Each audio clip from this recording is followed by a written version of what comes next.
my brother was supposed to buy seedlings I plant for him.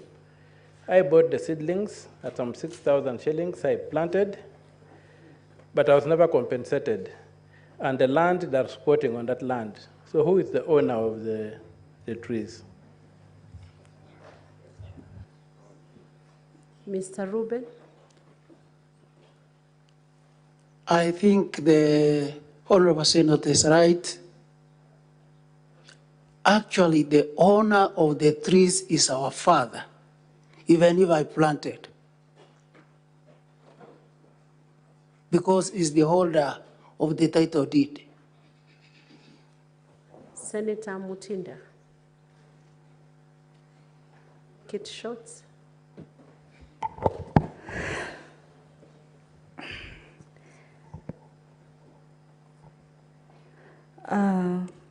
You stated earlier that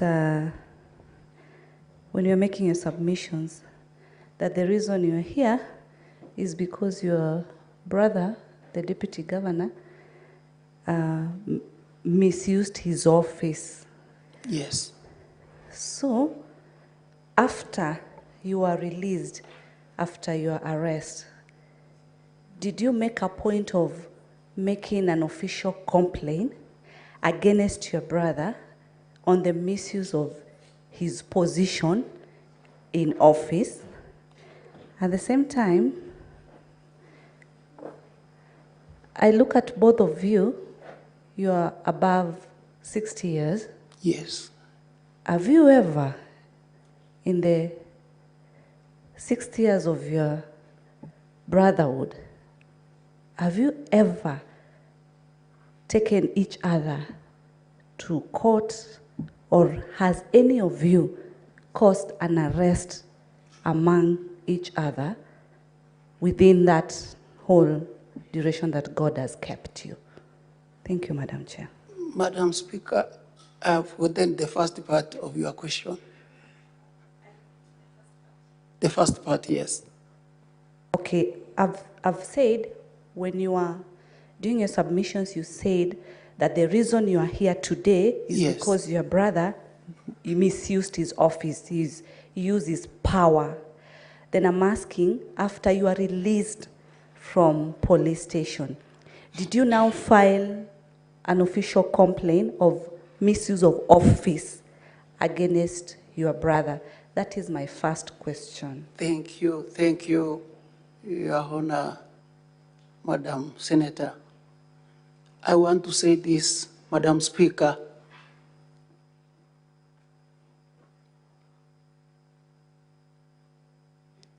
I didn't do it because I was sick. The only thing I did, I talked to my area senator, my area MCA, when he came to see me, by the name Honorable Steve Arika.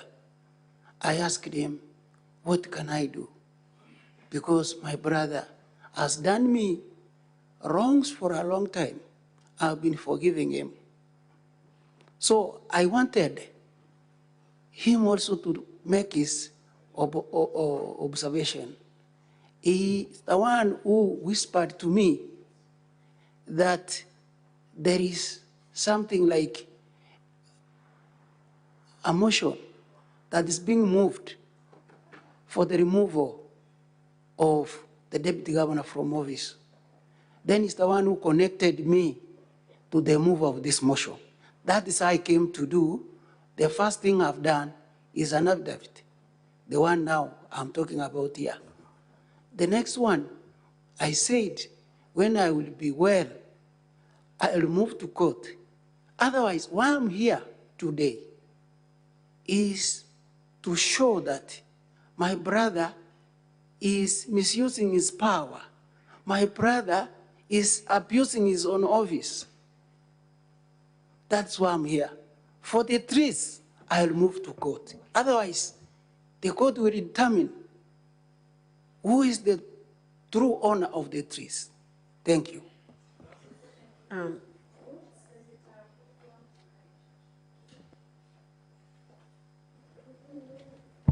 Thank you, Madam Chair Speaker. Tabenda, he said he would move to court when he's out of here.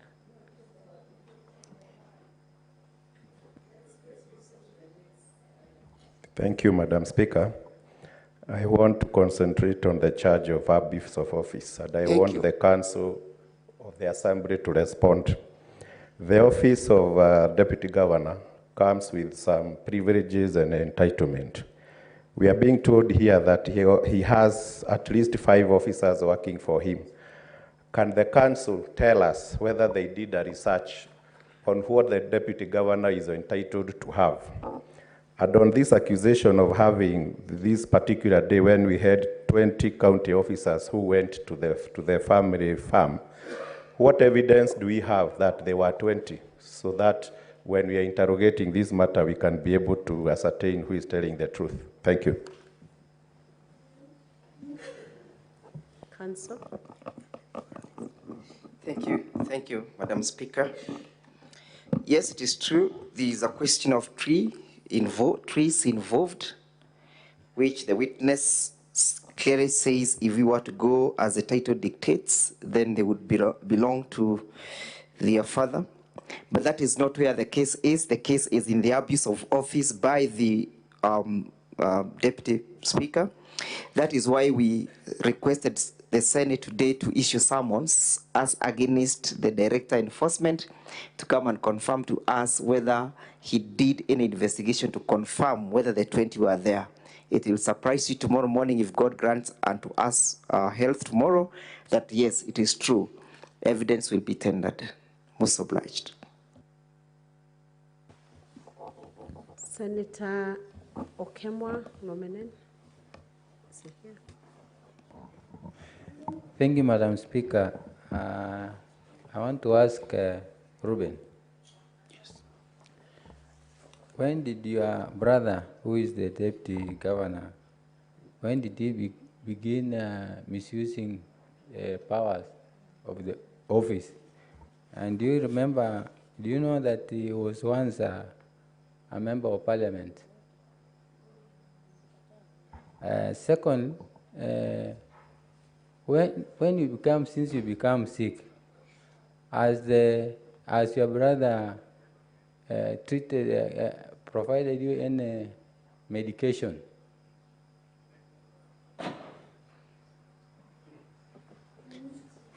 Thank you, Madam Speaker. I said that my brother, when he was a member of Parliament, he didn't have much problem with us. My brother started being very rough to us, rough even to our own old father, once he became Deputy Governor.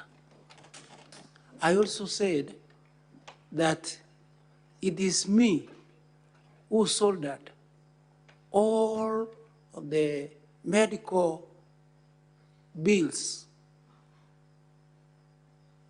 My brother has never even talked to me concerning or telling me sorry or anything up to this time as we are seated here. Thank you.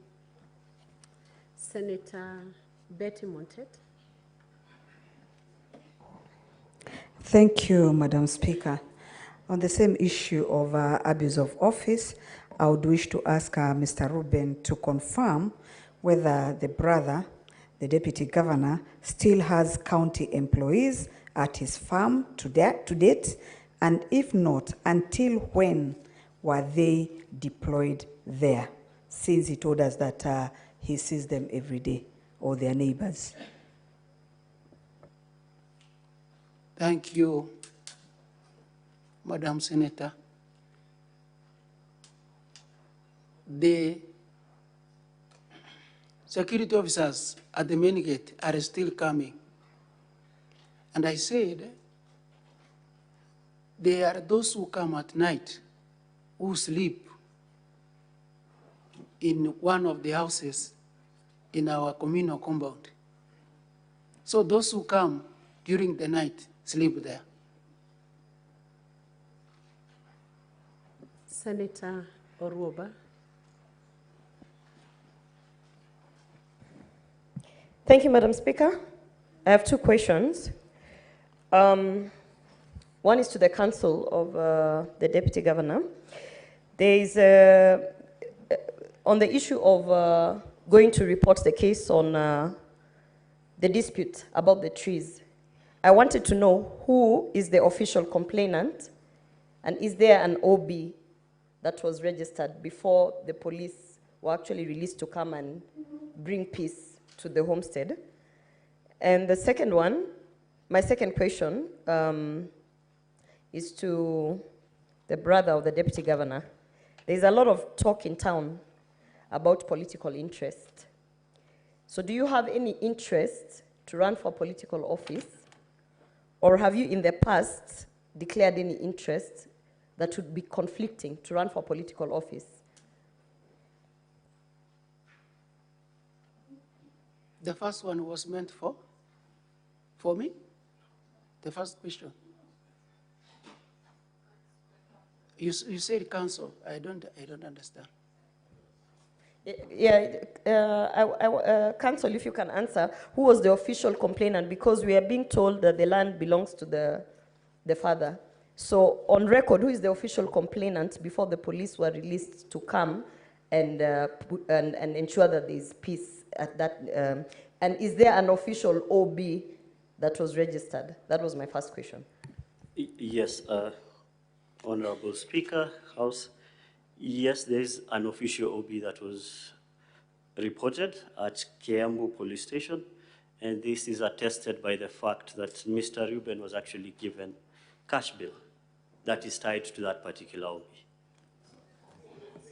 The official complainant is the DG, as he has set out in his defense.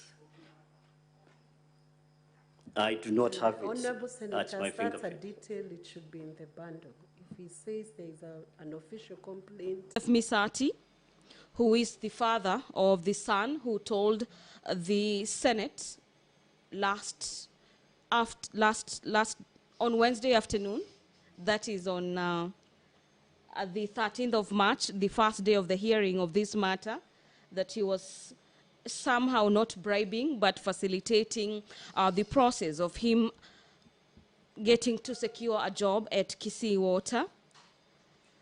Ann Misati, Honorable Thomas Obare Nyaboro, who is an MCA, Honorable Amos Biegi Onderi, another MCA, and Lillian Onyango, a nominated member of the County Assembly and Secretary General for the Kisii Contractors. Those are some of the witnesses who will be appearing in defense of the impeachment against the Deputy Governor. Remember, in matters to do with impeachment, 47 senators are set to take a stand in regards to this matter, and the Governor will require at least a nod of 24 senators to either impeach him or save him from this particular predicament that he's currently facing before the Senate this morning and for the better part of the last 2 weeks. And to just give you some of the details in regards to the provisions on the grounds for the removal of a deputy governor, Article 181 of the Constitution clearly stipulates the grounds for removal of a deputy governor in Kenya. Article 181 says there are only 4 grounds for removal from office. These include a gross violation of the Constitution or any other law, where there is serious reasons to believe that the deputy governor has committed a crime under the national or international law, matters to do with abuse of office and gross misconduct, physical or mental incapacity to perform the functions of the office of the deputy governor. The process for the removal of a deputy governor from office, like the County Assembly of Kisii did, and previously the County Assembly of Siaya, is contained in Section 33 of the County Government Act that requires that a member of the County Assembly moves a motion to remove the County Governor by notice to the Speaker. That was already done owing to the fact that the Deputy Governor for the Kisii County has already been impeached by the Kisii County Assembly. The motion went through the County Assembly Speaker, who informed then the Speaker of the Senate after the 29th of February, when 53 members of the County Assembly impeached Dr. Monda'S. The Senate was notified.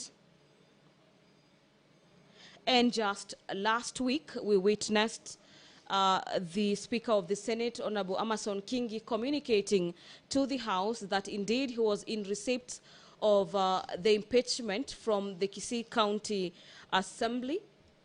And the Senate had two options of either formulating an 11-member special committee to investigate the matter,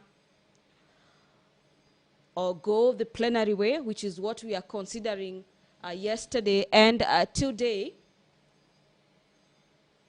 Just in case we are wondering how the Senate arrived at the plenary route, we had the leader of the majority party, Senator Aaron Cheriot, move a motion that sought to formulate an 11-member committee. That motion, however, lacked a seconder, as the Nairobi Senator, Senator Edwin Sifuna, who was requested by the leader of the majority party to second the motion, for the House to consider the 11-member committee route, declined to support that particular motion. And that forced the Speaker to revoke the rules of the House again, directing that the House will be considering the plenary route in this particular matter.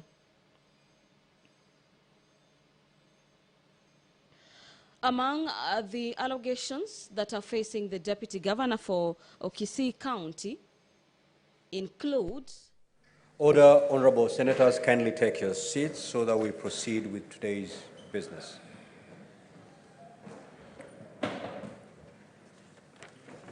Order number 1, communication from the Chair.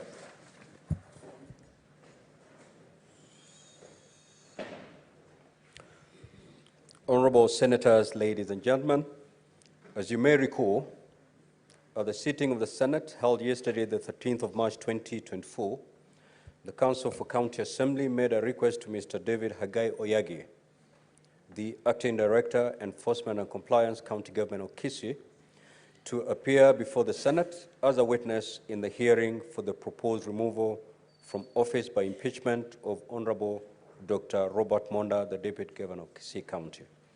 Therefore ruled that the witness be summoned and subsequently directed the office of the Clerk of the Senate to immediately issue the summons and facilitate the appearance of Mr. Oyagi in the Senate today, Thursday, the 14th of March 2024, at 12 noon, to produce his appointment letter and confirm if the persons who are said to be working in the Deputy Governor's home are indeed officials of the County Government of Kisii.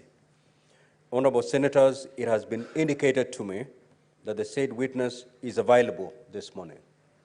I therefore wish to ask the Council for the County Assembly to indeed confirm whether he is ready to present the witness. Council, are you ready to present the witness?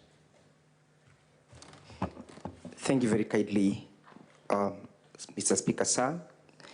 Members of the Senate, good morning. My name is Ndegwa Njiru. We continue to appear together with Mr. Mutuma, Mr. Ndegwa, Mwangi, and Ms. Munyoka. Yes, Mr. Speaker, sir, if granted an opportunity by the Senate, we'll be able to take the witness. Very well. Senator Mazayo, you may walk in and take a seat.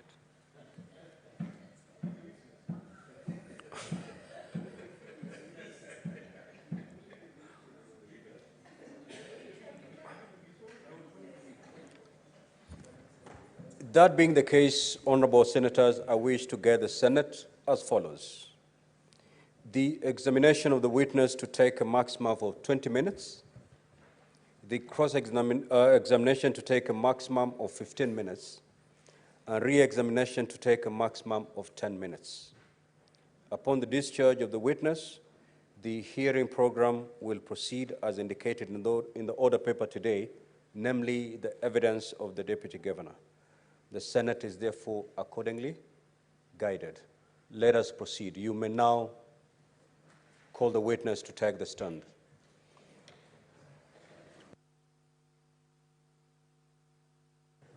Clerk, proceed to call the next order. Order number 2, hearing and determination on the proposed removal from office by impeachment of the Honorable Dr. Robert Monda, Deputy Governor of Kisii County.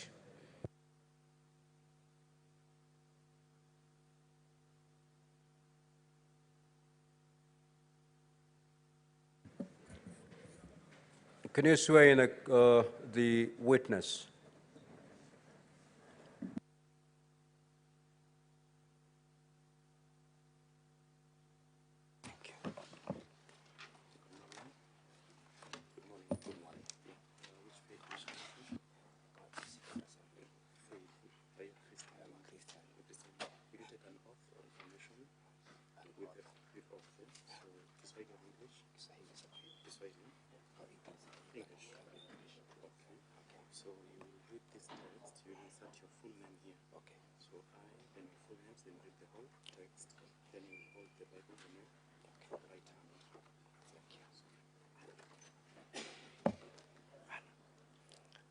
I, David Hagai Oyagi, do solemnly swear that the evidence that I shall give before the Senate in respect of the matters before the Senate shall be the truth, the whole truth, and nothing but the truth.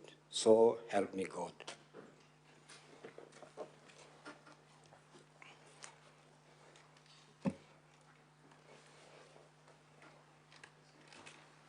David, good morning.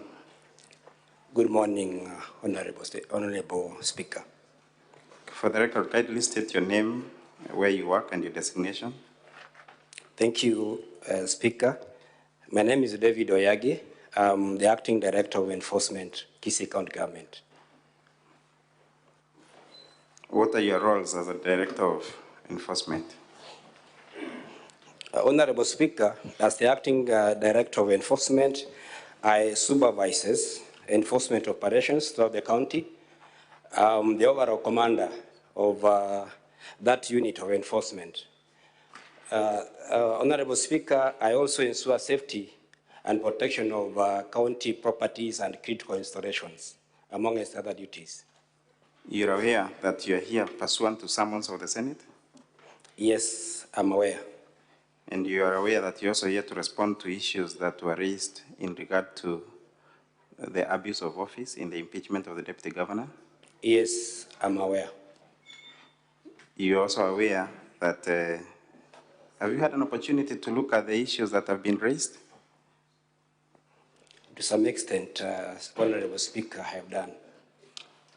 Now, Mr. David, there are issues that were raised regarding the deployment of county enforcement officers on two issues. One, on the issue of the arrest of one Reuben Monda, the brother to the Deputy Governor, and also the issue of 4 enforcement officers who have been working or doing odd jobs at his home. Now, if we begin with the first issue, the issue of the 20 enforcement officers who have been deployed, can you address the Senate on that issue, kindly? Thank you, Honorable Speaker. I want to state before the Senate that the issue of mobilization and deployment of the 20 enforcement officers came to my knowledge on 29th of February, 2024, when the motion on the impeachment of His Excellency the Deputy Governor of Kisii County was being led at the Assembly. And did you take any step following your knowledge? Honorable Speaker, after learning about that occurrence, I, being the officer in charge of that directorate, and learning that my officers or my office has been implicated in the proceedings at the assembly, I thought it's good to do a statement to the assembly to clarify and give more right or shed more light to that occurrence. Following your statement to the county assembly, did you also take any step to do any preliminary investigations? Of course, I initiated investigation immediately. I did a letter to my deputy director, who is in charge of sub-counties, instructing him to provide information to my office what exactly transpired that day and why did he not communicate to my office early enough as pertaining that incident. Did you find out how and who deployed the said officers? After following the report of my deputy director, who went to the ground because I instructed him to go to the ground, he came and he wrote a report to me. And he said that the officers were mobilized and commandeered by the sub-county administrator of Nyaribadi Chache and the sub-county enforcement officer. Was that commandeering of your officers within the knowledge of your office or the office of your deputy? No. Was it legal or lawful? The procedures requires that the office of the Director of Enforcement be informed of any occurrence. So there was no any communication to me, and therefore that is unlawful deployment. Did you find out the motivation for the sub-county commander to commandeer the deployment? Yeah, from the report of my deputy in charge of sub-counties, Honorable Speaker, the person who gave instructions to the sub-county administrator and the sub-county commander is His Excellency, the Deputy Governor of Kisii County. Is it your evidence or your statement the Deputy Governor directly commanded the commander to deploy the said officers? It is. Now, David, there was a clip that was played yesterday, the clip in regard to the arrest of Reuben Monda. If we could have it up kindly.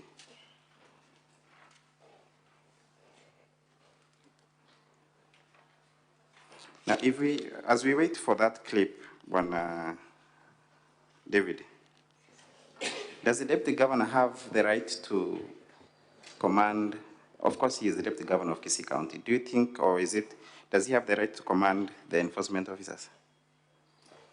You know, in civil service, there are procedures and protocol to be followed in any operation, in an activity. His Excellency Deputy Governor has got no mandate to direct and give instruction directly to the enforcement officers. He has to follow the procedures. He has to follow the procedures. Now, do you have those correspondences or the communication that you sought clarification from your deputy and his response with you? Yes, I have them. Would you mind supplying them to the Senate for them to look at them? I can, but I don't have enough copies. All right, that will be made, the arrangements will be made. Now, kindly play the clip. That clip, Bwana David, was introduced yesterday by one Reuben Monda. Kindly pause there. We want to see the motor vehicle, the police vehicle. Now, there, thank you.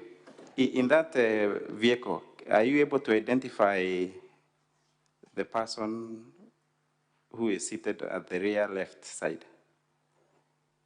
Yes, of course. How are you able to identify him?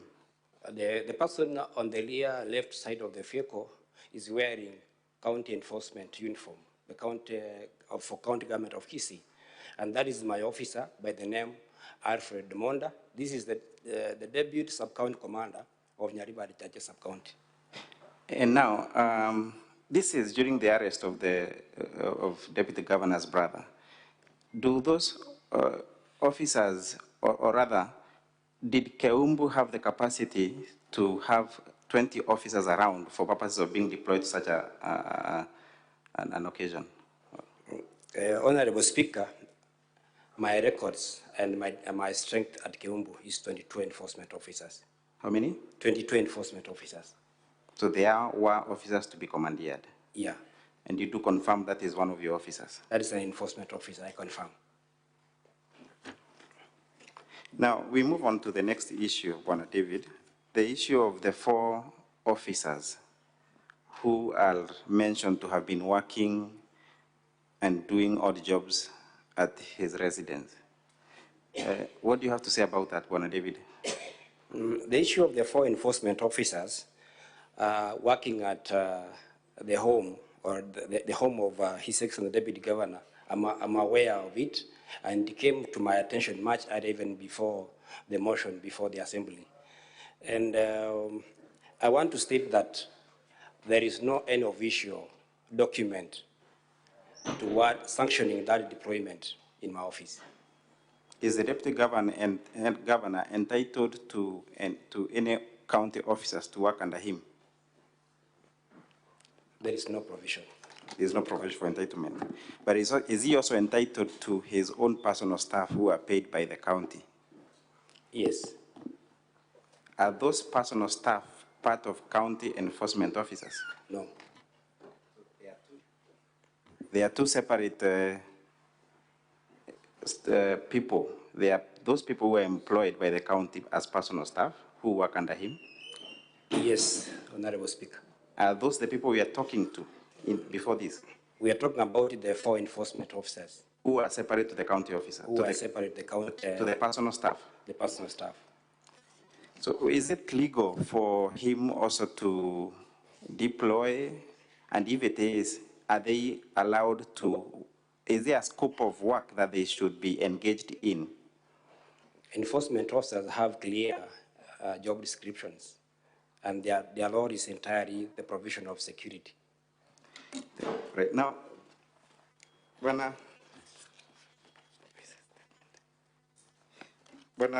David, before I cede my few minutes to my colleague, Mr. Mutuma, I want to make reference to the county government document. Honorable members, the county government document at page 313,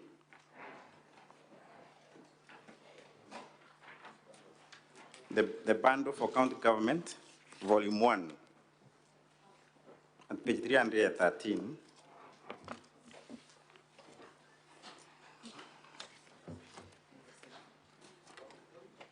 that is a statement that you did the county assembly, Bwana David Hagai, correct? Yes. And you stated that it came to your knowledge during the impeachment. Yes, I confirm. I just want you to clear the air why it came to your knowledge during the impeachment. Yeah, as usual, any other operations regarding or concerning enforcement officers, the officers need to report to my office, and we have a WhatsApp report, a WhatsApp wall, where all other occurrences are recorded to. But as pertains to this incident of 20th December, I want to state that there was no information to my office, and that is not usual. Thank you. Honorable Speaker, I also want to request that we play the video where there was the witness who left yesterday evening, Ruben Monda, was actually addressing the media. Kindly.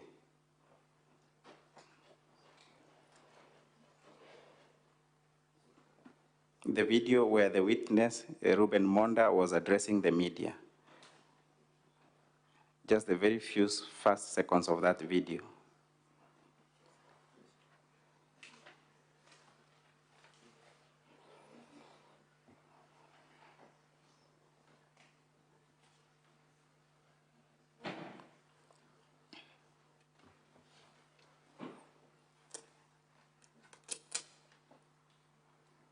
And this video is actually speaking in the Gusii language. Daktari Robert Monda nigo enyorete ase ensanano enene na mumuro mwabo Ruben Monda igoro yogotwa kwemete ase nsemo ya kerera. Kindly pause there. Kindly pause there. Now, I know we don't understand Gusii, and also members of the Senate do not also understand that language. But I also believe you understand that language. I do. What is your understanding of the statement that has been made by the reporter? The reporter is talking about trees. And the conflict between him and his brother. What else does he mention? Does he mention the issue of county officers? Can we replay it? Can you replay it?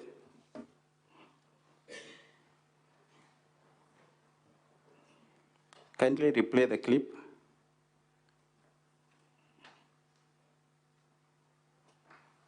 Omukoni bw'omugabana w'ekaunti ya Kisii Daktari Robert Monda nigo enyorete ase ensanano enene na mumuro mwabo Ruben Monda igoro yogotwa kwemete ase nsemo ya kerera.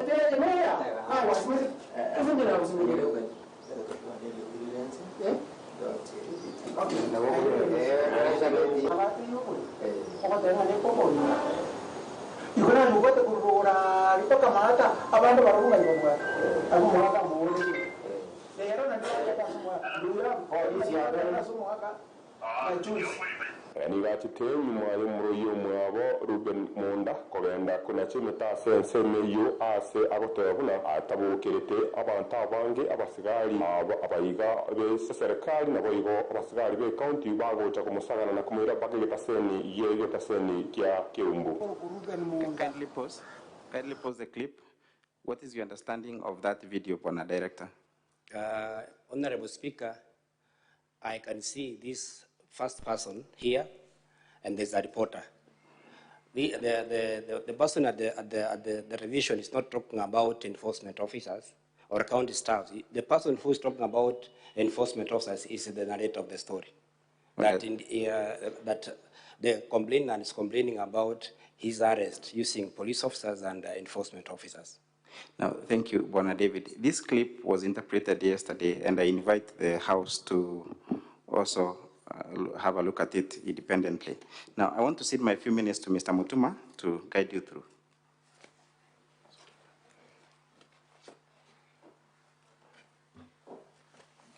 Thank you, Mr. Speaker, sir. Just hold on, Council. What is your intervention, Senator Kathuri?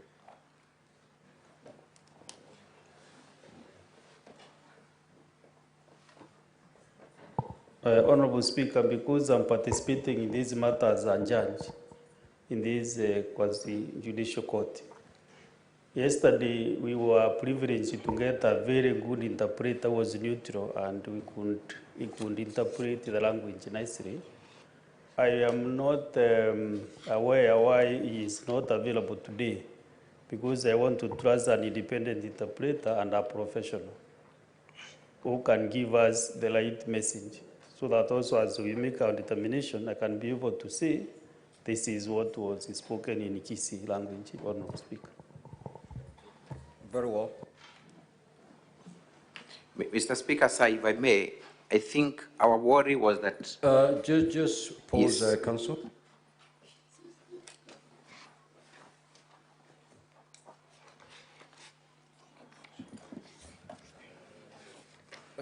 Council, we would wish to be guided by an independent interpreter on the content of that video, not to the understanding of your witness. Thank you, Mr. Speaker, sir. Our worry was that the interpreter, the very specific one who came yesterday, misrepresented the version. So if we can have a different one, that would be most obliged, because we seem to be having two different versions of the same story.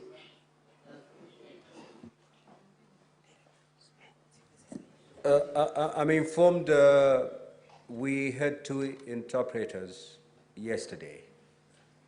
Can we have the second one to interpret this video for the honorable senators, please? And then your witness can put it in context.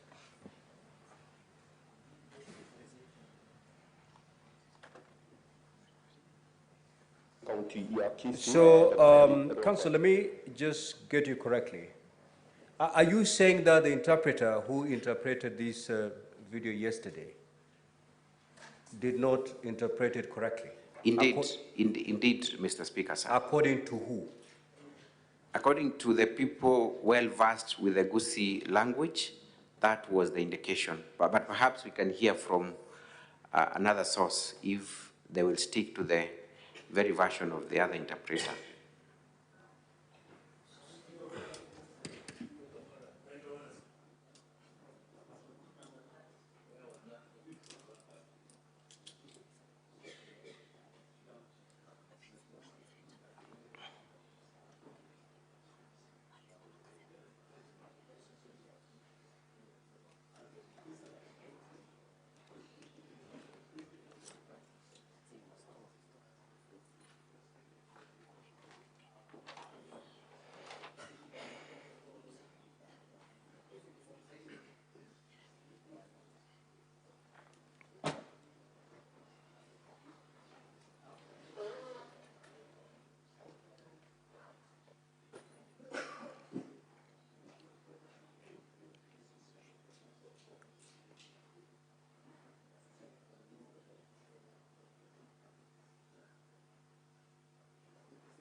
Now, Counsel, allow the video to play, and then let us get the interpretation. Thereafter, you may take on your. But yes, Counsel for Deputy Governor. Thank you very much, Mr. Speaker, sir. We have an objection to that, Mr. Speaker, sir. And our objection is in the sense that we will be going in circles. You will recall, Mr. Speaker, sir, that the interpreter did an interpretation initially. Objections were raised by members of the Senate saying that interpretation was not correct. The interpreter was then given a second chance to interpret, and the whole process went to the end. The honorable members who had raised an objection and who understood Kisi did not raise an objection, neither did the councils for the county assembly. Now, to ask for the third time of interpretation will not be designed to get the proper interpretation, but designed to get the interpretation that the county assembly councils want. It is not intended to know the exact position, but rather the position that they would rather. And for that reason, Mr. Speaker, sir, we contend on our part that the interpretation has been adequately supplied, and there is no point in wasting time and spending time in handing out for the type of interpretation that the county councils want. Very well. Counsel for the County Assembly. There was an interpreter who did the interpretation yesterday. Is that correct? Indeed, Mr. Speaker, sir. And therefore, as the team from the County Assembly, you were adequately covered in terms of the interpretation that was done yesterday.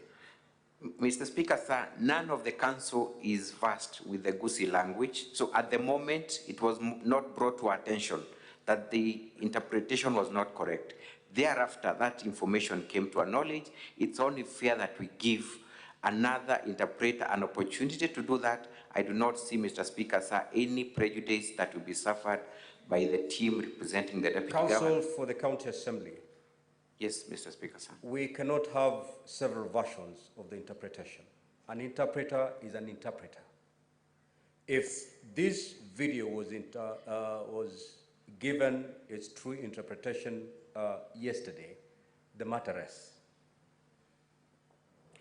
Most obliged, Mr. Speaker, sir, but then I will also urge you, once you retreat to consider this matter in camera, you can have your own consideration based on senators who are well versed with the language. I stand guided. Good. So then just proceed with your witness. We do not have to hear another version of Gusi language. Gusi language is one. Honorable Nyoka, Gusi language is one. Or do we have several versions of Gusi language? Mr. Speaker, Gusi language is one. The interpretation that was given made me understand I didn't see any contradiction. Very well. And I wasn't misguided. Thank you. Proceed with your witness. Thank you, Mr. Speaker, sir.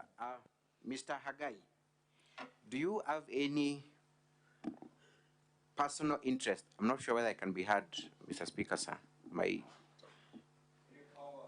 Only power the council's microphone. Thank you, Mr. Speaker, sir.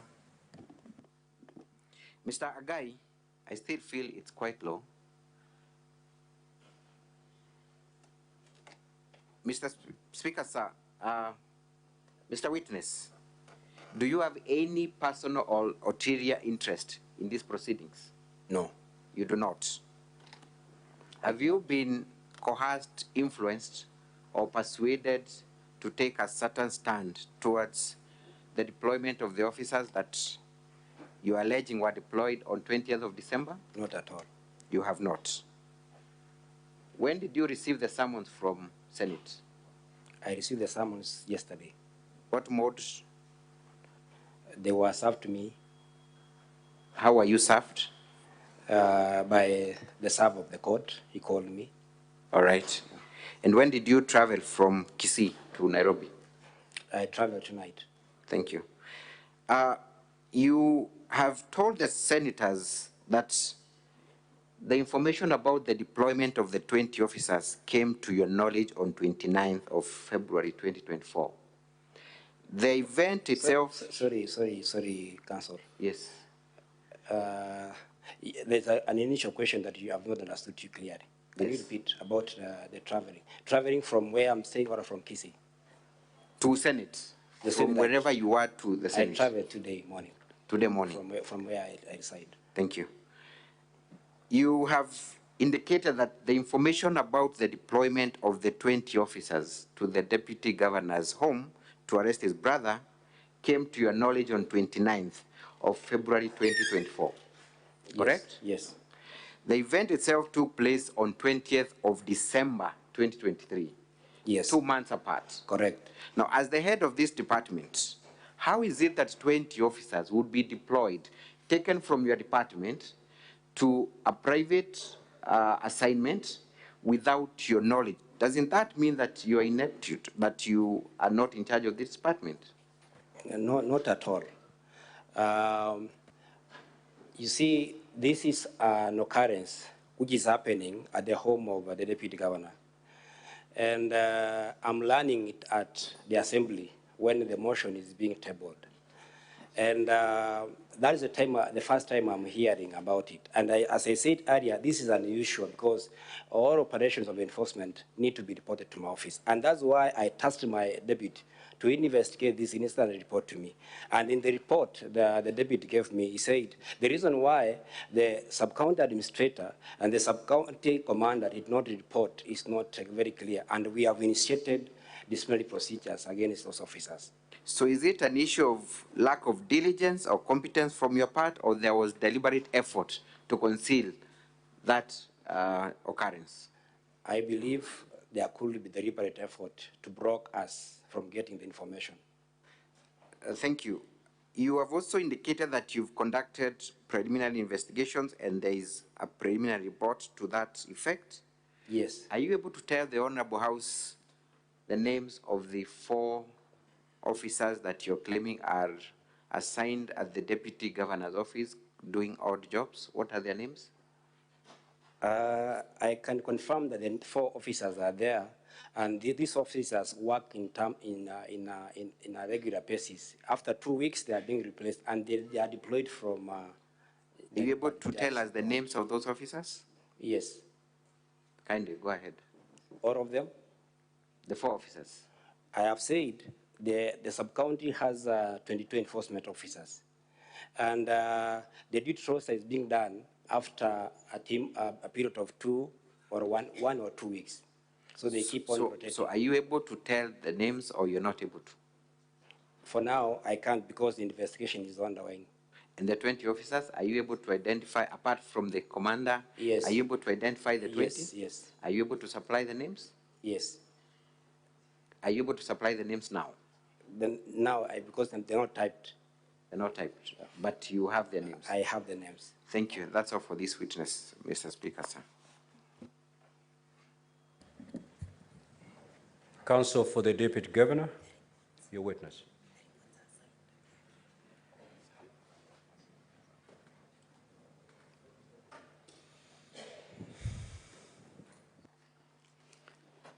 Mr. Speaker, sir, a preliminary issue, we've not been served with this report that is being referred to by this witness. If we can get a copy. Counsel for the County Assembly, can you make available the copy of the report you're referring to?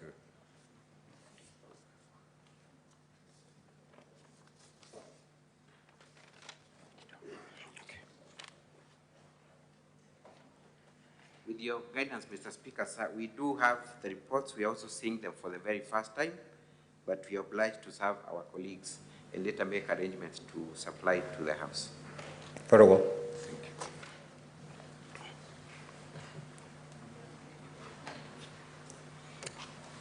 you. Now, Clerk, can you make that report available to honorable senators?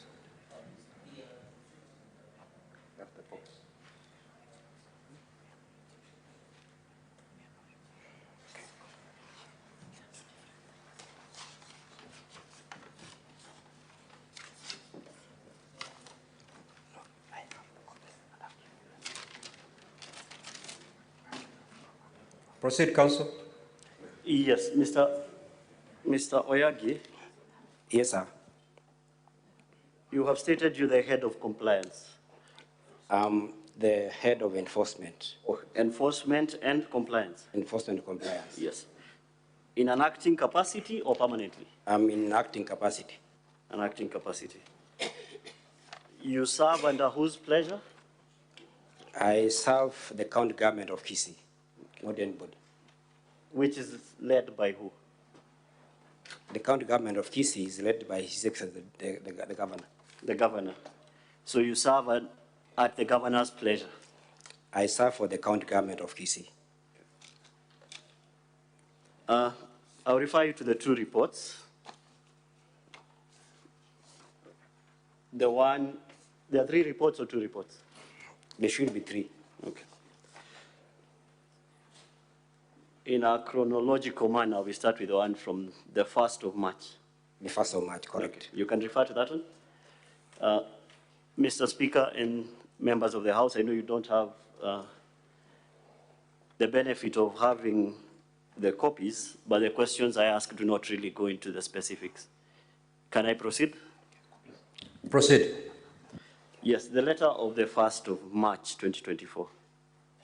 You have it? No, that's the copy I had, but you can proceed. Yes, in that copy, do you indicate the officers who are mobilized and deployed to the governor's house? At that time, it was an allegation. No, do you indicate who these officers are? Their names are indicated? I didn't indicate the names, but what I did, I gave instructions. Simple question, did you indicate their names? No. Okay. Yes, Mr. Speaker, Mr. Kalwale. Dr. Kalwale. Counsel, you are not addressing to individual senators. Mr. Speaker, kindly cross-examine the witness. Most obliged. We go to the letter of the 4th of March. Okay. Does it indicate the 20 officers who are mobilized and deployed to the Deputy Governor's house? It does not indicate, but it indicates that the officers are those who are attached to the Nyariba Itache sub-county.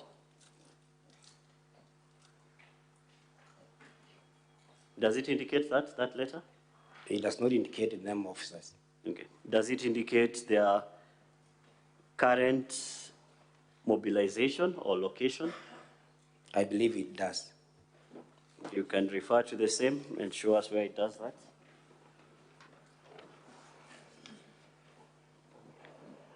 the author of this letter says,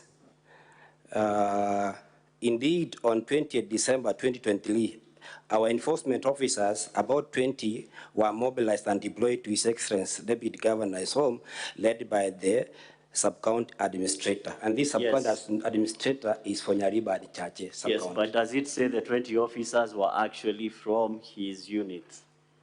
Does it say that? The officer who is doing this letter... No, it's a simple question. Does it say that, yes or no? It's in charge of the sub-counties. Does it say these officers are from his sub-county? That is the question. No, nothing more. Honorable Speaker, the author of this letter is not a It's either witness. You know, they're very simple questions that attract either yes or a no. Yes. We proceed so that we don't waste time. I'm well guided, sir.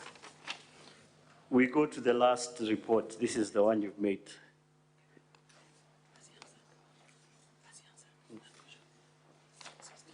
Yes, so from that letter, is that a yes or no? Does it indicate where they're deployed?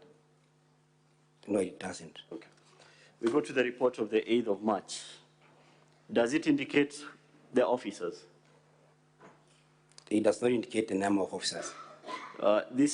It does not indicate the name of the officers who are deployed on the 20th of December? It does not? It doesn't. It doesn't indicate the names of the officers who have been deployed at the Deputy Governor's house, as you allege? It doesn't. Okay. So there's no way for this assembly to know that there are officers either deployed on the 20th of December or currently deployed at the Deputy Governor's house?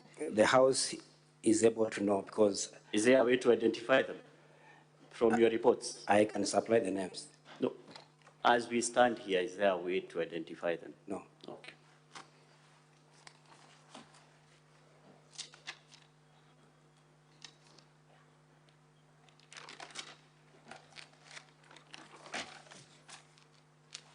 Yes, we move to the issue of the 4 officers who are deployed at the DG's house. Your testimony was that you learned of this before the proceedings, the impeachment proceedings? Yes. Okay. These officers were not sent or deployed there by yourselves?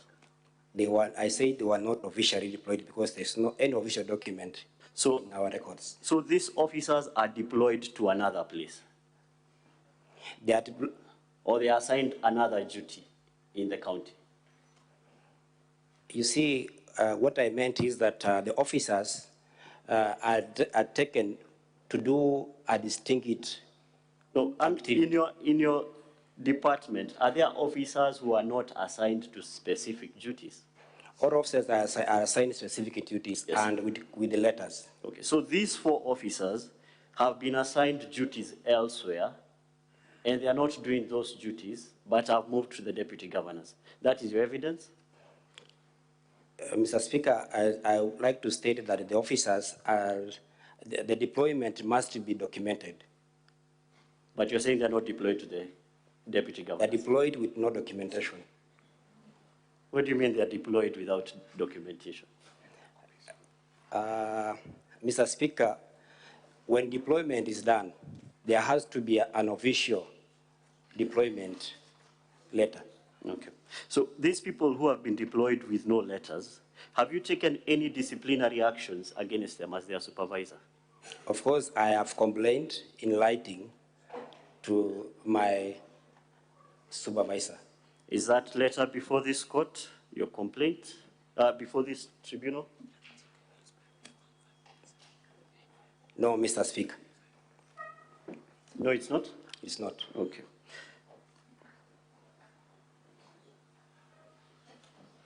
So you said that about the allegations of deployment of 20 officers on the 20th of December.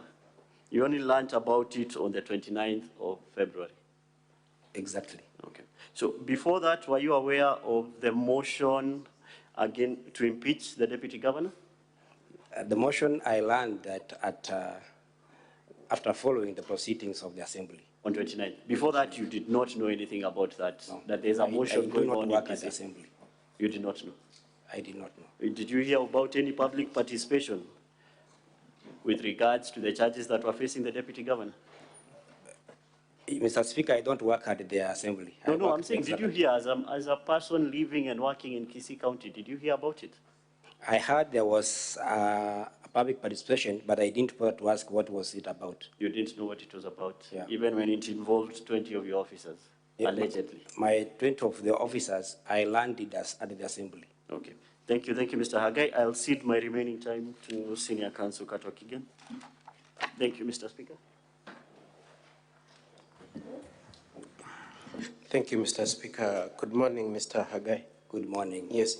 Now, it is your testimony to this Senate that where you stand is that the officers, both who went the 20 and the ones who are deployed from your record, were not properly designated to do those respective things they did. Yes. Okay.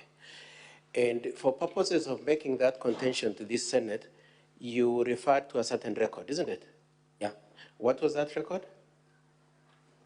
The report that I got from my deputy. Okay. Now, when you say they were not deployed, is it a document or just a word of mouth from the ward admin, sub-ward admin? You know, the procedure of deployment. Just answer. Do you have a record of your deployments? Let me ask it like that. The record is not there. You don't have any record showing deployments? Nothing like that. Okay. Because they were not properly deployed. Okay. Do you have a record of all your enforcement officers? Yes, I have. And have you annexed it to any of your documents? Right now, no. No. Okay. So you do not have the record of the totality of your officers. Are those officers designated to do certain duties? Enforcement officers are supposed to do enforcement duties. No, just answer my question. Yes. Are the total population of the enforcement officers in your portfolio assigned to duties? They are assigned to duties. Is there a record showing that this one is supposed to be at the hospital, this one is supposed to be at the stadium, this is supposed to be at the county offices? Is there a record showing? That is. Okay. And it is true you haven't brought that to this county assembly, to this Senate, have you? The summons... Please answer my question. For purposes of saying in certain individuals, some 20 people went to the governor's brother's house, and for purposes of saying there are people working at the deputy governor's house that were not meant to be there, have you brought the deployment record showing where those people were supposed to have been deployed to? No, Mr. Speaker. You haven't. Now, you said one of the criteria you used to come and testify to this Senate is that there were no letters of deployment, isn't it? They were not officially deployed. Did you use the word letters of deployment? Yes. A few minutes ago. About the 4 So officers. the 20 plus the 4, have you brought us the deployment letters so that this Senate can know very clearly that this person who went to the deputy governor's house or the one who is working at the deputy governor's house had a letter of deployment to a different place but is erroneously in a different place? Have you given us their letters of deployment? No. Okay. And you've also said, or rather let me ask you, do you have an HR manual at the county assembly? Yes, Mr. Speaker. Okay. You haven't given us that manual, have you? No. Okay. Who are the enforcement officers answerable to? Enforcement officers are answerable to me as the director of enforcement. To you, okay. And that's what the manual says? The HR manual says they're answerable to you? Yes. Yes. Okay, in the body of that manual, is there anywhere which designates the deputy governor as one of the people to whom they are answerable to? No. Okay. And lastly, you say you've come here to tell us what the sub-county ward administrator told you, isn't it? It is my deputy in charge of sub-counties. Yes, but that's not the question I've asked you. I've asked you, as you stand here, your testimony to this Senate is what the sub-county ward admin told you, isn't it? No. It is based on? On my deputy who's in charge of sub-counties. And how did he get that information again? He did investigations. And he communicated to the sub-county ward administrator? Is it? Communicated to the sub-county admin, not to ward administrator. Now, if we really wanted to know for a fact that indeed 20 people went to the deputy governor's house, that indeed there are people who are not deployed. The best person would have been that sub-ward county admin, isn't it? That is the person who has the raw information, is the one who is immediately in that vicinity, isn't it? Yeah, but he failed to report. Sorry? He failed to report. That's not what I've asked you. I'm saying that is the person who would have told this Senate directly that I know for a fact that there are 4 people working there who have not been designated to work there, and there are 20 people who went to Deputy Governor's house. That is the person who would say that, isn't it? From personal knowledge. The enforcement officers... Please understand my question. My question is, the person who has personal knowledge of whether or not there are 4 people working at the Deputy Governor's house, and whether or not 20 people went to effect arrest, is the sub-county ward admin, isn't it? That is the person right on the ground. There is a sub-county commander who reports to me. Okay. So who knows for a fact, who is the most immediate person to the vicinity of the house of the Deputy Governor and who would know which people went to his house? Who would be? The sub-county enforcement commander. Sub-county enforcement commander, isn't it? That is the person who would have told this Senate directly what happened, isn't it? The sub-county commander reports to me. Sorry? Reports to you. Yeah. But as a question of a witness, that would have been the best witness for the Senate to know for a fact whether what you're saying is true or not, isn't it? You're telling us what you are told. It's not what you know. Mr. Speaker, I'm in charge of the Directorate of Enforcement. And what you're telling the Senate is what the sub-county enforcement commander told you, isn't it? Yes.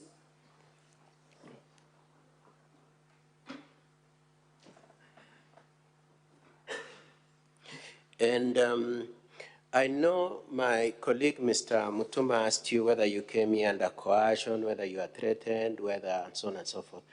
Why was it necessary to be careful about that? Why was it necessary that they take precaution that you do not be seen as a weaponized witness? Why was it necessary to do that? Mr. Speaker. Yes. I am in charge of...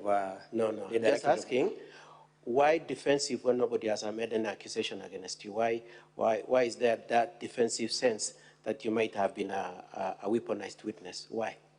I learned that my Director of Enforcement is implicated in this case. Okay.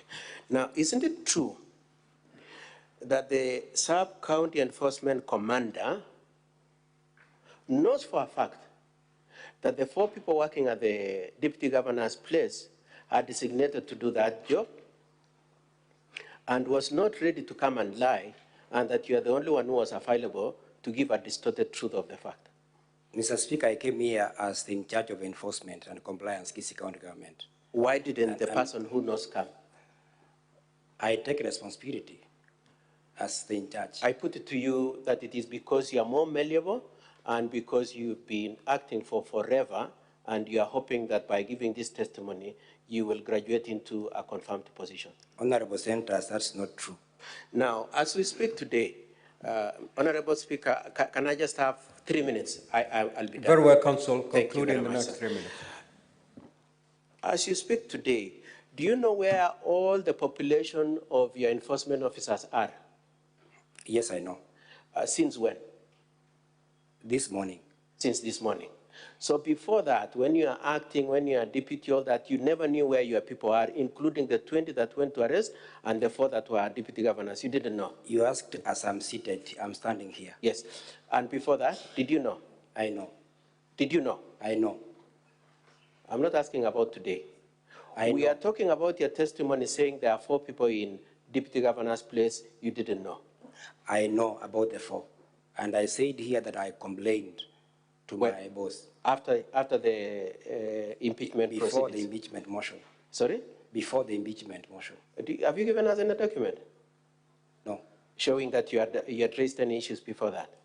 No, but I can provide evidence. Lastly, did you say that the deputy governor is not entitled to be designated any staff to assist him? Is that your position?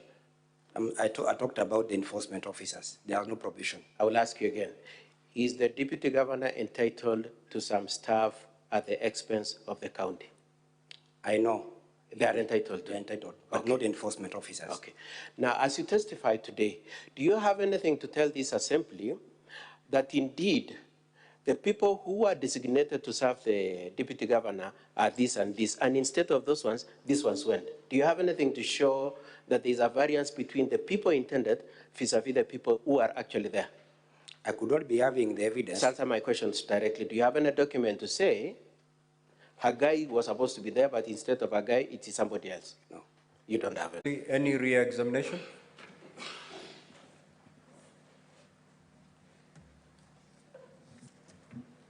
I'll be very brief, Honorable Speaker.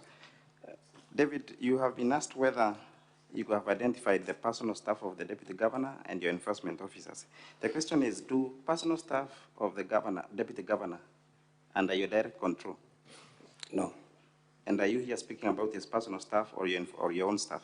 I came to talk about enforcement officers.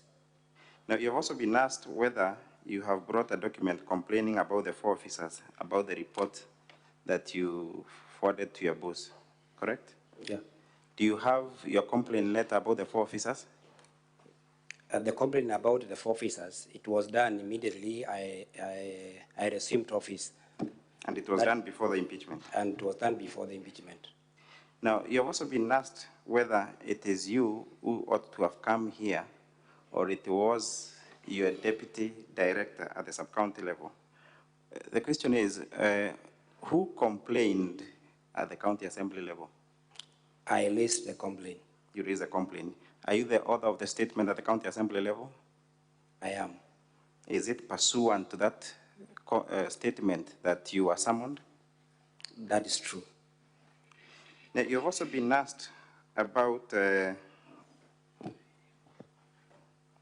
whether you have brought documents or records about the deployment of the 20 enforcement officers and whether the employment letters for your officers. Now, when did you receive the summons? I received the summons yesterday. And when you received the summons, to your understanding, what were you coming to speak to? I was come and talk about the deployment of the enforcement officers. And if you had enough time, would you supply those documents? Yes. You have also been asked whether the record, whether you have done the investigations correctly, correct? Yeah. And the question is, what did the preliminary investigations report reveal to you, to the extent that you're not able to mention the name of the 4 officers or the 20 enforcement officers this morning? The preliminary report indicates that it is true. 20 enforcement officers were mobilized and deployed to execute an operation. And about the four, are investigations complete? The investigations are on. They're ongoing. So are you able to reveal the names of the said enforcement officers at this juncture?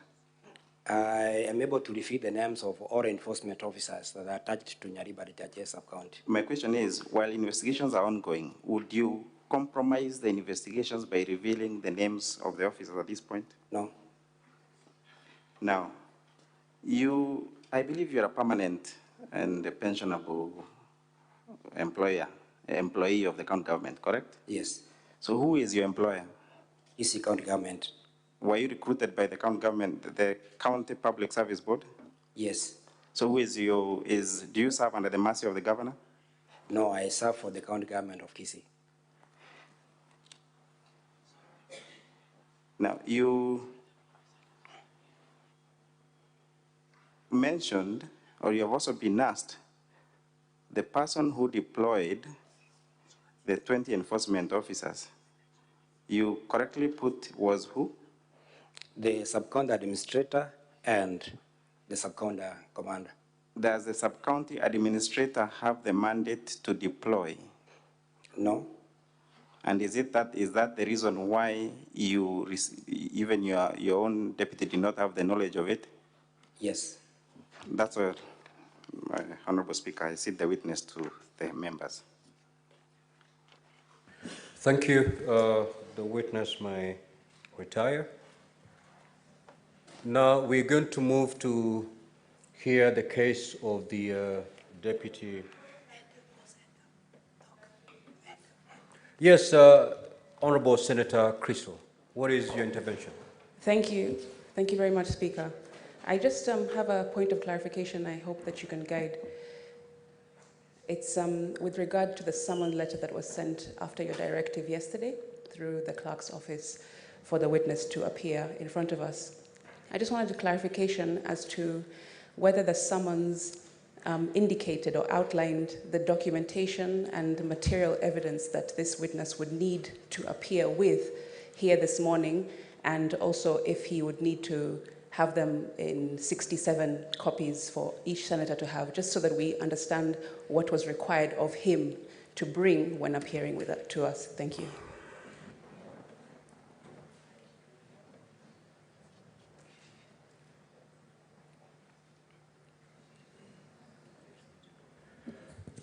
Could I get a copy of the summons so that we are very clear on the contents of the summons? Yes, Senator Fernandi, what is your clarification? Just a quick one to the witness, Mr. Speaker, sir.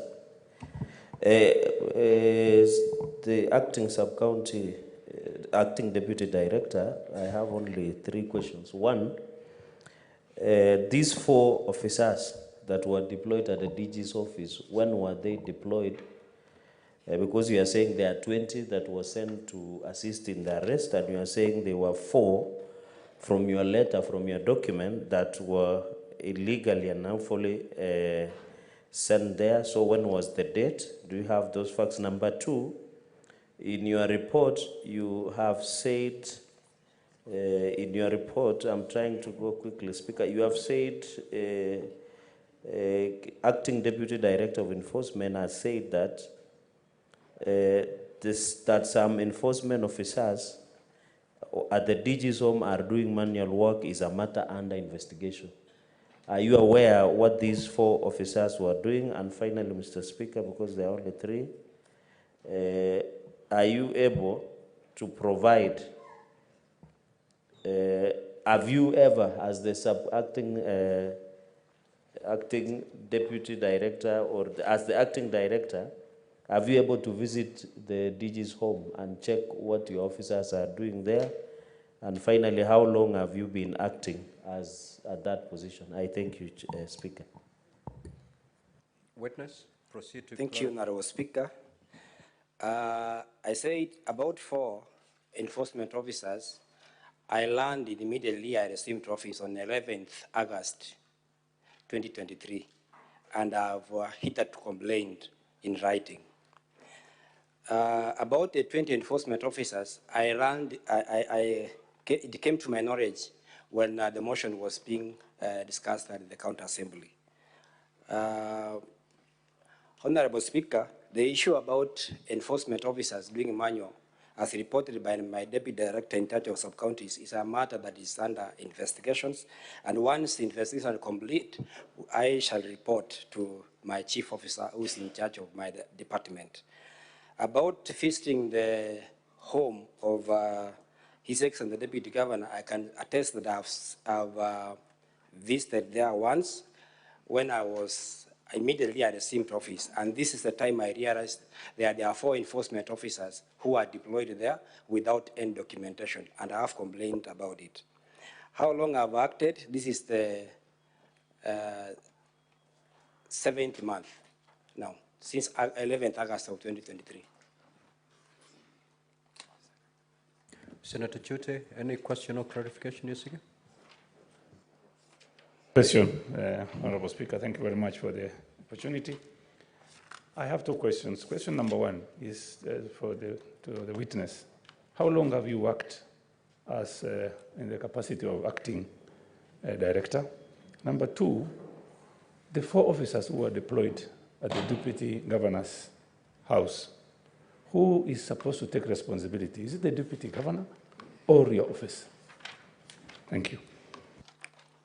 Honorable Speaker, I was appointed to act as the Acting Director of Enforcement on the 11th August 2023, and that means that I've been acting for the last 7 months. About the 4 enforcement officers who are working at the Deputy Governor without official deployment, I take the responsibility, and I've said before this Senate that immediately I learned about this development, I wrote a complaint letter to the chief officer in charge, asking him to seek to take it up. Senator Enoch, what's your clarification?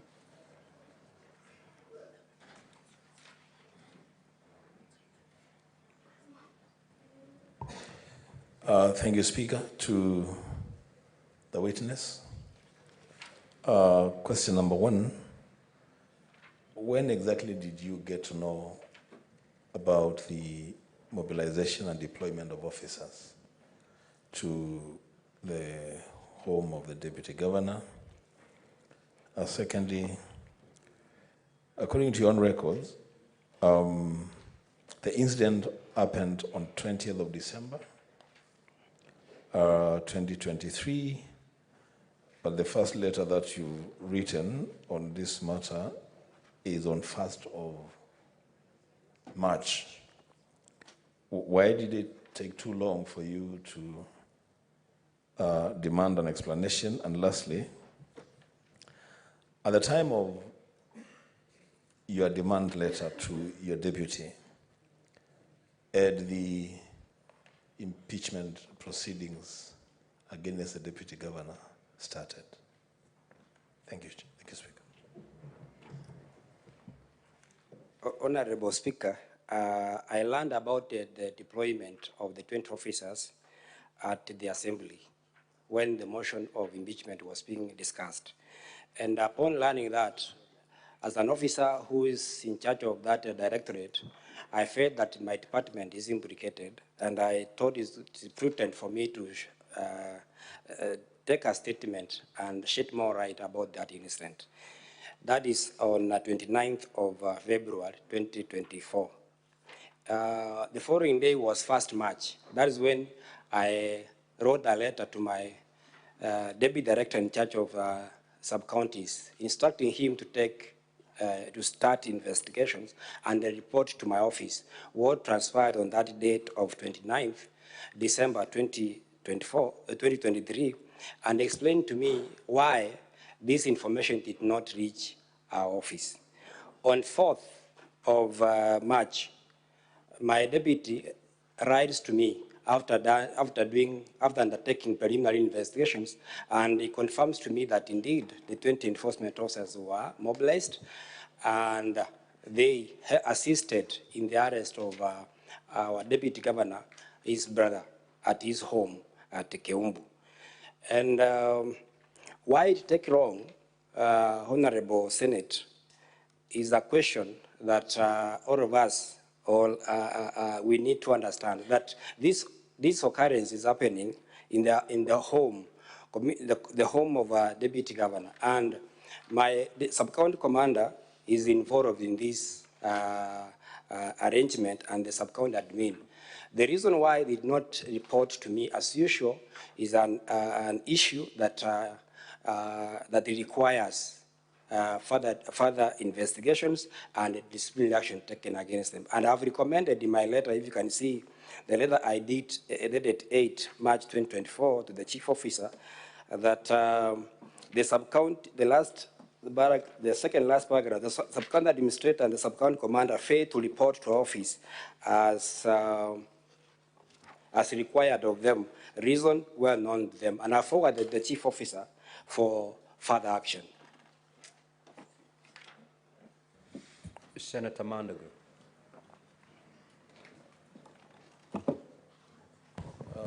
Thank you very much, Honorable Speaker. I would like to ask the witness 1, who is in charge of civil servants at the sub-county level? And 2, What position did you serve before being appointed acting director of enforcement? Honorable Speaker, at the sub-county level, the person who is in charge of enforcement officers is the sub-county enforcement commander, who reports also to the sub-county administrator. The sub-county commander reports to my office directly on matters of enforcement. Upon the position I held before I became the acting director of enforcement, I have been the deputy director of enforcement in charge of Kisii municipality.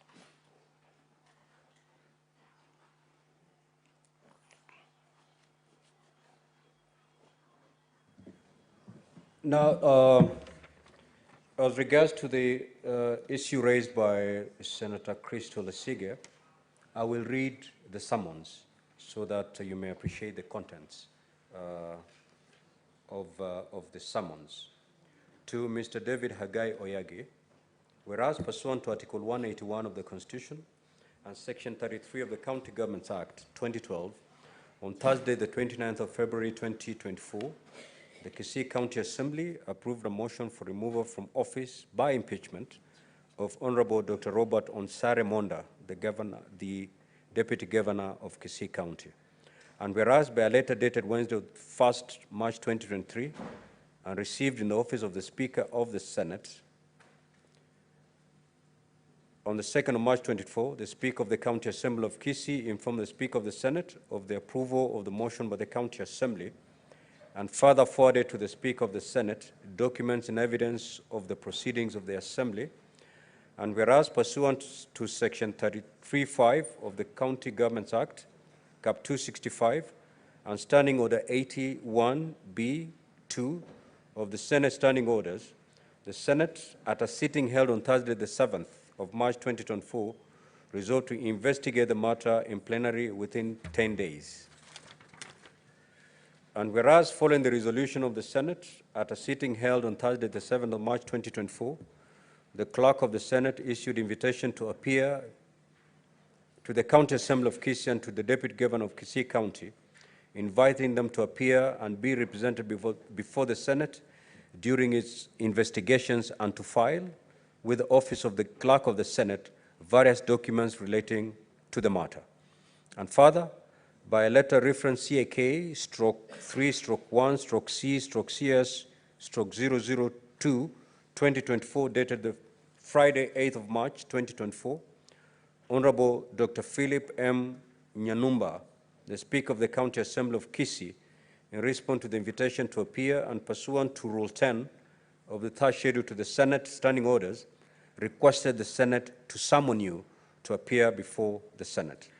And further, whereas by the Speaker's ruling made during the hearing of the Senate on Wednesday, the 13th of March 2024, the Senate acceded to the request by Honorable Dr. Philip M. Nyanumba, the Speaker of the County Assembly of Kisii, on behalf of the County Assembly of Kisii. And whereas Article 125 of the Constitution, Sections 18 and 20 of the Parliamentary Powers and Privileges Act, Cap 6, and Rule 10 of the third schedule to the Senate Standing Orders, empower the Senate or its committees to summon any person to appear before it for purpose of giving evidence or providing information. Now, therefore, the Senate hereby summons you to appear before the Senate in person on Thursday, the 14th of March, 2024, at 2 p.m. at the Senate Chamber, Main Parliament Buildings, Nairobi, to do the following. 1, produce your appointment letter. 2, confirm if the persons who are said to be working in the Deputy Governor's home are officials in the county. Take note that should you fail to attend before the Senate on the date and time specified in this summons, or to produce the documentation required by the Senate may impose upon you a fine not exceeding 500,000 shillings, or may order for your arrest pursuant to Sections 19(1) and 19(3), respectively, of the Parliamentary Powers and Privileges Act, Cap 6, and 2, you shall also be guilty of an offense as stipulated under Section 27(1)(a)(1) and 27(1)(c)(2), respectively, of the Parliamentary Powers and Privileges Act, Cap 6, for which you shall be liable on conviction to a fine not exceeding 200,000 shillings or to imprisonment for a term not exceeding 6 months, or to both such fine and imprisonment. Given under my hand for and on behalf of the Senate, this 13th day of March 2024. Signed by J.M. Nyegenya, CBS, Clerk of the Senate. Honorable Sige, I hope then that clarifies your issue. Proceed. Thank you very much, Speaker, for giving us that clarification. Yes, you mentioned the two items that he was required to appear for and with, and one is his appointment letter, as I've heard correctly, and to confirm about the officers that have been spoken about here. Thank you very much. Senator Christo. Senator Kavindu. Thank you, Mr. Speaker. When the witness was answering the question, he was asked by Senator Wambua, I think he contradicted himself, because when the lawyer was asking him questions, he said that he's aware of where his officers are all the time, every day. But this particular one, he said that he was not aware until when at the counter assembly. Can you clarify that, Mr. Speaker? Proceed, witness. Thank you, Honorable Speaker. I want to say that it's true, I'm aware all the time where my enforcement officers are. But in this particular case is an unusual one, whereby enforcement officers are mobilized, deployed, go and effect an arrest without any report to my office. And that is why when I learned of this, Honorable Speaker, I took an action of instructing my deputy to explain why this lapse of not reporting to my office. And the report that my deputy gave is that the sub-county administrator and the sub-county commander who are in charge of this operation failed to report, reason well known to them, and I have advised that action be taken against them. Senator Katuri.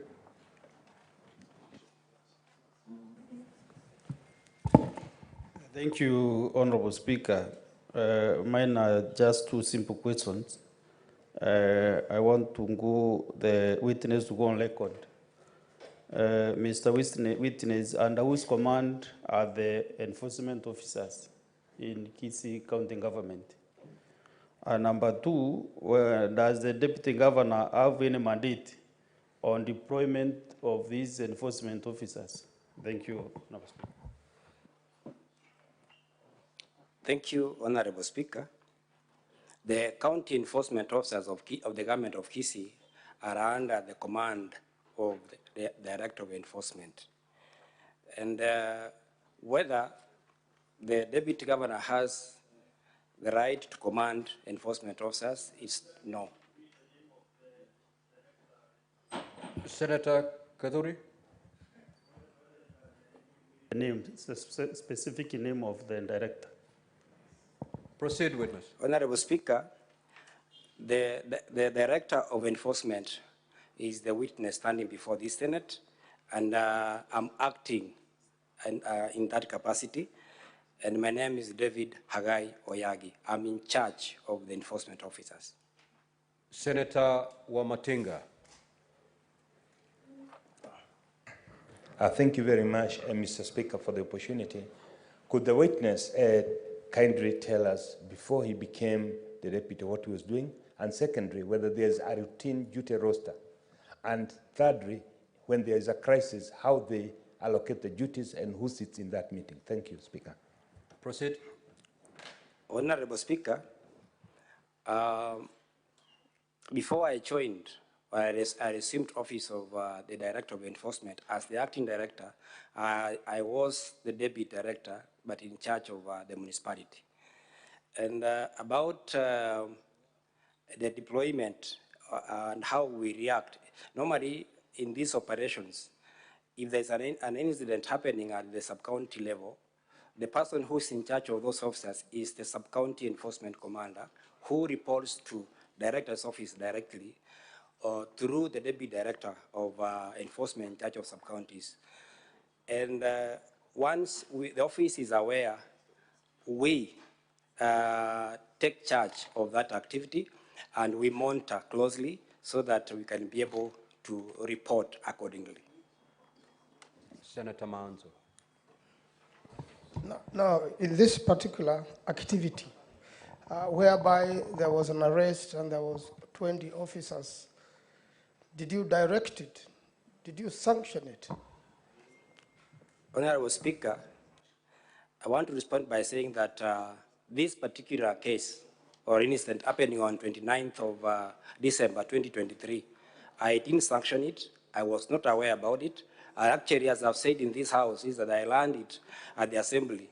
And that's why when it came to my knowledge that one of the reasons that Honorable Deputy Governor is being impeached on is the issue of deployment of the 20 enforcement officers to arrest his brother. Senator Bone. Thank you, Mr. Speaker. Mr. Speaker, my clarification arises from the assertion by the counsel for the DG that the witness serves at the pleasure of the governor of Kisii. Mr. Speaker, the County Government Act, Section 35, gives the governor the responsibility to form and appoint, with the approval of the county assembly, the county executive committee. The same act, in section 59, gives the power of appointment of the rest of the staff to the county public service board, which appointed the witness. So, my clarification is, in view of this provision, is the counsel of the defendant going to be magnanimous enough to come and rescind that statement so that it is not in record that this witness serves at the pleasure of the governor of Kisii and that he is appearing this morning purely to canvass to be confirmed in his acting capacity? Thank you, Mr. Speaker. Counsel for DG.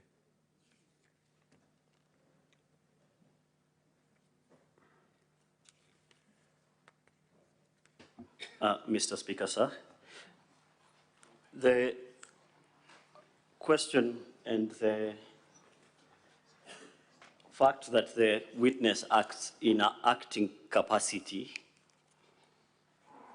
was the reason for the contention that he acted under at the pleasure, not at the direction, at the pleasure of the governor, who will ultimately, following directions from the County Public Service Board, be responsible ultimately to his final substantive appointment. Very well. We will allow the witness to retire and now proceed with the defense of the Deputy Governor. Counsel for Deputy Governor, it is now your time. Thank you, Mr. Speaker, sir. Our first witness is Mr. Joseph Misati.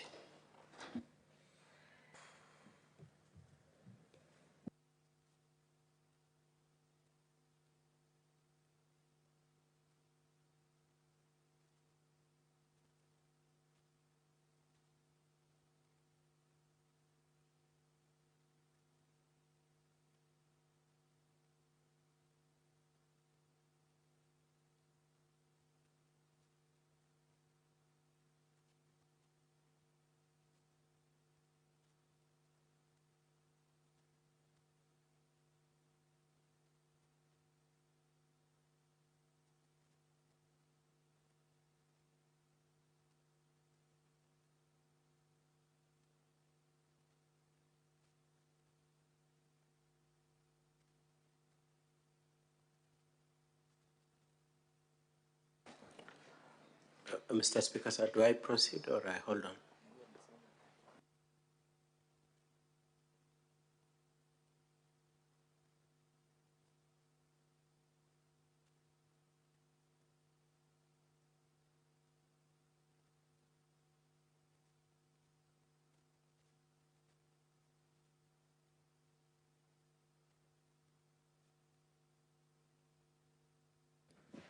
Now, counsel for the deputy governor, you have 4 hours to put your defense.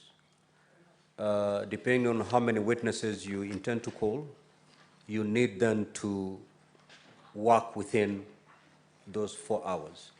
And we are going to adjourn at exactly 1 p.m. to reconvene at 2:30. So kindly have that in mind, that you have 4 hours within which to put your case forth. Proceed. Before my time starts running, Mr. It's already Speaker, running. Could I request for 2 accommodations, Mr. Speaker, sir? You recall yesterday when we dealt with the first witness, we had a situation where the time tended to go out of hand because there was no limitation, both in terms of evidence in chief and cross-examination. Subsequently, we had a situation where you required of us to declare how much time we need in evidence in chief and cross-examination.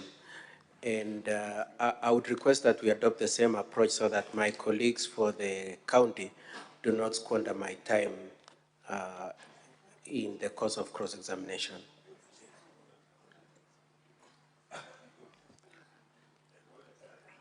Now, counsel, if we may adopt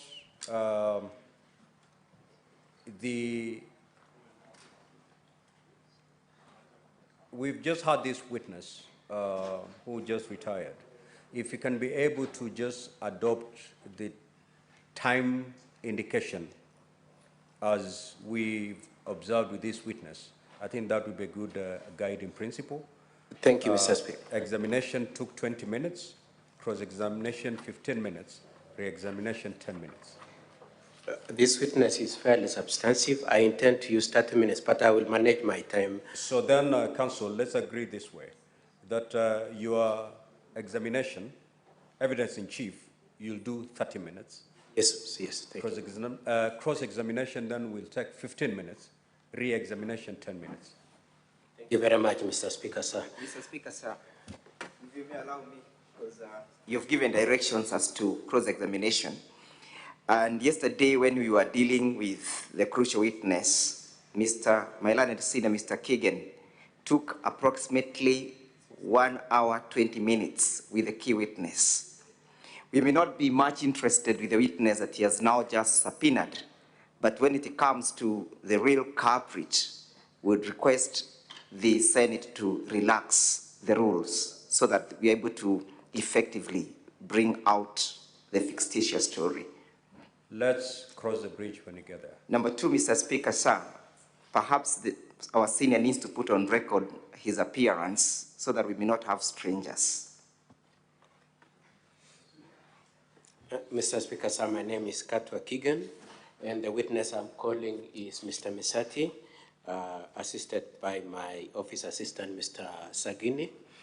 And Mr. Speaker, sir, I thought you would require of my colleague to withdraw the use of the word culprit. That is unparliamentary, and therefore I order that to be expunged from the record. Thank you, Mr. Speaker, sir, and he has whispered an apology to me, and I accept it.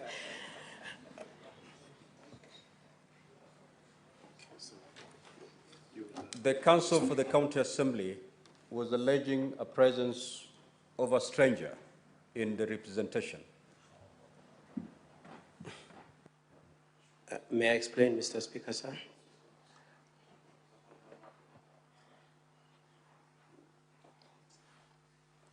Counsel for the county assembly, are you now comfortable? Well, to the best of our remembrance is that Mr. Katwa Keegan did indicate his appearance yesterday, and therefore we expect and anticipate that the same shall not be adjusted to suit his circumstances. Proceed, counsel. Thank you very much, Mr. Speaker.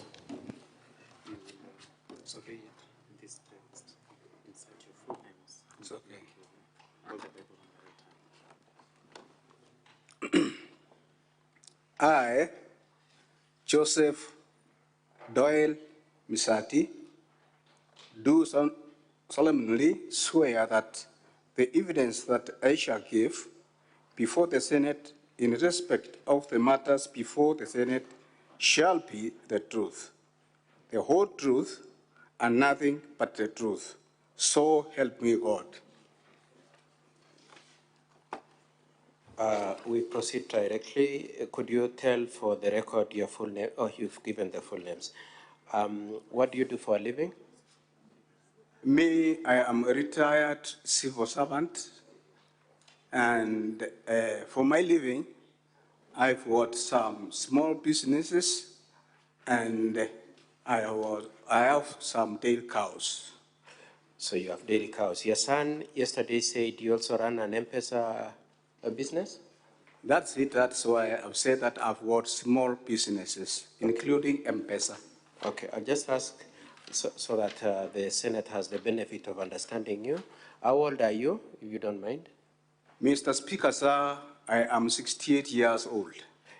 And you said you're a retired civil servant. What were you doing before your retirement? Pardon? What were you doing before your retirement in civil service? Me, in the civil service, I was a livestock officer in veterinary section. Okay, and lastly, do you have any religious affiliation and any church standing? And? Do you have any religious affiliation and do you enjoy any office in church, if you do? Mr. Speaker, sir, by religion, I am a Catholic, and even when I was in Form 1, I tried to go to Rakwaro Seminary, where I intended to be a priest, but I fell on the way. Okay, and so you are a Catholic as we speak now? Correct. Okay. And Dennis, who was a witness yesterday, is your son, is it true? Yes, Mr. Speaker, sir. And I would like you to be shown the honorable members, the Deputy Governor's defense, page 59 to 62. I would like you to be shown that page 59 to 62. Do you have it? Could you confirm that is the statement that you made in respect to this case? Yes, Mr. Speaker, sir. Thank you. Now, do you know Dr. Monda? Mr. Speaker, sir, very well. You know him. How do you know him? His Excellency, the Deputy Governor of Kis County, Dr. Robert Onsare Munda,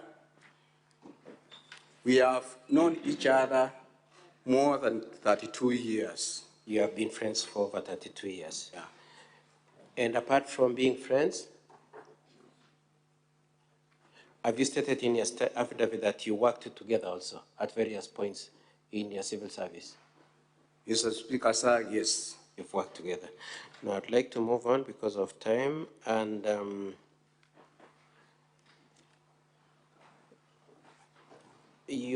before we go into the details, yes, you are aware, you know what the Dr. Monda, your friend, has been accused of, being that he received a bribe from your son and that he threatened your son. You're aware of those allegations? The allegation, I don't, yes. You are aware? Yes, I do. You also heard what your son said in testimony, isn't it? Yes, Mr. Speaker. Okay, so let's start with the first thing that your son admitted. Is it true that indeed, throughout the issues that this Senate is going to consider, whenever your son needed anything, he would tell you and then you would tell the Deputy Governor? No, please. Did the Deputy Governor have a direct conversation with Dennis? Mr. Speaker, sir, no. There's no point at which the two of them spoke directly to each other, isn't it? It's me who do direct communication to the His Excellency, the Deputy Governor. Okay.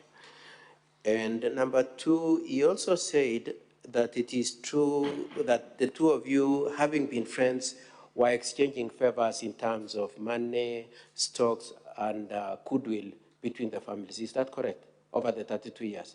Mr. Speaker, sir, correct. Okay. He also said that he relocated from Nairobi to Kisii, to your home state. Is that correct?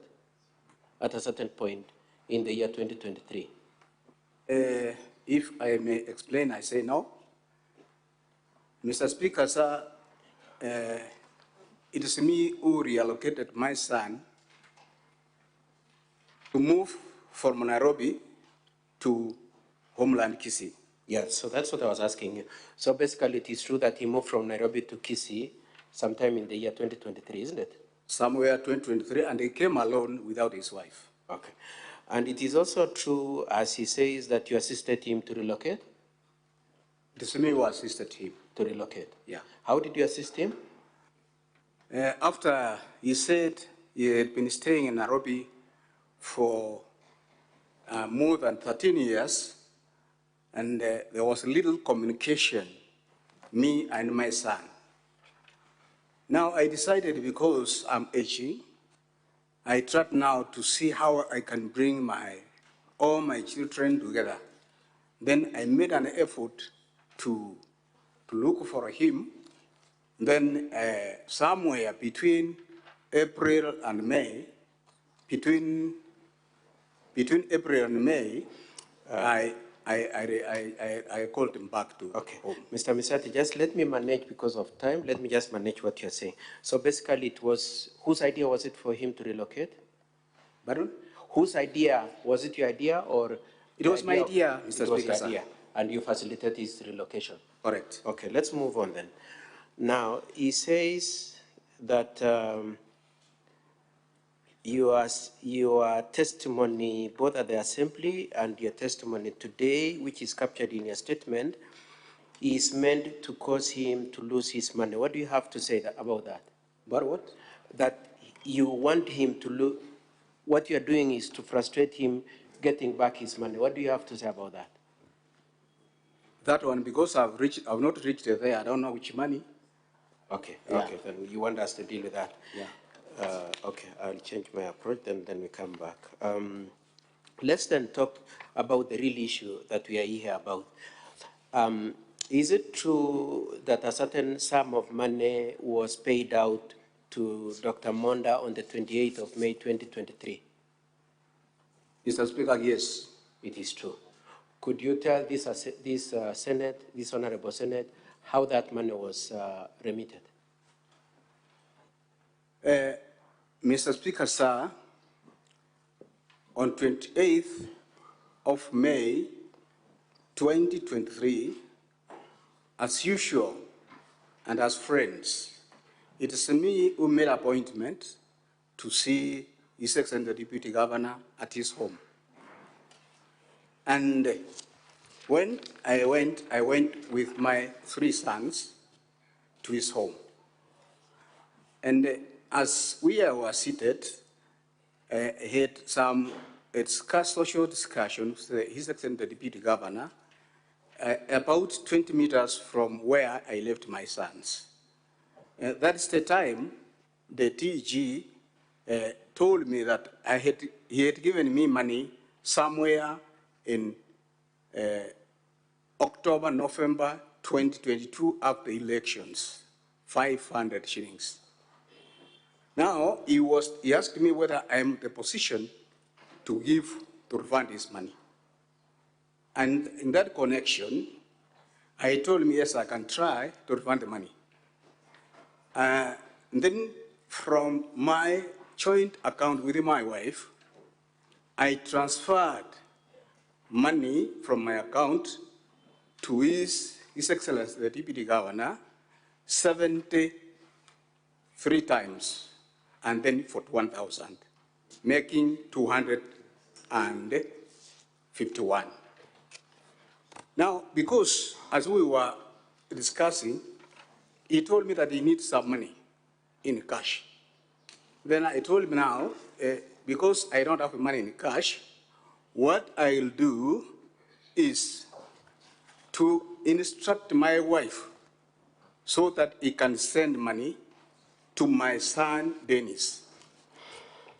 And my wife did that by sending 250,000 in that process to go on to withdraw in the nearest market.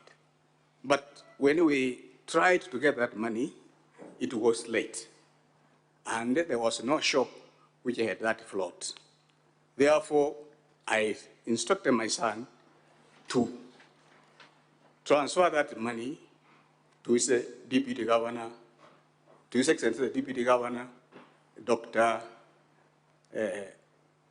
Monda. Okay.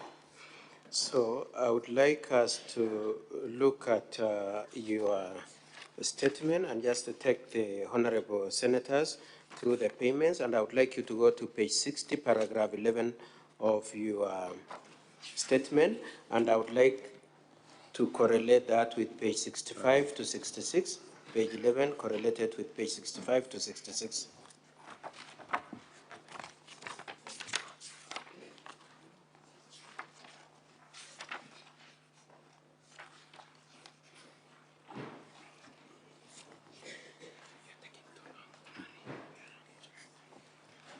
Are you at page 65? Okay, in paragraph 11, you're saying that I therefore refunded by paying 251 directly from my cooperative bank. You can see that at paragraph 11. Yes, okay. Mr. Speaker. And then, so you paid 70,000 3 times and 41,000. I would like us to go to page 65. Are you at page 65? Yes, Mr. Speaker. Could you confirm at page 65 that the remittances of 70,000 is reflected 3 times there? At Yes, page Mr. Speaker. And I want you to turn over to page 66. Is it true that 41,000 is shown there?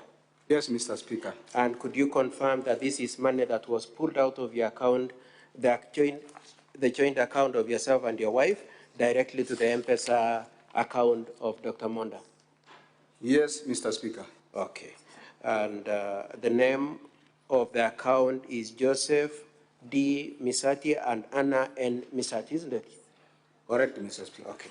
Now let's move on to paragraph 12. At paragraph 12, you said, I thereafter asked my wife to remit the balance of 249,000.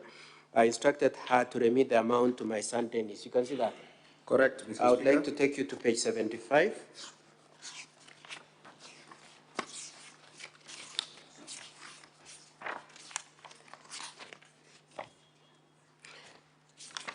'75 to 88, and I want us to go specifically to page 87. Are you at page 87? Your wife's M-Pesa statement is page 75 to 88, honorable members, the DG's bundle. And I would like you to go to page 88 particularly. Are you there? Yes, Mr. Speaker. Could you confirm that between 2001 and 1941, between the hours 1944 and 2001, your wife remitted the sum of 50,000, 50,000, and 150,000 to Dennis Misati as he appears on the face of that M-Pesa? Yes, Mr. Speaker. Okay. And that constitutes a total of how much? 250,000, Mr. Speaker. 250,000. Now,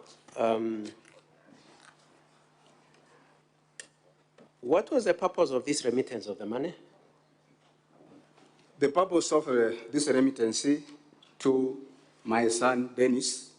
Sorry, no, I mean, so we've seen you pulled out 250 from your cooperative account and another 250 from your wife through Dennis, isn't it? That's correct. And then you sent to Dr. Monda, isn't it? I instructed my son to send. That's okay. So you sent it to Dr. Monda, this total of 500, isn't it? Correct, Mr. What were you giving this 500,000 to Dr. Monda for? Why? What? It was a refund, Mr. Speaker, sir. The money which he gave me in November, October 2022. So it was a refund. Yeah. Number two, whose money was this?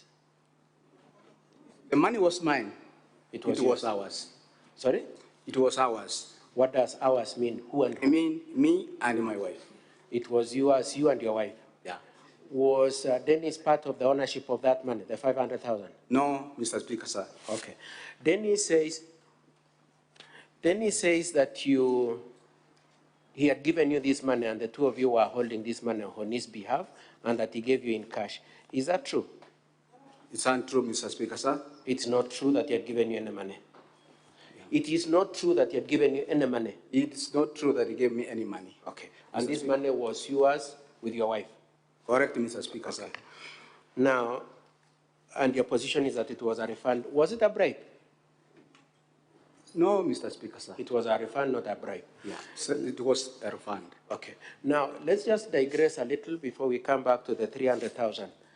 You said, were you seated first of all, you said you went with how many sons?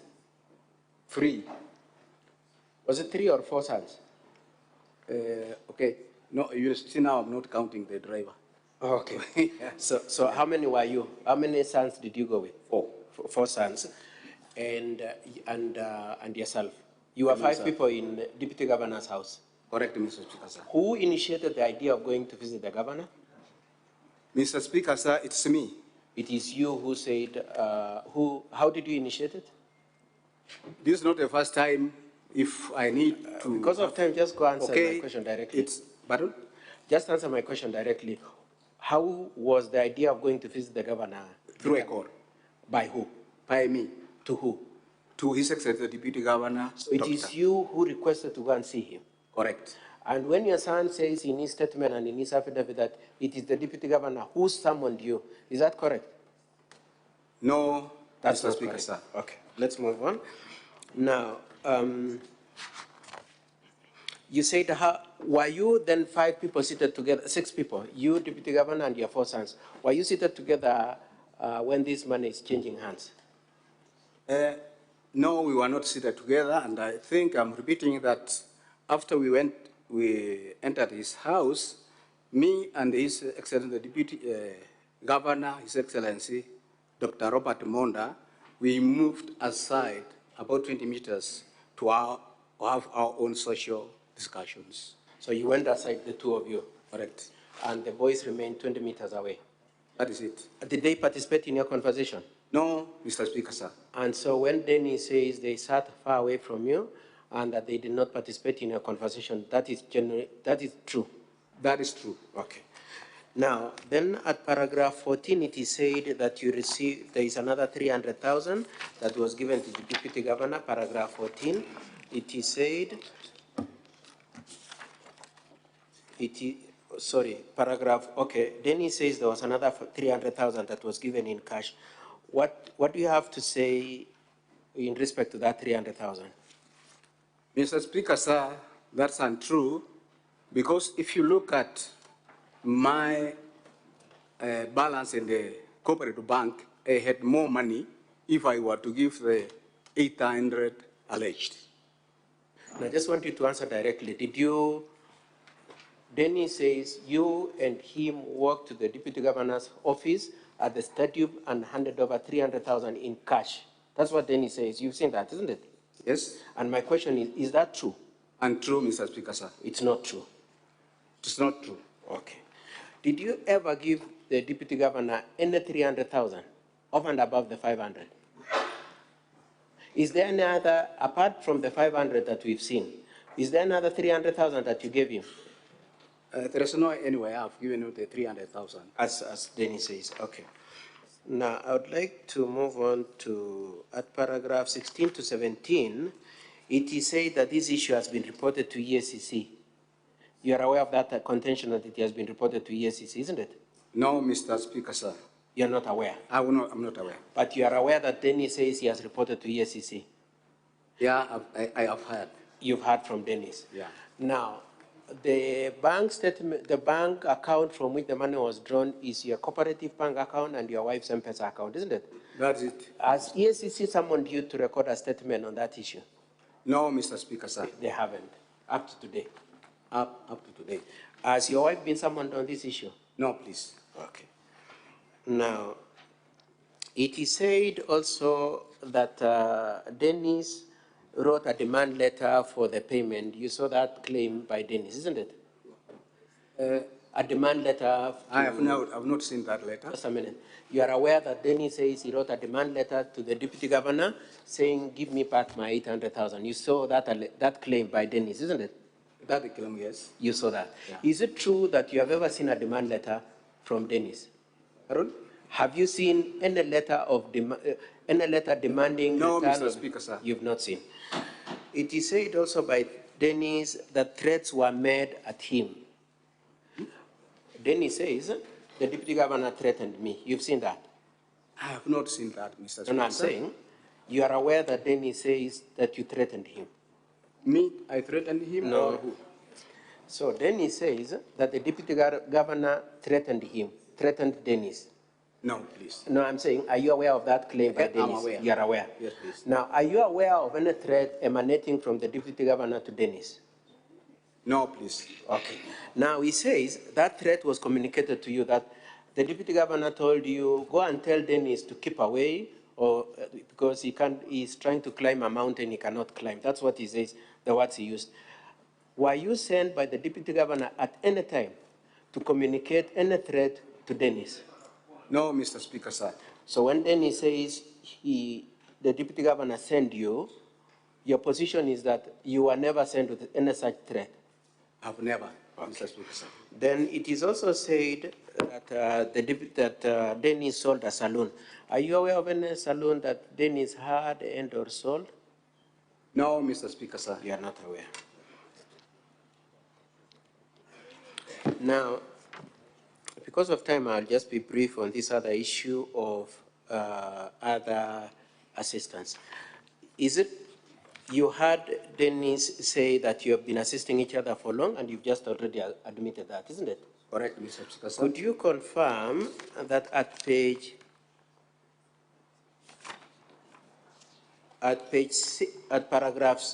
paragraph 6 of your affidavit, you said how you have been consoling each other when you are bereaved together with the deputy governor? I'm just referring to the paragraph for the benefit of the honorable senators. Yes, Mr. Speaker, sir. And that specifically, Dr. Monda'S was there when you lost your mother, and you are there for him when he lost his daughter. You lost your mother in the year 2001, and he lost his daughter in 2018, and the two of you were together. That's correct, Mr. Speaker. Okay. At page, and you also borrowed each other acrobat stock as stated in paragraph 5, isn't it? Yes, Mr. Speaker, sir. And then at page 67 of your bundle,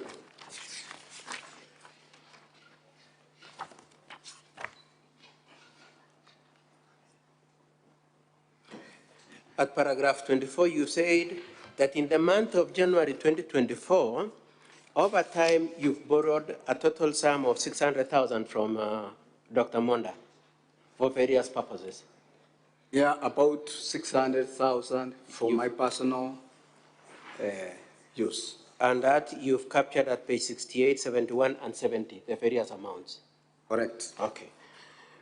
And then at page 117A, at page 117, you've shown there's another amount of 50,000. Could you go to 117? So the one we were just talking about at page 68, 71, and 70 was in the month of January 2024, isn't it? Yeah. And then at page 117A, you received another 50,000. Whom did you receive that 50,000 from? His Excellency, the Baron? Is it true that you received a sum of 50,000 in the year 2014 from Joyce Monda'S? Yes, Your Excellency. And who is Joyce Monda'S? Joyce Monda'S. Actually, Joyce Onsare, let's say. Joyce Onsare. Yes, who is she? Is the wife of the Deputy Governor of Kisii. Okay. And what was the basis of this money? What was it? This is a usual transactions we have been making by borrowing, refunding, receiving, and refunding. Okay. Lastly, in terms of the favors you give each other, I would like you to look at page 108 to 117. Page 108 to 117 is the bank statement of one Leah Onsare. Can you see that? Yes. Page 108 to 117. Who is Leah Onsare? Leah Onsare is Lea Nyanjera Onsare, who is she? Lea Nyanjera Onsare is the daughter of His Excellency, the Deputy Governor of Kisii. And is it at page 111, there is a sum of 200,000 from Joseph Misati and Anna. That is your joint account. There is money from, there is Joseph Misati, Anna. You can see that? Yes. 200,000. Mr. Speaker, yes. Yes. Could you tell the court what was happening, sorry, the Senate, what was happening there? This money, the DG, he instructed me to send this man to his daughter. Why? As usual, we have been assisting each other. Yes. Then that day after, she was to refund. Sorry? She was to refund? Correct. Who needed the money? According to this, it is I was instructed by the DG. Yes. To send money to his daughter. Who needed the money? Was it the DG or what is the position? The money was needed by his daughter. So the daughter needed money, and why wasn't the DG sending the money to his daughter? That one I cannot explain. You can't explain? Yeah. Okay. Now, Mr. Misati, just look at me. Did you see the Deputy Governor instructed you? Was he giving you instructions or he was requesting you? Okay, you know English. He requested me. So he wasn't instructing you? Not instructing, please. Okay. And lastly, I now was told I have 5 minutes. Lastly, you said that your son said you were lying. Unasema uongo ukikuja hapa. What do you have to say about that you are lying? That's, I can say that's not true. You're not lying. No, I love all my sons. Yes. I have 6 sons in total. Yes. And all of them except one. Yes. They have gone through, they are graduates, others have done masters. All your children are graduates, others are postgraduate already. Correct. Masters. And you love all of them? I love them equally. That's why you can also establish this. Yes. That's why I usually, when I want to go to some place, they accompany me. They take you with them because you are Munapendana. That's it. And you relocated Dennis Y from Nairobi? And I think if I may repeat, that if when somebody is going to... I am out of time. I just want to say... Okay, I want them just to be near me. Yes. Was it out of a desire to punish him or out of affection that you needed to take care of his welfare? I wanted just to come near me and get some blessings before. Okay. To take blessings? Yeah. Before what again? No, that one is unlimited. You want to withdraw that? Yeah. Okay. How do you feel about appearing here with your son before a national senate to banter words with him? How do you feel? Mr. Speaker, sir, I'm really very sad. You're very sad? Very sad because this is my son and it's me who paid his school fees to his daughter who's schooling at St. Mary's Nyabururu boarding. So you take care of the fees for his daughter? Yes. Yeah. And is there any relationship between the paying of fees for his daughter and the 600 you borrowed from Dr. Monda in January 2024? The 600 which His Excellency the Deputy Governor gave me in January in various dates, some of the money I used to pay school fees for my granddaughters, including the Dennis's daughter. Okay. Only, you can allow me, only after paying school fees, my son disappeared from my home. Okay, so your son has disappeared. My time has gone out, so I just want to hand you over for cross-examination. But before I do that, could you confirm, even after this session, do you still love your son? Aaron? Do you still love him, notwithstanding these proceedings? That is my son. I love him. Yes. And I want him to come back with his wife. Yes. And they said his wife had a miscarriage. Are you aware of that? You know, some things like that one, I cannot say because I can say no. Okay. Yeah. But it's only that she told me that she was sick. Yes. And then I took her to the hospital and I used money to So you relocated him from Nairobi, you paid for his daughter, you took care of his wife. Correct. And you are prepared to continue doing that? Always. Okay. And are you happy to have your sons, including Dennis? That's my son, and I'm very happy about because that. it's only that yesterday when I met him, he knows me. Okay, I'm handing you over, but it is lucky that you didn't become a priest, isn't it? Then you wouldn't have Dennis and the others. Pardon? I'm told that my time is up. You will be asked a couple of questions by my colleague. They might not be as polite as I am, but just be strong.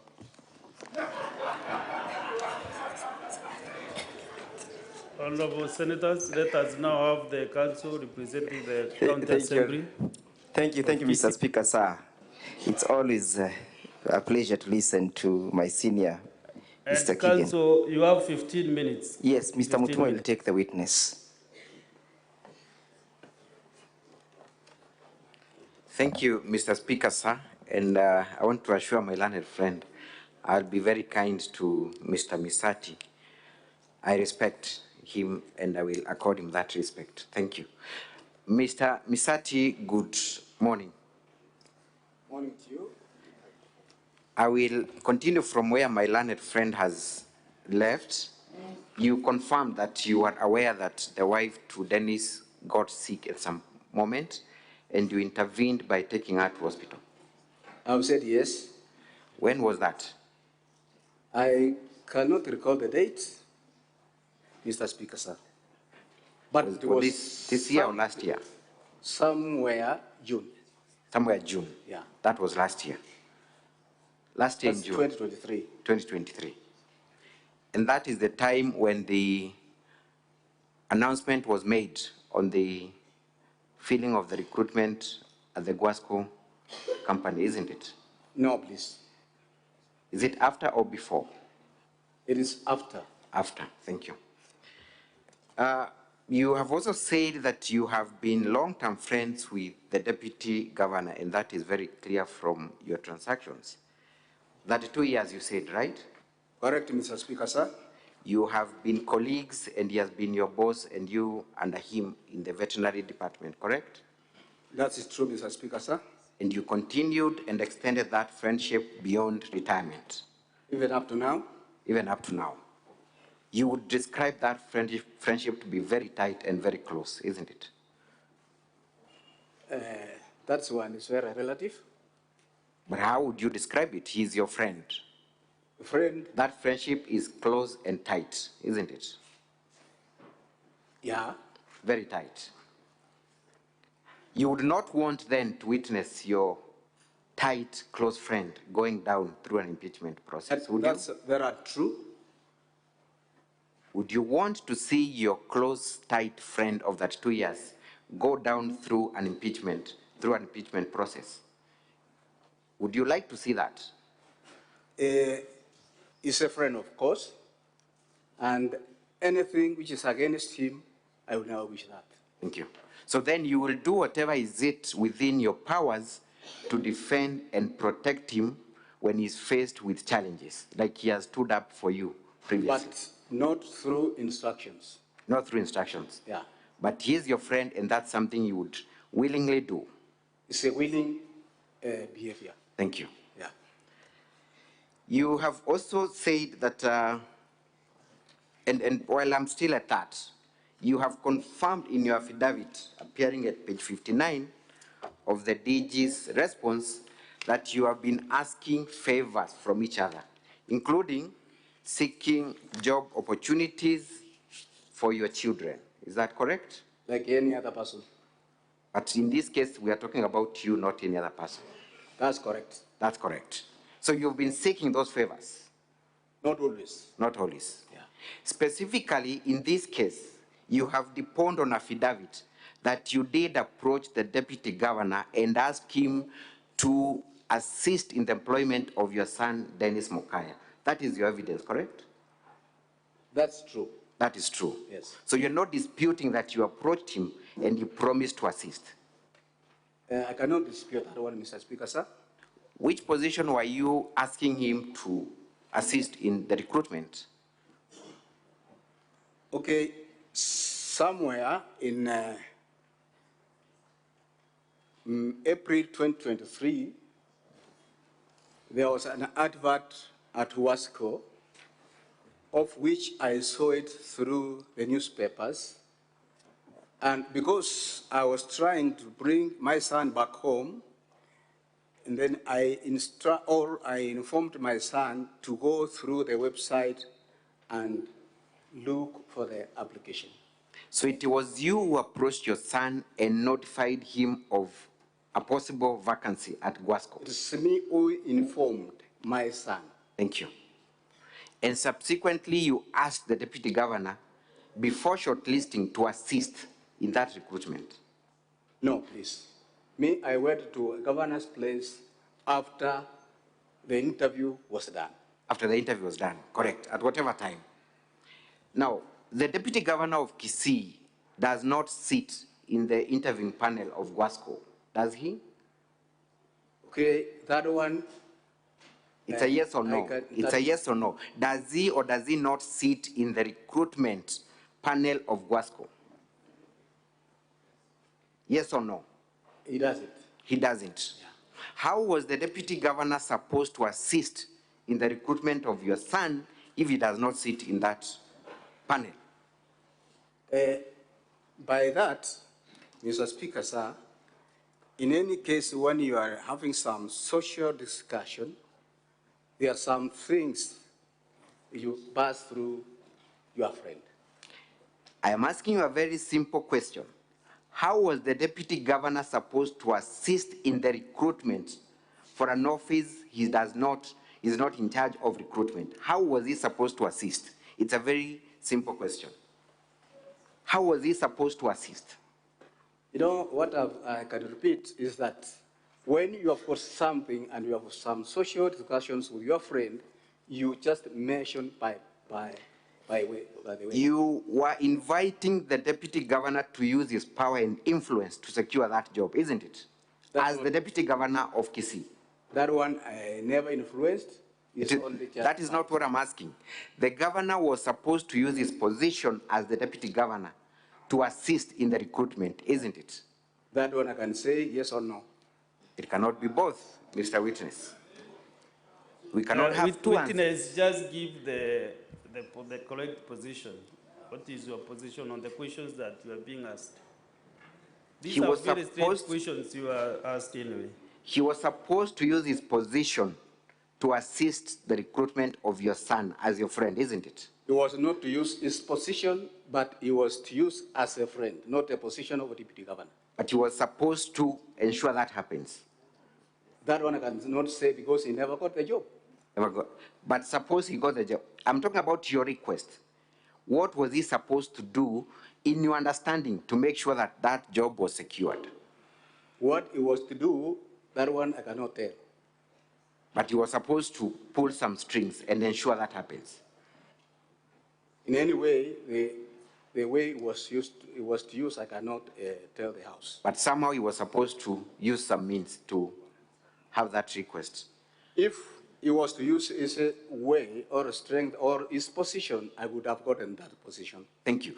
Mr. Mistat, then, if the deputy governor was to intervene in that process of recruitment, would that process be competitive, fair, and just, or it would have been as a result of influence from his position as the deputy governor? What we are talking now is what happened. Pardon? What we are talking now, Mr. Speaker, sir, is what happened. Yes. And if the position was competitive and my son was not taken, therefore he never qualified. But the deputy governor was meant to influence the outcome based on your request, because you did not want any other person to get that job but your son, isn't it? But you know, influence very relative, Mr. Speaker, sir. I can say that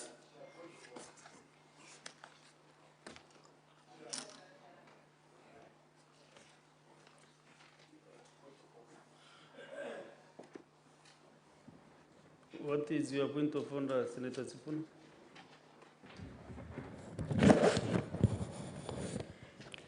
Chair, I think you need to remind the witness that he is under oath and his responsibility to answer truthfully and not be evasive or argumentative in his answers. Because I'm getting very frustrated listening to the answers. I am unable to discern the answers that are coming from the witness. Okay, Senator Sifuna, from where I sit, I cannot be able to tell whether it is truthful or not, but he should. That's what I'm saying. What he should do is to answer specific questions as they are. That's what I'm saying. That's what I'm saying. Some of the questions are just a yes or no. Correct. But from where I sit, I cannot be able to tell whether it is truthful or not. The judges Speaker, in this room will be able to determine that. Fortunately for me, I'm seated here as a judge. I've heard you, Senator Sifuna. Yes, please let him just answer the question. I don't want to open that route. I've ruined that the witness should answer questions directly as he is asked. Let us not go into that route of more point of orders, kindly, honorable senators. Thank you, Mr. Speaker, sir. Mr. Witness, when you approached your friend of that 2 years, the Deputy Governor of Kisii, on this request, what was his response? Mr. Speaker, sir, as I've mentioned earlier, when I went to his home, it's only that we discussed some social discussions, including looking for employment opportunities of education. Mr. Witness, my question is specifically, when you made the request for Dennis Mokaya to be employed at Guasco as the commercial manager, what was the response of the Deputy Governor? It's a very clear question. Please avoid stories. Okay, when I mentioned, he just told me that there are some factors which follow for employment, and if he has done the interview and he qualifies according to what the Board of Management of Wasco, he will be called. Did he promise to assist or not?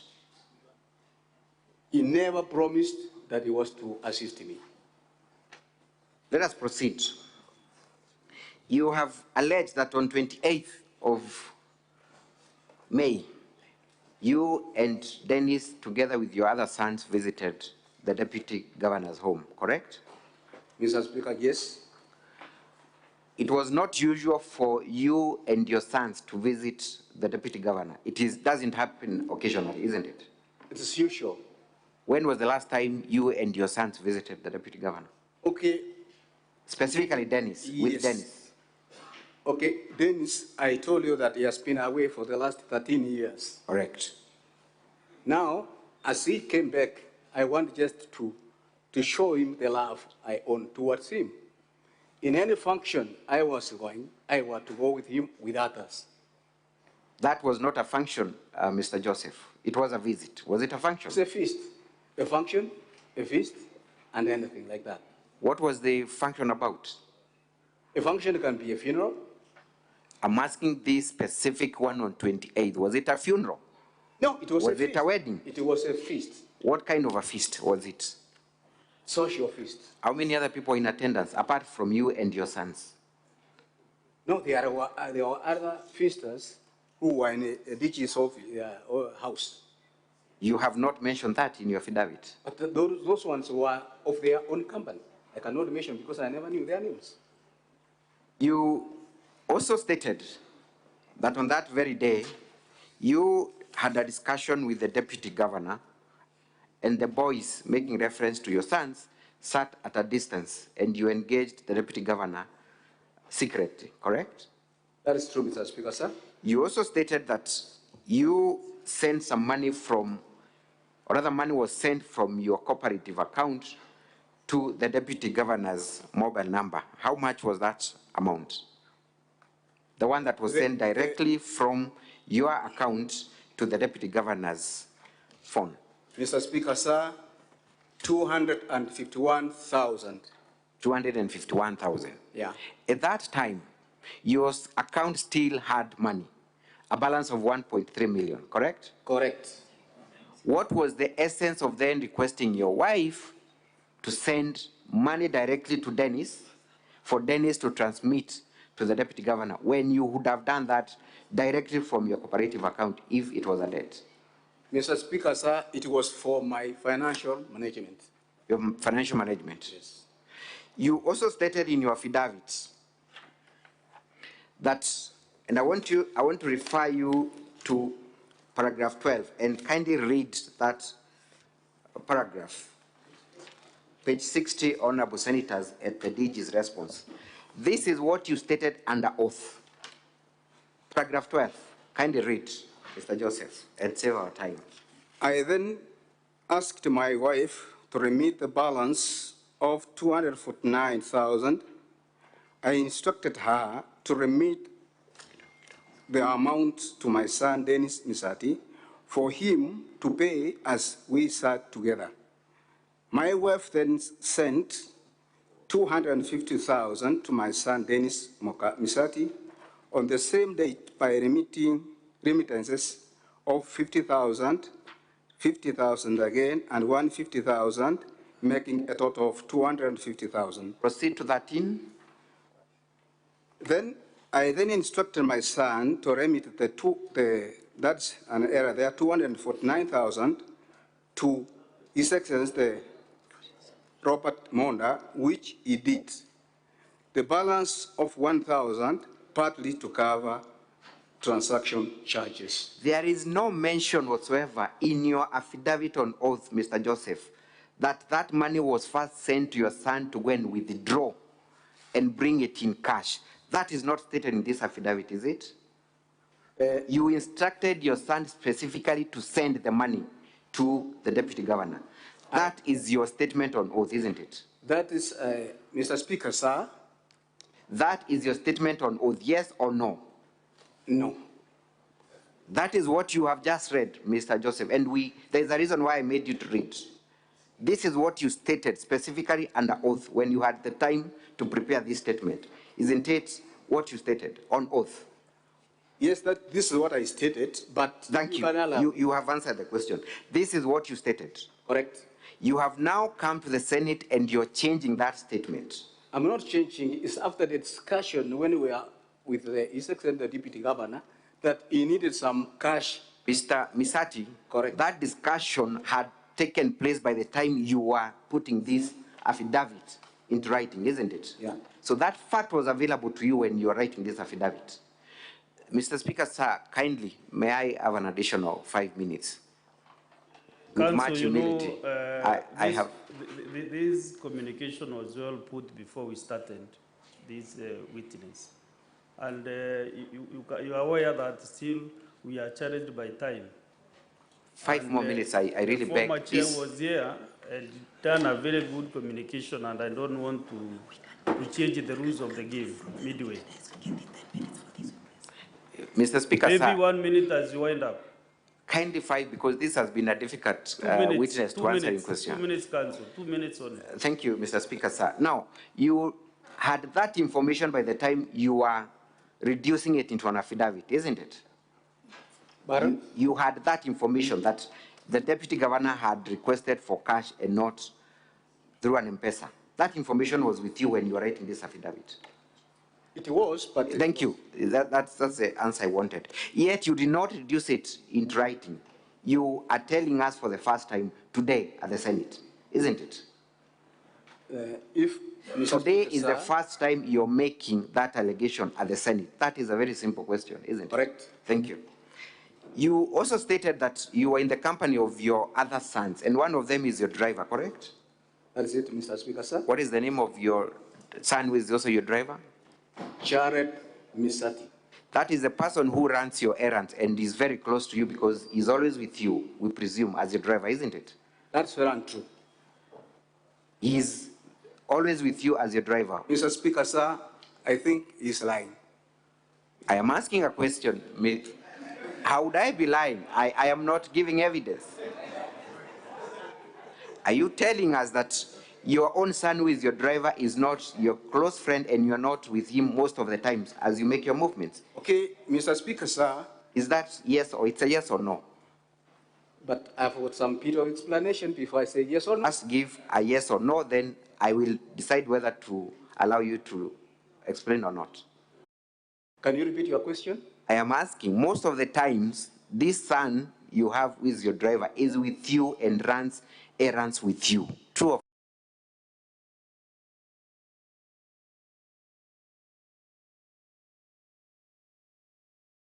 false? Correct? That's not true. Mr. Witness, is there a place you go without him as your driver? You do not drive yourself, he drives you. Okay. Everywhere I go, because I don't have any other person to drive me, my son, who's at home and who is yet to be employed, and who's older than Dennis, he always takes me where I want to go. That's what you should have said from the very beginning. Thank you. Council, your 2 minutes are over. Thank you. The very last one. No, no, Council, now just on that issue, I was Council, building now up on that issue. Just you are abusing my magnanimity.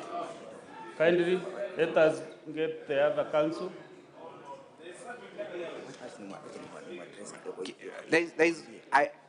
there will be a lot of prejudice on my part if I do not conclude on that issue. Mr. Speaker, you will note that this has been a very difficult... It is up to you to utilize the 2 minutes that I give you. Thank you. You know, if you keep on asking for more time and I've directed you what to do, why don't you shoot your questions that we want to achieve?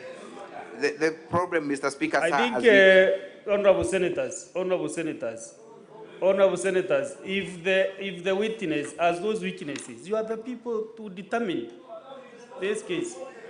So honorable senators, I don't want you to direct the witness on what to say or not know what to say. And please avoid please exchanging with the chair, Minority Leader. Let us just give me time to manage this process. This is not the issue of which side or what. Please, I beg you.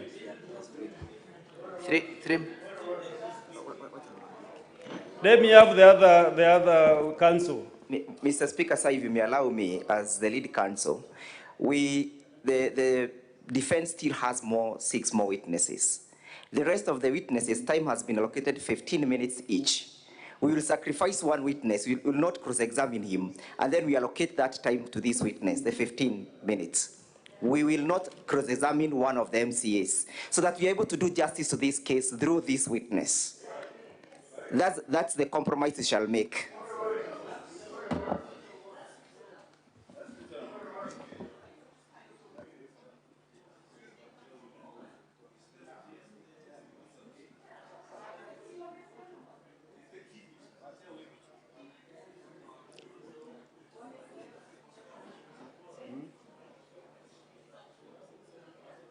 Can you give me the name of the member of County Assembly that you want to see in the 15 minutes for record purposes?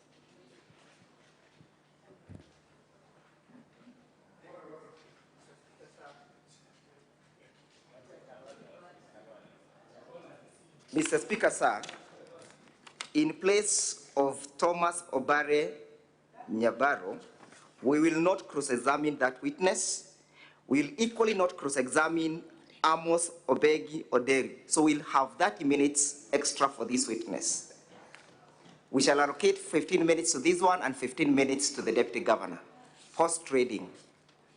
Yes, I will give you 15 minutes for the first one. For Thomas, I place 15 minutes, strictly 15 minutes, Council. We are most obliged. No addition, no subtraction. It's good horse trading. Maybe you can use less, but you can't use more than 15 minutes. Thank you. Proceed. Thank you, Mr. Speaker, sir. You notice that this is a key witness that needs to be thoroughly cross-examined. Mr. Misati. Yes, Mr. Speaker, sir. You have confirmed that your son, who is your driver, is mostly with you when you are running your errands, correct?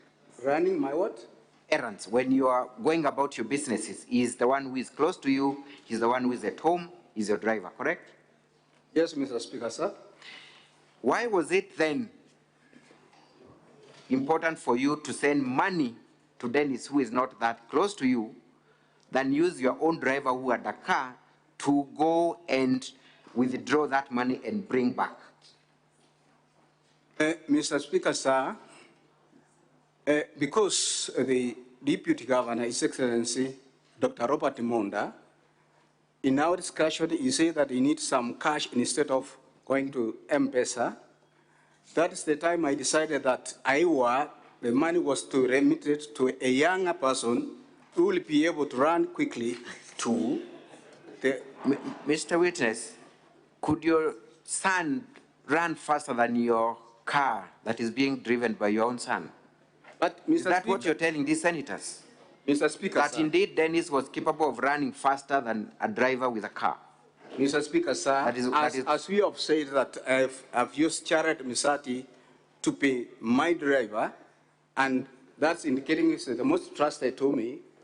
In terms of management, I wanted also to show my son, Dennis Misati, that I love him through sending that money to also act on that.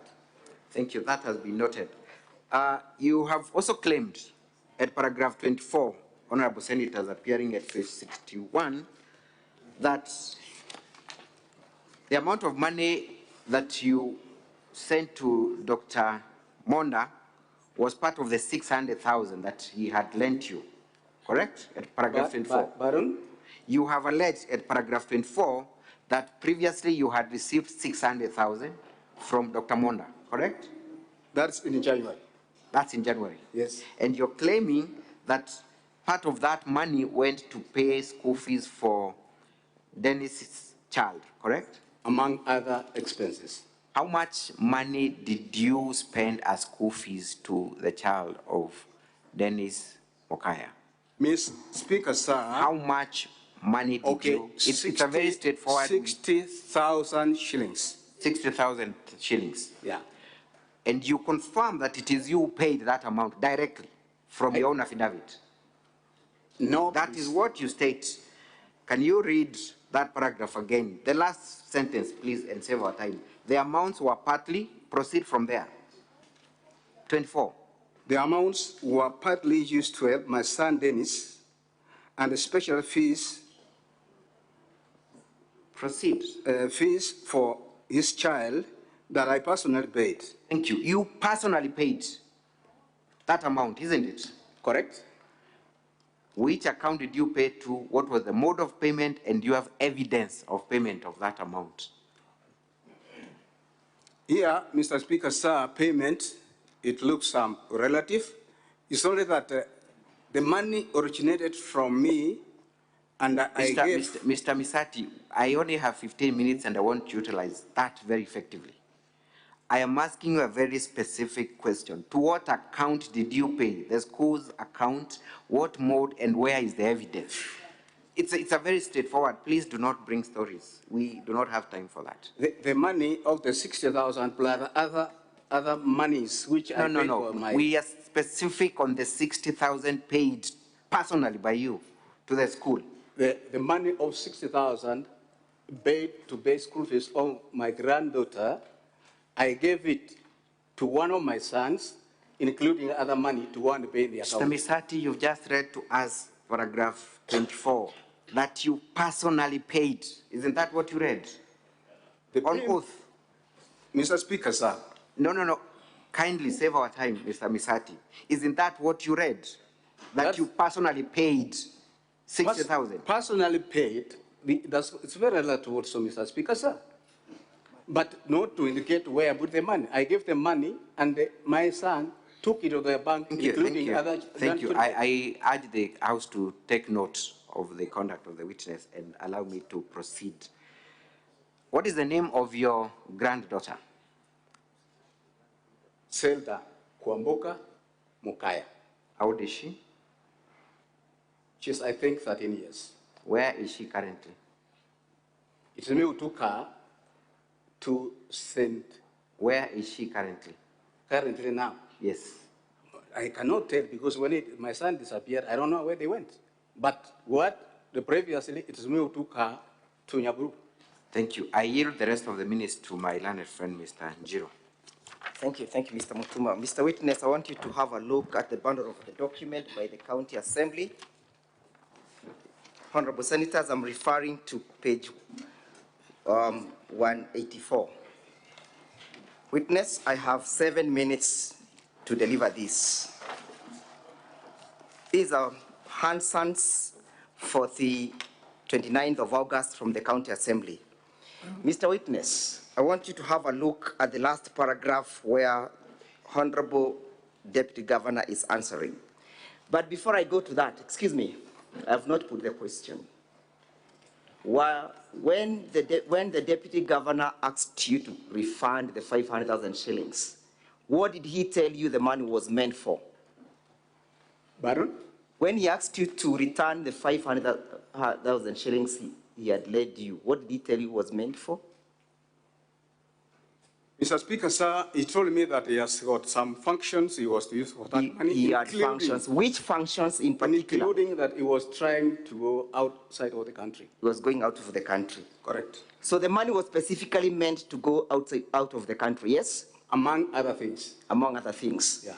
Are those other things that you're referring to the issues that you're discussing to, and more specifically, the forwarding of the money, 100,000 shillings to one Lucy? Are you aware or you're not aware? That one I'm not aware. You are not aware. I want you to have a look at page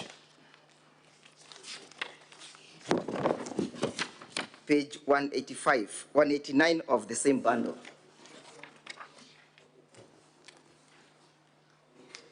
And the Deputy Governor traveled. Are you aware whether he traveled, he never traveled? You know, Mr. Are you aware or you're not aware? I'm not aware. Thank you. Yes. Look at page 189 of the same bundle, honorable members. The bundle by the County Assembly, volume 1.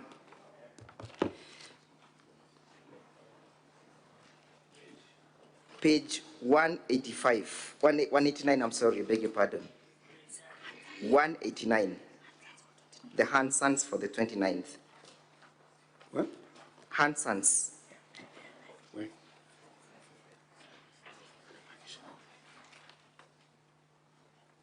Who made the request for assistance?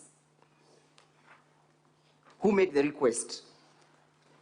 Of assistance of what? Yes, of you to be assisted for Dennis to secure a job. It's me, Mr. Speaker, sir. To whom did you make it to? Did you make it to your friend, Dr. Monda, or to the Deputy Governor of Kisii County? My friend, Dr. Monda. Where was that job supposed to come from? From his farm, from his shop, or from the county government? Mr. Speaker, sir. I have asked you 2 issues. Where was the job supposed to come from? From the county government. Thank you. Look at paragraph where we have the Honorable Deputy Governor. Yes, can you see that? Here? Yeah. Yes. Yes, would you read out? What's the Deputy Governor saying? Honorable Deputy Governor. Can you see where he's saying, Mr. Speaker, sir? Mr. Speaker, just as a good friend, yes? Mr. Speaker, sir, as great friends, Mr. Joseph and I, somewhere in April 1st, was made to know that there is advert that has come up in the Wasco, and Misati, as a friend, could ask me that his son has also tendered his application. Thank you. Yeah. In this respect, which son is the Deputy Governor making reference to? Dennis. Dennis. Proceed. Can you see where my senior, Mr. Kato Kigen, is saying, so he requested if you could assist? Can you see? Yes, Mr. Speaker, sir. And what does the governor say? Does he say yes, that you made the request? Can you see that? Yes, Mr. Speaker, sir. Proceed to read. And did you talk to Lucy about the request about your friend? That's Mr. Kato Kigen asking the Deputy Governor, yes? Baron? That is my learned friend, Mr. Kato Kigen, asking the Deputy Governor whether the Deputy Governor spoke to Lucy. Can you see that? Yes, Mr. Pikasa. And what was his answer? Honorable Deputy Governor, like any other leader, Mr. Speaker, sir, this request came to me. Everyone, honorable members, know that Lucy is a WASCO, would work under like any. Yes.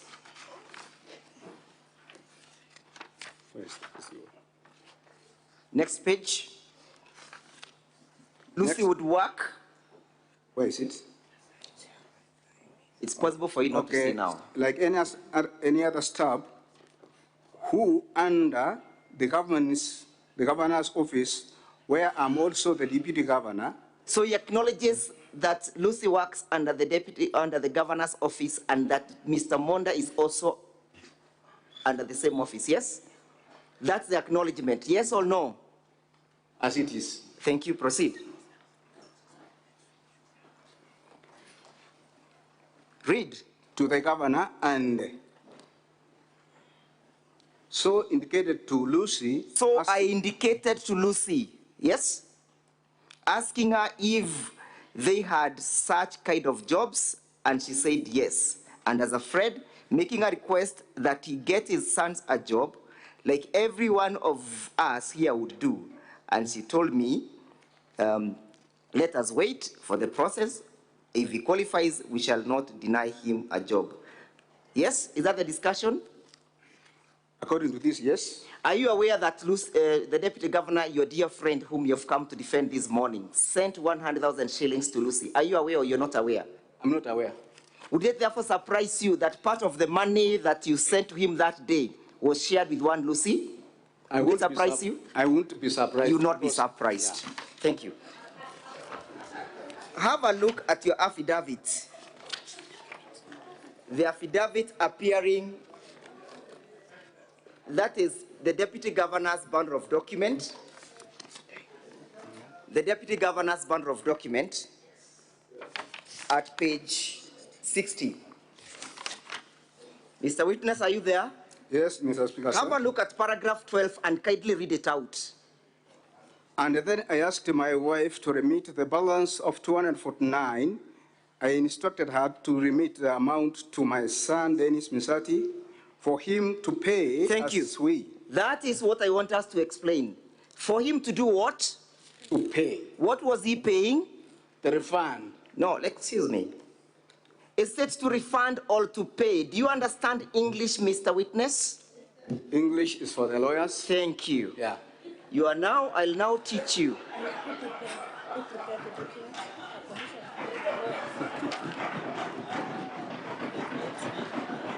And therefore, Order, Senators, order, Senators. I'll put it to you that there's a difference between the statement to pay and to refund. Yes? And therefore, because you have preserved the English for us lawyers, I'll put it to you that the two words have different meanings. Yes? It is very difficult for me to understand. I therefore put it to you that paying is different from refunding. According to you, yes? And therefore, I further put it to you that the word payment being used here is the corruption and the bribery for your son to succeed with a job, yes? Payment is not a bribe. It will depend on which context it is. In this context now, thank you. That's wrong. Let us have a look at page 111 of the same battle by DG. Page 111, which is a statement by Leah Nyachera Onsari. Yes. A statement from Cooperative Bank, yes? Correct. You are the one who has brought this document, correct? That's it. No. It's not you who has brought the document. It's not me who brought this statement. Where did it come from? It came from Leah Onsari. Is she a witness in these proceedings? That one I'm not aware. I put it to you that she is not a witness. You have said so. But now, Mr. Witness, Who sent this money to Leah? It's me and my wife from the joint account. Upon whose request? Upon the deputy governor's request. So the deputy governor asked you to send the 200,000 shillings, yes? Correct. Did you ask him what it was meant for? That was his personal use. So if I put it to you that your deputy governor for whom you so love is a person who has insatiable desire for resources, and that is why he's always in a begging mood, what would you say? Mr. Speaker, sir, that is very untrue. Thank you. No further questions.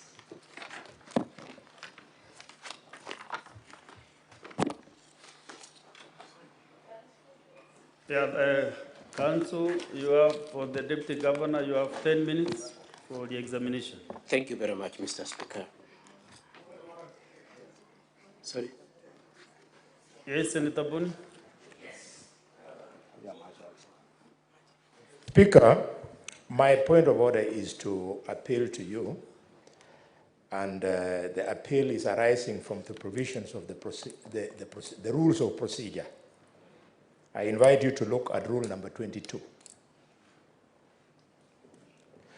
Mr. Speaker, I'm appealing to you that you vacate your direction that in order to accommodate the time constraints, the Council for the County Assembly should lose its opportunity to cross-examine two witnesses.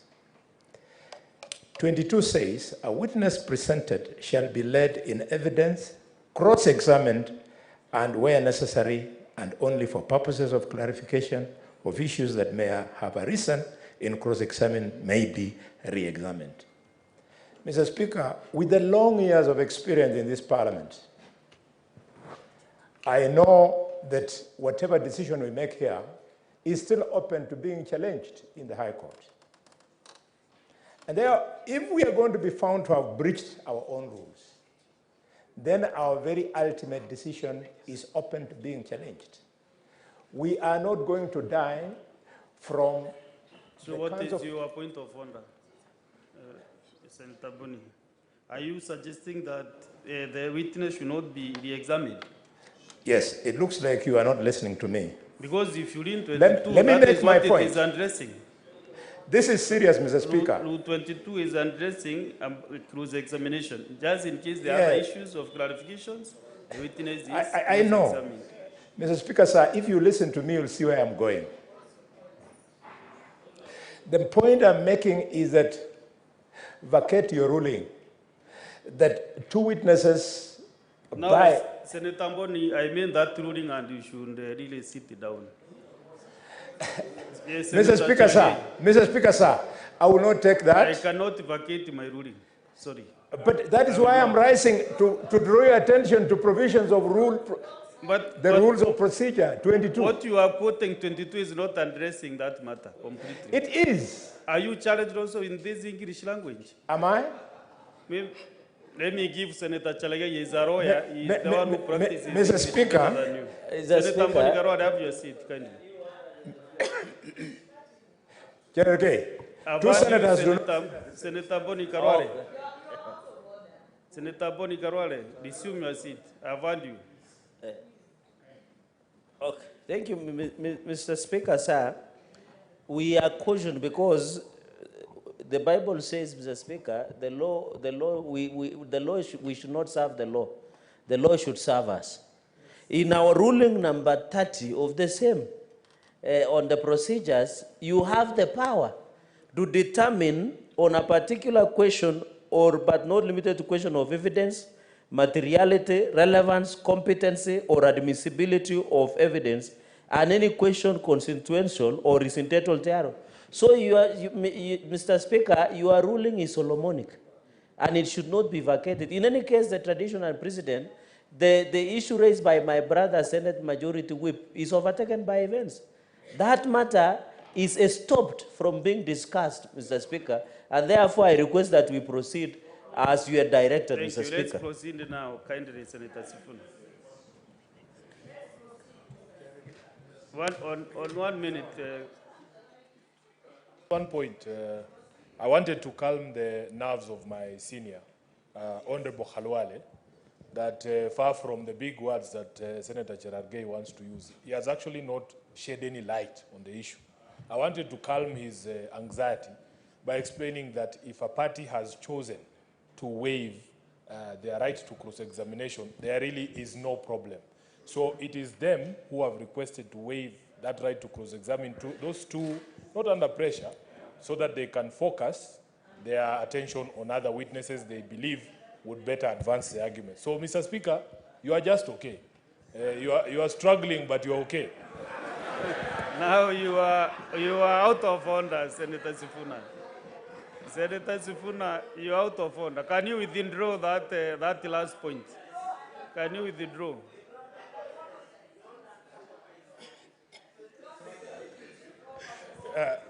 Speaker, it was with a light note, but I withdraw and apologize. You are a man of substance. Council, let's proceed. 10 minutes. Thank you, Mr. Speaker. I trust my 10 minutes start running now. From now. Thank you very much, Mr. Speaker. Mr. Joseph Misati. Yes, Mr. Speaker, sir. A number of questions were put to you, whether you defend the DG whatever he wants, that you act on his instructions, and that you do anything. And the question I want to ask you directly is, would you go out of your way to defend the truth, or you would go out of your way to defend? What are you defending today? Is it the truth or the Deputy Governor? The truth, Mr. Speaker, sir. You are standing for the truth. That's it, Mr. Speaker, Okay. sir. And all you said is based on your truth. Pardon? What you are standing on is what you believe to have been the true position.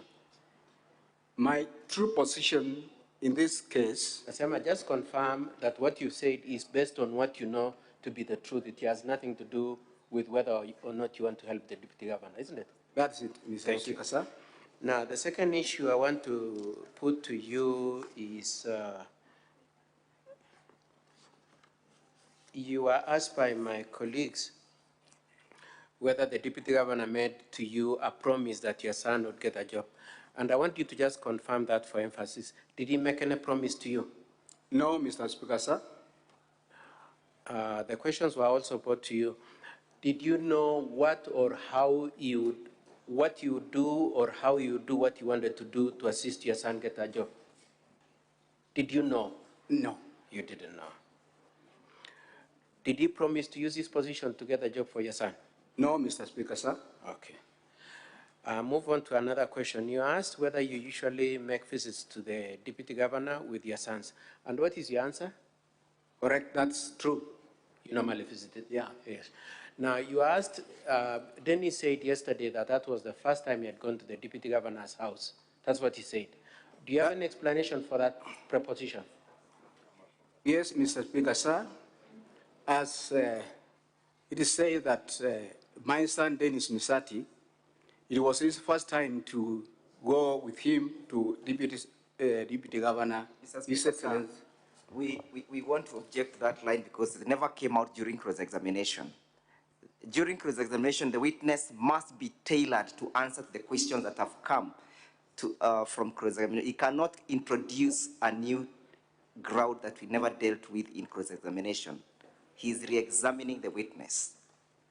Mr. Speaker, sir, all I am doing is reacting to the proposition that was put to the witness as to whether he normally goes with his sons to visit the Deputy Governor, or otherwise whether that was the first time and distinguishes the rest of the visits. And so I'm just making the point as to whether or not indeed he has been visiting, and if Dennis was making the first visit as opposed to the other sons, what is the explanation? That's all I'm doing, Mr. Speaker, sir. I pray that you... Just stick to that lane. Yes, thank you very much. You have a lot of experience. Thank you, Mr. Speaker, sir. And I don't want you to be very verbose.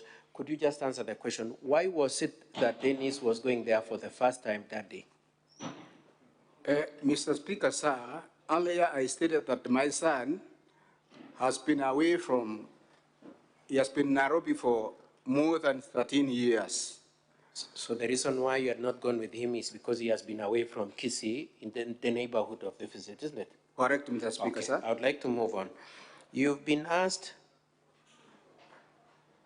why you chose Dennis to receive the M-Pesa as opposed to Jared, whom you have always worked with. What is your answer to that? Why did you choose Dennis? Mr. Speaker, sir, when you have got a number of children, you must balance in how you can love them. In that context, you can see that Jared is the person who has been driving me. Here is Dennis who has come. Because of that, I want just to show Dennis that I love him by sending that money. In other words, not loving because I sent the money. It is just to indicate that I must balance in my love towards my sons. So you are showing love and trust, that you trust all of them?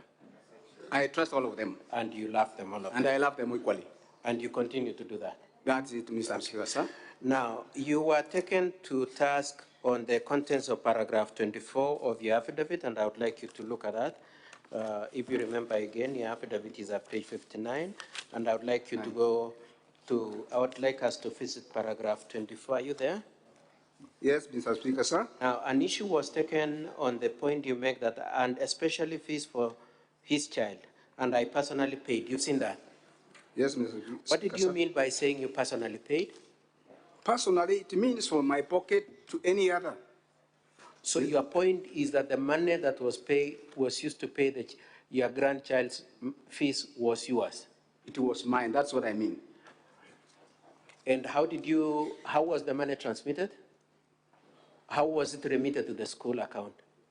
I gave one of my sons to one that remitted the money. So one of your sons went. But in the meantime, whose money was that son of yours taking?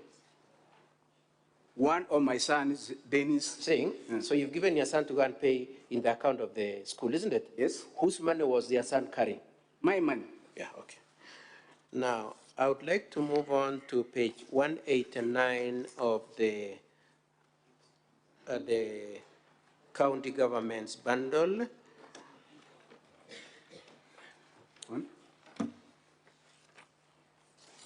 And that is the Hansard, and particularly I would like us to look at page 190 of that Hansard. Yeah. Paragraph. Now, could we, I would like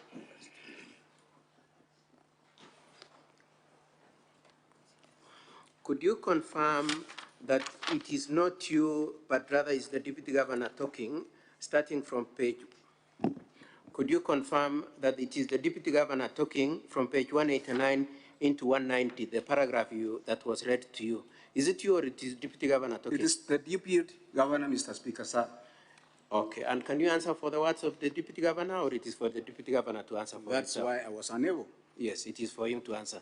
Now, I would like us to read the last sentence of the Deputy Governor's statement, running from page 189 to 190. Could you read this last paragraph? And she told me? And she told me, let us wait for the process, and if he qualifies, he shall not deny him the job.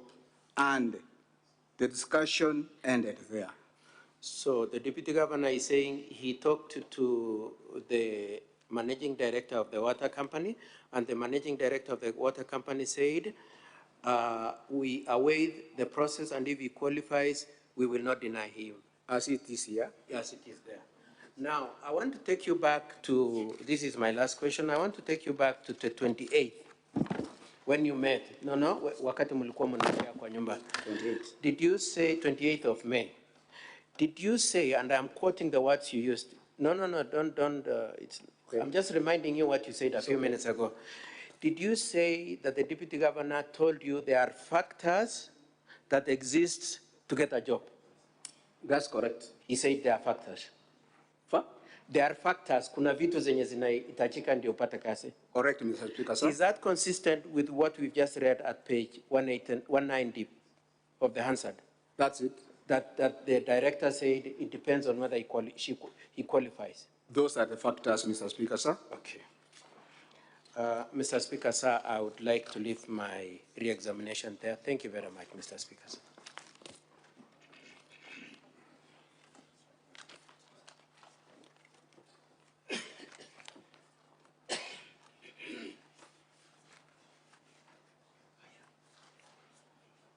You done, counsel, with the witness? Yes, I'm done, Mr. Speaker, sir. So for this particular witness, I want to give a few senators to seek clarification.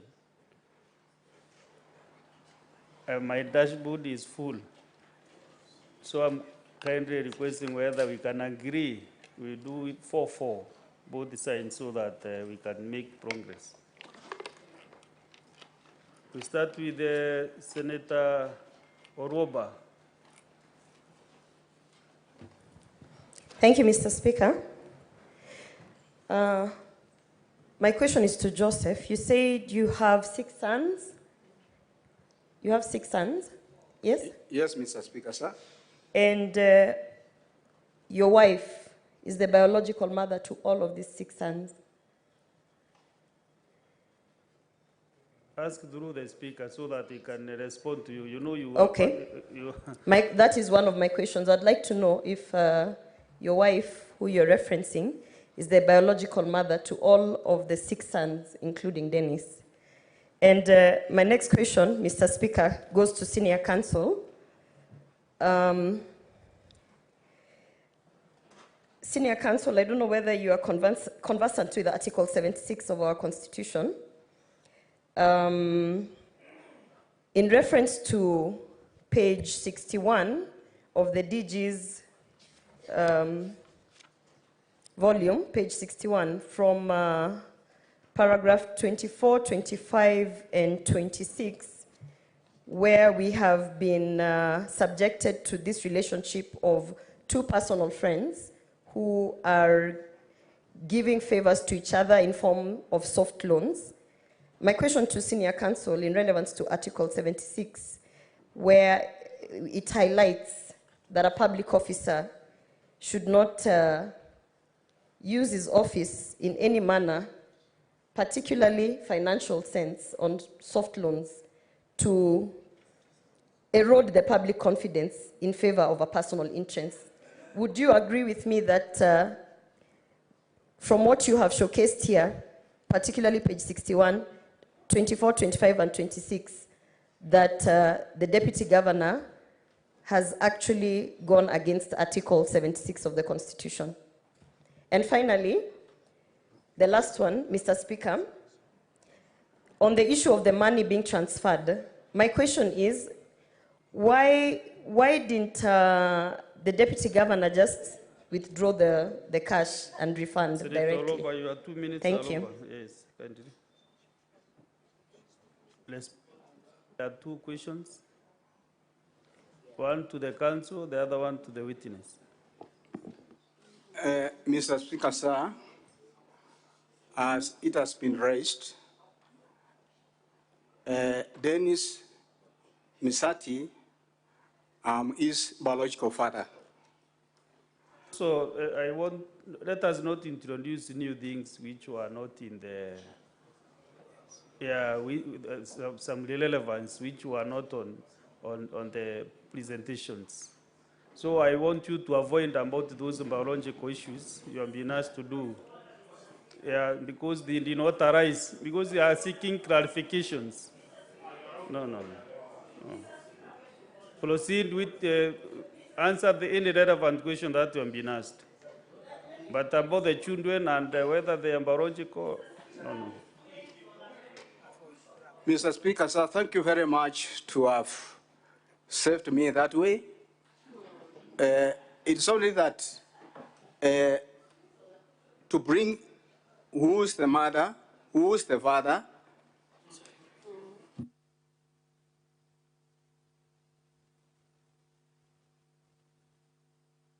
The second question was directed at me in terms of the provisions of Article 76 of the Constitution and the need for propriety of conduct by. Thank you. Mr. Speaker, sir, can I proceed? Thank you very much. In terms of the question as to whether the Deputy Governor conducted himself properly within the intention of Article 76, our answer is that he completely conducted himself properly. It is our understanding, first of all, we are not making an admission that this money was meant to make any influence. It was a mere refund. It is our position that borrowings between friends is not prohibited by Article 76. It is our position also that if it were to have been the case that it was meant to be a bribe, yes, that's when you can invoke Article 76. But our position is that it was not a bribe, it was a friendly loan between the two of them, and it was a refund that was happening on the 28th of May. Thank you, Mr. Speaker, sir.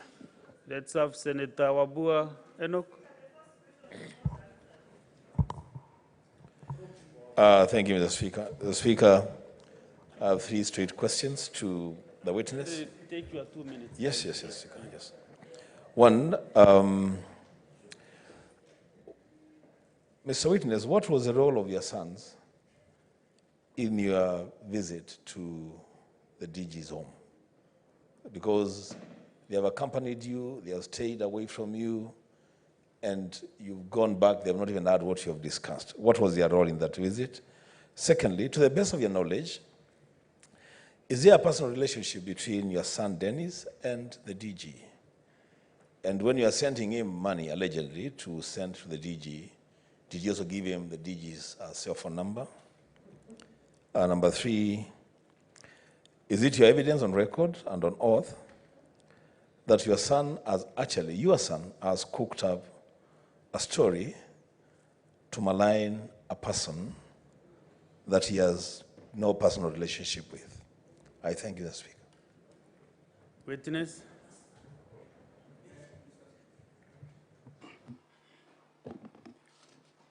Mr. Speaker, sir, for the love of my children, I usually move with them when they are at home or when they are in the weekend together when we want to visit any other friend. Number two,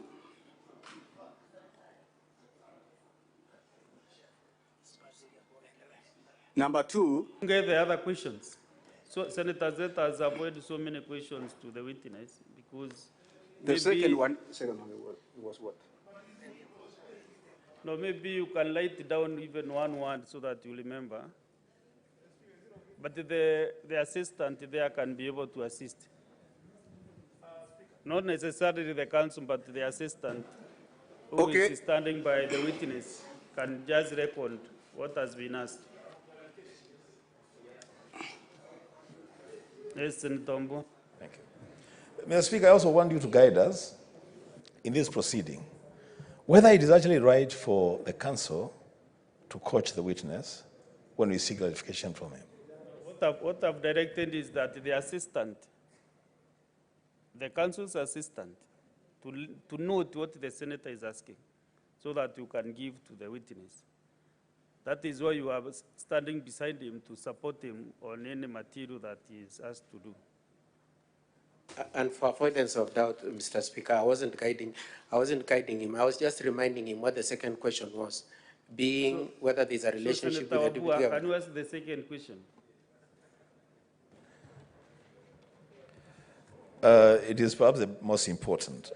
To the best of your knowledge, is there a personal relationship between your son, Dennis, and the DG? And when you are giving him, when he was being given the money to send to the DG, was he also given the cell phone number of the DG? Yes, proceed and answer that question. Mr. Speaker, sir, through me, all my sons, including Dennis, we have got relationship with the DG. Number two, the man which was sent to my son, Dennis Misati, to forward it to His Excellency the Deputy Governor, it's me who gave him his number, the deputy's number. Okay, that's okay. No, he has answered that. He gave you had 4 questions. Which other one? And let us just do 2 questions with the 2 minutes. Because we cannot restrict 2 minutes to the senators. But Speaker, how you deal with your 2 minutes is your problem. If I can ask 20 questions in 2 minutes. What I mean is that if we give the senators 2 minutes, yes, then the witness 20 minutes. So if there's a problem with the witness answering questions, that is not my problem. So kindly ask your last one. The last question was that whether it is your evidence on record and on oath that your son, Dennis, has actually cooked up a story to malign a person that he has no personal relationship with, in the name and character of the DG. Mr. Speaker, sir, according what His Honorable Senator said, and if I can also summarize what's going on, my son was lured, intoxicated with some of the people to use him to fail the deputy governor. And that's why my son, after I paid school fees, he stayed at home for 3 to 4 days, and the vehicle came to collect him. Where they went with his wife, I cannot tell up to now.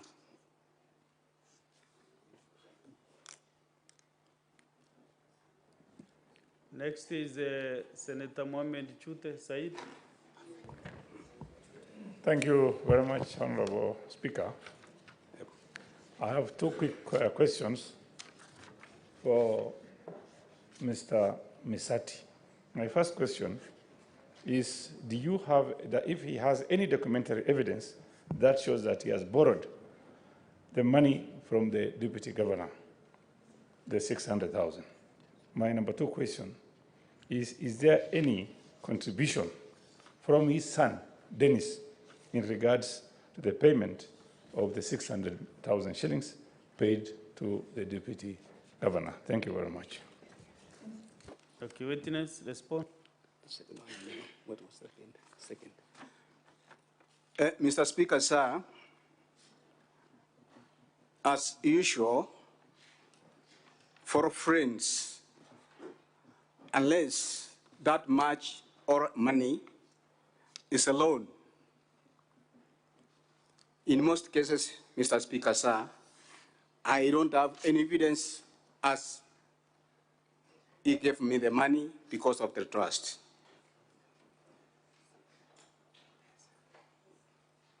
Second one, the second question. What?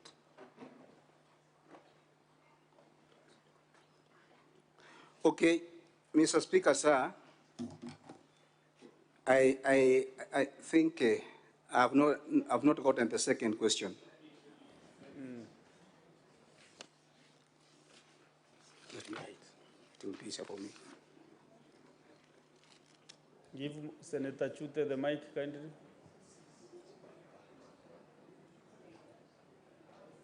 Give Senator Chute the mic.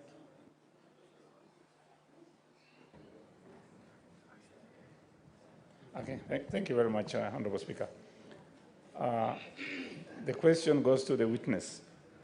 I'm asking the witness if there are any contribution that was made from his son, Dennis, in regards to the payment of the 600,000 shillings paid in form of M-Pesa or cash to His Excellency, the Deputy Governor. Thank you very much. Yes, Mr. Speaker, sir, they said 600,000. It was never sent from me to the DG. It was the DG who sent me that money to me. Therefore, Dennis' contribution is not there. Senator Sifuna Edwin. 500. Mr. Speaker, I was really looking forward to an explanation from the witness as to why it was necessary for the money that was sent from Dennis to be sent by Dennis, because it went from the mother to Dennis to the DG. If indeed it was a debt, it would have been sent direct either by him to the DG or the mother to the DG. But he has made something very curious comment that it was for his own financial management.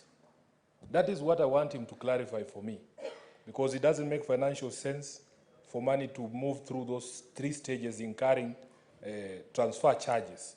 What do you mean by your own financial management? Because it was a direct transaction. You should just have told your wife, send to the DG. I want to understand that explanation that you gave witness.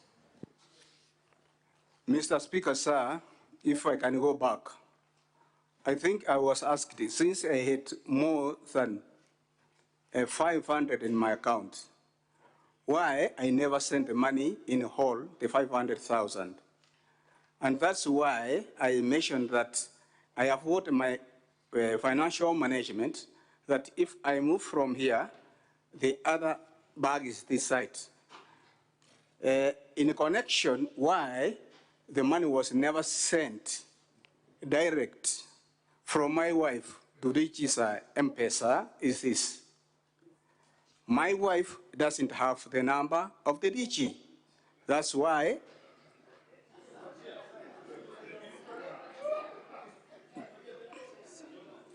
give the witness time to answer the question, kindly. That's why, Mr. Speaker, answering. Sir. Answer. That's why, Mr. Speaker, sir. Answer.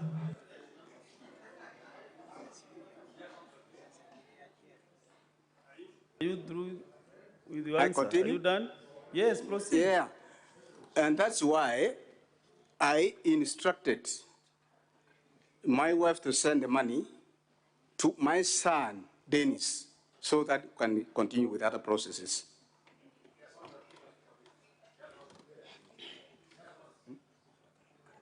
No, but you are on the queue. You're on the queue.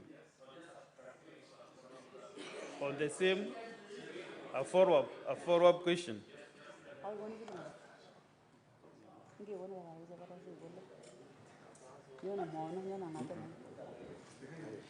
Just one clarification, Speaker, so that we don't lose that trail of thought, because the witness says that the wife could not send the money to the deputy governor because the wife didn't have the number. But I also recall that he has said that Dennis himself did not also have the number of the deputy governor. So he had also to send the number to Dennis. Why was it then difficult for him not to send to, it was easy to send to Dennis and very difficult to send to the wife.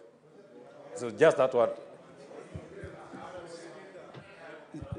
Senator Medu, are you asking me or the witness?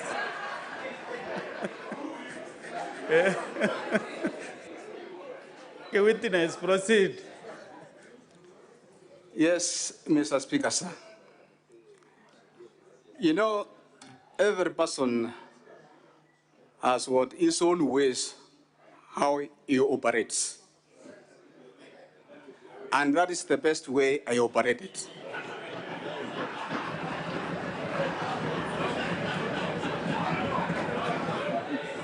Okay, thank you. Let us, Senator, order senators, order, senators. Next is Senator Cheptumo William.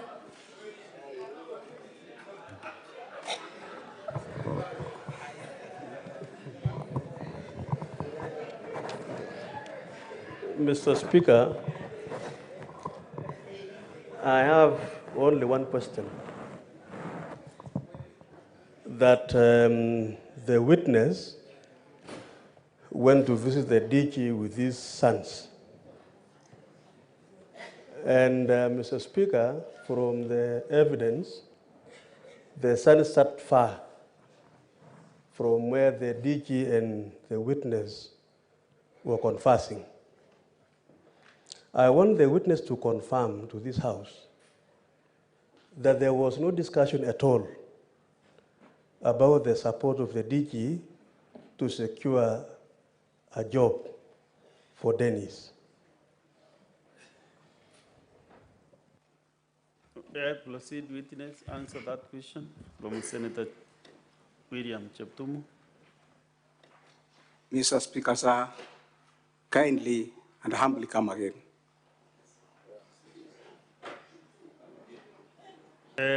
Senator Cheptumo, frame your question in a way that you think he can understand faster. Okay, Mr. Speaker.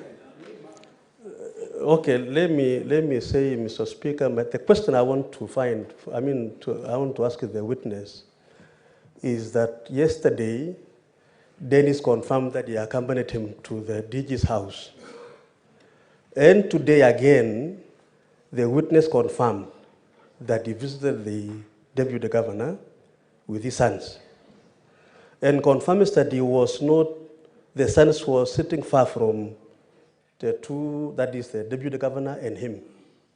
My question to the witness is to confirm to this house that you did not discuss anything about the support of the deputy governor to secure your son, Dennis, employment in the county government. Is that clear now? I believe so. Very clear, Mr. Speaker, sir.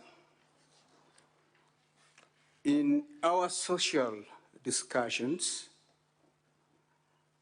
including the refund of the 500,000 and a request, like any other person, that my son had applied for the job of WhatSApp, the commercial manager, I just conversed with the DG about the same issue.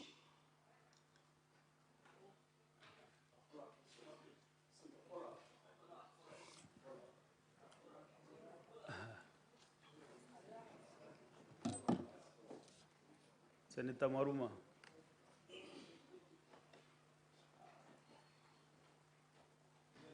Thank you, Mr. Speaker.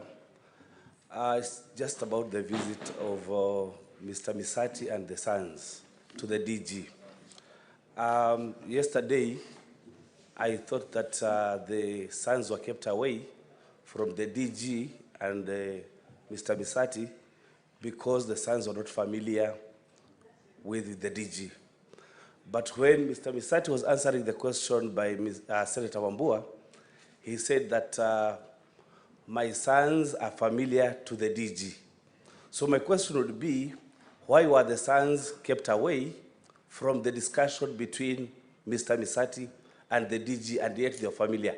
What were they cooking? What are they asking? Thank you, Chair. And senators, I can see a trend that some of the senators are trying to jump the queue. Doing a follow-up of the question, that is, you are now becoming more technical, but you can answer that one. Answer that question. Mr. Speaker, sir, the senator has said that yesterday my son Dennis indicated that there is no familiarity with the deputy governor. And today I've said that we are very familiar with the family of Dr. Monda. And by indicating that if we were, or if we are familiar, why was it that I was seated far from my own sons if there was anything cooking? Mr. Speaker, sir, I beg and to say there are some things when you have got some discussions, you cannot include your sons. And there was nothing was cooking. Okay, Senator Sige, again. Thank you, Speaker. My first question to the witness is, there's a lot of information that differs from the affidavit you gave under oath then with the information that you're giving under oath today. So my first question is, were you lying then or are you lying now? My second question is, In the evidence you gave about the transaction on the 28th of last year, the 28th of May, you say that the reason your wife sent the money to your son is so that Dennis can run to an M-Pesa point and withdraw because the DG requested for cash. Now, at the beginning of your testimony, when you're being introduced, your counsel asked you to tell us what you do. You said that you own an M-Pesa business. My second question is, why would you say that your son did not find any M-Pesa branches open to withdraw the cash, and that's why he sent it through the phone, when you own your own M-Pesa business, which you could have withdrawn from there through your son? And my last question is, Mr. Speaker, I want the witness to agree with me that the DG has higher financial capacity than he has for several years within their friendship. He has earned more than Mr. Joseph. So my question is, are you giving testimony that may differ between your affidavit and today because you might be weary of the well running dry in terms of the favors that you receive, financial favors from the DG through your long-term friendship? Thank you. Thank you. Mr. Witness. Okay.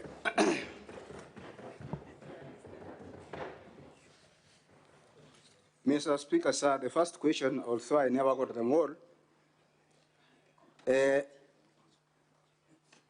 senator said whether I were lying or I'm lying today. That's no. The second question, Honorable Speaker, Honorable Senator, she has said that if I am operating the M-Pesa, why didn't I send the money direct to the DG? One, my M-Pesa balance by that time had no such balance. Two, because the DG wanted money in cash, that's why I opted the money to be sent to my son Dennis so that we can go to the nearest shop to withdraw, but unfortunately, we found that the shops had closed.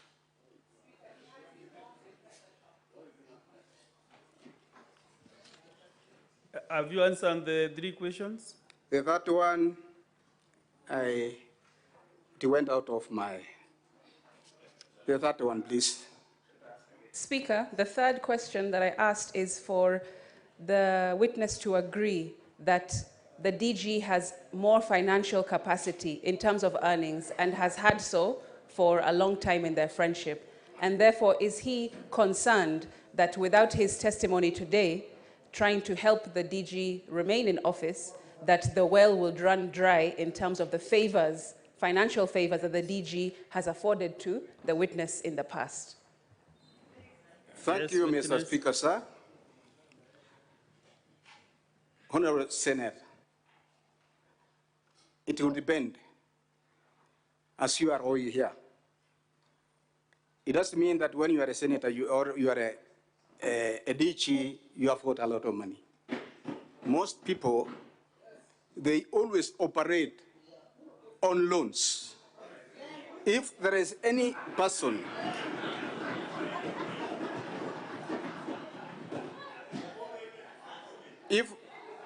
if there is any person I know that is struggling on financial crisis, is my friend DG.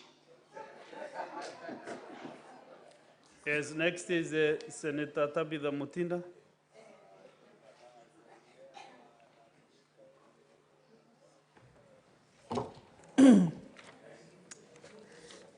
Asante Bwana Spika. Bwana Misati, Waswahili walisema ujuaye uchungu wa mwana ni mzazi. Na walimba wakasema mtoto si nguo utanunua, utaomba mtu. Asante. Niulize leo ndugu yangu, nini hicho kilifanya mwana wako Dennis ambaye ameishi miaka 13 Nairobi aweze kuuza ile biashara yake na kuletee zile fedha? Swali la pili, katika ile biashara yako ya M-Pesa, katika zile transaction inaonekana ya kwamba ulituma zile 251 kutumia simu yako ya rununu. Nini hiyo ilifanya zile pesa zilizobakia zile 1249 ziwe lazima zipeane katika kitita cha cash? Asante Bwana Speaker. Pesa taslim. Yes, Mr. Witness. Thank you, Mr. Speaker, sir. Nafikiri umeelewa Kiswahili vizuri. Hiyo. Haya, endelea ujibu. Yeah, I've gotten the message. In the question of, amesema ya kwamba, if I cannot translate that one, the person who knows the business of the child is who? Ni mzazi. And I've indicated very clearly and stated earlier that my son has been away for the last 13 years and above. Okay? Even during that time, although there was rare communications, I used to send him some money for his upkeep, even if I don't have the documents to support that. And by saying that he sold his own saloon, as indicated, that one I can say he had no saloon. Witness, kindly answer the questions that you have been asked by the Honorable Senator. Within a minute, just answer the question directly without circumventing a lot of explanations. Good, it is just a direct question. Thank you, Mr. Speaker, sir. Then, if it's alleged that he sold his goods or his saloon, where he took the money, I don't know. Question number 2. What is it? Mr. Witness, that question was never asked by the Senator. Can you repeat your question for record purposes? Thank you, Mr. Speaker. Let me just use the English language and just ask Mr. Musati the reason as to why your son sold his business in Nairobi, the salon business. But I think, Mr. Speaker, he's also answering and saying the son did not have any salon business. Let me take the answer like that. And so maybe you can answer the second question, Mr. Musati. Ask it. Refresh the question, please. Yeah, my second question, Mr. Musati, was the first transaction that you sent to the DG was 251 in M-Pesa. And how comes you had to send, to give the DG cash, the 249 that your son had to run around to look for money to be able to give it cash, yet the first batch was given on M-Pesa? What was wrong in still sending the 249 via M-Pesa? And you had said that politicians do not have money. Is it the case that your good friend was looking for money from you? Thank you very much, Mr. Speaker, sir.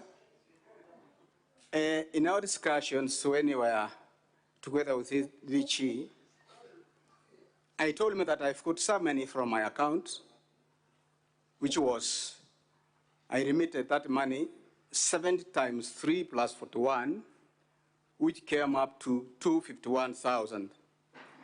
In our discussion now, according to what the DG conversed to me, he told me that he needs some cash. And then that's why I instructed my wife to send it to Dennis so that we can look a way how we can encash that money from any nearest M-Pesa. Senator Muhaji Mohammed. Thank you, Mr. Speaker. I want to refer the witness to page, page 65 of the bundle, the DG's bundle.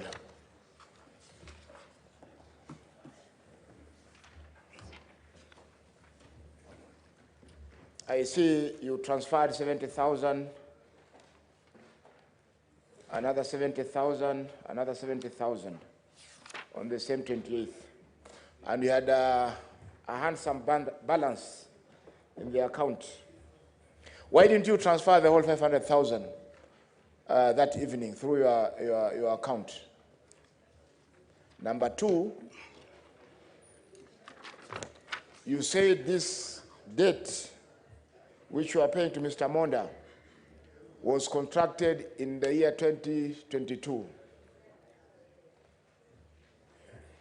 Or isn't that so? When, yes, when was your last time you visited Mr. Monda before you went to his house on 28th of May, 2023? Thank you.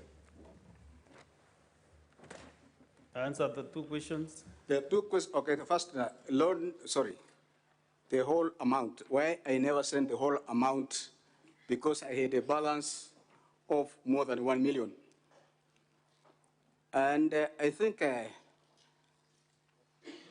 Honorable Speaker, I indicated very clearly that the much money I wanted to withdraw from my account was 251 reasons for financial management. The other money, which was in my wife's M-Pesa, is the one I wanted to send to my son, then to encash it. Second question, I now got it. The third one is when I was last went to DG's home. That one is very difficult to answer because I don't write the dates, but I frequently feast him when I invite him, or I book appointment when he's at home. Senator Mudigi Alexander. Asante Bwana Spika. Swali langu kwa Bwana Mseti. Bwana Mseti, vile nakuona na vile unaonekana umekomaa kabisa. Wewe ni mzee wa kijiji, wewe ni mzee wa kanisa. Kwa hivyo tunajua kuna mambo ya wazee na mambo ya familia na mambo ya rafiki. Swali langu, kama wewe ni mzee kabisa, kuna mambo ya kijana na bibi yake, kuna mambo yako na bibi yako, na kuna mambo ya deputy na kazi yake. Wewe kama mzee ambaye unaweza kuunganisha watu, ndio hii mambo isikunje hapa, kwa sababu ni kesi, ni mambo ambaye ingetatuliwa hapo mbeleni nyumbani, kwa sababu ya urafiki na mambo ya familia. Ulisikua hatua gani kama wewe ni mzee? Ndio mambo isiende kwa county government na ikuje hapa mtafute ambaye hata unakumbuka Biblia inasema watu wawili waweze kutembea pamoja kama waja kumbaliana. Ndio isifike uweze kusaidia kazi ya governor, kwa sababu inaonekana kazi ya governor iko hatarini na mambo ya familia iko hatarini. Asante Bwana Speaker. Thank you, Mr.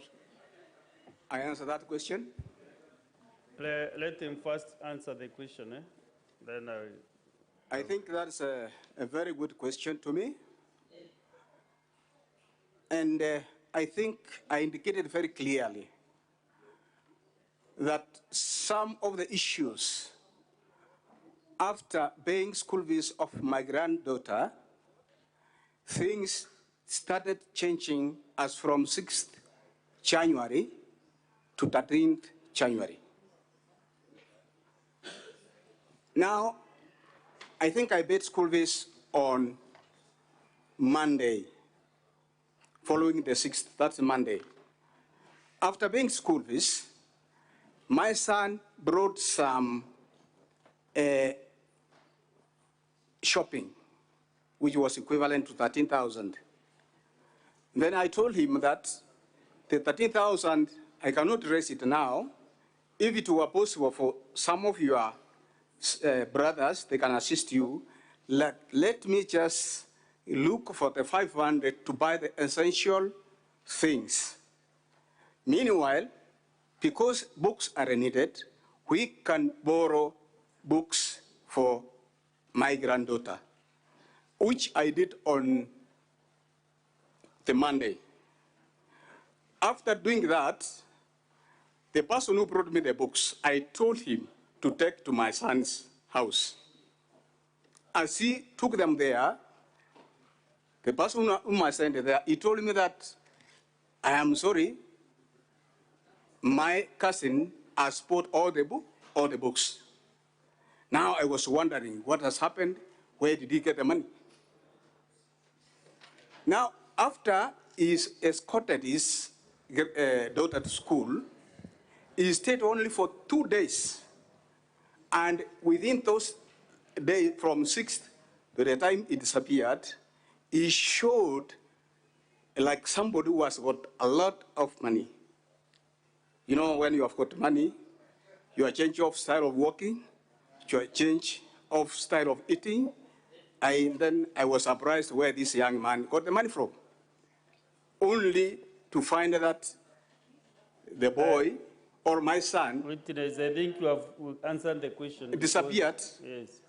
After it disappeared, that is why I was unable, Honorable Senator, I would have, if he would have come to me to know what he was conspiring, we should have been in the same page.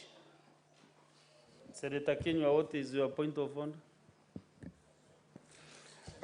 Asante Bwana Spika kunipa fursa hii.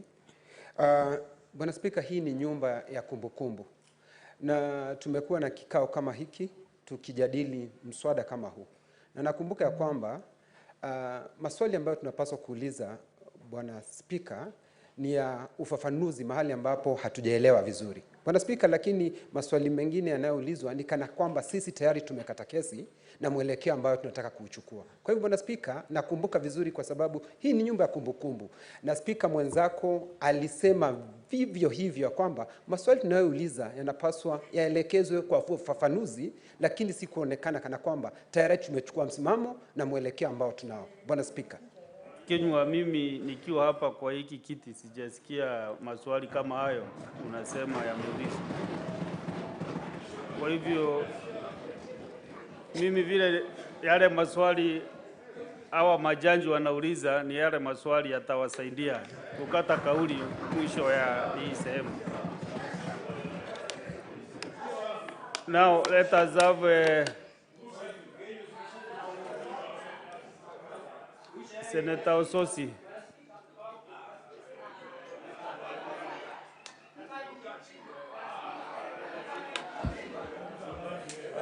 Senator Mudigi, you're out of order. I will throw you out of this house, Mr. Mudigi. Mudigi, out of order. Mudigi, resume your seat.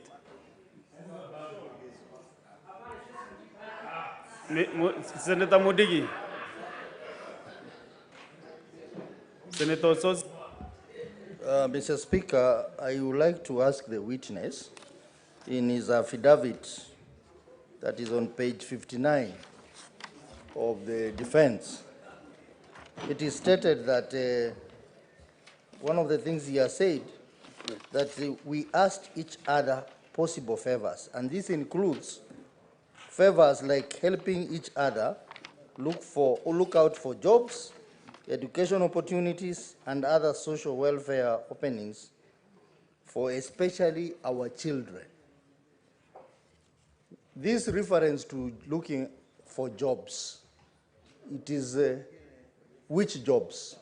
Can you tell the House which jobs were you looking for your children? Mr. Yes, Speaker, proceed. sir, I proceed? Mr. Speaker, sir, like any other person who has taken his children to school, and because of scarcity of employment, is not a crime, or if it's not, because I'm not a lawyer, to discuss social life like the way of looking jobs. Number two, if you have seen that educational opportunities, I can recall when my children were in high school, others in universities, the DG and his wife, they usually came one of my fundraising for the education of my children. That one is also, I think I've answered that one. Senator Chalagay Samson. Thank you.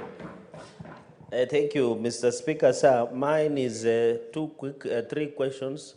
Mr. Misati, have you in any way are you only friends with DG or you are also business partners, number one? Number two, you have said politicians normally are financially strapped or struggle, which I agree to some extent, but some are well-oiled. Have you ever, in any point, like yours truly, have you ever, in any point, funded any of the campaigns in the DG Monda'S political career? Number two, or being part of his campaign? Number three, Mr. Speaker, in this M-Pesa sending, were you sending money to Dennis Misati out of affection, love, or you are assigning him responsibility? Because I want to know, because you are saying you are sending to him to show to him that you love him. But again, you are giving him responsibility to send the same money to the DG. And finally, are you aware of allegations of bribe of 800,000? Is it 800,000 or is it 600,000? Can you differentiate the same? Are you aware of the bribe of 800,000 or you are only aware of 600,000? Thank you, Mr. Speaker, sir. Yes. Mr. Witness.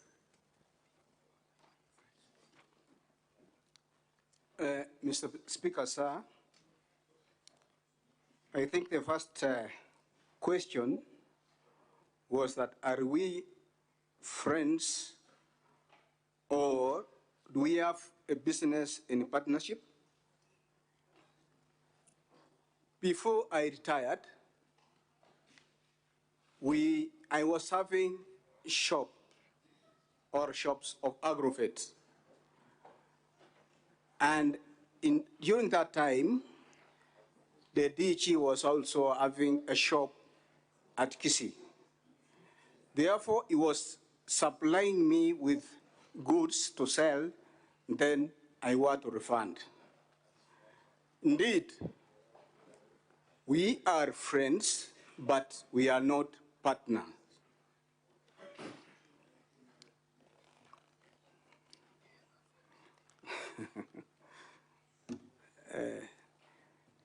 I don't know, Mr. Speaker, how much money is being used for campaigns. And if you can look at the much we have been transacting, was very little money.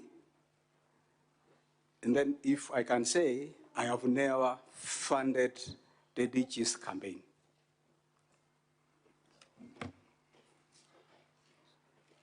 What is this?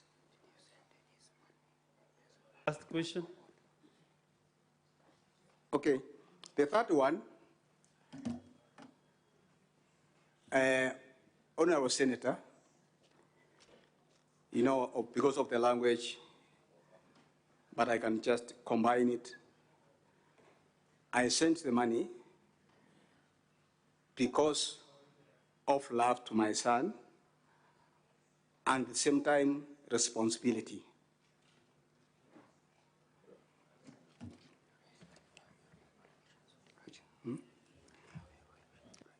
The third one, if I'm not wrong, about that, am I aware about end bribe?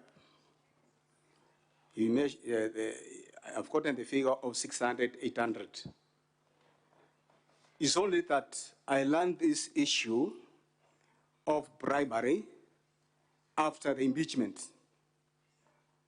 that my son and I went to the DGs to bribe him. Opposite is the case.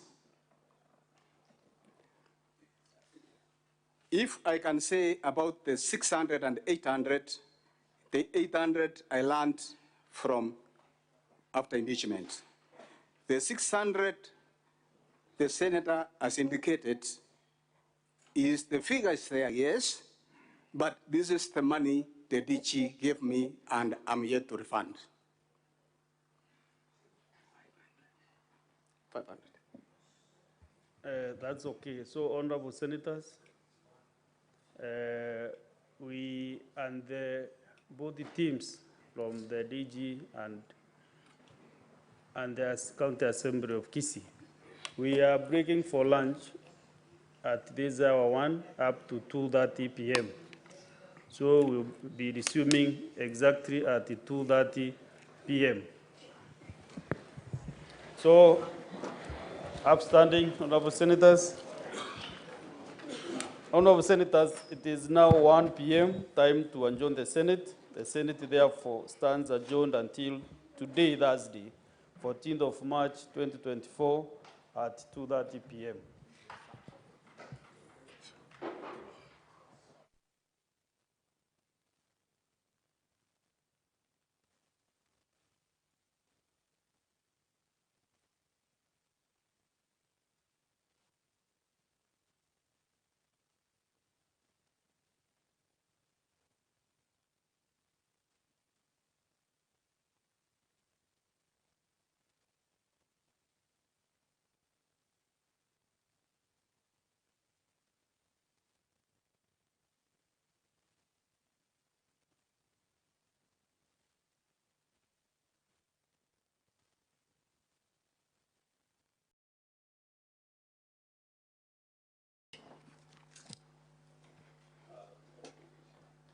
Senator Ledama, did you ask for? Yes, stop. Okay. Senator Okoiti Umtata.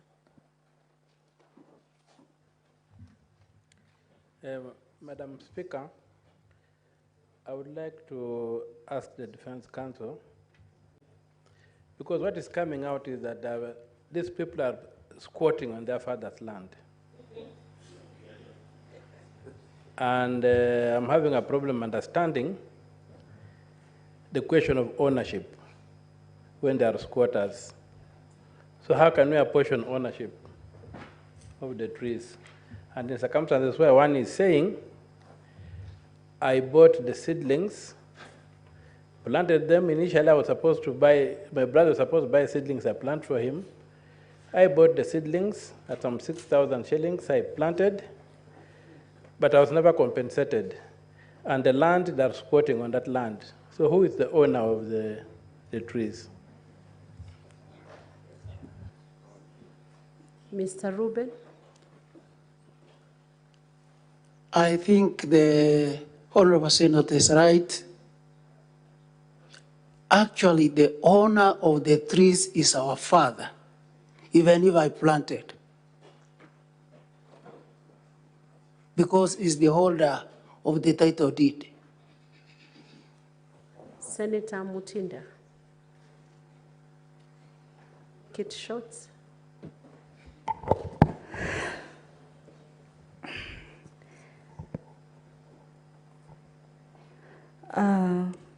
You stated earlier that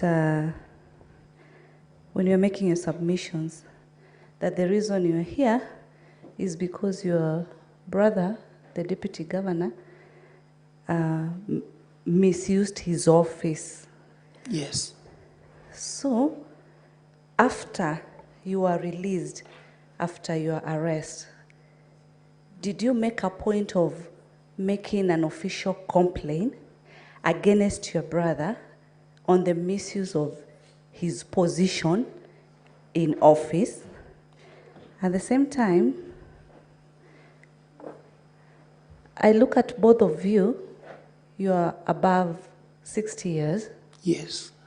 Have you ever, in the 60 years of your brotherhood, have you ever taken each other to court, or has any of you caused an arrest among each other within that whole duration that God has kept you? Thank you, Madam Chair. Madam Speaker, I've forgotten the first part of your question. The first part, yes. Okay, I've said when you are doing your submissions, you said that the reason you are here today is Yes. because your brother, he misused his office, he used his power. Then I'm asking, after you are released from police station, did you now file an official complaint of misuse of office against your brother? That is my first question. Thank you, Your Honor, Madam Senator. I want to say this, Madam Speaker.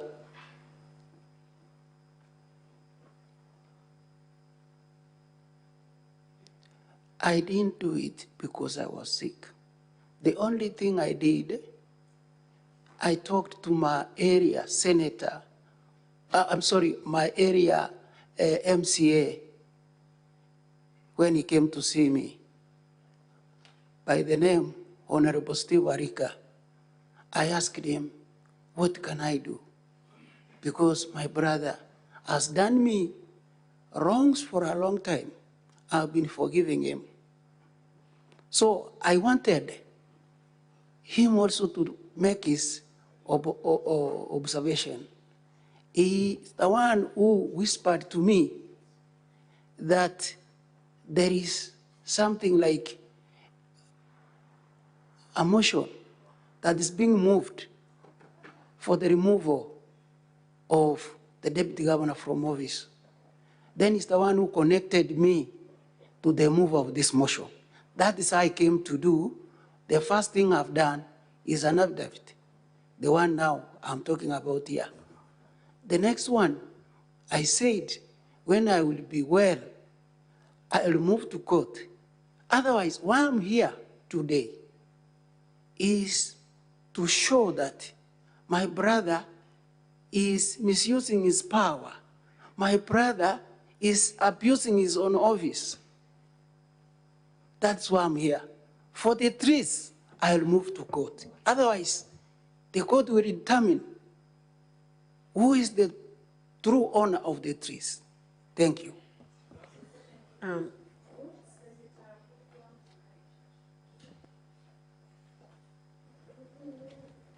Thank you, Madam Speaker. He said he would move to court when he's out of here.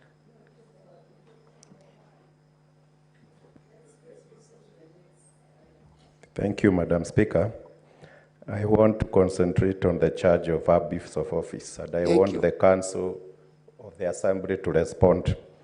The office of Deputy Governor comes with some privileges and entitlement.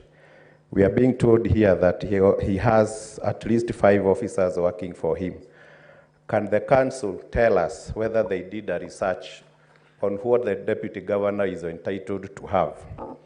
And on this accusation of having this particular day when we had 20 county officers who went to the family farm, what evidence do we have that there were 20, so that when we are interrogating this matter, we can be able to ascertain who is telling the truth? Thank you. Council. Thank you, Madam Speaker. Yes, it is true. There is a question of trees involved, which the witness clearly says if we were to go as the title dictates, then they would belong to their father. But that is not where the case is. The case is in the abuse of office by the Deputy Speaker. That is why we requested the Senate today to issue summons as against the Director Enforcement to come and confirm to us whether he did any investigation to confirm whether the 20 were there. it will surprise you tomorrow morning if God grants unto us health tomorrow, that yes, it is true. Evidence will be tendered. Most obliged. Senator Okemwa Nomenen. Is he here? Thank you, Madam Speaker. I want to ask Ruben. Yes. When did your brother, who is the deputy governor, when did he begin misusing powers of the office? And do you remember, do you know that he was once a member of parliament? Second, when you become, since you become sick, as your brother provided you any medication?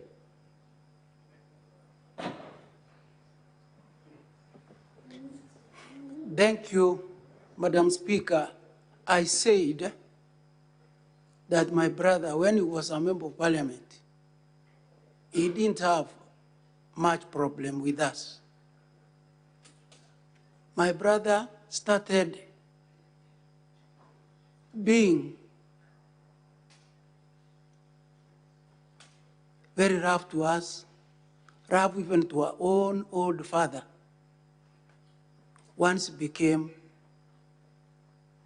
deputy governor. I also said that it is me who soldered all of the medical bills. My brother has never even talked to me concerning or telling me sorry or anything up to this time as we are seated here. Thank you. Senator Betty Montet. Thank you, Madam Speaker. On the same issue of abuse of office, I would wish to ask Mr. Ruben to confirm whether the brother, the deputy governor, still has county employees at his farm to date, and if not, until when were they deployed there, since he told us that he sees them every day, or their neighbors. Thank you, Madam Senator. The security officers at the main gate are still coming. And I said, they are those who come at night, who sleep in one of the houses in our communal compound. So those who come during the night sleep there. Senator Oruoba. Thank you, Madam Speaker. I have two questions. One is to the Council of the Deputy Governor. There is on the issue of going to report the case on the dispute about the trees. I wanted to know who is the official complainant, and is there an OB that was registered before the police were actually released to come and bring peace to the homestead. And the second one, my second question is to the brother of the deputy governor. There's a lot of talk in town about political interest. So do you have any interest to run for political office? Or have you in the past declared any interest that would be conflicting to run for political office? The first one was meant for me? The first question. You said council. I don't understand. Yeah, Council, if you can answer, who was the official complainant? Because we are being told that the land belongs to the father.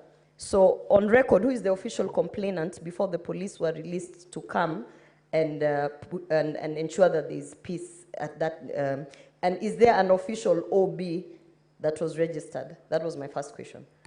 Yes, Honorable Speaker, House. Yes, there is an official OB that was reported at Kiambu Police Station, and this is attested by the fact that Mr. Ruben was actually given cash bill that is tied to that particular OB. The official complainant is the DG, as he has set out in his defense. I do not have it Honorable at Senator, my that's a fingerprint. detail, it should be in the bundle. If he says there is an official complaint, I believe it should be in the bundle, if they want to use it.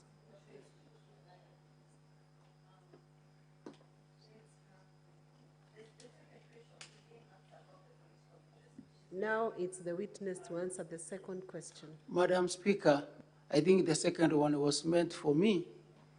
I want to say this. I am very sick. I have never even, I'm supposed to do even some business. But because I'm sick, I stay in my house. My brother, Dawad, is staying at home. He goes to town, to his office, he comes back, he finds me in the house. So I cannot have any interest. My dear Senator, I cannot have an interest. That one will be pure politics. I can't because I'm sick. Senator Ledama. It's 1 minute, Senator. It's and 30 not more than seconds. 2 questions. Very sad for the family today. The family is on trial. My question is to the attorney for the DG, and I'm following up with the question asked by my sister. If, from what you showed us there, the witness was arrested, why hasn't it been charged until today? Or if he has been charged, can you please clarify that? Thank you, Madam Speaker.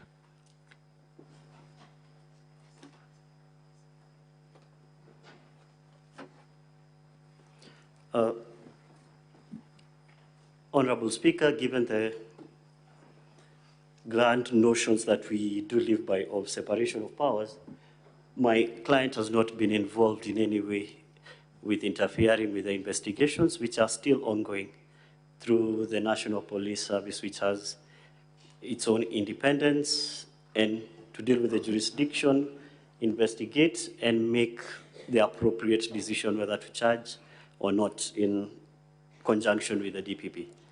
As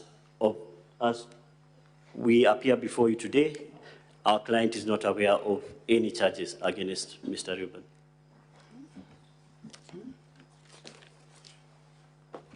Senator William Cheptumo, that should be the last. Thank you, Madam Senator. Speaker. Madam Speaker, the issue of the trees still remains unclear to me. The land belongs to the father of Ruben and the deputy governor. And he confirmed that they were shown the parts to cultivate by their father. Now, if he did not do so, my question is this. The trees that you claim to belong to you and the trees that you planted for your brother, the ones that were being cut, harvested, before the police came, can you lay a claim on those trees as Ruben? Sorry? Can you claim that those trees belongs to you?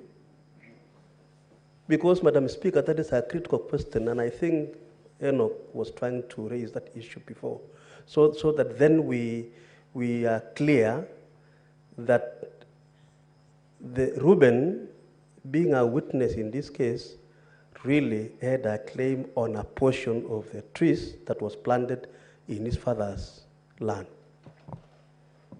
Madam Speaker, I said the trees belong to our father because I don't have a title deed. My brother does not have a title deed. And it is not our father who showed us that you will be digging here and here. It is me and my brother who are agreed that you will be digging one side and I dig on the other side. Sometimes back, before I came, because I worked in Central Province, I worked in Meru, I worked in Embu, then I went back to Kisii. After a long time, then now is when I was at Kiamukama Tea Factory, 2003, 2005, is when I started planting trees from that side where I used to dig a long time. Then I realized, because that time there were no issues with my brother, I asked him, since you were digging this other side, give me money to buy you the seeds, the seedlings. He didn't give me. Then I bought the seedlings, I planted. Then I told him, give me 6,300. But I've said here that the issue of trees is almost an issue in this matter. Let us concentrate on the abuse of office and the misuse of power. That is the main reason why I came here. Because the trees, even if we argue here, we will not come to a conclusion. Thank you. Thank you, Ruben. Honorable Senators, we have now come to the conclusion. I believe councils for the County Assembly of Kisii, I believe that's your last witness.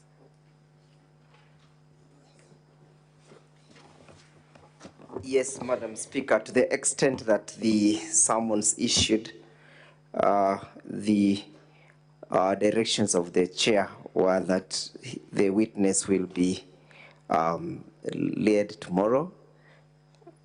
We then only have one witness remaining pursuant to the summons. But as for today, Madam Chair, we may say that we can rest at this time. So then, Honorable Senators, the session will continue tomorrow. And I believe in the morning, there was a direction that the witness will come at 12 o'clock. Is that so? So when we resume tomorrow morning, we will then have the evidence by the Deputy Governor. So the team from the Deputy Governor's side can prepare for that at 9 a.m. when we resume.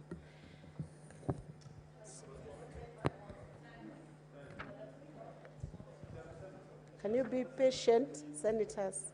Honorable Senators, having concluded the business listed in the order paper of the day, the Senate stands adjourned until tomorrow, Thursday, 14th March 2024 at 9 a.m.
But yes. Okay, I've said when you are doing your submissions, you said that the reason you are here today is Yes. because your brother he misused his office, he used his power. Then I'm asking, after you are released from police station, did you now file an official complaint of misuse of office against your brother? That is my first question. Thank you, Your Honor, Madam Senator. I want to say this, Madam Speaker.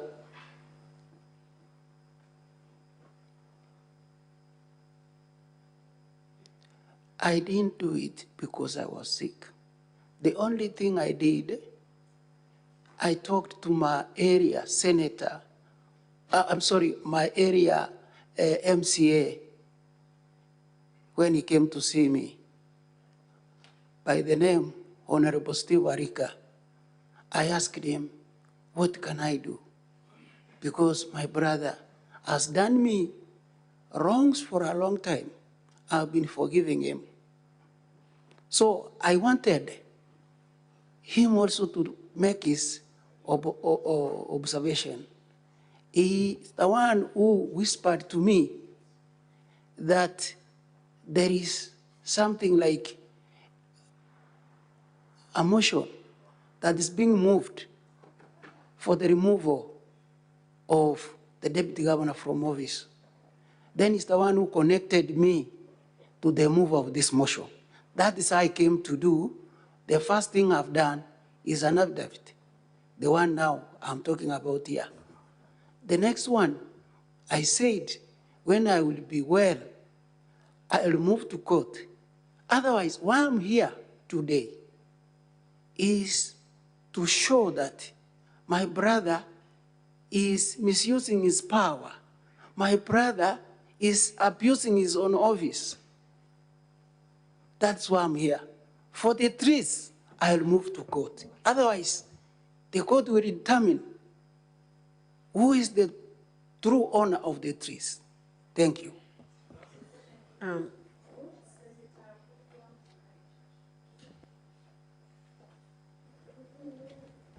Thank you, Madam Chair Speaker. Tabitha, he said he would move to court when he's out of here.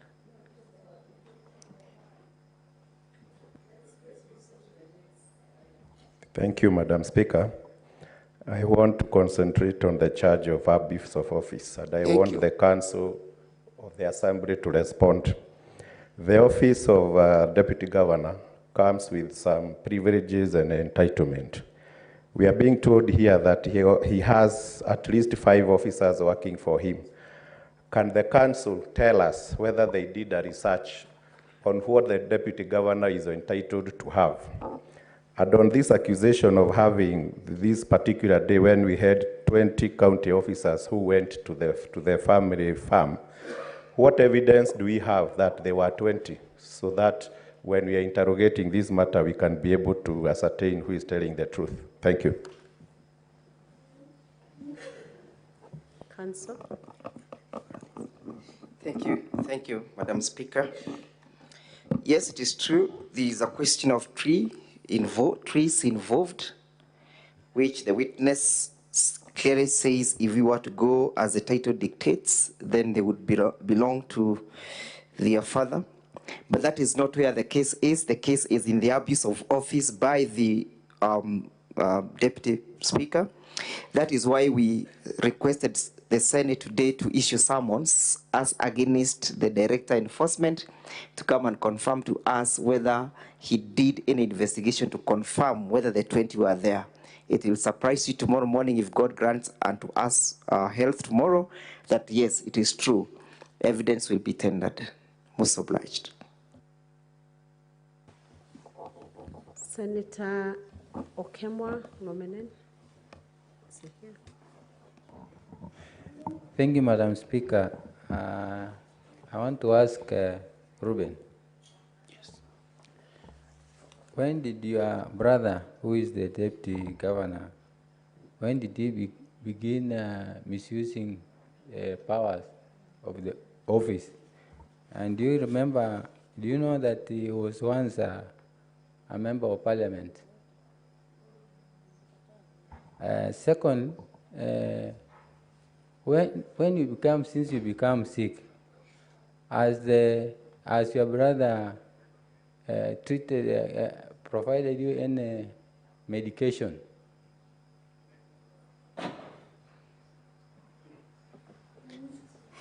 Thank you, Madam Speaker.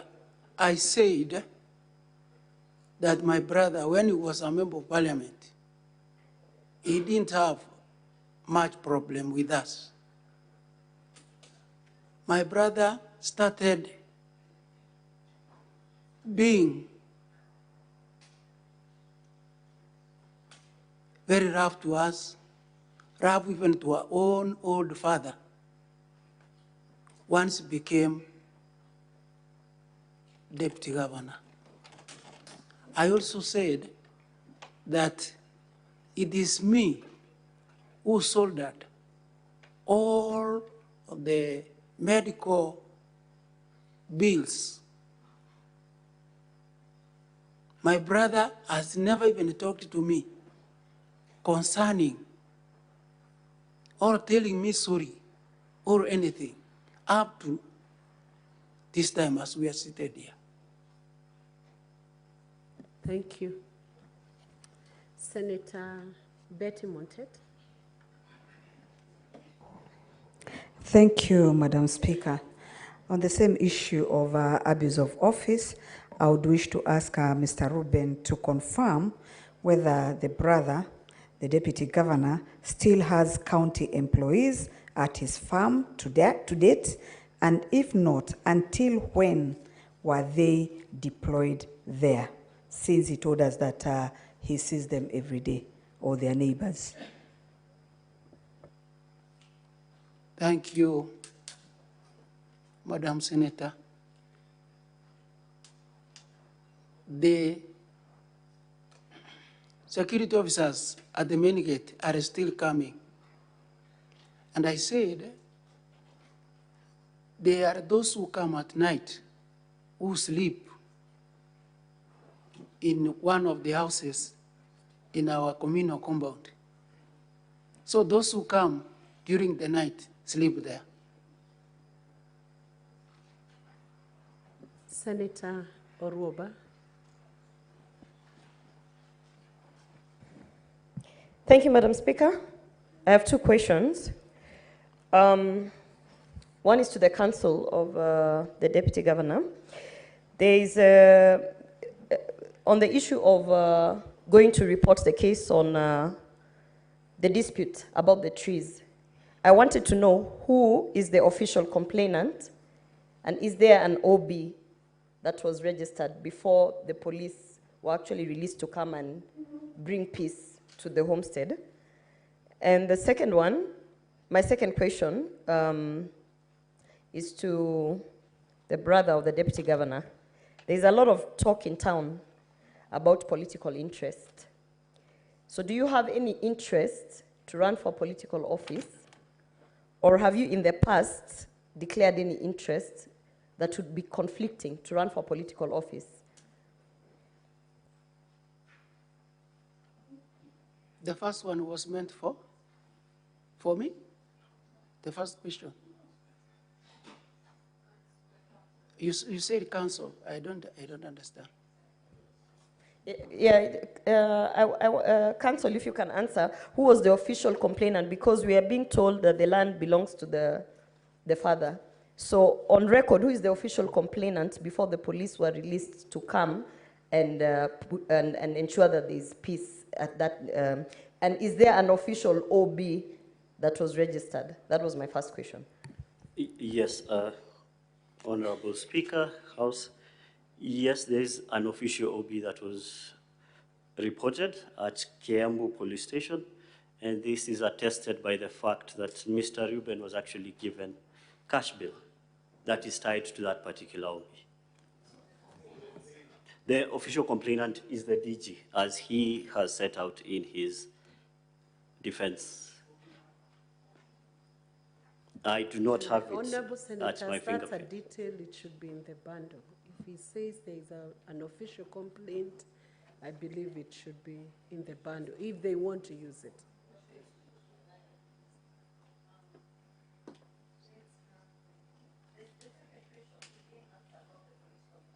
Now it's the witness to answer the second question. Madam Speaker, I think the second one was meant for me.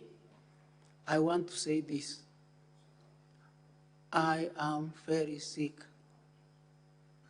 I have never even, I'm supposed to do even some business. But because I'm sick, I stay in my house.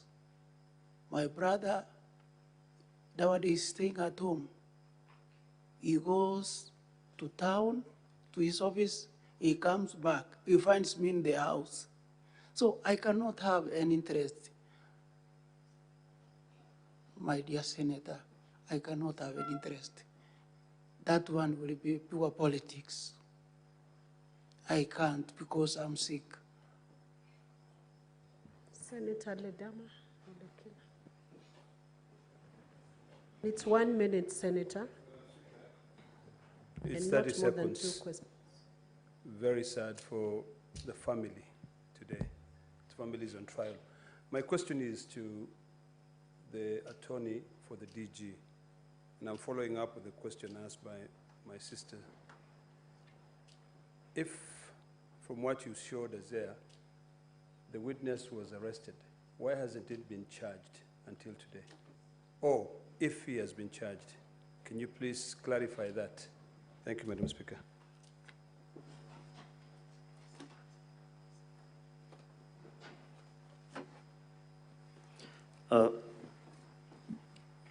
Honorable Speaker, given the grand notions that we do live by of separation of powers, my client has not been involved in any way with interfering with the investigations, which are still ongoing through the National Police Service, which has its own independence and to deal with the jurisdiction, investigate, and make the appropriate decision whether to charge or not in conjunction with the DPP.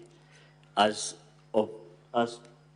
we appear before you today, our client is not aware of any charges against Mr. Reuben.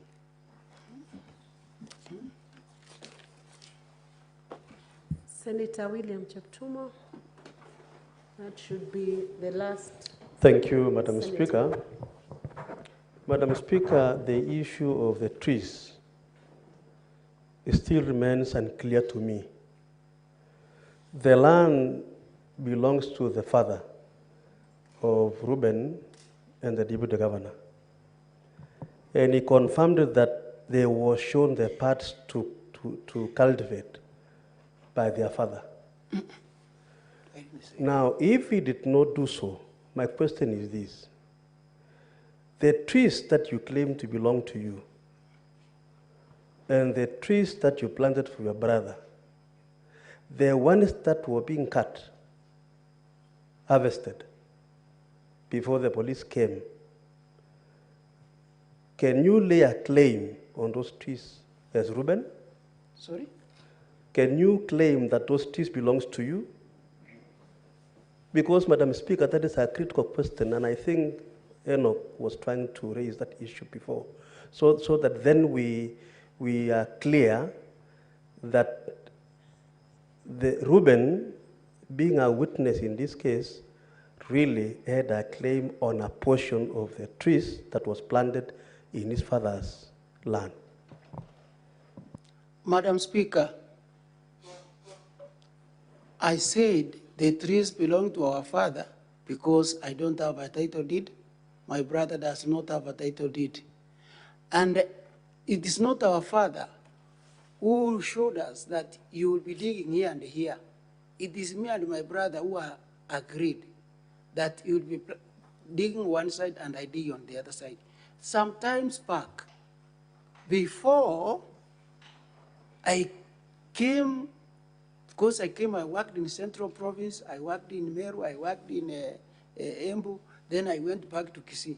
After a long time, then now is when I was at Kiamukama Tea Factory, 2003, 2005, is when I started planting trees from that side where I used to dig a long time. Then I realized, because that time there were no issues with my brother, I asked him, since you were digging this other side, give me money to buy you the seeds. the seedlings. He didn't give me. Then I bought the seedlings, I planted. Then I told him, give me 6,300. But I've said here that the issue of trees is almost an issue in this matter. Let us concentrate on the abuse of office and the misuse of power. That is the main reason why I came here. Because the trees, even if we argue here, we will not come to a conclusion. Thank you. Thank you, Ruben. Honorable Senators, we have now come to the conclusion. I believe councils for the County Assembly of Kisii, I believe that's your last witness.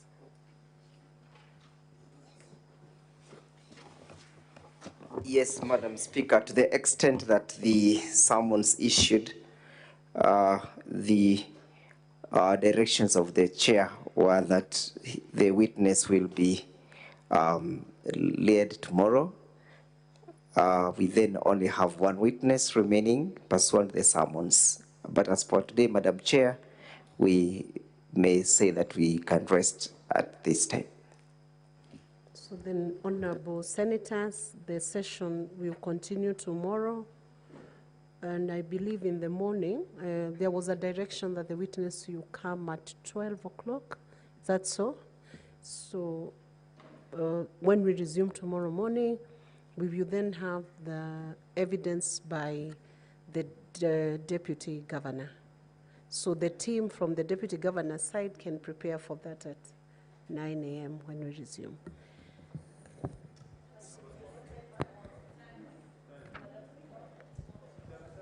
Can you be patient, Senators? Honorable Senators, having concluded the business listed in the order paper of the day, the Senate stands adjourned until tomorrow, Thursday, 14th March 2024 at 9 a.m.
Channel 1 2. Yes, microphone test. Microphone test for now. Microphone test. Bosh, sidhani kuna shida sana. Zile za nini? Ni zile zingine. Hizo zingine. Bosh. Lakini naona kama Hebu shuka chini. Hebu shuka chini enda ongea. Na feedback. Iko namna gani sasa?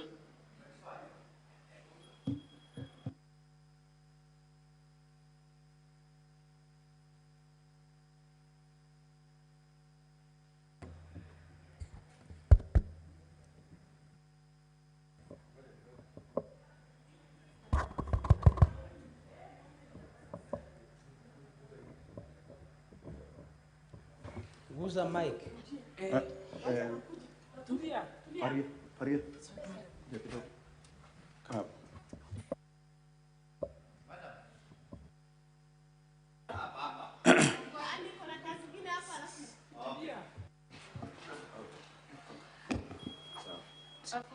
Hebu zungumza. Hebu zungumza kidogo. Mic testing, testing. 5431. 2, 3, 4, 5, 6.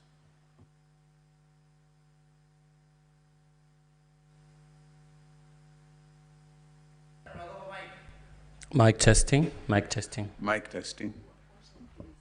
Mic testing.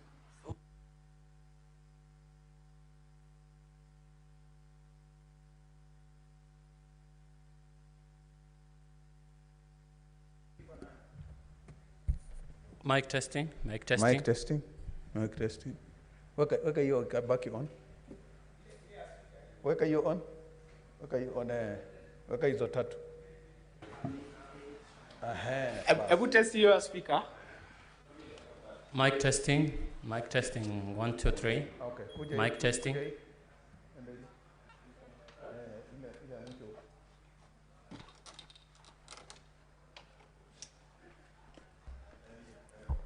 Mic test. 1, 2, 3, 4, 5, 6. Yes. Can you hear me well?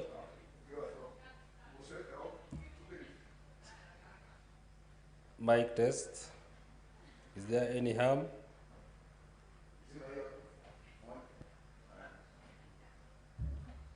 One, two, three, four, five.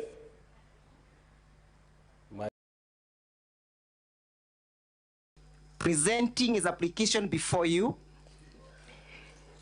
convinces her or attempts to convince her that at the appropriate time, I will do the necessary. And the necessary hearing being bribing the director of Guasco for purposes of return of a favor in favor of Dennis Mosati. Dennis Mosati is given the responsibility by his father to raise the 800,000 shillings.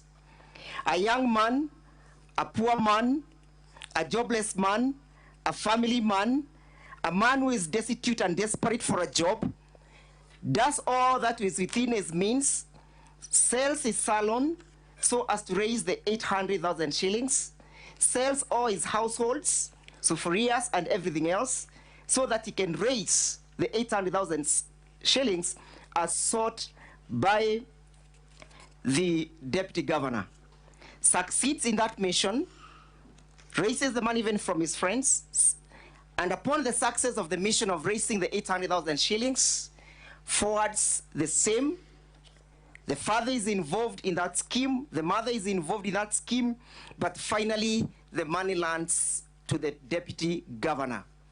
Through the M-Pesa, through cash, the county assembly shall give evidence to that extent that yes, money was sent from the M-Pesa of Joseph Mosati, money was sent from the M-Pesa of Dennis Mosati, the complainant, and equally money was sent from the M-Pesa of Ann Mosati.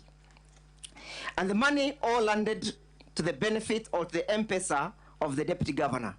Subsequently, on the same day, the deputy governor sends 100,000 shillings to one Lucy Wahito. Upon receipt of these 100,000 shillings, Lucy Wahito, the managing director of Guasco, is perplexed, wonders why the deputy governor has decided to be that generous.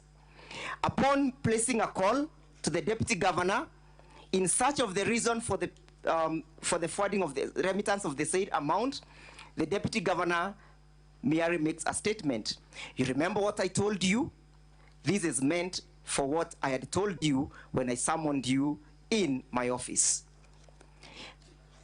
The good Lucy Muhito decides to resend the said amount, refuses to be influenced, refuses to be bribed, refuses to be corrupt.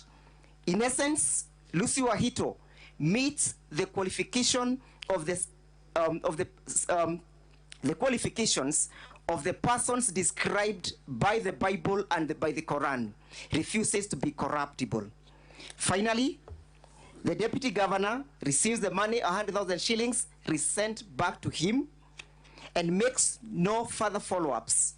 In his defense, he says that this was made to you, Lucy, as an error, takes no efforts to refund the same, to reverse, or even to call Lucy for the reversal.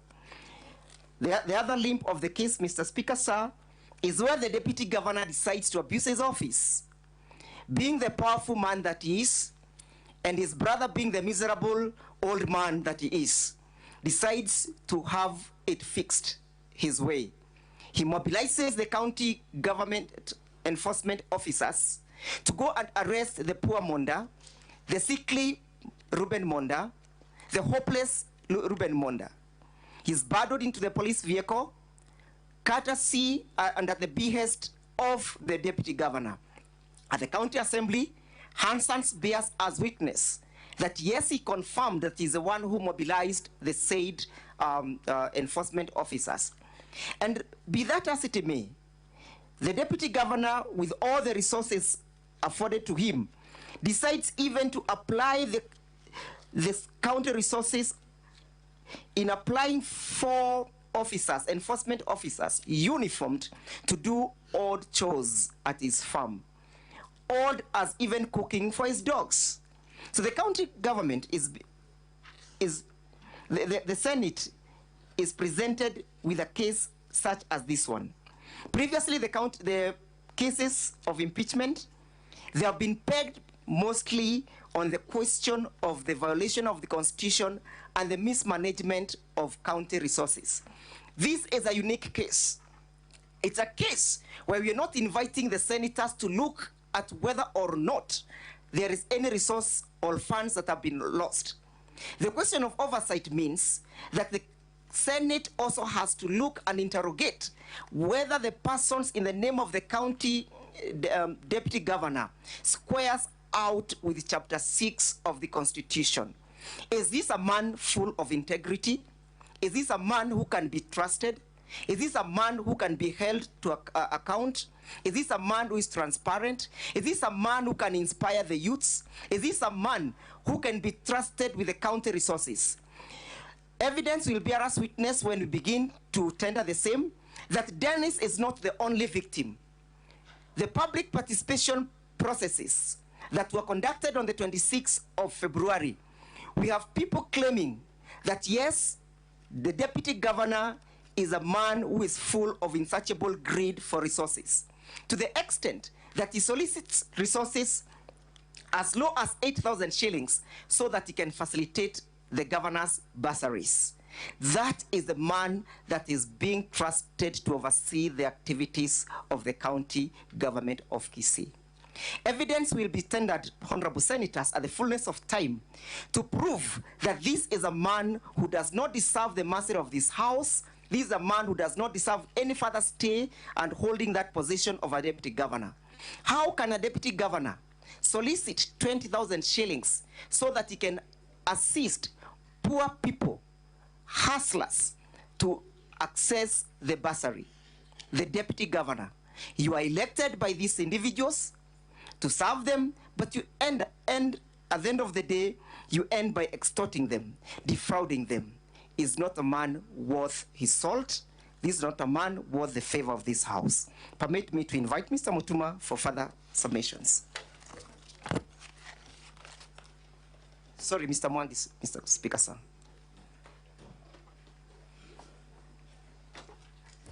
Mr. Speaker, sir, my name is Monda'S.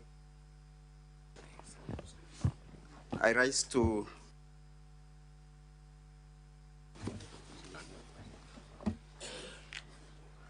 Mr. Speaker, sir, the Deputy Governor receives money from Dennis Misiati at 8:33 p.m. He receives another bunch of 49,000 at 20:37 p.m. on 28th of May, 2023. And within a span of 40 minutes, sends 100,000 shillings to the Managing Director of Guasco, Lucy Wahito, at 21:24 p.m. on the 28th of May 2023. He further sends money to 3 other people on the same day, 28th of May 2023, and the last transaction on that day was made at midnight. So he sends 100,000 shillings, and in his defense, he raises the issue that this money was sent by an error. Surely, from 9:24 p.m. to midnight, when he was sending the last transaction on that day, the deputy governor did not realize that he had sent money by an error until he is reminded by one Lucy the following morning. Honorable Speaker, on the issue of arresting his own blood brother, Ruben Monda, the deputy governor deploys not only one, not two, not three, but a contingency of 20 county enforcement officers, accompanying police officers, to come and arrest and bundle his own brother into a motor vehicle. Surprisingly, Mr. Speaker, his own brother, today, because of the events that the ordeal that he went through on that day, he is now a diabetic man who has since started injecting himself with insulin, a condition that was not there before then. Honorable members, as I cede my 10 minutes to Mr. Mutuma, I invite this honorable House to make a determination on the issue of whether or not the Honorable Deputy Governor should be removed from office by way of impeachment, as we have shown, and we shall strictly indicate to you and bring out through the witnesses that there was a clear and well-calculated way by the Deputy Governor, who even confirms that he spoke to one Lucy to seek for favors. And he confirms that also during the county assembly, and the Hansard confirms so. He also confirms that he spoke to Lucy about the issues of the bribe, but Lucy told him that the interview will be done by way of merit. Honorable members, I cede my few minutes to Mr. Mutuma.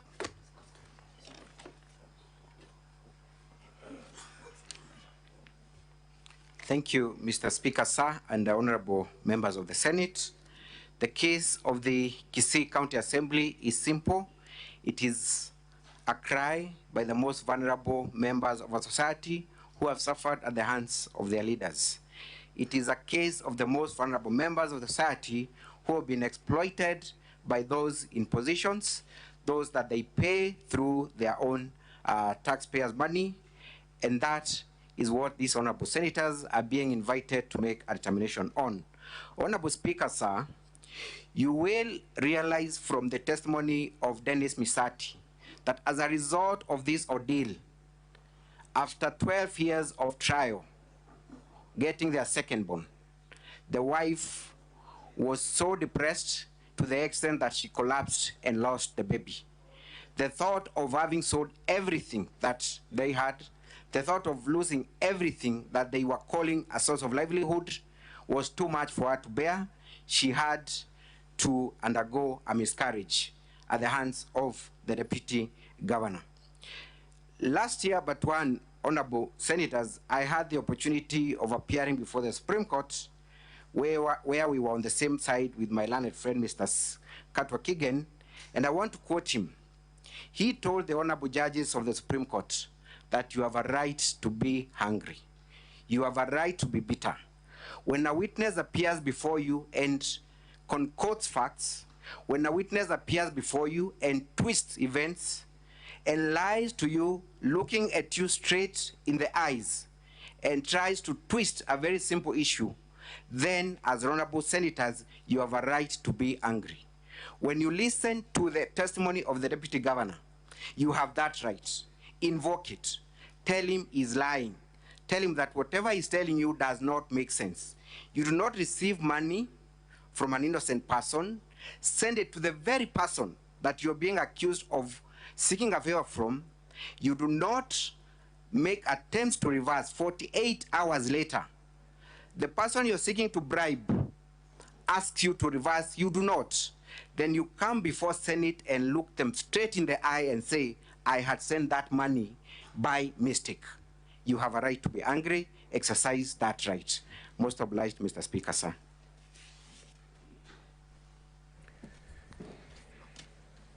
The County Assembly team.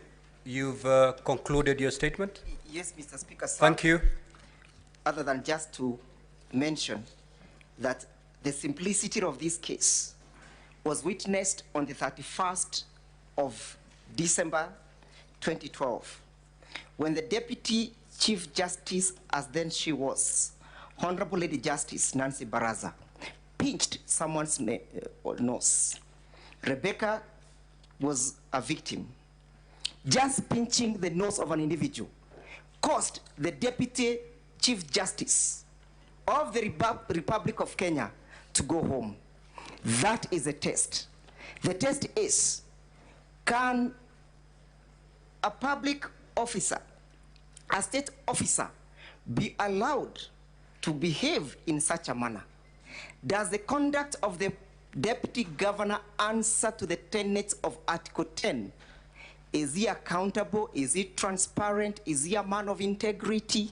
Does he respect his office? Does this conduct bring honor and reputation to the office of the Deputy Governor? Equally, Mr. Speaker, sir, the case of Nixon in 1974, he faced impeachment only on the count of the Watergate case. What had the President of the Republic of America done, the United States of America done? Sent individuals to go and break into the Democratic National Convention offices at Watergate. Then it made attempts to conceal that evidence. On that basis, a president went home. On the basis of soliciting, receiving 800,000 shillings from poor Kenyans, Mr. Monda must go home. On the basis of using the state resources to harass innocent and hopeless Kenyans, Mr. Monda must go home. On the count of misuse of the county resources, the meager county resources, Mr. Monda must go home. I so invite the senators to keenly look at the case of Nixon and the case of Nancy Baraza. Most obliged. Thank you. Now I will allow the team of the Deputy Governor to take us through their statement. Now, Council, there's a difference between an opening statement and a final submission. Because what I've just heard from the last bit of the County Assembly, those are final submissions. So let's hear your opening statement, not your final submission.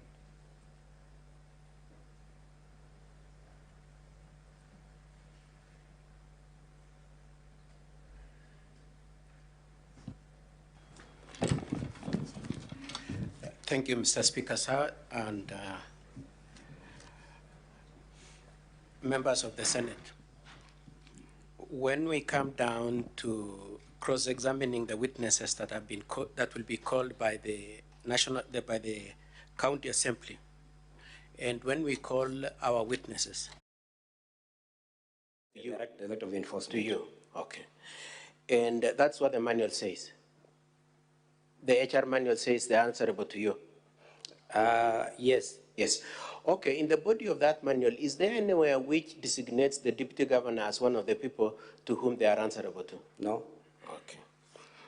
And lastly, you say you've come here to tell us what the sub-county ward administrator told you, isn't it?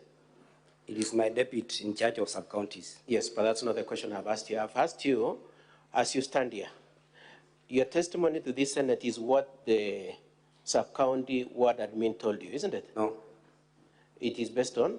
On my deputy who's in charge of sub-counties. And how did he get that information again? He did investigations. And he communicated to the sub-county ward administrator? Is it? Communicated to the sub-county admin, not to ward administrator. Now, if we really wanted to know for a fact that indeed 20 people went to the Deputy Governor's house, that indeed there are people who are not deployed, the best person would have been that sub-ward county admin, isn't it? That is the person who has the raw information, is the one who is immediately in that vicinity, isn't it? Yeah, but he failed to report. Sorry? He failed to report. That's not what I've asked you. I'm saying that is the person who would have told this Senate directly that I know for a fact that there are 4 people working there who have not been designated to work there, and there are 20 people who went to Deputy Governor's house. That is the person who would say that, isn't it? From personal knowledge. The enforcement officers. Please understand my question. My question is, the person who has personal knowledge of whether or not there are 4 people working at the Deputy Governor's house, and whether or not 20 people went to effect arrest, is the sub-county ward admin, isn't it? That is the person right on the ground. There is a sub-county commander who reports to me. Okay. So who knows for a fact, who is the most immediate person to the vicinity of the house of the Deputy Governor and who would know which people went to his house? Who would be? The sub-county enforcement commander. Sub-county enforcement commander, isn't it? That is the person who would have told this Senate directly what happened, isn't it? The sub-county commander reports to me. Sorry? Reports to you. Yeah. But as a question of a witness, that would have been the best witness for the Senate to know for a fact whether what you're saying is true or not, isn't it? You're telling us what you are told. It's not what you know.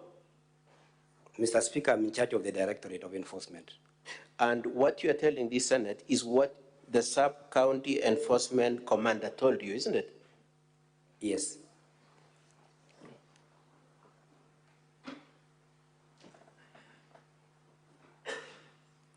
And I know my colleague, Mr. Mutuma, asked you whether you came here under coercion, whether you are threatened, whether, and so on and so forth. Why was it necessary to be careful about that? Why was it necessary that they take precaution that you do not be seen as a weaponized witness? Why was it necessary to do that? Mr. Speaker. Yes. I am in charge of... No, I'm just asking, why defensive when nobody has made an accusation against you? Why is there that defensive sense that you might have been a weaponized witness? Why? I learned that my Director of Enforcement is implicated in this case. Okay. Now, isn't it true that the sub-county enforcement commander knows for a fact that the 4 people working at the Deputy Governor's place are designated to do that job and was not ready to come and lie, and that you are the only one who was available to give a distorted truth of the fact? Mr. Speaker, I came here as the in charge of enforcement and compliance, Kisii County government. Why didn't the person who knows come? I take responsibility as the in charge. I put it to you that it is because you are more malleable and because you've been acting for forever, and you are hoping that by giving this testimony, you will graduate into a confirmed position. Honorable Senators, that's not true. Now, as we speak today, Honorable Speaker, can I just have 3 minutes? I'll be done. Very well, Counsel. Conclude in the next 3 minutes. As you speak today, do you know where all the population of your enforcement officers are? Yes, I know. Since when? This morning. Since this morning. So before that, when you are acting, when you are deputy, all that, you never knew where your people are, including the 20 that went to arrest and the 4 that were deputy governors. You didn't know. You asked as I'm seated. I'm standing here. Yes. And before that, did you know? I know. Did you know? I know. I'm not asking about today. We are talking about your testimony saying there are 4 people in deputy governor's place you didn't know. I know about the 4. And I said here that I complained to my boss. After the impeachment Before proceedings? the impeachment motion. Sorry? Before the impeachment motion. Have you given us any document? No. Showing that you had raised any issues before that? No, but I can provide evidence. Lastly, did you say that the deputy governor is not entitled to be designated any staff to assist him? Is that your position? I talked about the enforcement officers. There are no provision. I will ask you again. Is the deputy governor entitled to some staff at the expense of the county? I know. They are entitled to? They are entitled, but not enforcement officers. Okay. Now, as you testify today, do you have anything to tell this assembly that indeed the people who are designated to serve the deputy governor are this and this, and instead of those ones, these ones went? Do you have anything to show that there is a variance between the people intended vis-a-vis the people who are actually there? I could not be having the evidence. Answer my questions directly. Do you have any document to say Hagai was supposed to be there, but instead of Hagai, it is somebody else? No, you don't have it. Any re-examination?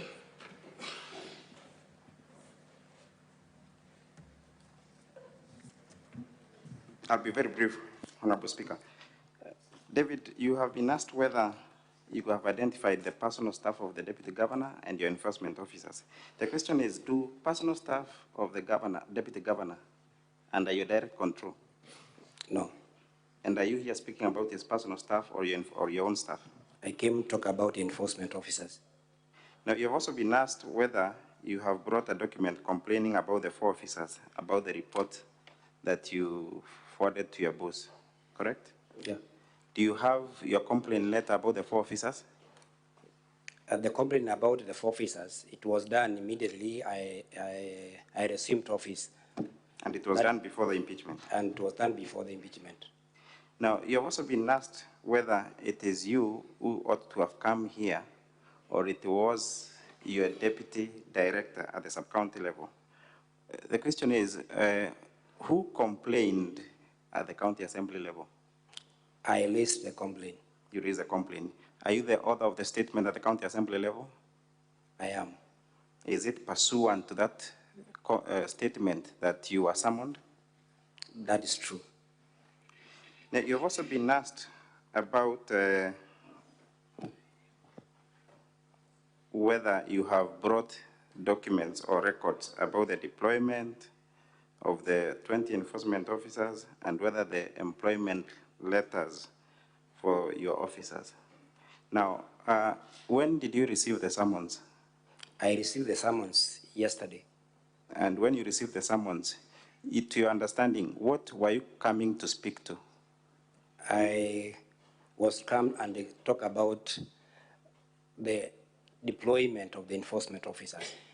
And if you had enough time, would you supply those documents? Yes. You have also been asked whether the record,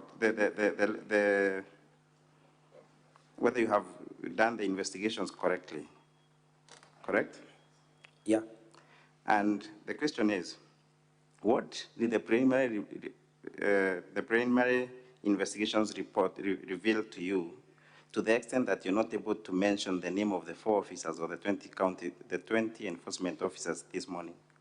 The preliminary report indicates that it is true. 20 enforcement officers were mobilized and deployed to execute an operation.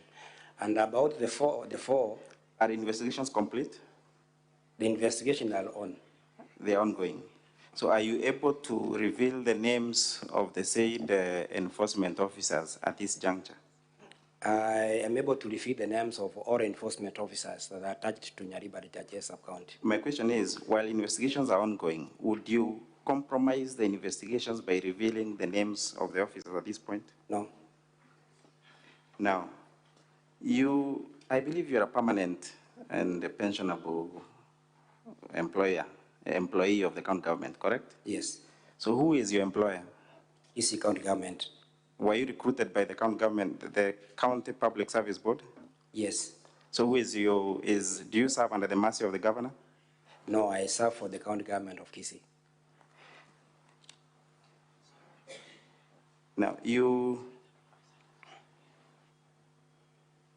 mentioned, or you have also been asked, the person who deployed the 20 enforcement officers, you correctly put was who?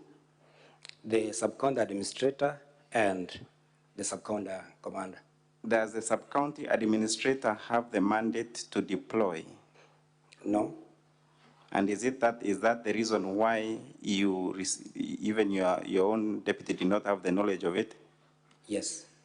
That's what, Honorable Speaker, I cede the witness to the members. Thank you. The witness may retire. Now we're going to move to hear the case of the deputy. Yes, Honorable Senator Crystal, what is your intervention? Thank you. Thank you very much, Speaker. I just have a point of clarification I hope that you can guide. It's with regard to the summons letter that was sent after your directive yesterday through the clerk's office for the witness to appear in front of us. I just wanted a clarification as to whether the summons indicated or outlined the documentation and the material evidence that this witness would need to appear with here this morning, and also if he would need to have them in 67 copies for each senator to have, just so that we understand what was required of him to bring when appearing with to us. Thank you.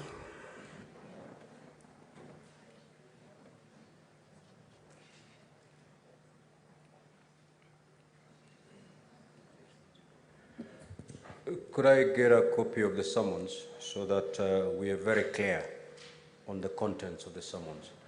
Yes, Senator Fernandi, what is your clarification?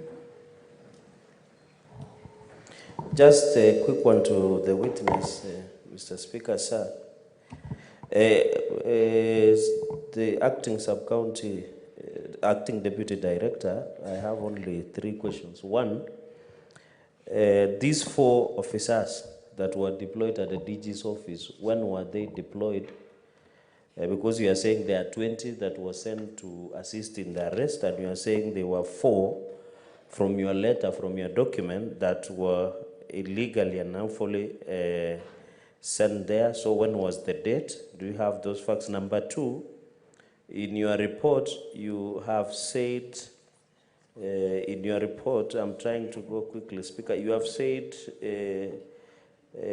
Acting Deputy Director of Enforcement has said that that some enforcement officers at the DG's home are doing manual work is a matter under investigation. Are you aware what these 4 officers were doing? And finally, Mr. Speaker, because there are only 3, are you able to provide, have you ever, as the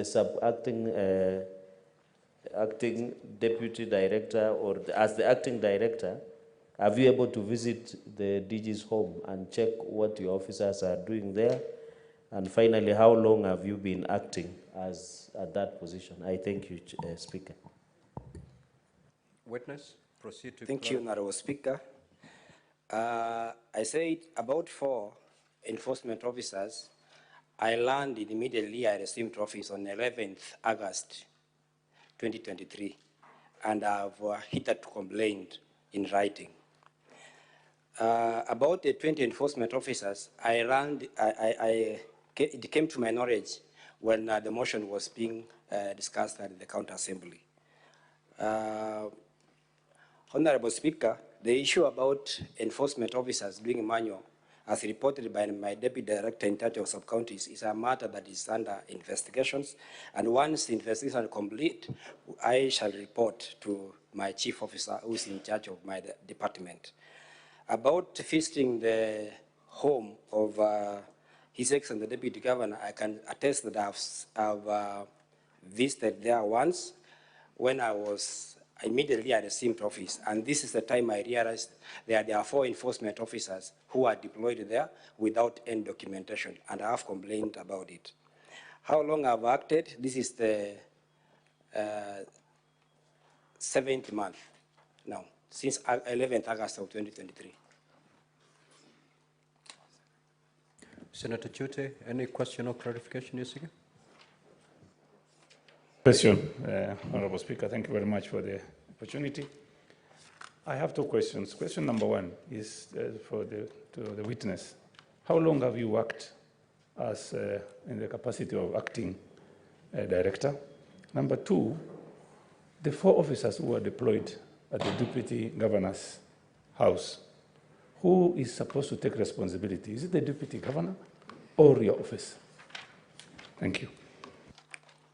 Honorable Speaker, I was appointed to act as the Acting Director of Enforcement on 11th August 2023, and that means that I've been acting for the last 7 months.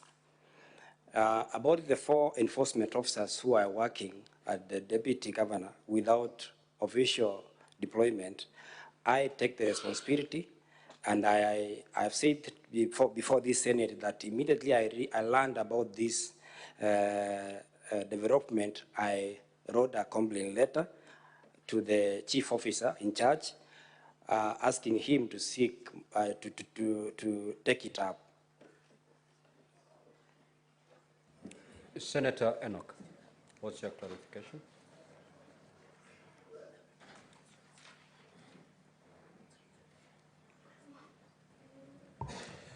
Thank you, Speaker. To the witness.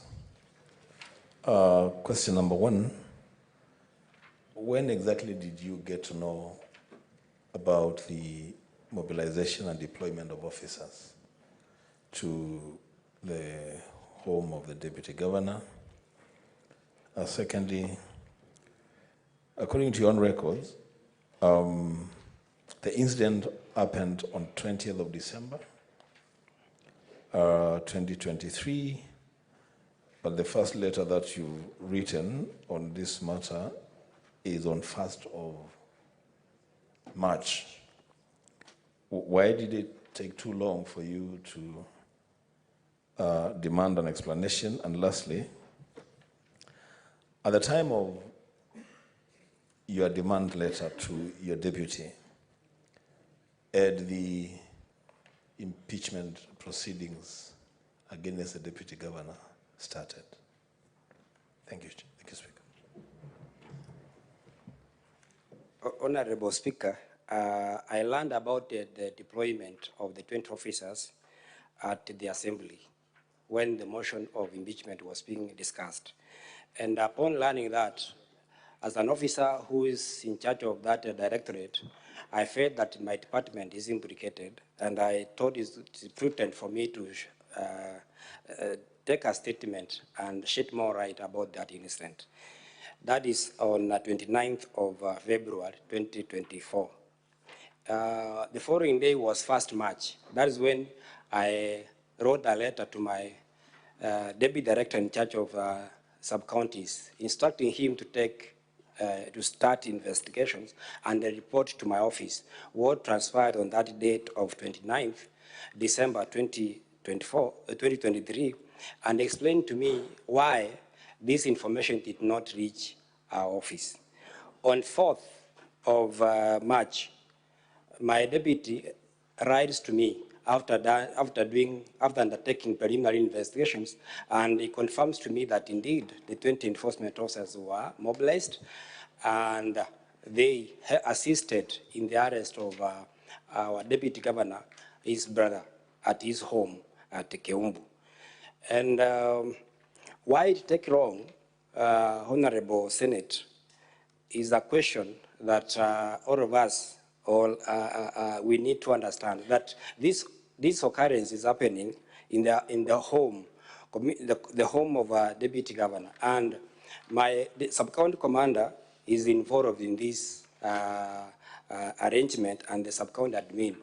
The reason why they did not report to me as usual is an issue that that requires further investigations and disciplinary action taken against them. And I've recommended in my letter, if you can see, the letter I did dated 8 March 2024 to the chief officer, that the sub-county, the second last paragraph, the sub-county administrator and the sub-county commander failed to report to office as required of them. Reason well known to them, and I forwarded the chief officer for further action. Senator Monda'S.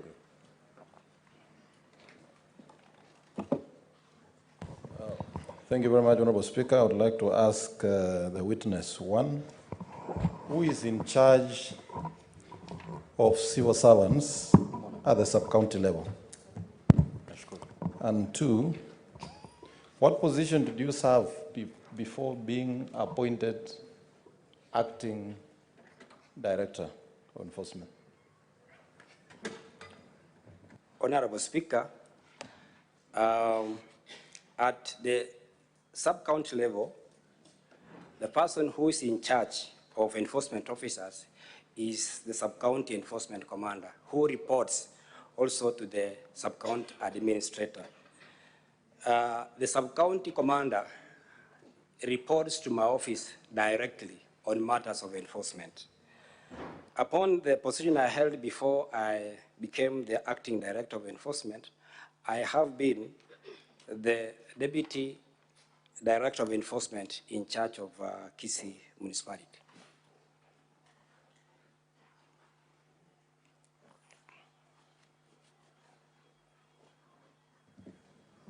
Now, as regards to the issue raised by Senator Crystal Esige, I will read the summons so that you may appreciate the contents of the summons.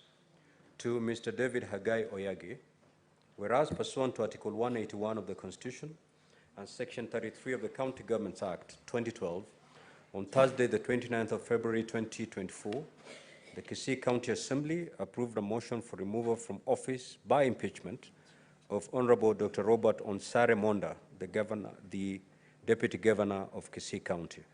And whereas by a letter dated Wednesday, 1st March 2023, and received in the office of the Speaker of the Senate, on the 2nd of March 24, the Speaker of the County Assembly of Kisii informed the Speaker of the Senate of the approval of the motion by the County Assembly, and further forwarded to the Speaker of the Senate documents and evidence of the proceedings of the Assembly. And whereas pursuant to Section 33(5) of the County Governments Act, Cap 265, and Standing Order 81B(2) of the Senate Standing Orders, the Senate, at a sitting held on Thursday, the 7th of March 2024, resolved to investigate the matter in plenary within 10 days. And whereas following the resolution of the Senate at a sitting held on Thursday, the 7th of March 2024, the Clerk of the Senate issued invitation to appear to the County Assembly of Kisii and to the Deputy Governor of Kisii County, inviting them to appear and be represented before the Senate during its investigations and to file with the Office of the Clerk of the Senate various documents relating to the matter. And further, by a letter reference CAK/3/1/C/CS/002, 2024, dated the Friday, 8th of March, 2024, Honorable Dr. Philip M. Nyanumba, the Speaker of the County Assembly of Kisii,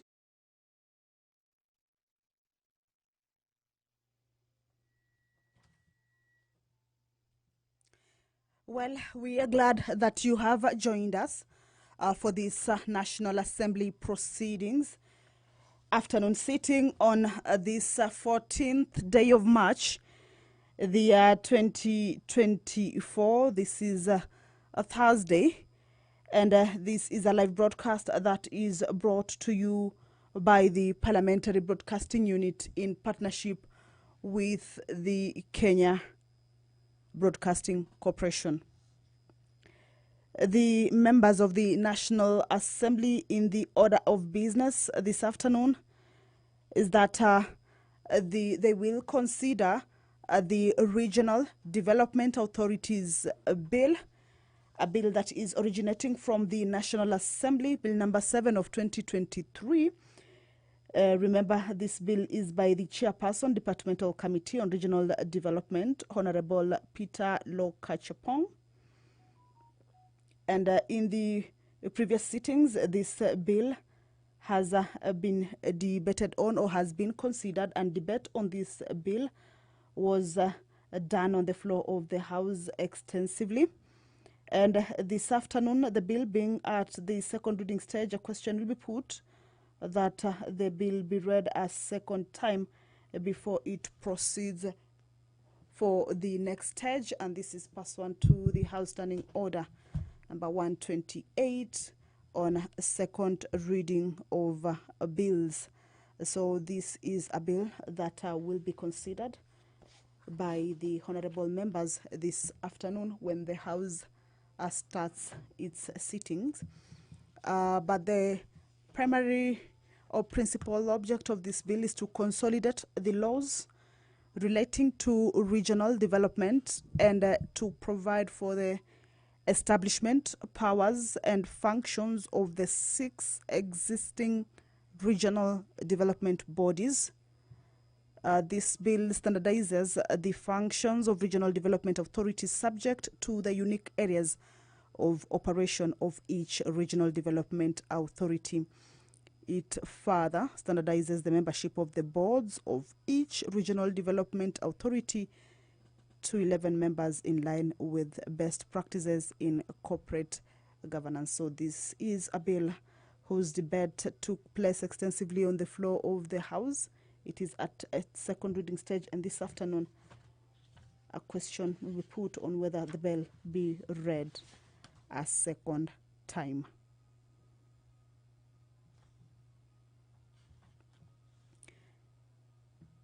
This afternoon also, the members of the National Assembly will consider a motion by the leader of the majority party, Honorable Kimani Ichung'wah. This motion is on the Senate, or it's about the Senate amendments to the Affordable Housing Bill, a bill that originated from the National Assembly and moved to the Senate because the bill concerns the county governments. And this particular bill also was debated extensively, and now there are a number of amendments that the Senate moved with regards to this bill. So this afternoon, this bill will be considered. We will be looking at some of the amendments that the Senate had moved towards or with regards to this bill, but it is a bill that will be considered this afternoon.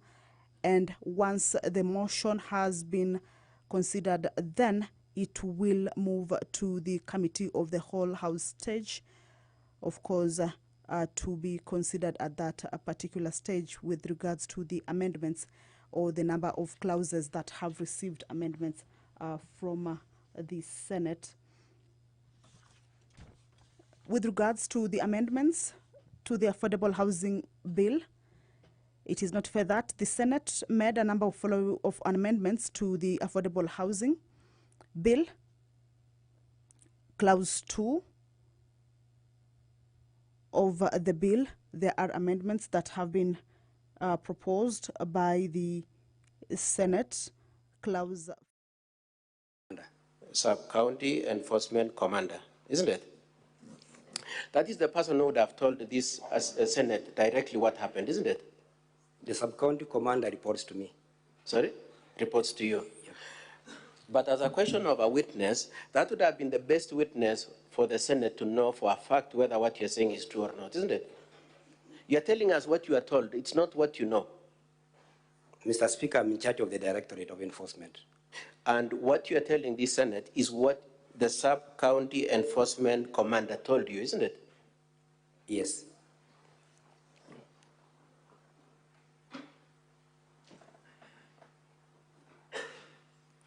And I know my colleague, Mr. Mutuma, asked you whether you came here under coercion, whether you are threatened, whether and so on and so forth. Why was it necessary to be careful about that? Why was it necessary that they take precaution that you do not be seen as a weaponized witness? Why was it necessary to do that? Mr. Speaker. Yes. I am in charge of... No. Just asking, why defensive when nobody has made an accusation against you? Why is there that defensive sense that you might have been a weaponized witness? Why? I learned that my Director of Enforcement is implicated in this case. Okay. Now, isn't it true that the Sub-County Enforcement Commander knows for a fact that the 4 people working at the Deputy Governor's place are designated to do that job and was not ready to come and lie, and that you are the only one who was available to give a distorted truth of the fact? Mr. Speaker, I came here as the in charge of enforcement and compliance, Kisii County Government. Why didn't the person who knows come?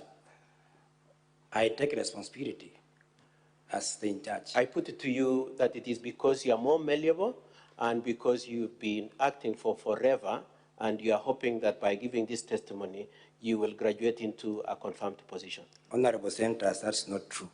Now, as we speak today, Honorable Speaker, can I just have 3 minutes? I'll be done. Very well, Counsel. Thank Conclude you in very the much, next sir. 3 minutes.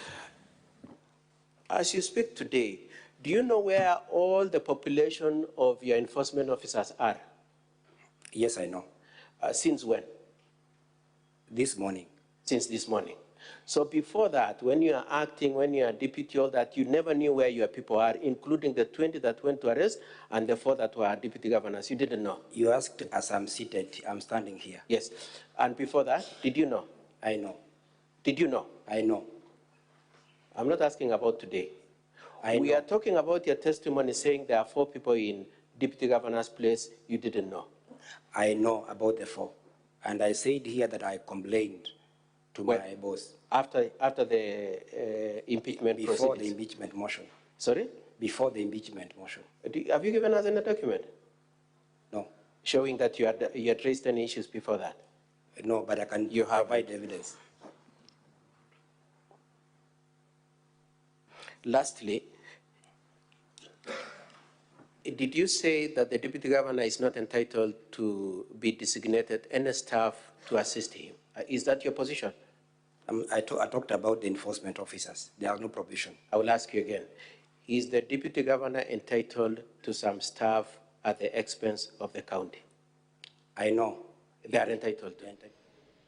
Senator Abdul Haji, a member of the Speaker's panel, currently presiding over the business of the Senate this afternoon, has directed the Sergeant at Arms to ring the quorum bell for 5 minutes to allow for senators within the presence of Parliament to make their way into the chamber this afternoon to necessitate the House to raise the requisite quorum to commence business this afternoon. According to the House standing orders, we need at least 15 senators for the commencement of business this afternoon.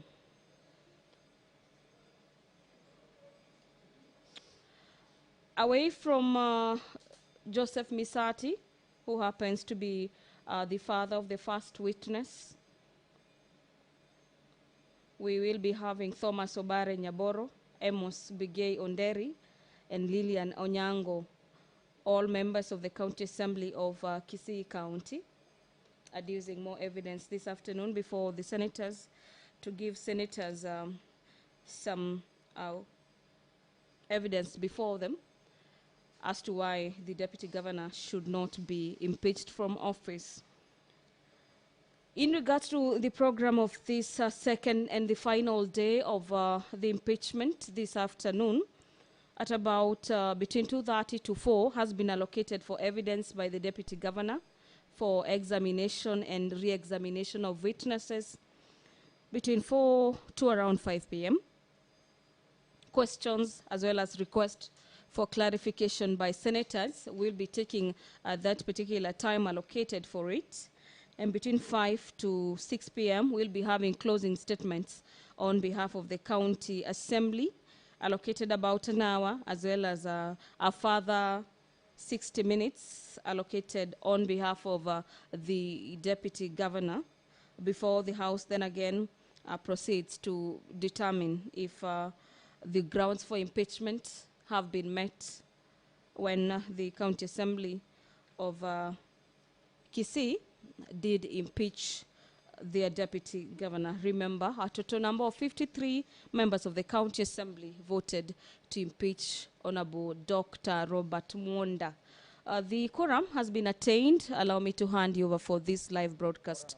Enjoy your viewing and good afternoon. Sorry, communication from the chair. Order number 2, hearing and determination on the proposed removal from office by impeachment of Honorable Dr. Robert Mwonda, the Deputy Governor of Kisii County. Very well. I think the defense is supposed to be calling a number of witnesses. Is the defense ready? Yes, Mr. Speaker, sir. And who will you be calling in as a witness? The Deputy Governor, Mr. Speaker, sir.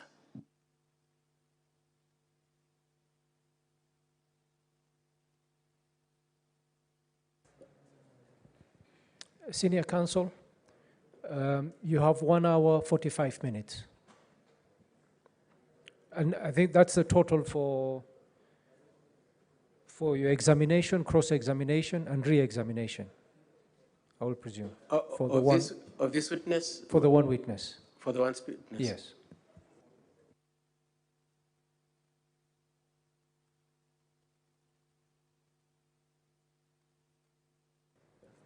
Okay, Senior counsel, I'm being advised that you had already consumed your time with the previous witness. Therefore, I'm being advised that you have 1 hour, 45 minutes to examine all your witnesses. Mr. Speaker, sir, could I request then, for purposes of this witness, that I take 30 minutes and you designate a time for cross-examination so that I can be spared time for the next set of witnesses, please. Very well. That's in order.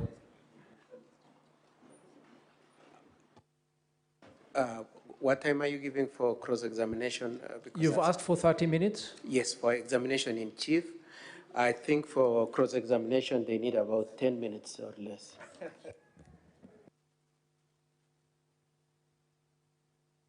Speaker, sir, I wish to distance myself from the sentiments from the adversarial party. He had no instructions to enter my appearance. We seek an equivalent of 1 hour to deal with the culprit.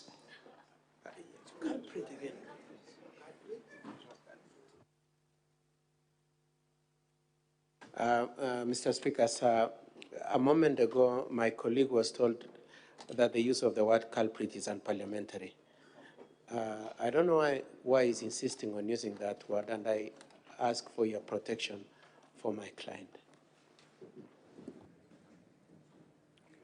Senior counsel, I think let's give you 30 minutes to examine your witness. Cross-examination, I think what has been precedence since the start of this hearing is that you will get 15 minutes. But once we get to the cross-examination, at that time we'll check what the time is and decide. So let us start with you, Senior Counsel, with your 30 minutes. But Mr. Speaker, sir, my colleague, Mr. Ndegwa, has repeated the use of the word culprit against my client. I insist this time around that he apologizes. Yes. I don't know why my senior is having a misconception of a simple English word, because the word culprit simply means a person in Oxford Dictionary. A misdeed, but I apologize. Apologies. Have you apologized? Did I hear an apology at the end? No, he hasn't. Yes, Mr. Speaker, sir, I apologize for using the word culprit. Thank you very much. And I withdraw the same. Okay. Senior Counsel.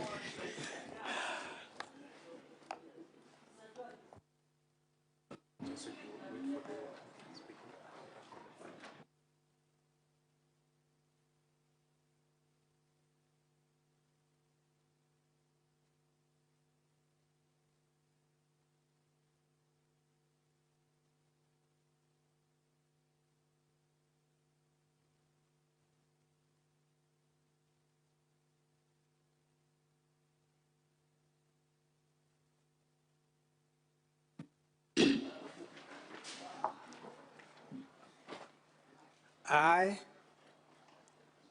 Robert Onsari Monda, do solemnly swear that the evidence that I shall give before the Senate in respect of the matters before the Senate shall be the truth, the whole truth, and nothing but the truth. So help me God.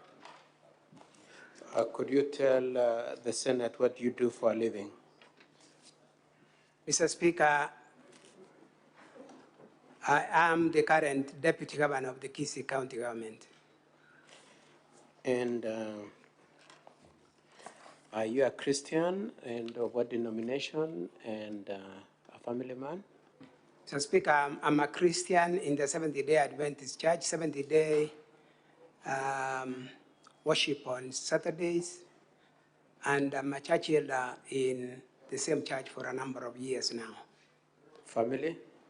You're a family man? I am a family member with a wife, adult children, and several grandchildren, Mr. Speaker. Now, you are aware of the... Sorry, I have, Mr. Speaker, served as a member of parliament in the Parliament of Kenya, the 10th Parliament.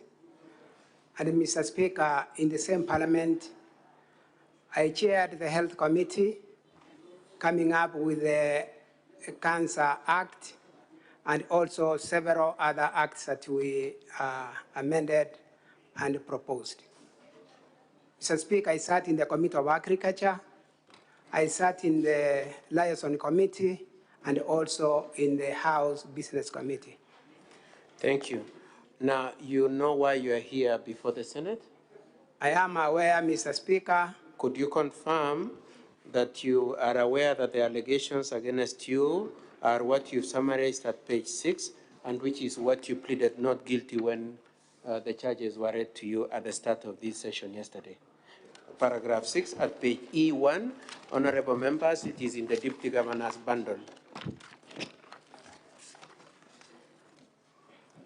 Mr. Speaker, I understand that I'm here on reasons of impeachment on the said... Okay. No, so for the ground set out in paragraph 6, isn't it? Yes. In addition to that, you confirm that you were also notified of other allegations against you, and those are allegations brought through a memorandum from one Mr. Benson Nyakaga, and that you've referred to at paragraph 52, page E9.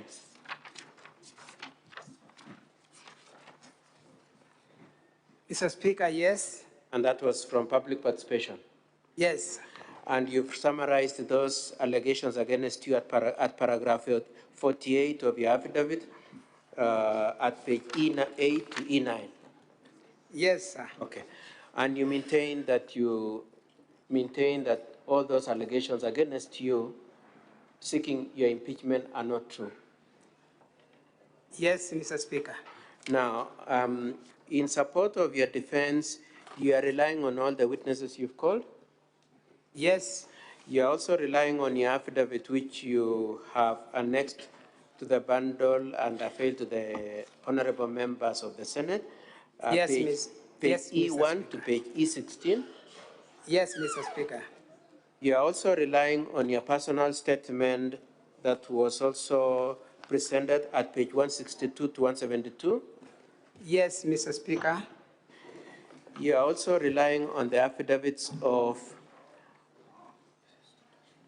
Ann Misati at page 63 and the affidavits of Namuel Mwanga, Kennedy Kashaba, and Joseph Kwaro at page 118 to 120. Yes, Mr. Speaker. Together with all the annexes and the documents you supplied and the videos. That is true, Mr. Speaker. Okay, now did you listen to the testimony by Mr. Joseph Misati? Yes, I did, Mr. Speaker. And you recall that Mr. Misati explained that some 251,000 was given to you from his cooperative account? Yes, Mr. Speaker. And he referred to the M-Pesa accounts? Yes. You adopt that testimony?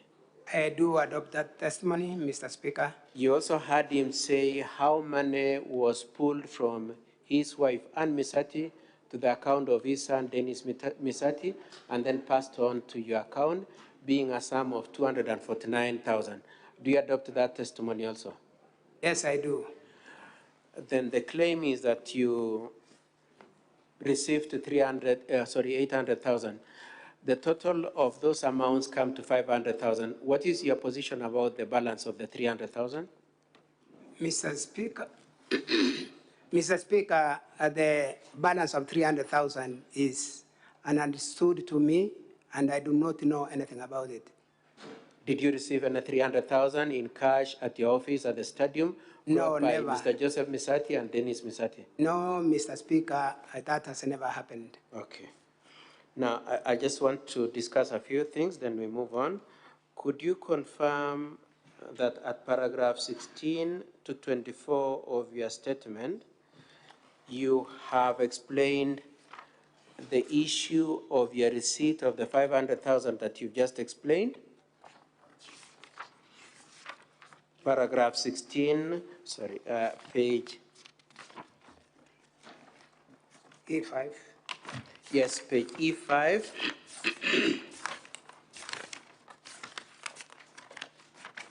To page E6.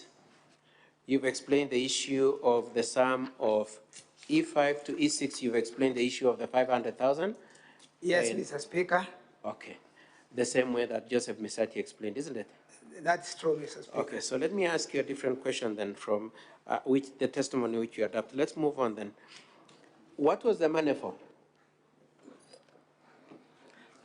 The money, Mr. Speaker, that I got from Mr. Misati was a refund of money that I had given him earlier. And when did you give him that money? I gave him the money in October, November 2022.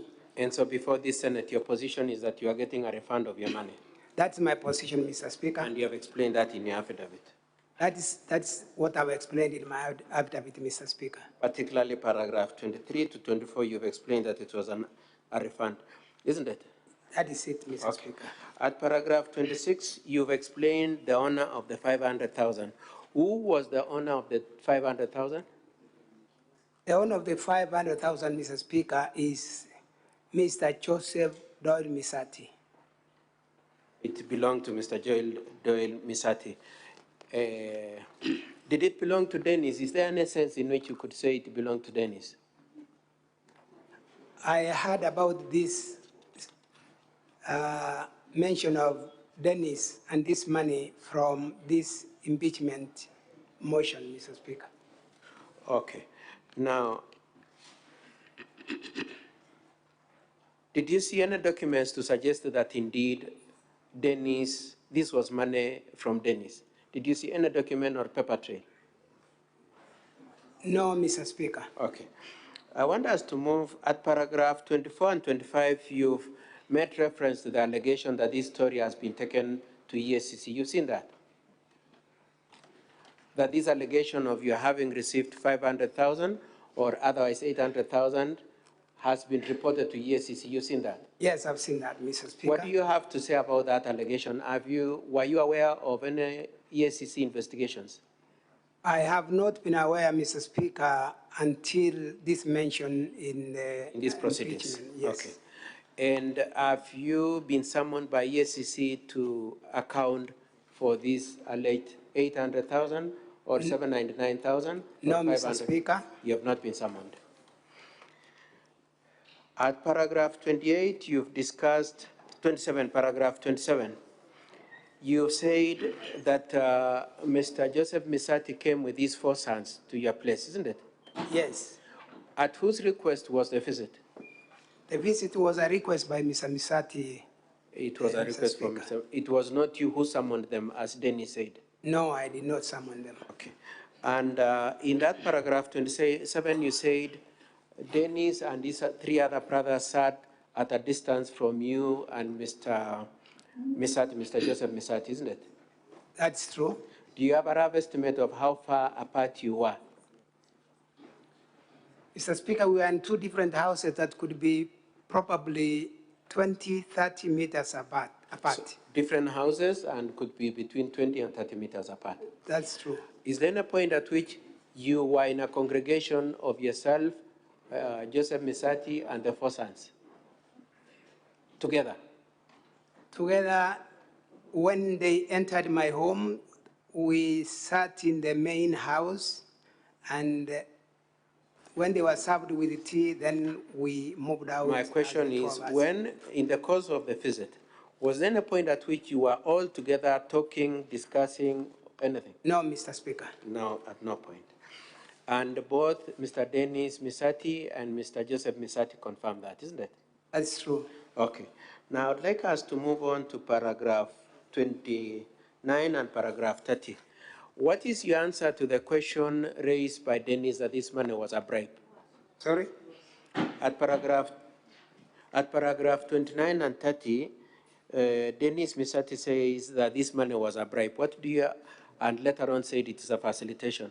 What do you have to say to that allegation? Mr. Speaker, the two allegations are a new thing to me.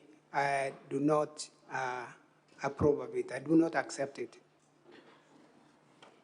Did you receive a bribe from either Dennis or his father or both of them? Mr. Speaker, I have not received a bribe from my friend Joseph Misati, nor his son Dennis. Nor both of them jointly? Nor both of them, of course, jointly. Okay. Now,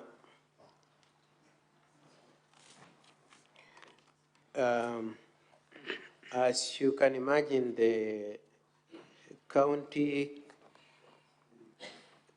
councils are waiting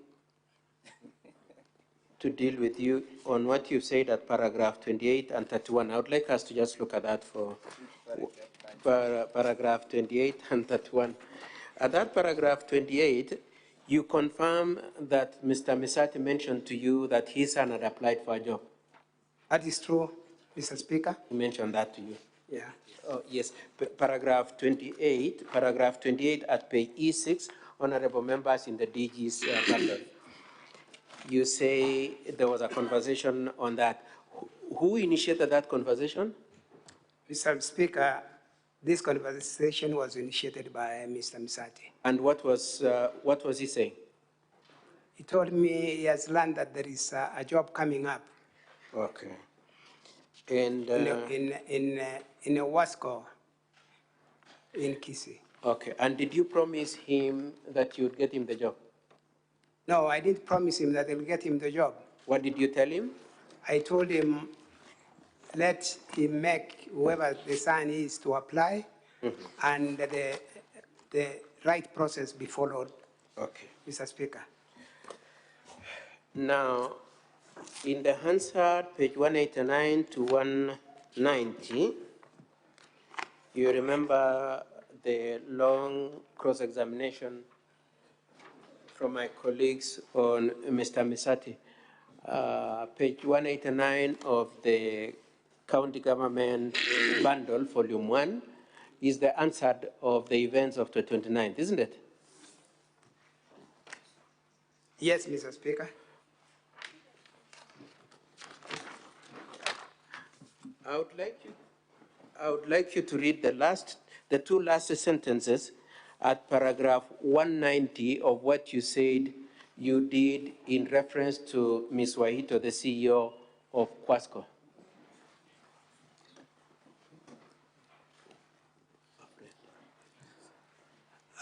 Mr. Speaker, and I read. Just read the whole paragraph. The governor's office.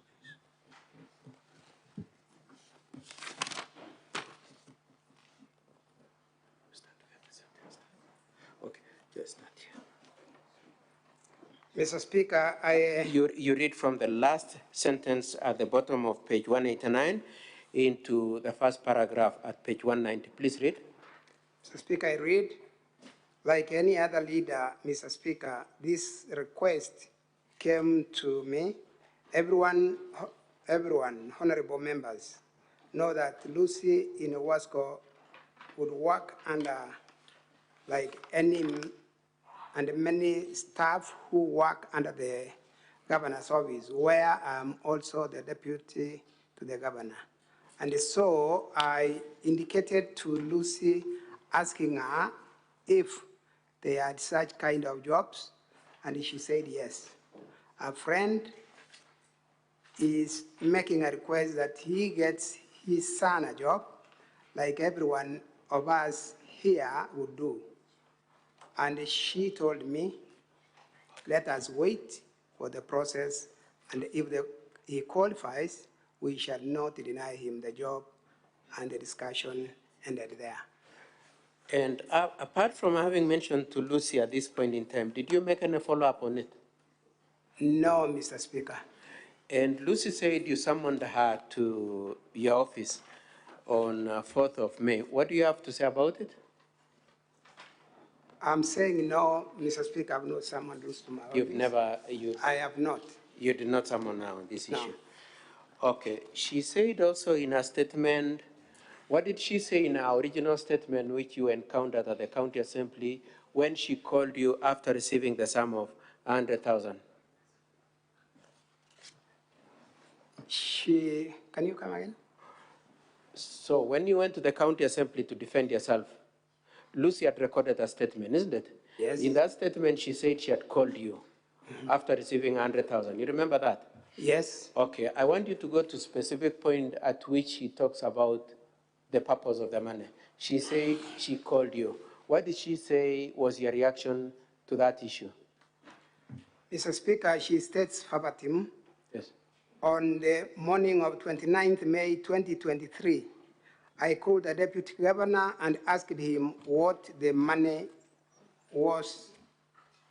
Which paragraph is that again? Just tell the Honorable. This is on page E7, paragraph 38, Honorable Senators.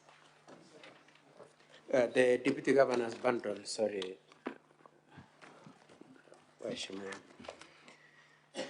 So you've quoted verbatim what she says, and she said, in the morning of 29th, I called the Deputy Governor and asked him what the money was, but he kept quiet, isn't it? Yes, Mr. Speaker. That was her original statement. Then she wrote another affidavit on the 9th of March and said that you told her that the money was in respect to the request for a job for Dennis. You remember that?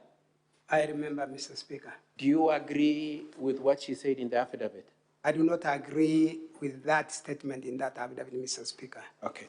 And do you agree with what she said in the statement of 8th of February saying you kept quiet?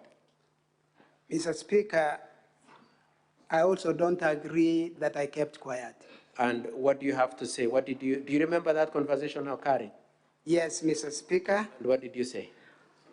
I told her that that money was mistakenly, erroneously sent to her number. Okay. And asked her if she can send the money back. Do I continue? Okay. And so then I would like us to move on then. So you told her it was an error, it was sent to her by error? Yes, Mr. It was Speaker. meant for? The same money was intended to go to another person, Gladys Aminga, who does transport business and had given her an assignment to deliver building materials, and I was paying for the same, which money went to the wrong recipient, Mr. Speaker. Now, then there is the story of whether or not you try to reverse the remittance. What do you have to say about that question of whether or not you try to make the to reverse the remittance? Mr. Speaker, I don't want to claim to be an expert in IT. I tried to do the reversal. I didn't manage, and I do not get a reason why I couldn't manage, and therefore I stopped it at that as I waited for the Lucy Waitho to return the money to me. And did you eventually get the return of the money? Sorry? Did you get the money returned to you? Yes, Mr. Speaker, the money was returned to me. On which date? On the 30th of May, To Lucy Wahito. Sorry, to Aminga. Yes, Mr. Speaker. Aminga. Yes, Mr. Speaker. Once I realized that I made a mistake and sent the money to a wrong recipient, I immediately remitted the money. Gladys Aminga needed that morning to deliver the materials we had. And you've explained those payments at paragraph 35 of your affidavit, isn't it? Yes, Mr. Speaker. Now, could you confirm that those entries of the remittances to Gladys Aminga are in your M-Pesa statement at page 89 to 104, 89 to 104, at particularly paragraph 99 and 97? The sum of 100,000 plus 40,000 plus 65,000.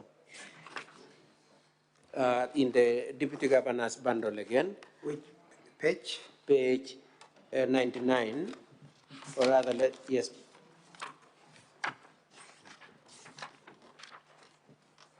Page 99 and page 97.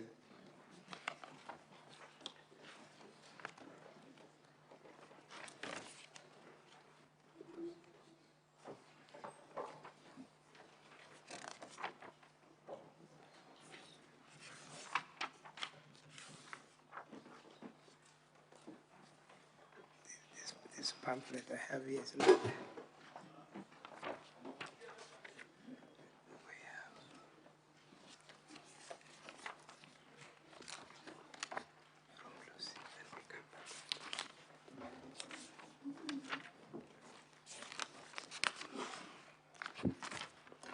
I will use my bundle.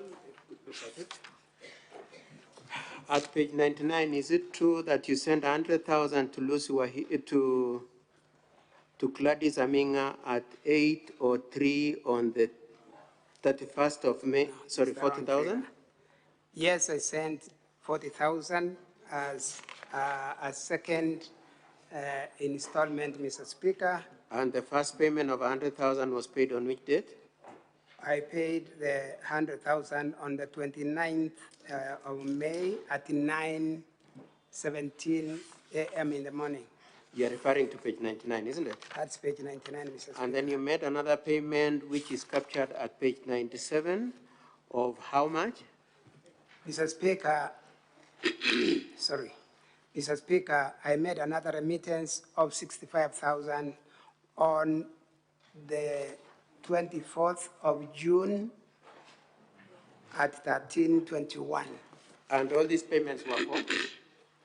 These payments, Mr. Speaker, were for the consignment of materials that I wanted transported, building materials, Mr. Speaker. Okay. Now,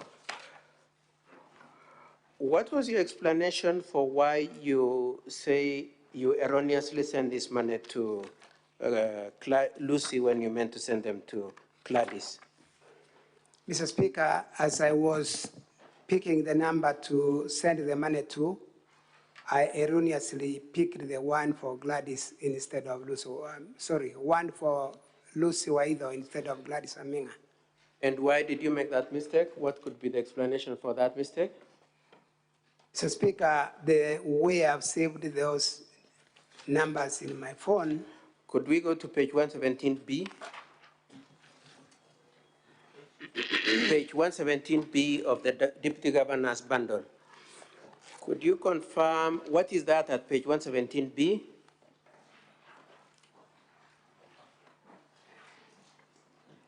What is that at page 17B? Is that? These are the contacts, Mr. Speaker. This is your phone book on your phone? Yes, Mr. Speaker. The way you saved the numbers? Yes. And could you confirm if the names of both Lucy and Gladys are there? Yes, Mr. Speaker. Could you say, how have you saved the name of Lucy? The name of Lucy is saved as CEO Wasco Lucy. And the name of Gladys? CEO Healthy Gladys Aminga. How far apart are those two names? Neighbors, Mr. Speaker, to one another. They're next to each other? Yes. And they're next to each other. And what do you have to say about the first two initials you've used to describe them? Mr. Speaker, I'd chosen to put the government officers in the same identity for ease of reaching their contacts. And so that is the way I'd identified them in my saving in the as CEO. What is the meaning of CEO? Chief Officer. Chief Officer. And what do you have to say about the alphabet? The alphabet, Mr. Speaker, after CEO is WASCO. That WASCO is followed by H, which is health. And so that is the reason why they are neighbors. Okay. So your position is G for Quasco in Lucy is followed alphabetically by health in the name of Gladys, and which then resulted in the arrangement of the names. Now, I'd like us to move on to the issue of threats to Dennis Misati. Did you threaten Dennis Misati? No, Mr. Speaker. It is said that you sent the threat to his father. Did you tell your father? Did you tell Dennis's father to go and tell Mr. Dennis that you are going to do something against him? No, Mr. Speaker. You did not. Okay. And did you have any direct conversation between yourself and Dennis at any point? I've not had any conversation, Mr. Speaker, with Dennis Misati. Directly? Never. Okay. Now, we move on to the issue of county staff. It is said that you have county staff at your premises. Do you have them? True, I have county staff. Are you entitled to those county staff from your understanding of the HR manual at the county and SRC guidelines? Yes, Mr. Speaker. How many people do you have? I have what is my entitlement of 6 staff. Yes. Who are in my compound. Yes. One of them being my PA among the 6. And Mr. Speaker. Okay, now let's move on time. I also have enforcement officers to give security to my compound. Okay. Now, did you assign yourself those staff, both the enforcement officers and the other 6 staff? Mr. Speaker, I was guided to provide names for personal staff. Yes. Which I did to the County Public Service Board, and they were recruited. For the enforcement officers, Mr. Speaker, immediately we were announced as winners. I found some officers at my gate. I've never known how they were sent there, and I've only found myself comfortable that they are giving me the security I need. You did not determine the people who came to you? I've not determined the people who should come and the numbers that should come, Mr. Speaker. But for the 6, you suggested the names and the Public Service Commission assigned them to you? That's true, Mr. Speaker. The issue of your brother, the arrest of your brother, did you get 20 people to go and assist the police effect the arrest? Mr. Speaker, no. And who effected the arrest? I reported to the police and I left it at that. So I expect that it's the police who arrested my brother. And do you know where they were kept? Was it at the county cells or at the police cells? That, Mr. Speaker, I did not get to know. And did you take out an OB for your complaint? Yes, Mr. Speaker, I did. You have an OB? Yes. Okay. And do you... Okay, I will leave it there. Now, it is said that you use the county staff to feed dogs, to dig a well, to maintain dairy, and to do farming. Let's start with farming. Do you recall that your brother, after testifying, when he was being re-examined, said neither you nor him is doing any farming? Yes, that he did, Mr. Speaker. And is it true that you're not doing any farming? Mr. Speaker, I do not do any kind of farming in my Kisi rural home. But Mr. Matundura, your brother Robin, had said that you use them for farming, and then came here and said there is no farming, isn't it? Yeah, he has those 2 positions, which I do not know how he will explain it. Okay. The well? The well, Mr. Speaker, I have not done a well in my home since I became deputy governor. The well I have was done in 2003. Okay. And dairy? I do not keep any kind of livestock, be it a dog, cat, cattle, name them poultry, nothing in that Kisi home, possibly elsewhere. Okay, and dogs? They were saying that you have some staff serving as cooking for dogs. Mr. Speaker, if it were possible, I would have invited the house to visit our home. Even tomorrow, we go together with my brother leading us to show us the details of what he has shown, if it were possible. Senior Counsel. Sir. Your 30 minutes are up. I will give you 2 more minutes to wind up. Can I request for 5, kindly, Mr. Speaker, sir? Kindly. I give you 3 minutes. Okay, let me try. Now, Mr. Dr. Monda, at paragraph 52 at paragraph 48 and at paragraph 52, it is said that you should not hold office for various reasons. And I would like to just read what he said at paragraph 48 and then probably respond to them as a bundle.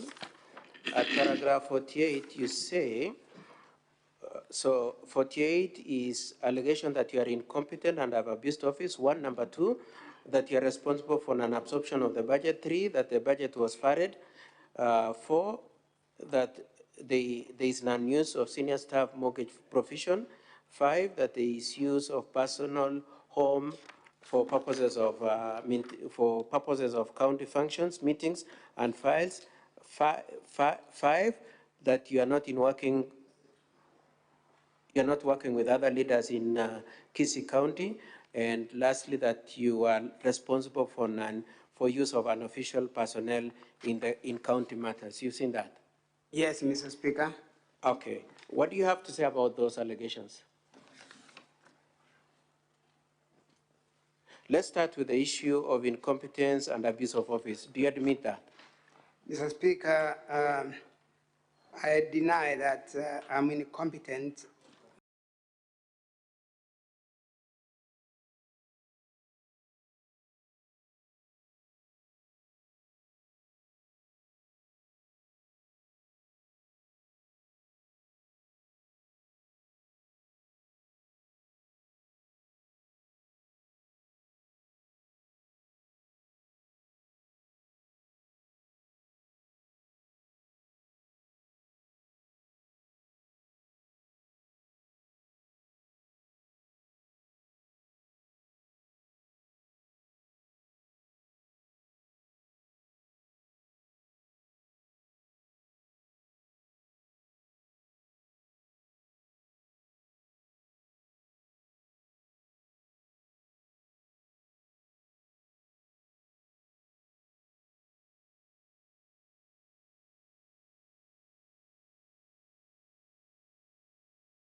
Speaker, sir.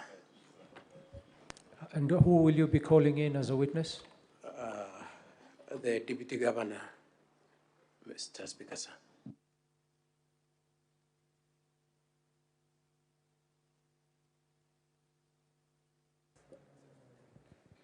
Senior Counsel, you have 1 hour, 45 minutes. And I think that's the total for your examination, cross-examination, and re-examination, I will presume. For the one, of this witness? For the one witness. For the one witness? Yes.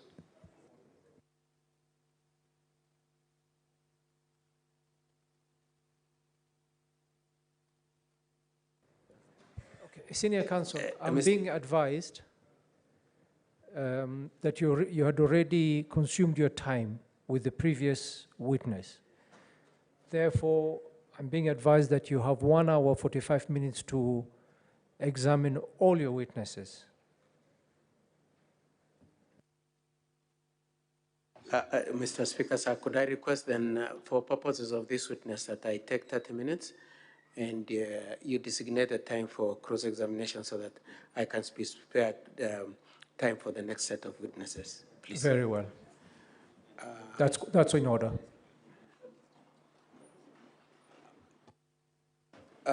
What time are you giving for cross-examination? You've asked for 30 minutes? Yes, for examination in chief. I think for cross-examination, they need about 10 minutes or less.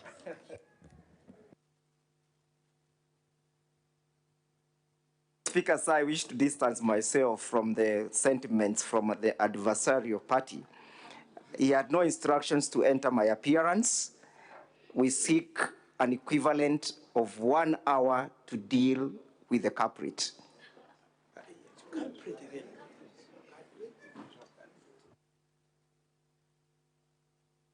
Mr. Speaker, sir, a moment ago, my colleague was told that the use of the word culprit is unparliamentary. I don't know why he's insisting on using that word, and I ask for your protection for my client. Senior counsel, I think let's give you 30 minutes to examine your witness. Cross-examination, I think what has been precedence since the start of this hearing is that you will get 15 minutes. But once we get to the cross-examination, at that time we'll check what the time is and decide. So let us start with you, Senior Counsel, with your 30 minutes.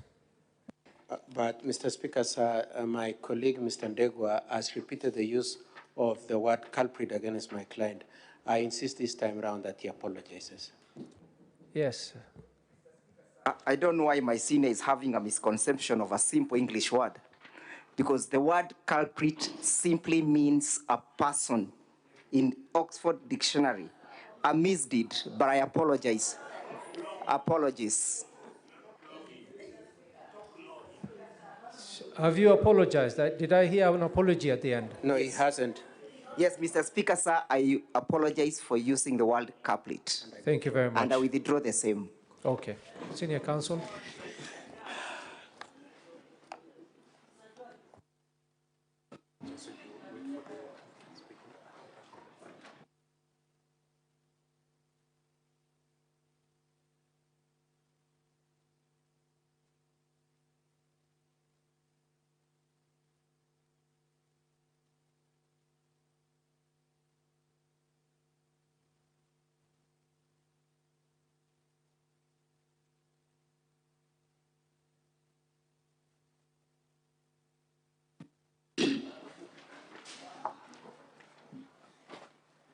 I,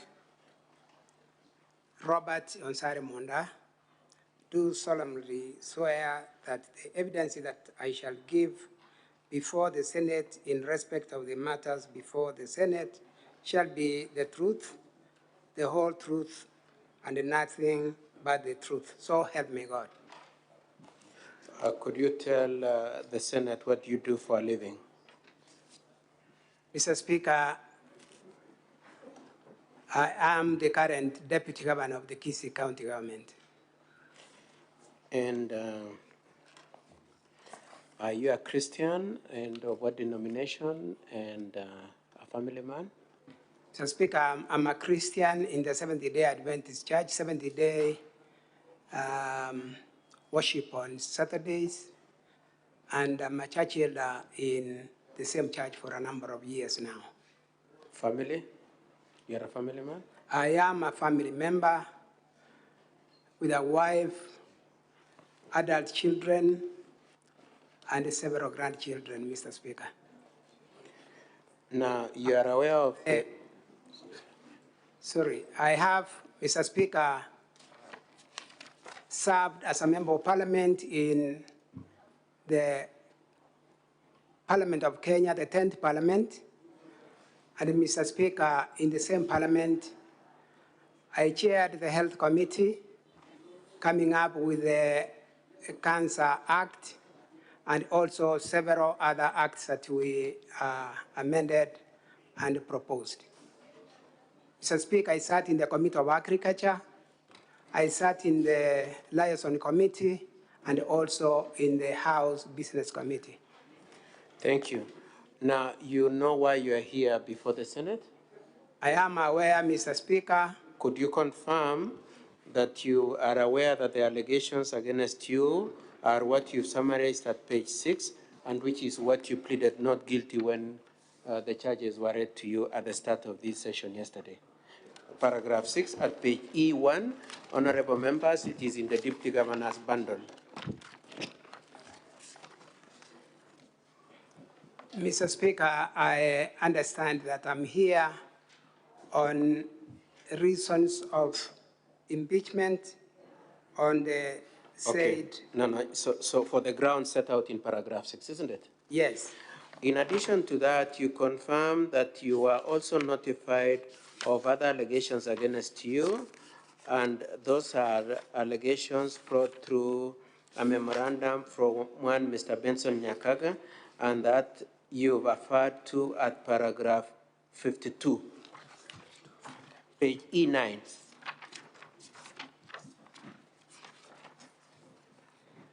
Mr. Speaker, yes, And that was from public participation? Yes. And you've summarized those allegations against you at paragraph 48 of your affidavit at page E8 to E9? Yes, sir. Okay. And you maintain that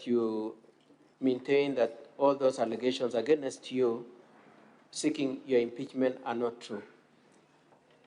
Yes, Mr. Speaker. Now, in support of your defense, you are relying on all the witnesses you've called? Yes. You are also relying on your affidavit, which you have annexed to the bundle and failed to the honorable members of the Senate. Yes, page yes, Mr. E1 to page E16. Yes, Mr. Speaker. You are also relying on your personal statement that was also presented at page 162 to 172. Yes, Mr. Speaker. You are also relying on the affidavits of Ann Misati at page 63 and the affidavits of Namuel Mwanga, Kennedy Kashaba, and Joseph Kwaro at page 118 to 120. Yes, Mr. Speaker. Together with all the annexes and the documents you've supplied and the videos. That is true, Mr. Speaker. Okay, now did you listen to the testimony by Mr. Joseph Misati? Yes, I did, Mr. Speaker. And you recall that Mr. Misati explained that some 251,000 was given to you from his cooperative account? Yes, Mr. Speaker. And he referred to the M-Pesa accounts? Yes. You adopt that testimony? I do adopt that testimony, Mr. Speaker. You also heard him say how money was pulled from his wife, Ann Misati, to the account of his son, Dennis Misati, and then passed on to your account, being a sum of 249,000. Do you adopt that testimony also? Yes, I do. Then the claim is that you received 800,000. The total of those amounts come to 500,000. What is your position about the balance of the 300,000? Mr. Speaker, Mr. Speaker, the balance of 300,000 is understood to me, and I do not know anything about it. Did you receive any 300,000 in cash at your office at the stadium? No, by never. Mr. Joseph Misati and Dennis Misati? No, Mr. Speaker, that has never happened. Okay. Now, I just want to discuss a few things, then we move on. Could you confirm that at paragraph 16 to 24 of your statement, you have explained the issue of your receipt of the 500,000 that you've just explained? Paragraph 16, page E5. Yes, page E5.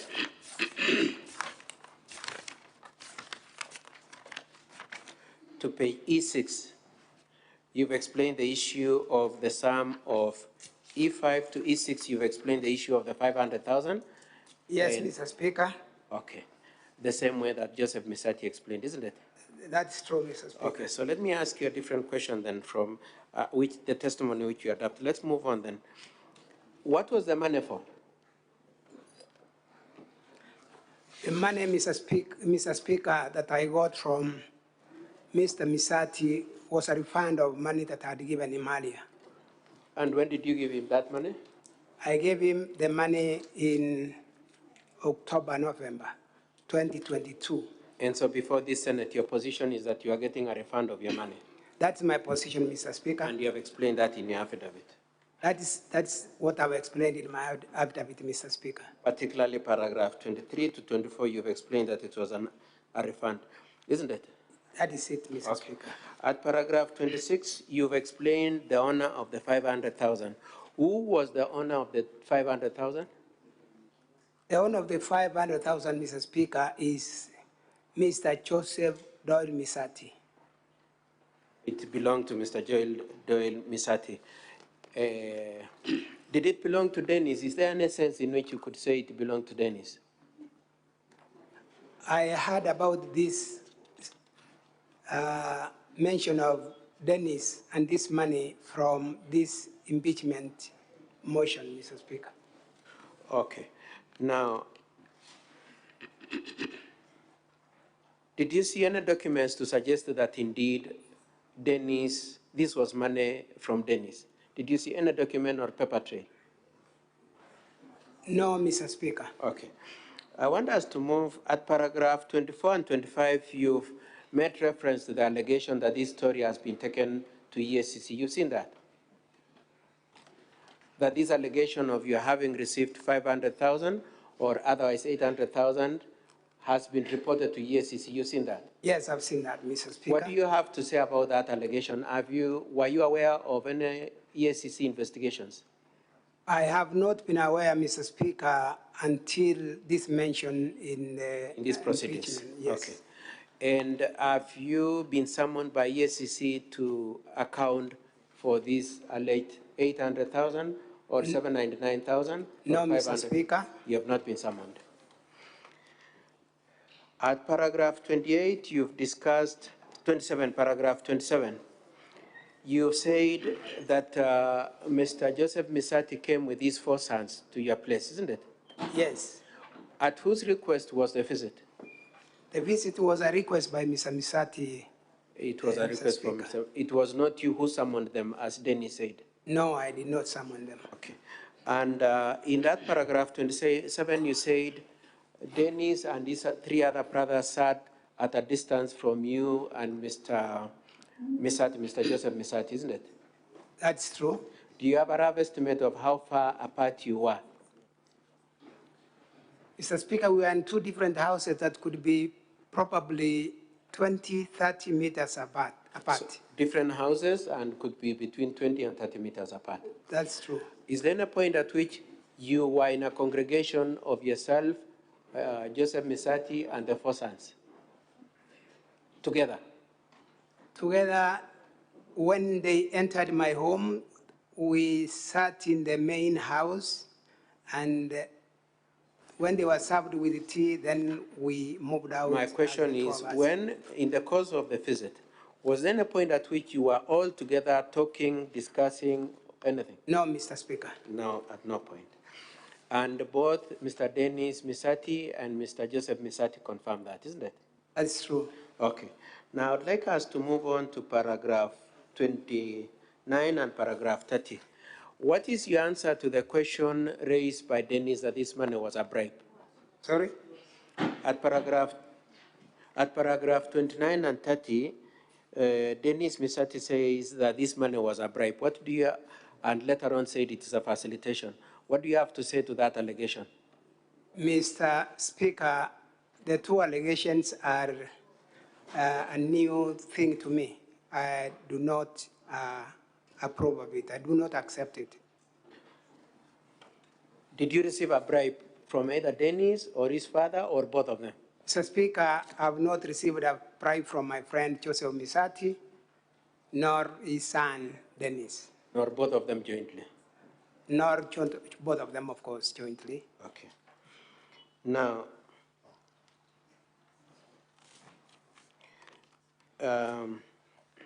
as you can imagine, the county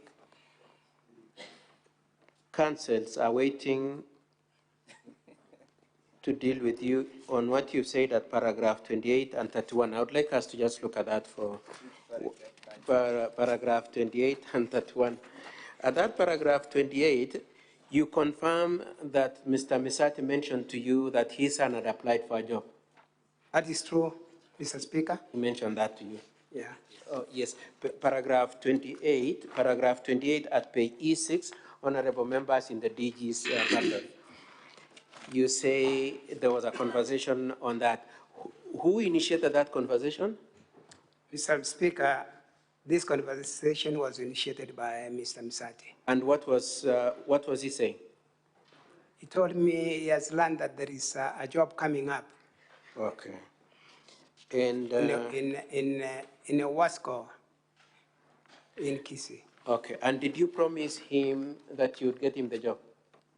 No, I didn't promise him that I will get him the job. What did you tell him? I told him let him make whoever the sign is to apply, and the right process be followed. Okay. Mr. Speaker. Now, in the Hansard, page 189 to 190, you remember the long cross-examination from my colleagues on Mr. Misati.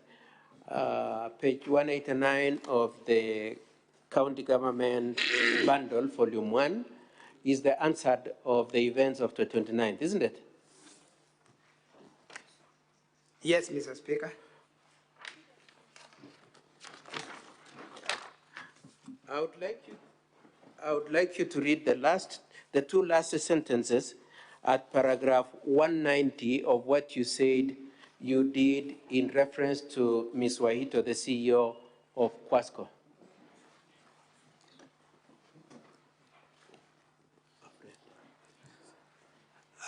Mr. Speaker, and I read. Just read the whole paragraph. The governor's office.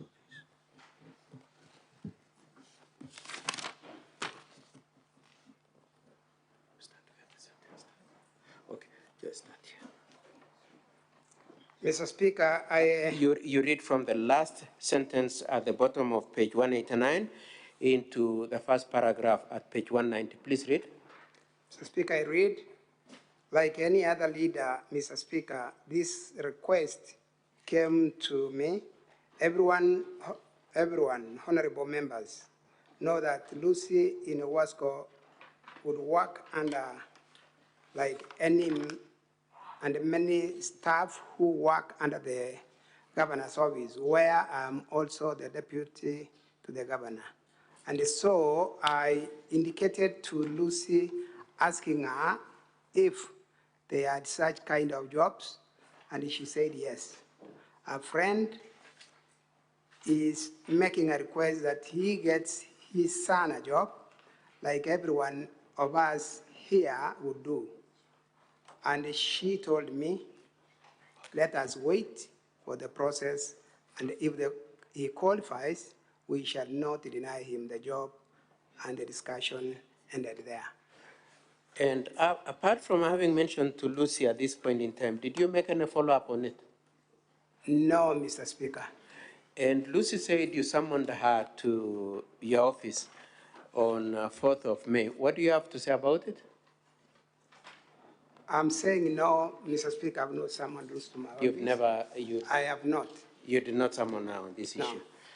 Okay. She said also in her statement, what did she say in her original statement which you encountered at the county assembly when she called you after receiving the sum of 100,000? Can you come again? So when you went to the county assembly to defend yourself, Lucy had recorded a statement, isn't it? Yes. In that statement, she said she had called you after receiving 100,000. You remember that? Yes. Okay. I want you to go to specific point at which she talks about the purpose of the money. She said she called you. What did she say was your reaction to that issue? Mr. Speaker, she states verbatim. Yes. On the morning of 29th May 2023, I called the deputy governor and asked him what the money was. Which paragraph is that again? Just tell the honorable. This is on page E7, paragraph 38, honorable senators. The deputy governor's bundle, sorry. I may be one of them. So I'm asking, who between the two of you is lying? You have not answered the question. Lying in what? Mr. Misati alleges you're not doing well financially. You allege you are very well financially. I've not said I'm doing very well financially. Thank you. I'm saying, Let us like go any to other politicians. It's I'm okay. doing You have as answered my question. poorly as the others. You have answered my question. Mr. Speaker, sir, I want to refer the witness to the bundle of document by the Deputy Governor as filed at page 111. It appears a bank statement from Leah Nyach Shera Onsare. Do you know that individual? Yes, I do. Who is she? She is my daughter. Can you see entry dated 18th of August 2023? Yes, I do. What, in respect to these proceedings, is that entry, or does that entry relate to? It relates to a transaction between Mr. Misati and Leah Onsare. Your daughter, correct? Yes. And you had Mr. Misati indicate to this as distinguished assembly that you're the one who requested him to send your daughter the 200,000 shillings, correct? Yes, I did. You still claim to be doing well financially? I'm saying yes, I did. You still claim to be doing well financially? Yes. Council, your time is up. The 15 minutes are up. Well, I'm well guided, Mr. Chairman, but we have had a lot of interruption, Mr. Speaker, sir. We stopped your time during the interruptions. At least, Mr. Speaker, sir, because he's a very crucial witness and he carries the crux of the matter. We would better also sacrifice our other 15 minutes and deal with the witness. If it's, because Can you give the council an opportunity to speak, please? Because when you are dealing with our key witness, who was the Dennis, the defense was given sufficient time to deal with that witness. At least 1 hour they were granted. Even if we not get more than 1 hour, at least we just get 1 hour for dealing with the key witness, because this is a key witness, Mr. Speaker, sir. Council, I may not be able to give you 1 hour. So can you request for something reasonable? How many minutes should I give you? 30 minutes, Mr. Speaker, sir. I'll try to do within the 30 minutes.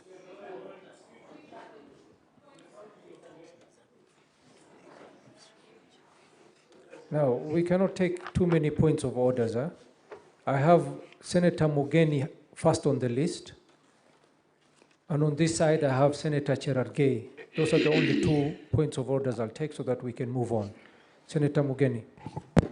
Yes, Mr. Speaker, sir, because this is a quasi-judicial proceeding, and we want to be seen to be fair to both parties, and since this is the star witness, is the one who is actually trying to defend himself, and we need to get an opportunity to interrogate all the issues and to also to give counsel enough time, I'll plead, Mr. Speaker, sir, that we allow him 45 minutes so that we don't, if somebody is reviewing our record, we don't seem to have been favoring one side to the disadvantage of the other side, Mr. Speaker. Senator Cherargei. Mr. Speaker, you had made a ruling earlier on that the council for the county assembly had requested to waive their cross-examination time. And I think you made a ruling that, and we agree, they have a right to waive.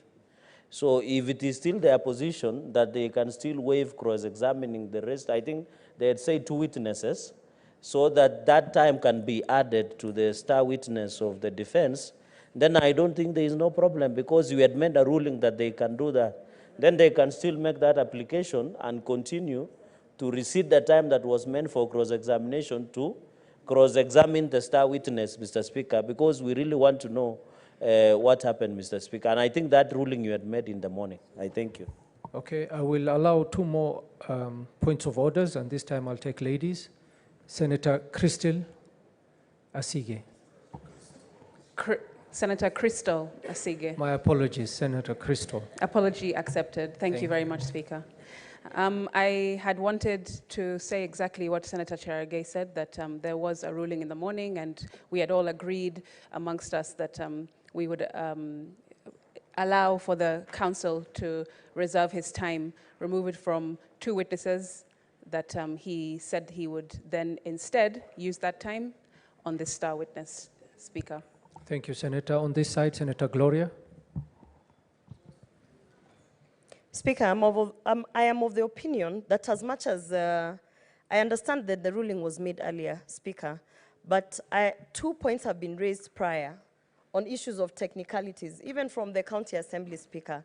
And when we deliberate in Senate and we give our final decision, Mr. Speaker, it's imperative that we ensure that we are not giving someone the basis to go to court and say that the procedures were not followed well, or that people, for instance, the County Assembly side were under duress to waive away their 15 minutes, Mr. Speaker. We were here yesterday till midnight, and I believe if 15 minutes will be the difference between someone going to court to say that we did not follow the procedure, Mr. Speaker, just allow for them to prosecute the amount of time that they require, and I believe they're only asking for 15 minutes. Yeah. Thank you, Senator. Council? Yes, having Mr. Speaker, been sir. reminded that you had waived your time to cross-examine 2 other witnesses previously, I'm being informed you do have a balance of 15 minutes. You had already utilized your other 15 minutes. So I will give you a further 15 minutes to see if you can conclude your questioning. We are most humbled, Mr. Speaker, sir. Okay.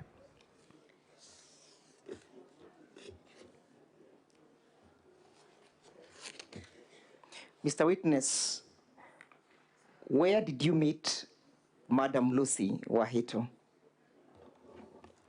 from? Did you call her to your office? Did you use your phone? How did you meet her? How did you speak to her? Mr. Speaker, I met Lucy Wahito at the stadium where we hold our offices. So it was correct when she informed the Senate that she met you or you summoned her to your office, correct?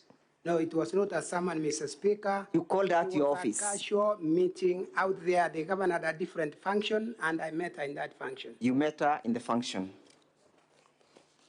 Did you look at the pleadings of Lucy Wahito appearing at page 263, her affidavit in the bundle of document, volume 1? Did you see that averments, paragraph 13? Which one? Did you see paragraph 13? We are trying to look at it.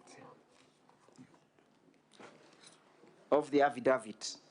Which page is that? Page 263. Paragraph? 13. Sorry, paragraph 5. Sorry, I beg your pardon. Did you see paragraph 5? The number 5, yes, I can't read the number, but I can see the bottom paragraph. Yes, are those averments correct? That the recruitment of the commercial manager was to take place in April, correct? Yes, it is correct. And that is the same time that you met Mr. Misati and the boys at your house, correct? No, Mr. Speaker. I'm asking, in April is the same time you met them, correct? That's incorrect, Mr. Speaker. Which month did you meet them in your house? Was in May 28th. May 28th. Let's go to the May 28th now, because you have taken us there. Would you recall the events of May 28th?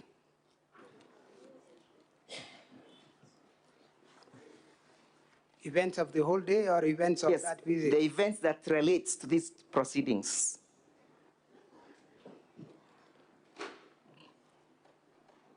Yes, Mr. Speaker, there was a visit by Mr. Misati and his sons to my home. How many sons were in the company of Mr. Misati? 4. 4 of them.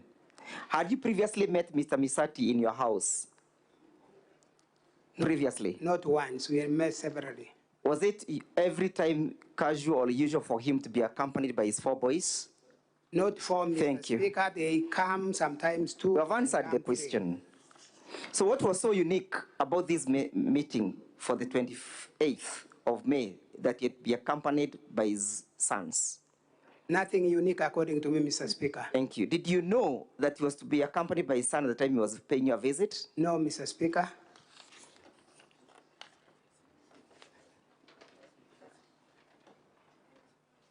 And prior to this meeting, had you met Dennis Mokaya Misati before?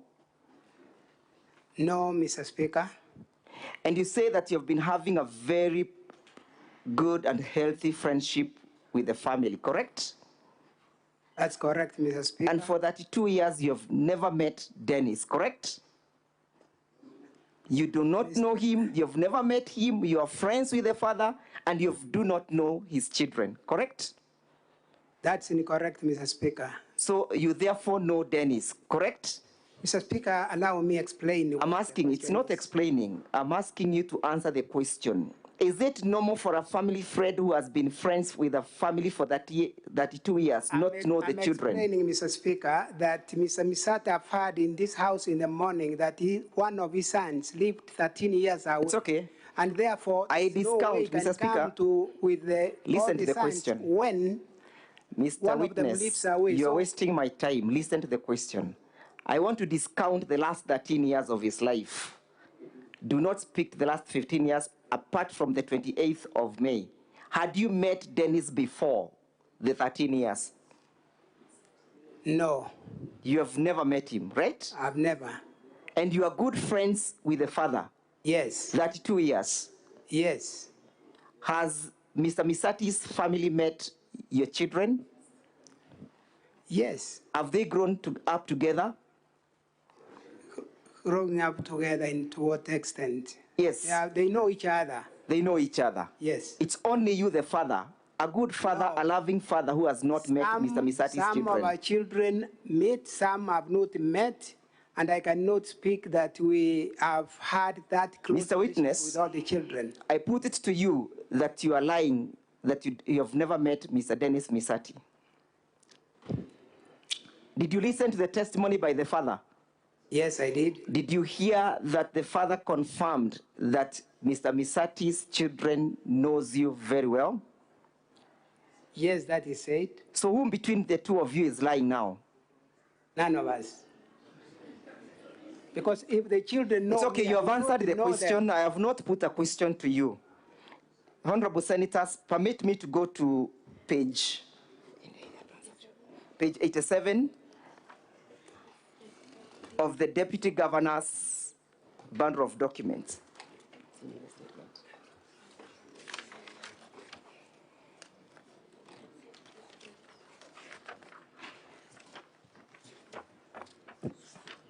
And as I deal with that aspect, Mr. Speaker, sir, permit me to correlate that annexure with paragraph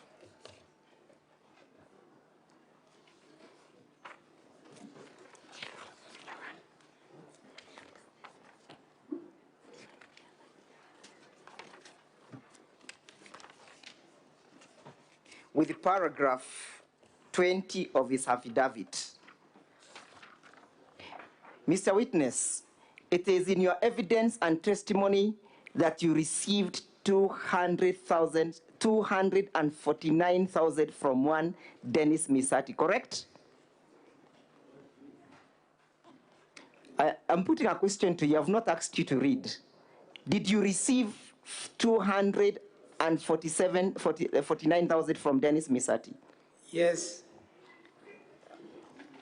Page 5 of his bundle of documents of the Deputy Governor's defense. Page 5.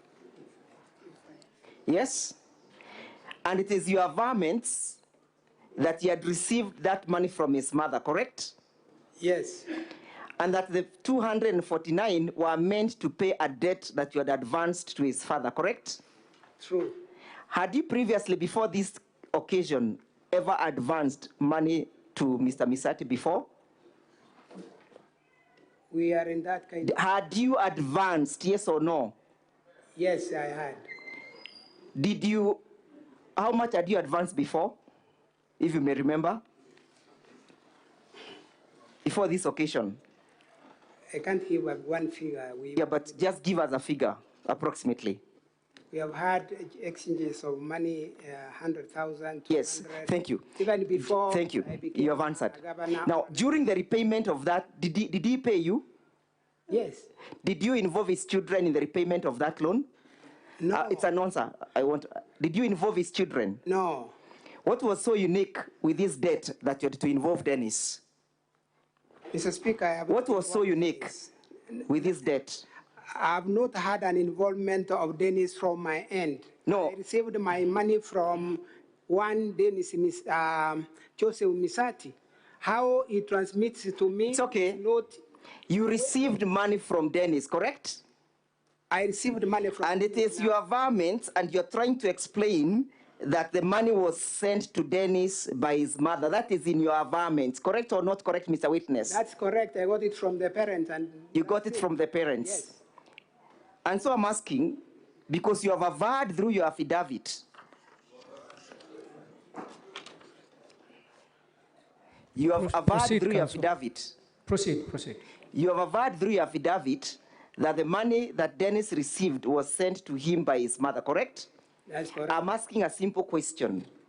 Previously, you never involved Misati's children in the repayment of his debts to you, correct? Correct or not correct? Incorrect. You involved them previously? I've not.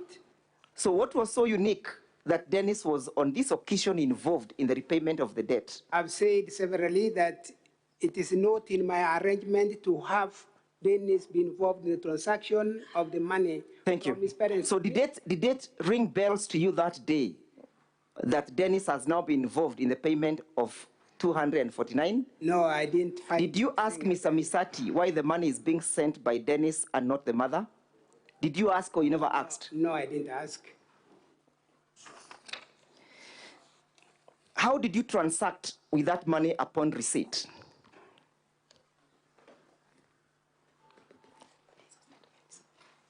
Is your question complete? How did you transact upon the receipt of the 500,000 shillings? How did you transact? Did you send 100,000 shillings to Lucy? Yes, that is true. What time did you send him? Where is that? But let's go first of all to the time that you received this money. Honorable Senators, we can go to page 99 of the Deputy Governor's Bundle of Defense. It bears the M-Pesa statement.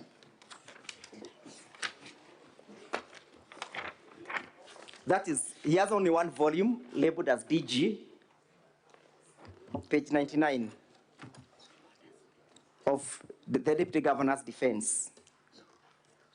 That is the M-Pesa statement. What time, how many trunks did you receive from Dennis Misati?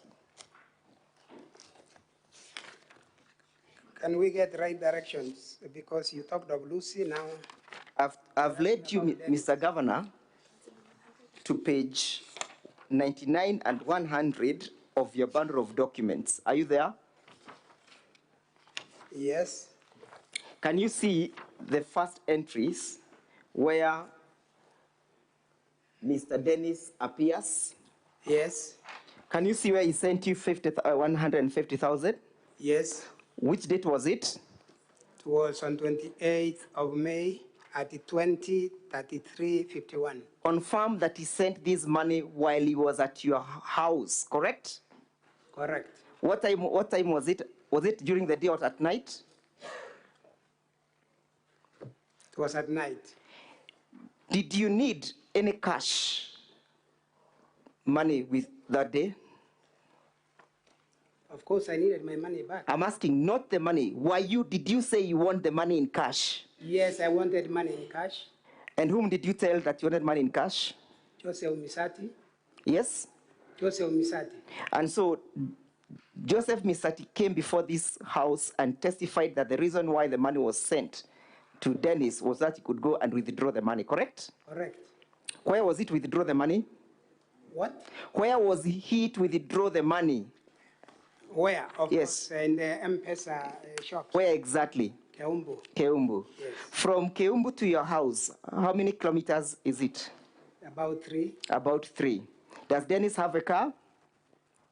Dennis? Yes. No, if he has, I don't know.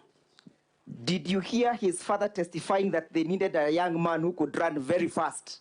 That he said. That he said, correct? Yeah. Did Mr. Misati come driven with his car? Yes. That day, correct? Yes. And so the money was sent to Dennis that he could go and rush and withdraw and bring you cash, correct? That will be correct or not correct, Mr. Witness? correct. So he was to run faster than the car, correct? No, that I cannot. Correct or not correct? Yes? The running explained by Mr. Misati was for... It is you now, is your witness. I want you to confirm and corroborate his evidence. Correct or not correct? Correct. Thank you. So, eventually, did you get the cash? No. The cash, did you get it? I'm saying no. So was your desire and the need to have the money repaid met when you received the M-Pesa from Dennis? Yes. And what time did you receive the second bunch? You received it for purposes of time at 20.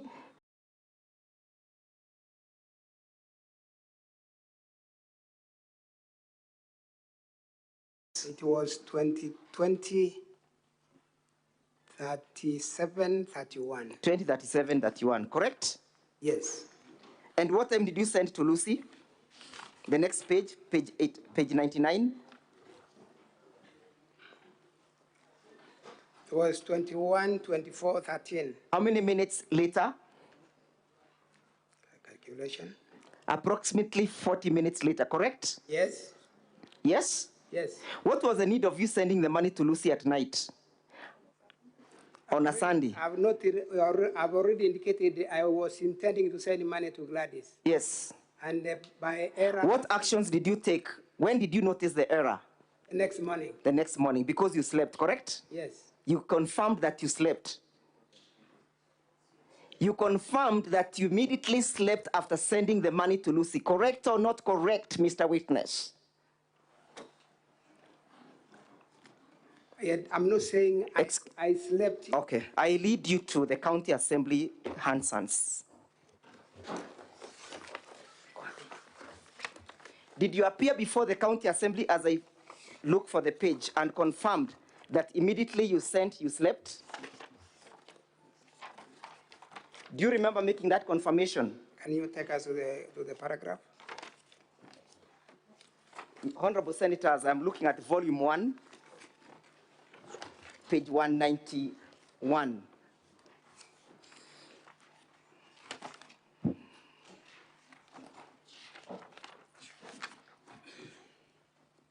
Where is answering my learned senior counsel question. The last paragraph, he says, I was due to give her 100,000 shillings, and as I did this, I erroneously picked the wrong number and sent the 100,000 shillings then. Then I slept without knowing recipient is a different person. Is that your statement? That's my statement. Did you take this statement on oath before the County Assembly? Yes. Do you still want to stand with the statement or you want to discount it now? To stand with the statement, Mr. Speaker. Thank you. Counsel, you know your time is actually up. I am just about to be done. 5 minutes, Madam Speaker. Because for me to debunk the lie. Counsel, I'll give you 2 minutes. You just maybe wind up with the questioning. I'll try my best, but I'll seek your indulgence. Mr. Witness, look at where you sent money to Lucy, correct? At page 99 of your bundle of documents. Yes. Can you see at 2357, you sent money to Wilfred Momanyi, 10,000 shillings? Yes, I did. Was it the same day? Same day. Were you asleep? I slept. Did you send the money while you were asleep? No. Thank you. Let's proceed. That is 2 hours later, correct? But you know... That is 2 hours. Excuse me, Mr. Witness, you're wasting my time. That is 2 hours later, correct? It is 2 hours later, yes. And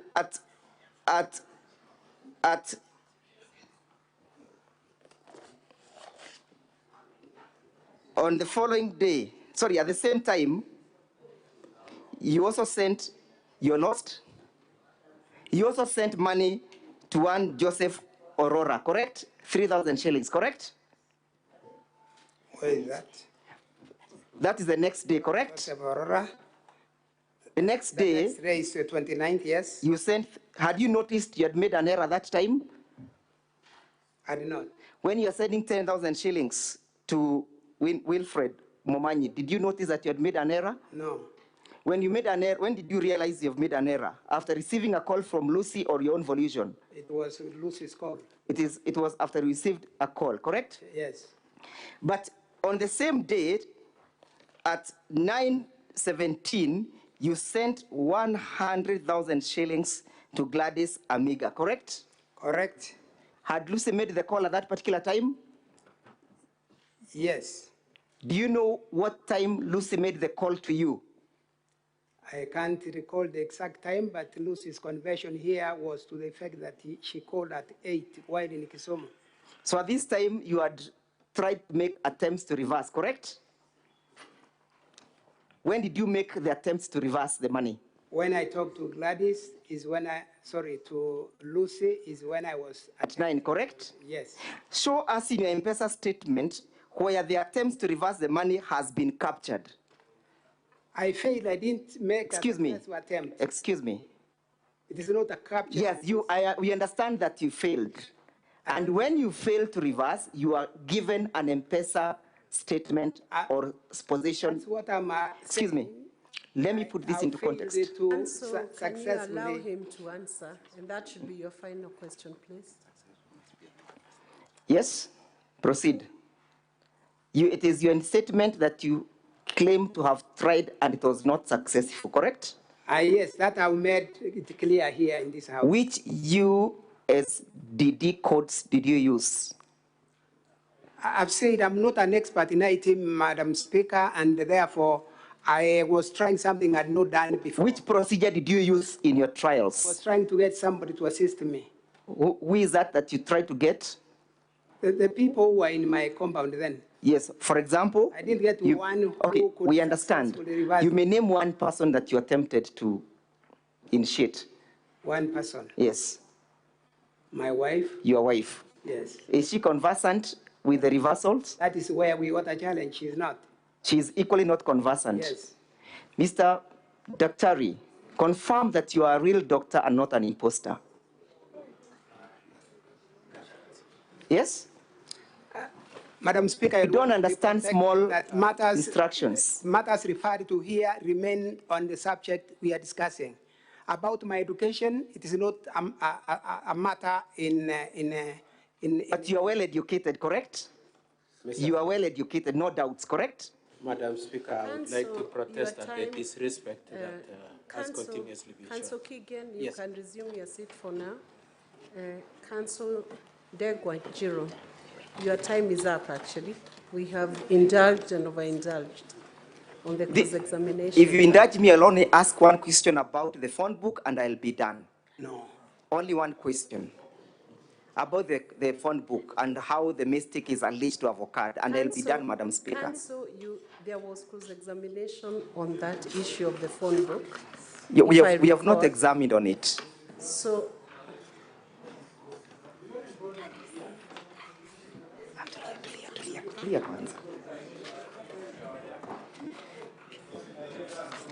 Council, ask the final question and don't ask another question. I'm well guided, Madam Speaker.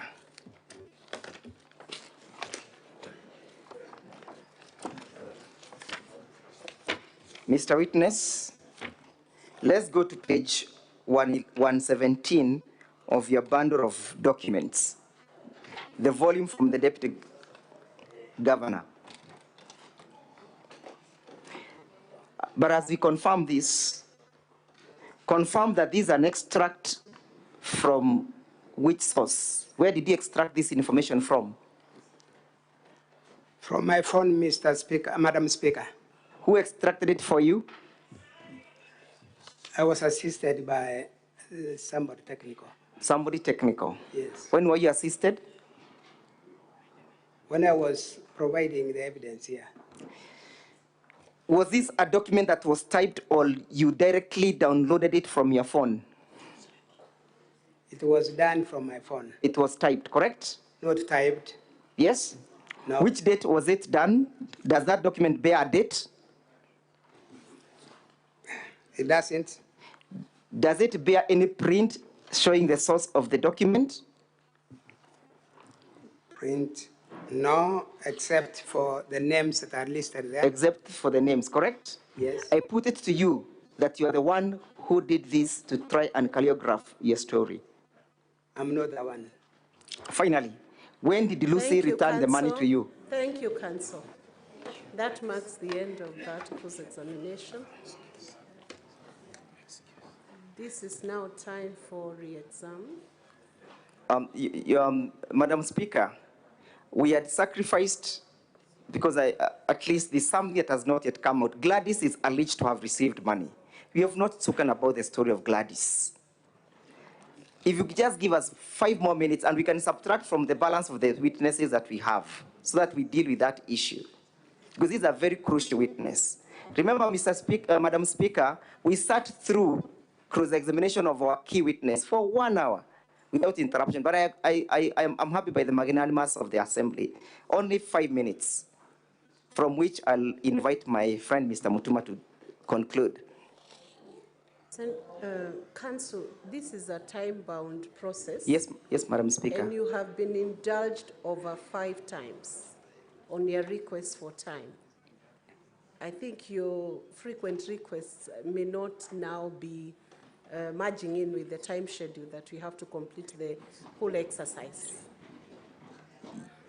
Yes, Madam Speaker. I will now allow the re-exam to be done by the Council. I am well guided. What is your point of order, Senator?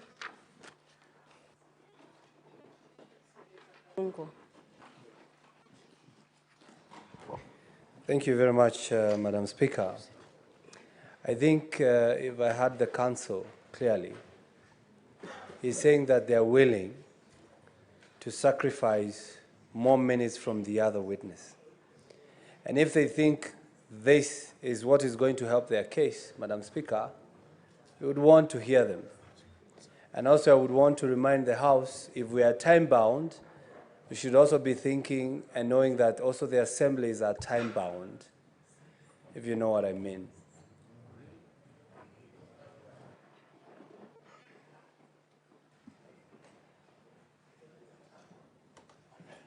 Senator Cheptumo, you have a point of order. Madam Speaker, I also want to request you, because, Madam Speaker, if the Council for the County Assembly is ready and willing to surrender a portion of their time, and Madam Speaker, they are saying that they have a critical area of their evidence to cross-examine this witness. Madam Speaker, I don't want the House to be accused. I know we don't have time, but it will be a big issue that they never got a time to finalize a small area within only 3 or 4 minutes. Madam Speaker, I plead that you consider your ruling. I want to support what Senator Kiambu is proposing. It should be fair for this House.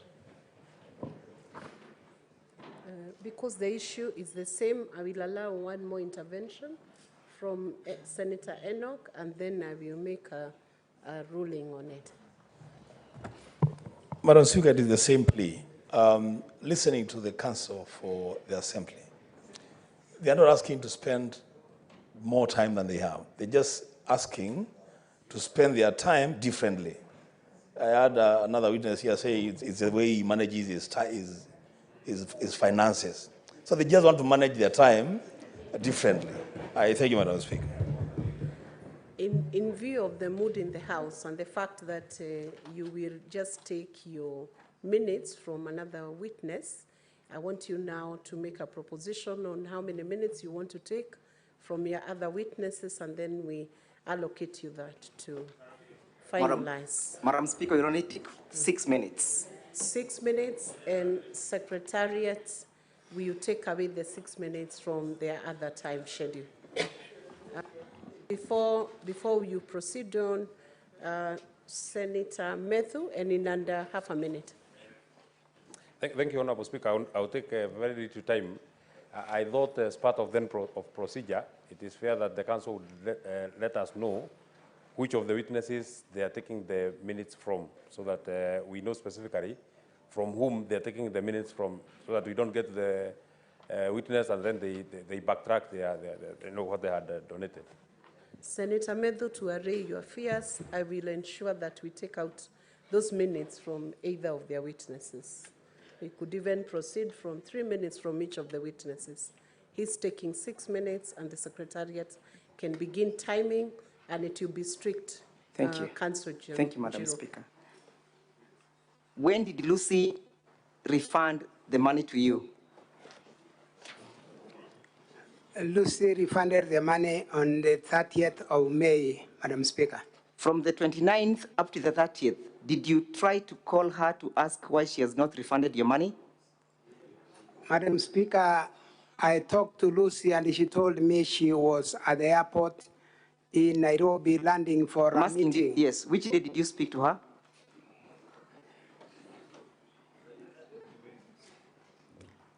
I'm explaining, Madam Speaker, that I talked to Lucy on the 29th. On the 29th? Yes. Yes.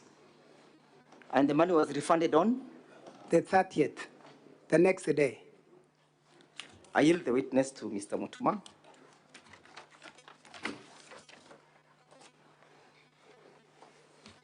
Thank you, Madam Speaker, and good afternoon, Deputy Governor of Kisii. Good afternoon. I have 2 or 3 questions on one line of questioning. You allege that the money you sent to Lucy was meant to be paid to one Gladys. Yes. And that is Gladys Aminga, right? Right. You have also indicated that it was meant for transport, Yes. for a work that Yes. she had done for you. Work that was ongoing. Work that Madam was Speaker. ongoing. Yes. You forgot to mention that the reality, of course, that Gladys Aminga is also a chief officer in the county government of Kisii. That is true. You left that out. Is it that you forgot or you conveniently left that out? I did not forget nor intentionally leaving it out. Gladys Aminga was doing business as a person, and therefore she gave me a transport. I wasn't paying the government of Kisii So you County. and Gladys were in business, correct? Yes. Thank you. And have you had the opportunity to look at the statement that Gladys wrote when you first dragged her name in the county assembly? Honorable Senators, I'm referring to page 315 of the DG's response. Have you had the occasion to look at that statement? Volume 1, sorry. It's our volume 1. It's at volume 1, page 315. This is quite crucial, Honorable Senators. You have the statement with you? Do you have the statement with you? I have the statement with me, Madam Speaker. Thank you. Gladys says that on 28th of January 2022, your wife made a request for her nephew to be granted a tender to supply non-pharmaceutical materials. Can you confirm that? I cannot confirm that, Madam Speaker. You cannot confirm that? Gladys goes ahead to say that you called and forced her to grant the tender, and the tenders are cited and quoted at paragraph 317. Madam Speaker, I request that we are taken through that affirmation. It is at page 317 from page 315. Specifically, do you know one Osiemo Bernard Mogengo? Is that your nephew? Or the nephew to your wife? I do not know that name. You do not know that name? Yes. Do you know a company called Bisfarm? I do not know the company named Bisfarm in this statement. Gladys states that you influenced the issuance of this tender and promised that you would also give her an opportunity to supply you with building materials. Madam Speaker, I'm asking that we be taken through that particular line where I'm being led. All right, can you read paragraph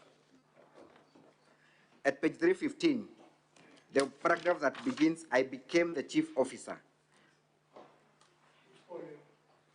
Volume 1, Honorable Senator of the County Assembly's response. Page 315. First of all, confirm at the top, the person who swears that statement is Gladys Aminga. Yeah, the name is Gladys Aminga. Confirm that 0727455843 is the same number you sent money to, and that number belongs to Gladys. That number appears at the top, correct? Correct? Let me refer.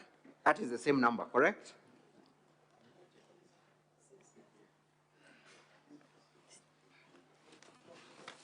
That is the same number, correct? Yes, that's the same number. Confirm that the designation of this person swearing the statement is Chief Officer, Medical Services, Public and Sanitation, Kisii County Government, correct? From the statement, correct? Correct. Can you read for us the paragraph that begins with, I became the Chief Officer on 28th of January? I became the chief officer on 28 January 2023 after being competitively recruited. Thank you. By the Jump to the next page, 316. Begin with today, 29th February 2024. Day 29 February 2024, while defending himself in the impeachment motion, mentioned my name by stating that he sent me money through M-Pesa in the month of May 2023. I wish to put the record straight as follows. Proceed. Proceed, kindly. What's this? In the month of May 2023, the Deputy Governor's wife, Joyce Monda. Is that your wife? Confirmed for record purposes, Joyce Monda? She's Joyce Unsare. She's not Joyce Monda. But Monda is yourself, right? So it is correct if she is referred to as Joyce Monda. Monda is my surname. Proceed. Who is known to me, called me and asked me to assist her nephew who had two companies in the supply of medical drugs and non-pharmaceuticals. She what? Council, you know your time is up. Yes. The nephew by the name Musiemo Bernard Mogengo. Where do I stop? I think you can stop there because the statement is clear and senators are able to read. That allegation is that the amount of 100,000 you're paying to Gladys was as a result of you allowing her to work for you in exchange of the tenders that she had granted to the nephew to your wife. What do you have to say to that? Madam Speaker, I deny having knowledge of that kind of position. Mr. Deputy Governor, Doctor, you were supplied with these documents in advance, correct? No, Madam Speaker, these documents... These are parts of the documents that the County Assembly supplied you with, correct? No, Madam Speaker. Are you saying that your council does not have a copy of these documents? Is that what you're saying? Because we know it is true and your council will respond. Have you made any attempt to respond to the allegations on that statement?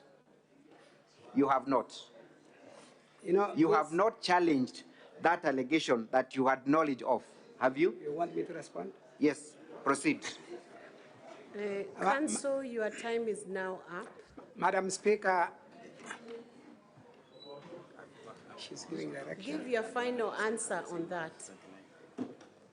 Madam Speaker, on the date this is being made, this statement is being made, is the day I was undergoing the impeachment The question on was the floor of the House. The question was. And it is referring to that impeachment process that I had mentioned her name. The question is, have you responded to that allegation that you had knowledge of? Counsel, can you let him answer? Thank you. I just wanted her, Madam Speaker, to answer the right question, whether he has responded to these allegations, because he had knowledge of them. Proceed and answer.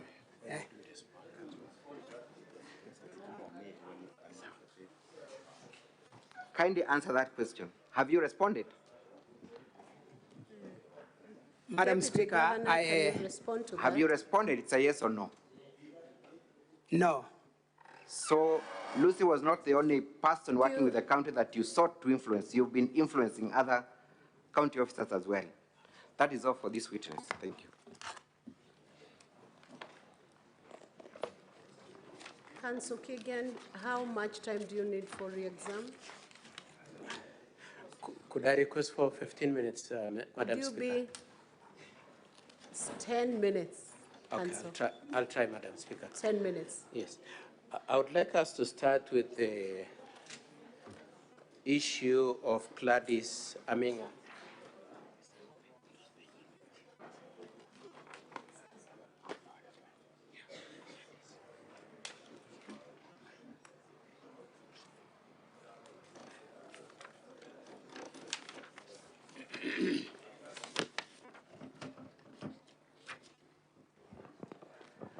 Now, the first thing I would like to ask you is the question of whether or not you've responded. When were these documents served? Were they served, the statement from Gladys Aminga, was it part of the documents you were served with at the point of your appearance at the County Assembly?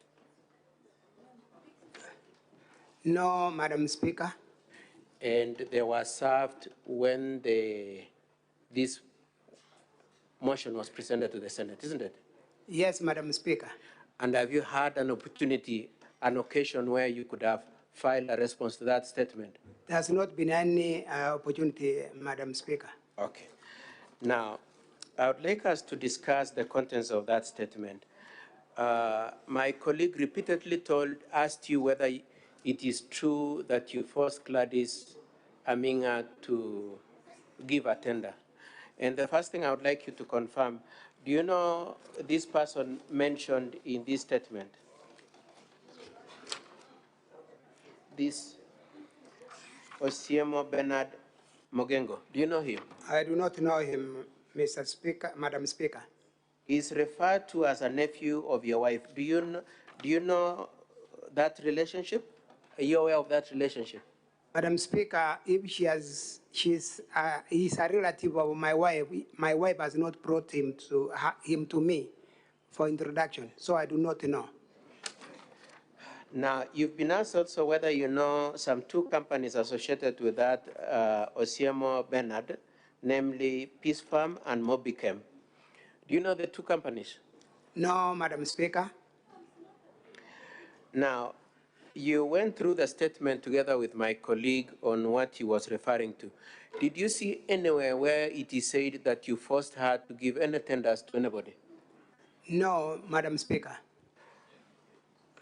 Now, it is said that the payment was in consideration, the 100,000 was in consideration of having given out tenders. You remember that allegation?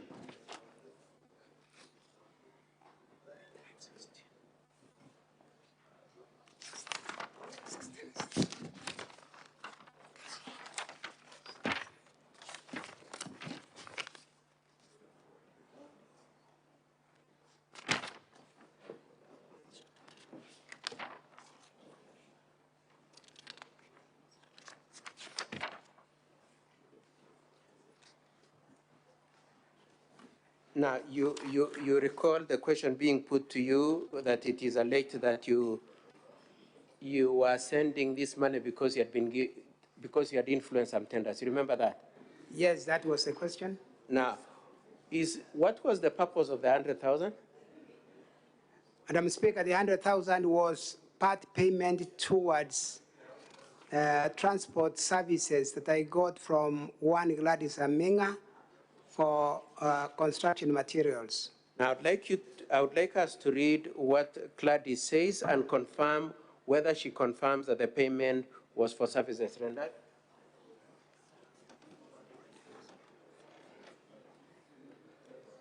Gladys says, and I read, he paid me through M-Pesa for the supply of sand and ballast.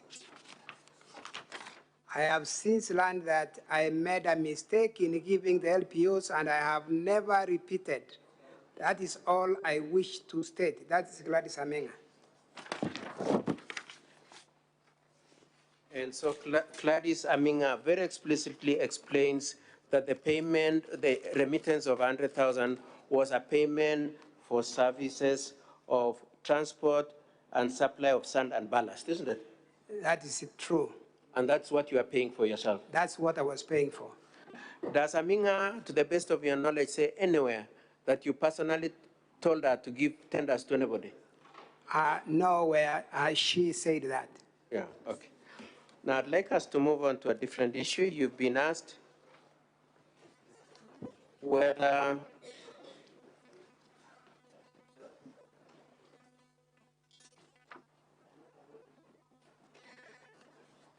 you are asked to confirm that indeed you had a conversation with Lucy about the employment bid by Dennis Misato. You remember that? Yes, I remember. And you said you mentioned it to Lucy. I did mention it to Lucy, Madam Speaker. Okay. Now, when you say when you were taken then to the affidavit of Lucy, do you agree with the way Lucy has explained about that issue of how you met? No, I do not agree. More specifically, did you summon her? No, Madam Speaker, I have not summoned Lucy for this kind of discussion. For emphasis, in what circumstances did you meet Lucy at which you mentioned this issue? I met Lucy in a function we had with the governor in the stadium where our officers are, and I mentioned this position by my friend, Misati. Okay, then it is said that you are struggling, you do not have funds, you are a pauper, and what do you have to say about that? Poverty, Madam Speaker, is relative. It depends on who is affirming that. In the eyes of one, it could be I'm a pauper. In my own eyes, I'm an honorable deputy governor of the Kisii County. Let's talk about more in terms of your circumstances. Are you able to underwrite your liabilities and obligations? Yes, Madam Speaker. You are able to meet your obligations? Yes, Madam Speaker. And in that sense, you are not struggling, or are you struggling? I'm not struggling. Okay. Now, when Mr. Joseph Misati chose to say that you are struggling, was that a communication you had passed on to him? Had you told him that I'm struggling, or how did that come up? It's not my position. Mr. Misati made a general statement about his understanding of those of us, yes, of those of us who are politicians. Okay. Now, questions were asked about whether or not you've involved children in repayment of your debts in the previous relationship with Mr. Joseph Misati. And my question is, on this day, did you know that Mr. Misati was coming with his children? No, I didn't know. You didn't know. And did you agree with Mr. Misati how the children would be involved in him refunding the money you had lent him in November 2022? No, Madam Speaker. Whose decision and judgment was it on how how the money was to get to you? It was Mr. Misati's. It was Mr. Misati who chose how he wanted to send you? Misati Joseph, yes. Okay. I would like us to look at the Hansard, page 191, where you are asked about whether you slept after sending the money, page 191 of the Hansard.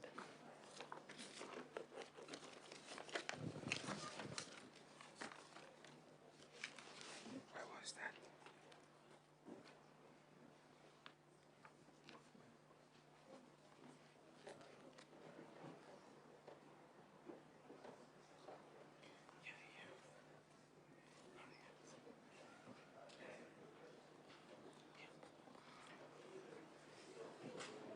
Now, it is said that after you send the money to Lucy, you slept, isn't it? And that's what you said at the county assembly, isn't it? Yes, Mr. Speaker. Now, I want us to confirm if this is what is stated in the answer. On that evening, I had to pay a debt of the transport I had used to ferry some building materials to my home to one Gladys Aminga, who does transport business. So I was due to give her Kenya shillings 100,000. As I did this, I erroneously picked the wrong number and sent 100,000, then slept without knowing the recipient is a different person. Mr. Speaker, sir, the next morning before I took my breakfast, I received a call from Lucy informing me that I had sent 100,000. You can see that? I can see that. Now, does that statement say you slept immediately or that you generally slept that night? I generally slept without noticing that error. So your point is that at a certain point in that night you slept, but not necessarily immediately after sending the money? That's the position, Madam Speaker. And your statement then to the county assembly captured in that Hansard is not in any way inconsistent with the contention that you sent some money 2 hours after you had sent to Lucy? That is true. It's Madam not Speaker. inconsistent? Yes. Okay.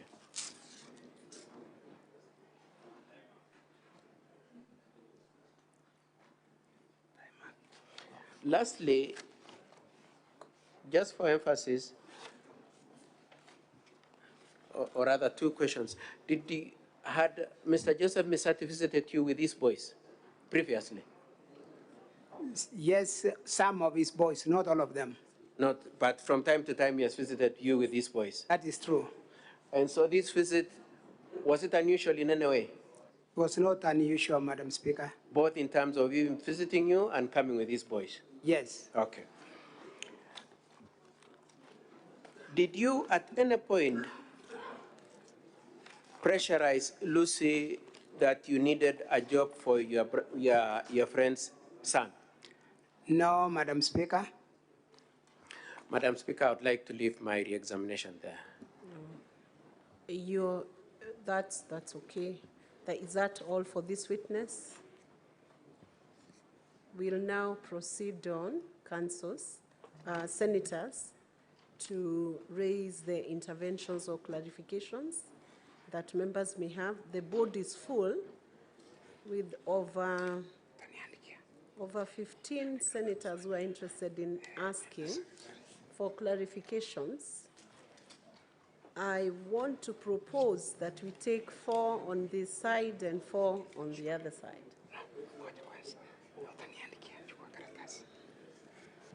So let's begin with Joe Nyoto. Senator Joe Nyoto.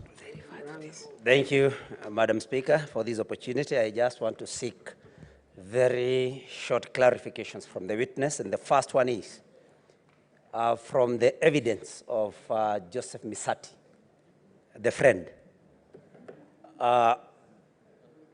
Misati went to the DG's home accompanied by his sons for that meeting where they had a separate meeting between him and Joseph Misati with the sons at a distance.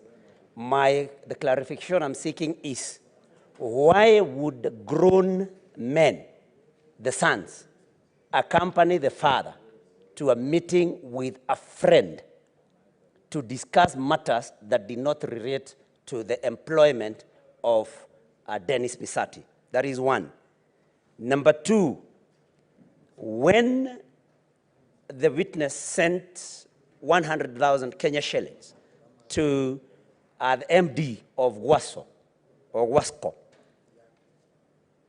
and he says in his statement that this was sent erroneously. It was supposed to be sent to another lady who is a CEO within Kisii County government.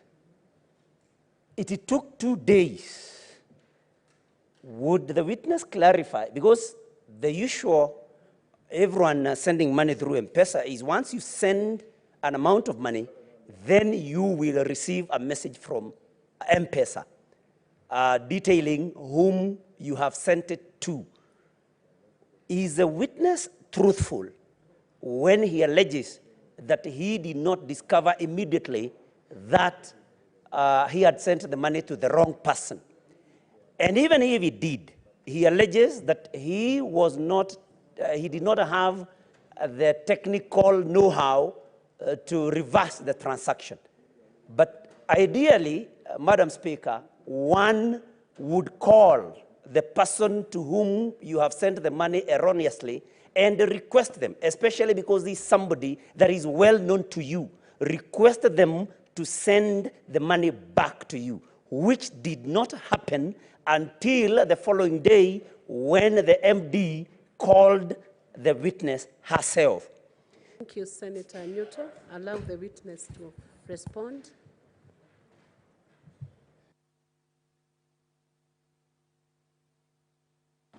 Madam Speaker, Mr. Misati Joseph came with his 4 sons, and at my age and his age, we thought, and it's normally the practice, that we leave the children aside and do business of your own. I did not have any special reason to accommodate the children in the discussions we held with Mr. Misati.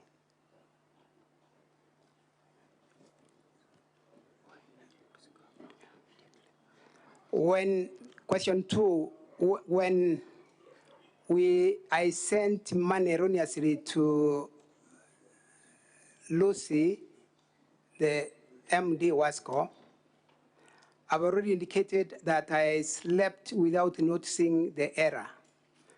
The next morning, Lucy called me and told me about this money. I asked her to send back the money, but she told me she was already at the airport trying to fly out to Nairobi from Kisumu. And Madam Speaker, she asked me to reverse, which I've already indicated I didn't have that technology of reversing the money as that's been indicated. Madam Speaker, when she reached Nairobi, I talked to her, and she told me she was entering a crucial meeting she will transact later.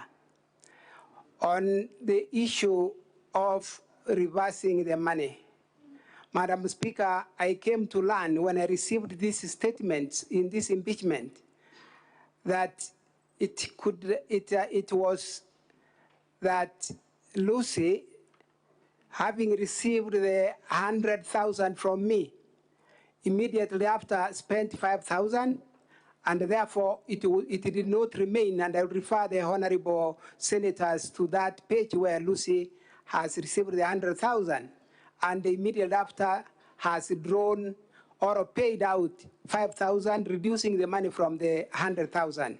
I'm guided that if I tried, even if I would have tried, I'm guided by those who know that with less money than what I would have tried to reverse, the reversal could have not been possible.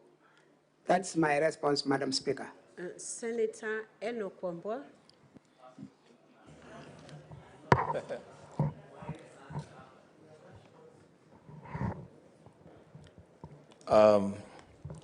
Madam Speaker, allow me to engage the witness. Very briefly, within 2 minutes, I'm done. His Excellency DG, what is the official title of one Lucy Waito? Official title is CEO. CEO. That's what I know. Some people exchange it with MD. What is the official title? She has a letter of appointment. What is she?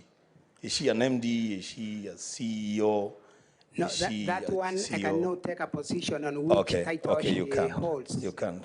So, but you have saved her as what? Chief officer? I've saved her as CEO. Chief officer. Yes. And you're saying you made a mistake between Lucy and Gladys Amiga. Yes. What is the connection in the typing for either Lucy or Guasco, whatever it is, and Gladys and Amigo? Because you have to type for the name to pop up. What is the connection in the keyboard of your phone, because they are all the same? What is the alphabetical ordering of either of those names?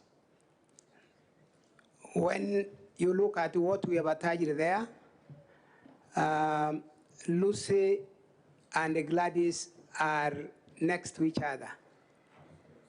Yeah, but you have to type. You have to type the name for the name to pop up. I've indicated, Madam Speaker, earlier that I have tried to save staff of the county under an easier way of accessing them, and that's why I have the CEO, my own way of easily accessing the officers of the county. Madam Speaker, we need your protection because I think from Kisii County, there are very many different ways of doing things. Now, this one has a different way of typing names on the keyboard, which is standard. It's a standard keyboard. When you type GWA, what's the connection between GWA and GLA? There can never be any connection. I've indicated, Madam Speaker, that the way of CEO would bring all the officers. I will then rest my the case rest of the names will follow. The next question, Madam me. Speaker, so that we save on time. That should be the last question, yes. The last question. You erroneously, as you say, sent money to Lucy, and you don't realize that you have sent money until the following morning, which is questionable. But that morning, you are called by Lucy and she says, what did you send this money to me for? So at least you know now there is 100,000 shillings that you send to Lucy, which is your money. True. But you go to the bank and withdraw 130,000 shillings to send to some other people, and yet you have your money that is already with Lucy, which you can access and use for the same purposes. Why was it easier for you? You are saying you're not tech savvy, but you're able to withdraw money from the bank. You're not able to reverse money that you have sent. Are you being selective in your tech savviness? Madam Speaker, I'm not being selective. If you read my statement correctly, the money I sent to Lucy was in my M-Pesa. And the money I sent that morning, Lucy told me I have sent her money, was still in the same M-Pesa. So I didn't go to the bank to draw any other money. I had some money. The money is not in your M-Pesa now, it is in Lucy's phone. It's not in your M-Pesa anymore. I'm saying I had more money in my account that could be enough to send another 100,000. I didn't send 130,000 to Gladys. It's 100,000 to Gladys after I discovered Lucy had taken 100 that she had not refunded or returned. Madam Speaker, I'm okay. Thank you, Senator. Senator Gloria Oruoba. In under 1 minute, and senators, if we could reduce our questions to only 2, it will help because there are very many senators who are interested in clarifying. Thank you, Speaker. I only have 2 questions. Speaker, on the first one, when Joseph Misati was here, and he was questioned on his relationship with you on a business level, he said at one point that you had an M-Pesa shop. I just wanted you to clarify, have you at any one point had an M-Pesa shop? And if so, would that then conflict that you do not know how to operate M-Pesa, particularly reversals? Then my second question is that on the assembly bundle, page 283 and 287, it is stated that the deputy governor was buying land at 500K per acre, which was negotiated down to 200K per acre to help the children. But in the sales agreement, it is written that you are to pay 2.8 million by the end of October, which you clarified that you are not able to pay.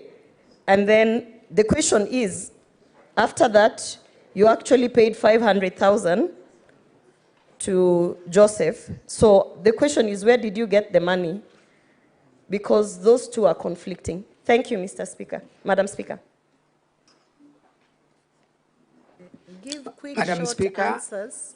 Madam Speaker, Can sorry? I guide the witness? If you could give short, quick answers, it will help us to move faster. Don't give long narration. Madam Speaker, I've never owned an M-Pesa business. What Mr. Misati Joseph averred to in his witness was his own M-Pesa business and not mine. Number two, the Honorable Senator has referred to a case that I've also seen in this House yesterday about an elder from Magenja Ward who was selling land that he had owned in Transmara, Narco County. And Madam Speaker, she came to me and asked me if I can buy. When I attempted to follow up the documents, I realized this same land had a lot of encumbrances. There were people on that land. I don't know whether I call them squatters or what. And he wanted me to go and use an auctioneer to remove those people and buy that land. At that point, I said, I can't buy a case. I'm buying land, it's land, and not issues, fighting with people. And at that point, I said, we cancel this deal, Madam Speaker. That's where the story of land rests. Senator Agnes Kavindu.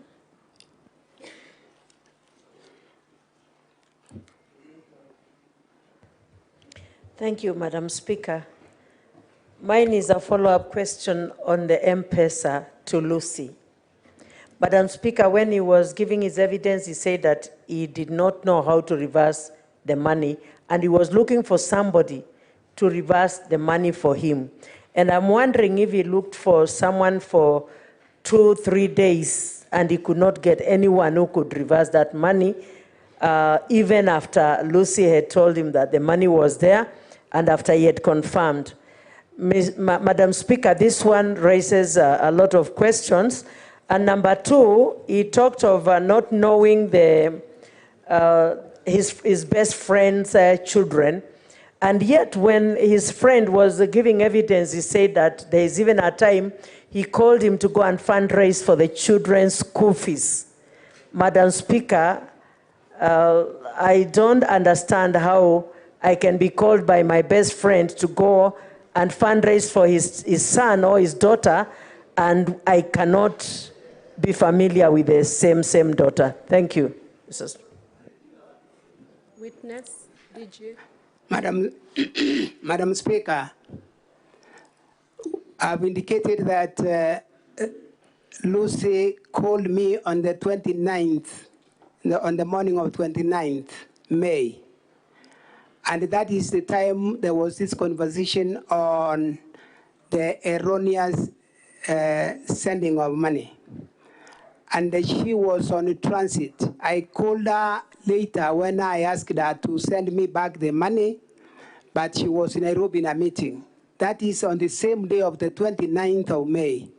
She sent me back the money the next day. So the issue of 3 days, Madam Speaker, does not arise. It is the next day. The next question.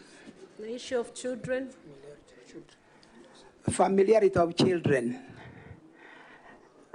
Madam Speaker and honorable senators, I'm very good at knowing the faces of people once well exposed to me. When I go to fundraise with my friend, I'm not fundraising with the children, it's the adults whom I fundraise with.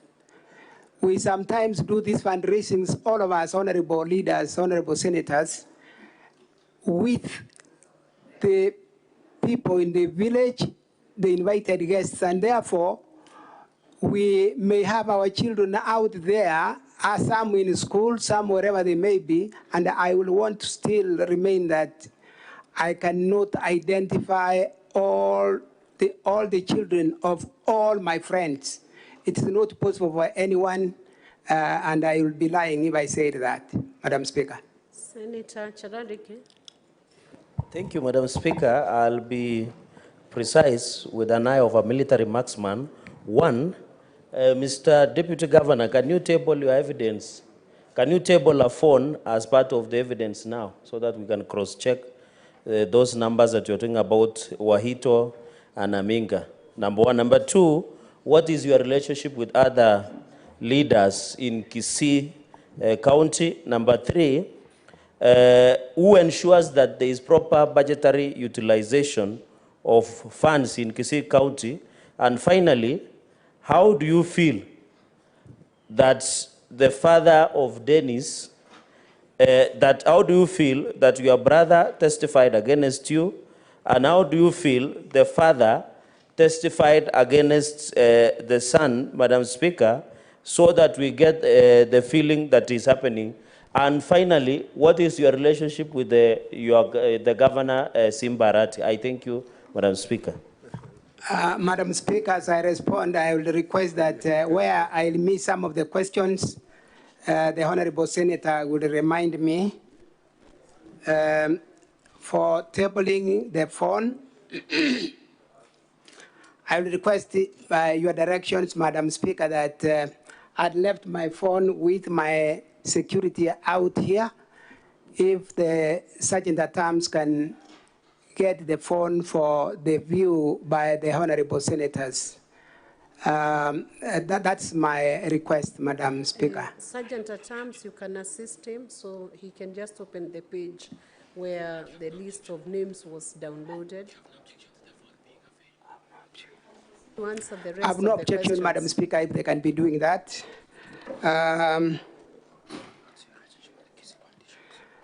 My relationship with the Kisii politicians is the next question.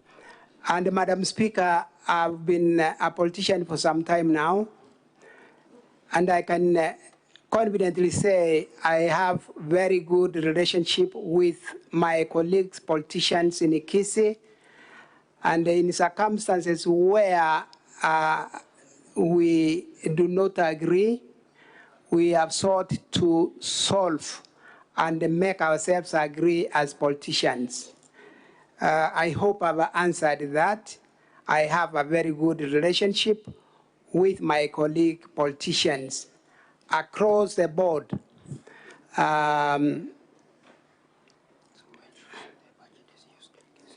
the issue of who ensures the budget of the Kisii counties used, Madam Speaker, this, I referred to it earlier, that Madam Speaker,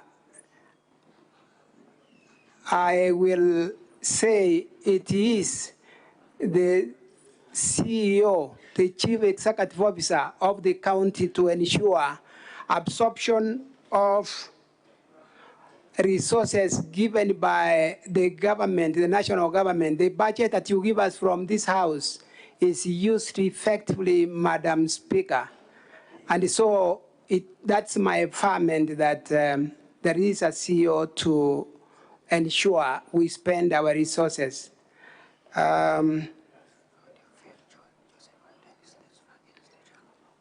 the issue of Joseph Misati and his son, Dennis Misati, then the situation of my brother and myself. This is very unfortunate, Madam Speaker, that one family will have, family members will have to move out of the family circles and come to solve their family disputes in the Senate. It is unfortunate, and I wanted to say here, Madam Speaker, I felt so much embarrassed that a member of Parliament in this country will find his way, that's myself, for some reason, find a reason to come here and talk about family issues in the Senate. It is unfortunate, and I regret the situation, Madam Speaker, for both Mr. Joseph Misati and his son, and myself and my brother who was here yesterday evening. On the question of my relationship with my governor, the Honorable, His Excellency, the Honorable Paul Simbarati, I want to make it clear that we have had a strained relationship from the time we came into office on matters that are of issue. And indeed, I'm convicted that it is from that perspective that I am before this Senate today on a matter of impeachment, because of the official questions and discussions I've tried to hold with the governor, and we do not seem to pull together. One of them, honorable members of the Senate and Madam Speaker, is the question of the budget absorption, where for 2 consecutive years, we have remained number 47 out of 47 in development resource absorption. In the first year, we did 13.9% of the resource absorption. In the next quarter, the first quarter of this year, Madam Speaker, this financial year, we have done 1.7% resource absorption, and in the first half of this year, we have done 3.9%, and these are the areas of. Let me guide you. You should be responding to the question you were asked. I feel you have not responded to it. Respond to that question, please. The last question, your relationship with the DG, if I got it correct, with the governor, your relationship with the governor. Madam Speaker, I'm not hearing you. Maybe if they can raise the power for your mic, I can hear you. Your relationship with the governor, that was the last question. Madam Speaker, is the same question I'm dealing with, that the relationship between me and my governor has been deteriorating day in, day out as we moved through the period we've served in the Kisii County. I hope I've answered. Yes, you have. Senator Asige Kegei Crystal. Madam Speaker, sorry. And before we take Senator Asige's question, you have the phone now. Open the page which was downloaded and attached to the document, and the Sergeant at Arms will present it to the Secretariat desk, the clerk's desk, and Senator Cheradigei can have a look at it. Point of order, Madam Speaker. What is your point of order? Madam Speaker, I remember last night I was almost the last person to leave this chamber. Today I've been here since morning. So have and the other questions, senators.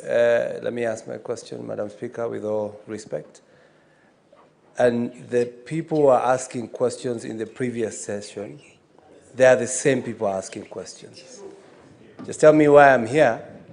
Then if we can just have them to ask questions, then we can watch like others at home.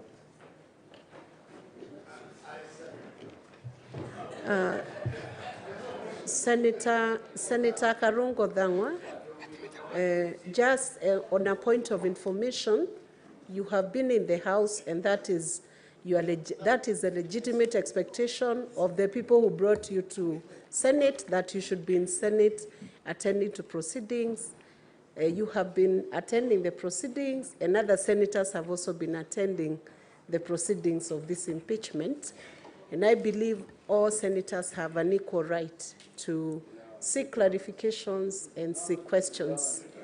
So we have used the board that has been showing us the names of the prioritization.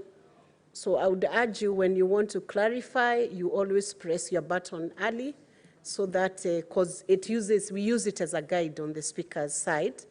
But having said that, we will bring up more senators who have not had a chance to ask the questions, but all are equally entitled.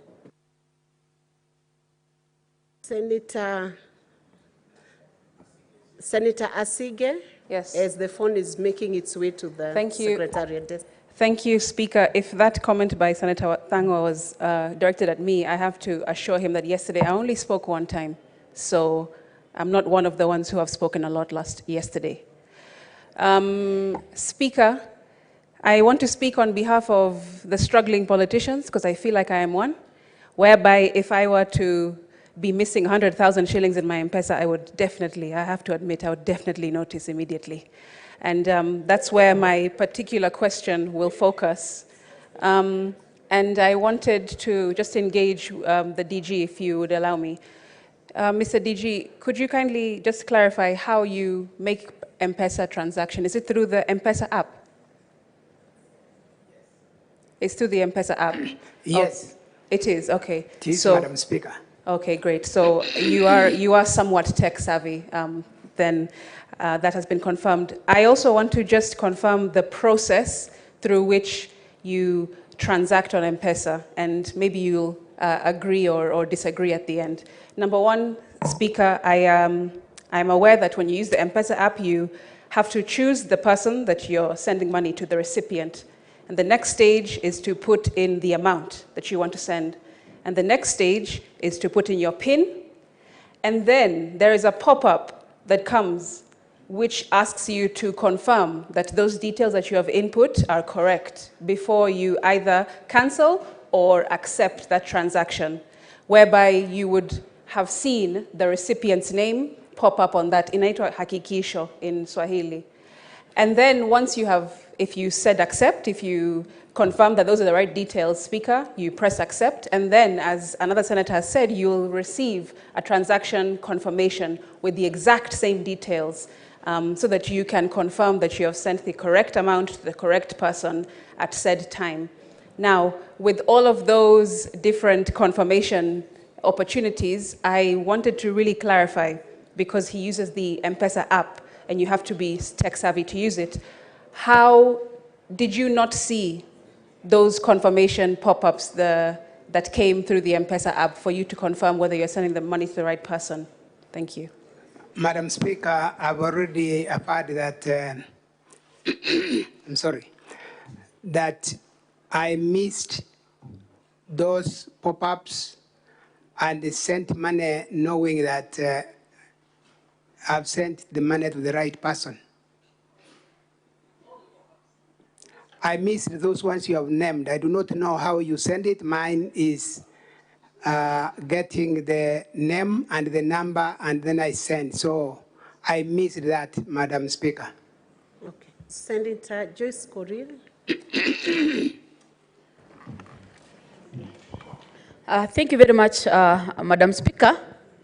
My question still hangs on the M-Pesa transfers that the witness sent 100,000 to Lucy Waito, which was sent on 28, and it was reversed on 30th. That is barely 2 days later, Madam Speaker. I wanted to know whether there was an agreement between the Deputy Governor and Lucy Waito. Thank you, Madam Speaker. Madam Speaker, there was no agreement between myself and Lucy Waito on anything unless clarified. That is the way I got the question. There was no agreement. The position is send the money back, and she had told me to reverse.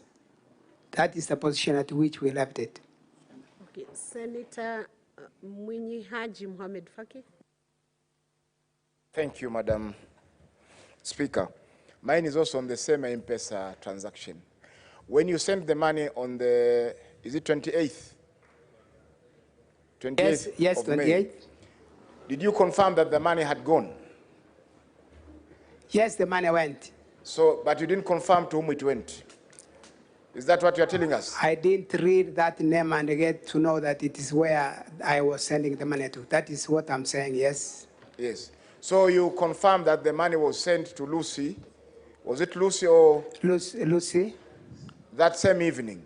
That evening, yes, the money went to Lucy. That same evening? Yes. But it took her prompting for you to realize that it went to a wrong person. Yeah, I slept without noticing that the money had gone to the wrong person. So I woke up the next day, and this is when I came to this understanding. But it is your evidence that on the evening you sent the money, you confirmed that it went to Lucy.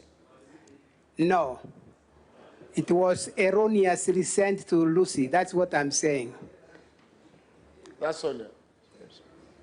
Senator Mbogwa Mugai, George.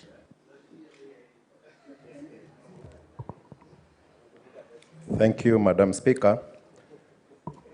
Mr. Deputy Governor, I'm following up on the charges of abuse of office, and I want to refer you to your affidavit, paragraph 59, A and B. You seem to suggest that your home is being used for official purposes without your permission. Sorry? You seem to suggest that your home is being used for official government offices without your permission. Is that true on point A, paragraph 59 of your affidavit?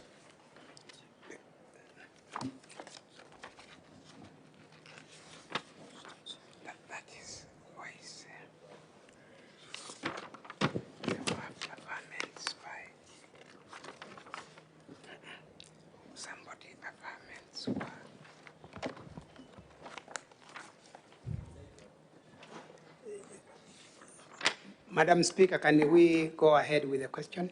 So you seem to suggest that your home is being used for official government business without your permission, because you are saying your input was not sought for. Is that true? Madam Speaker, this is not referring to myself. I'm saying it's not my home that is used. Okay. My Now home on has B, not been used by anyone for visual functions. okay, on B, you suggest that the governor's office is being used for official government business. Is there any government money which goes into the use of this office? Is there any money which is used for the government business which is being carried on in that office? Thank you. Madam Speaker, that I will not be able to confirm if government money is being used. The only response here is that government business is being transacted in the governor's residence. Senator Onyonka Richard.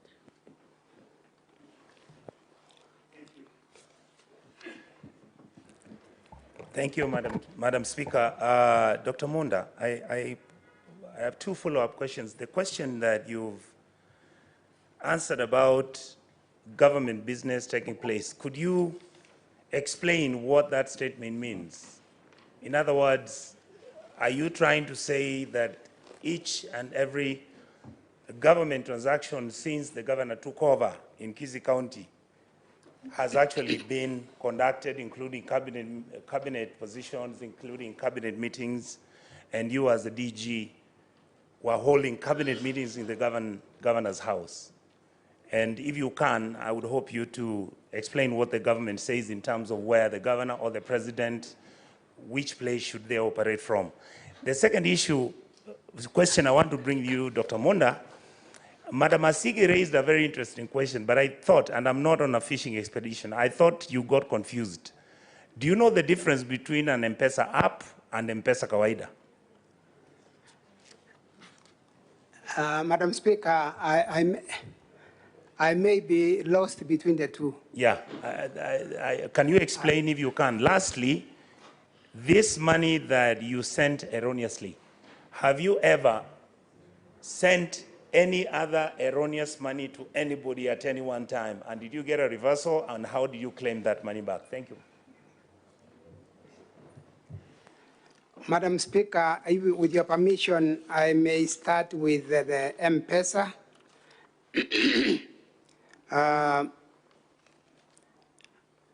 I'm lost between the M-Pesa app and the M-Pesa by the Senator Onyonga, what he called M-Pesa Kawaida.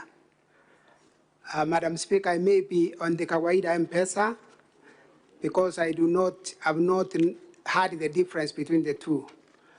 I will have to refer when I leave this, Senate. And so, on the matter of reversal, what did you ask? I asked whether you have ever sent any other money other than this money to anybody else before this exercise started or even now. Yes, Madam Speaker, I've done. M-Pesa is a continuous process by everyone of this era. And so I've sent and I've lost, sometimes I've lost the money.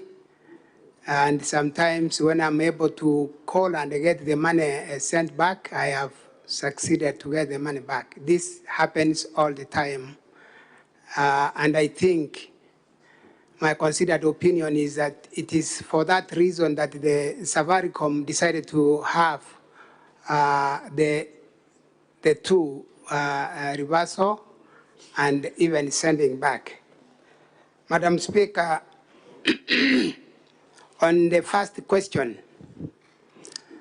the Honorable Senator has asked me to explain a little. All I know, once sworn into government, we are expected to transact government business in designated areas, gazetted areas, such that the Senate will conduct business in the designated Senate, as an example, Madam Speaker, and this assembly. But in my case and the Kisi, once we came into government after being sworn in, and this was in the presence of my Super Senator Richard Onyonga, we did the swearing in. Just to guide you, we do not have any super senator. Okay, They are all senators. Madam Speaker, I withdraw that and replace it with Senator Onyonga. Honorable Senator is the official title.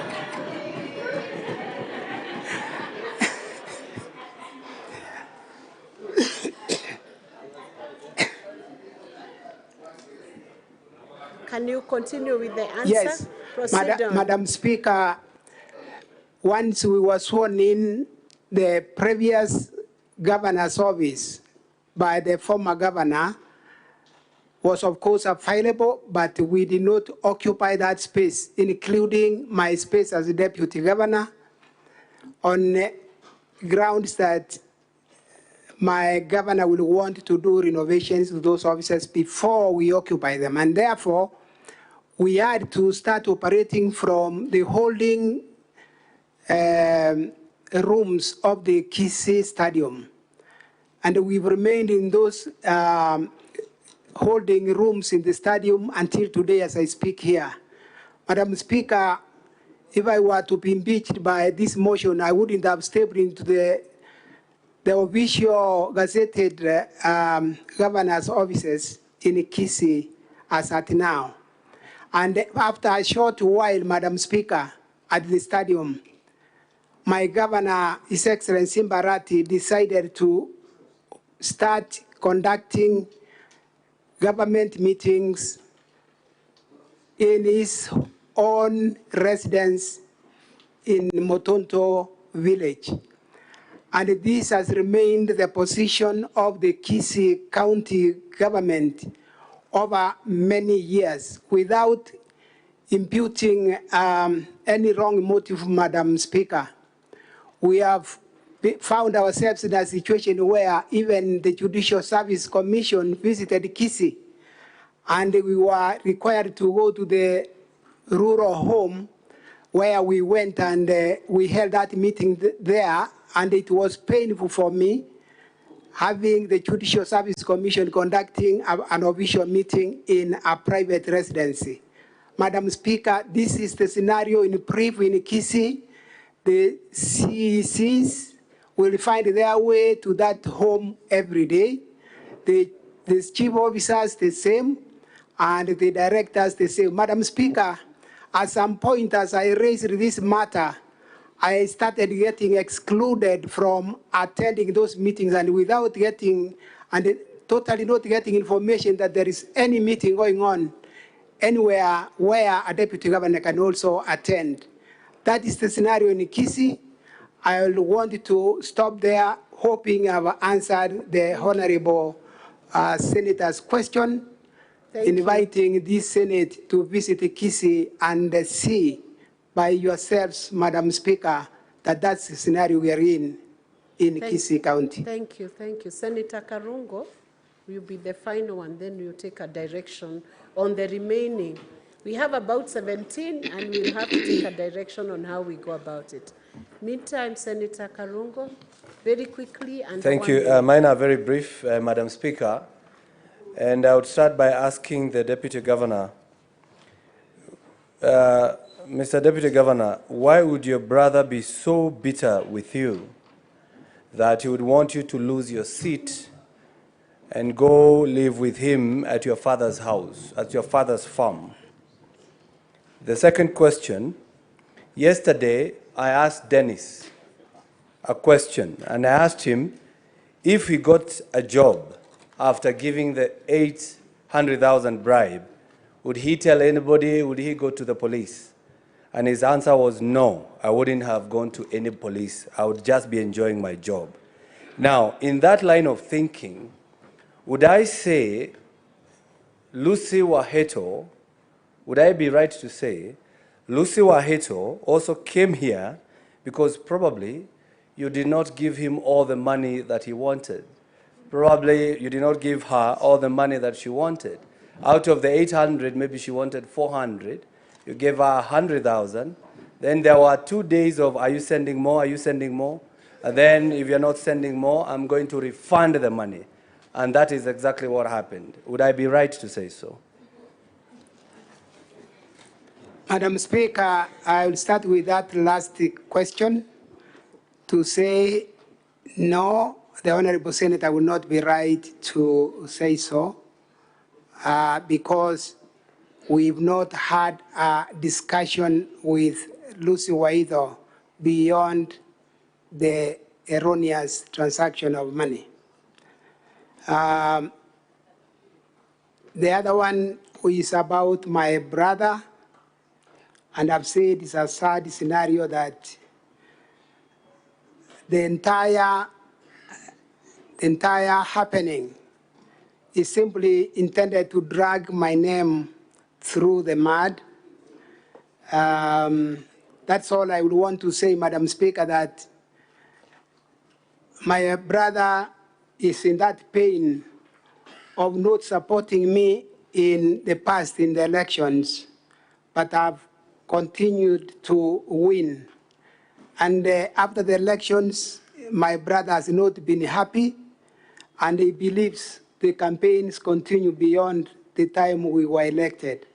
And so he'll wish that I'm impeached for him to feel better, because I would have lost the seat I won against his wishes, that I don't. You refer to the Kisii elections, you will see many clips showing how my brother campaigned hard against me, but then I flawed them, and those who are flawed will always be looking for grounds to continue fighting. Thank you, Madam Speaker. Honorable Senators, we have now finished the slots that we had allocated, but I have about 17 requests for senators who need clarifications. We have to take a direction because we have 5 witnesses who still have to give evidence, be cross-examined, be re-examined. So what is your point of order? Before you do the points of order, I want us to take a direction as a House, whether we add 3 slots, both majority and minority leaders are here. Yes. Senator Methu, and then Senator Osotsi.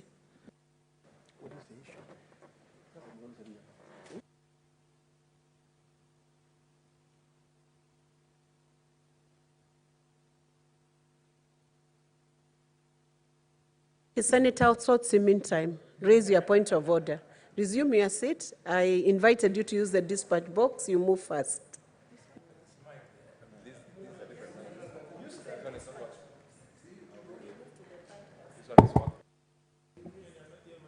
Madam Speaker, I think you directed that Mr. Monda'S phone be checked to confirm the phone list attached on the documents. I think we need to dispense with that because the document raised a lot of concerns from the members and from the council as to its authenticity. And also, understanding the Computer Misuse and Cybercrime Act, particularly Section 23, that talks about false publication of computer information. So I think that would be a very crucial aspect to deal with before we proceed. See, I give the direction. I had directed that the phone on the page which has been downloaded and attached, the documentation, be presented to the clerk, and Senator Cherarigi, who had raised that issue, was to be there to see that page. He's not in the house, so I'm holding it. It will still be done. What is your point of order, Senator Methu? So I've given direction, it will still be checked. Honorable Speaker, since you had already given direction that you shall take 4 from each side, I think it is fair that we stick to that direction that you had given. But I would be of the proposal, Honorable Speaker, because we have, I think, 5 more witnesses, that for the rest of us who are on that dashboard, because I know I'm one of them, that you give us priority in terms of getting clarification from the other witnesses that will be coming, so that then we can be able to avoid the question that had been raised by Senator Karongo Dango of the same people speaking over and over, that when we get the next witness, then we can get another 8, then we remain with a few more others, so that everybody can be able to speak to this matter. Senator Hamida, on a point of order only, then I give a direction. We take consensus and... Thank you, Mr. Speaker. I want to request if you could give us, the few of us who have not talked, at least more time. At least give us 20 minutes for each side, so that at least we can proceed. Because he's the main witness, then at least we have not exhausted our questions, kindly. 20 minutes for each side would be too much for both sides. Honorable Senators, we either take a few more or proceed on with the witnesses and give priority to the senators who have not clarified anything in the next batch. Senator Mohammed. There, Madam Speaker, I think the direction which was given was that the DG's side had 3 hours to present their case together with the cross-examination and conclusion. Maybe is that now, has not now changed, because I've seen we did about 2 hours in the morning and I've done another 2 hours now. And you should, the way we are managing our time, I don't think we are going to conclude this matter That's definitely the before concern. midnight. That is definitely Yes. the concern. I'll So hear. you need to give direction, Madam Speaker, so that we know the time frames of what we are doing. Because yesterday there was a time frame which was presented and accepted by the plenary. And now we are digressing from that time frame. Thank you. Thank you, Senator Mohammed. I'll take one more point of order, then I give a direction. From Senator Roba. Thank you, Madam Speaker. Considering the Deputy Governor is the key person, and the issues that have been raised around, his removal from office, I think it's only fair if even if you limit the time, the senators that want to raise some questions to the Deputy Governor be given, even if you limit the time to one question in that regard. Thank you. Honorable Senators, in view of the time constraint, but noting that this is a very key witness and the impeachment is on the Deputy Governor, I will give an opportunity to 3 senators on this side, 3 senators on the majority side, a total of 6 senators, and each should take only 1 minute. Beyond 1 minute, I'll request the clerk to switch off the microphone so that we do it under 10 minutes or 12 minutes and move on to the other witnesses. Senator Enoch. That's well guided, Madam Speaker. But then, in the same breath, then you should also require of the witness to also respond decisively to questions without expounding on anything. Honorable Senators, I want to request, and we guide that even your questions be precise, don't give a narration or 2 paragraphs of a background. Just ask a specific question, and the witness is duly guided to give specific, precise answers to the questions that are asked. If it's a question of yes or no, just say yes or no. And I will now request Senator Seki to ask the question. He's not there. Senator Boni Halwale. Thank you, Madam Speaker. Madam Speaker, Deputy Governor Robert Monda is my friend. In fact, I'm the only one in this House who was a colleague of his in the 10th Parliament. Listening to you, my old friend and colleague, your fate is going to turn on your word against the word of your own witnesses. Young Dennis Misati has told us that and proved that he gave you 500,000. You have refused. Your word against his. Joseph Mesati has said that you went to him for money, you were broke. You have refused. Your word against his. Gladys Amingo has a document here where she demonstrates that you are doing business with her. You have refused. Her word against yours. And finally, Lucy Wahito has demonstrated. What's your question, Senator Boni? It's over. It's 1 minute. On page 264, that she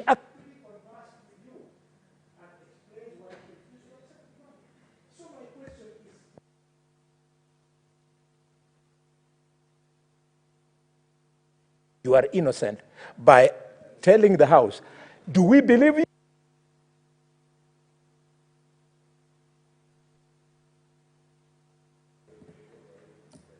Witness. Madam Speaker, to answer these questions, from my friend, the Senator Kalwale,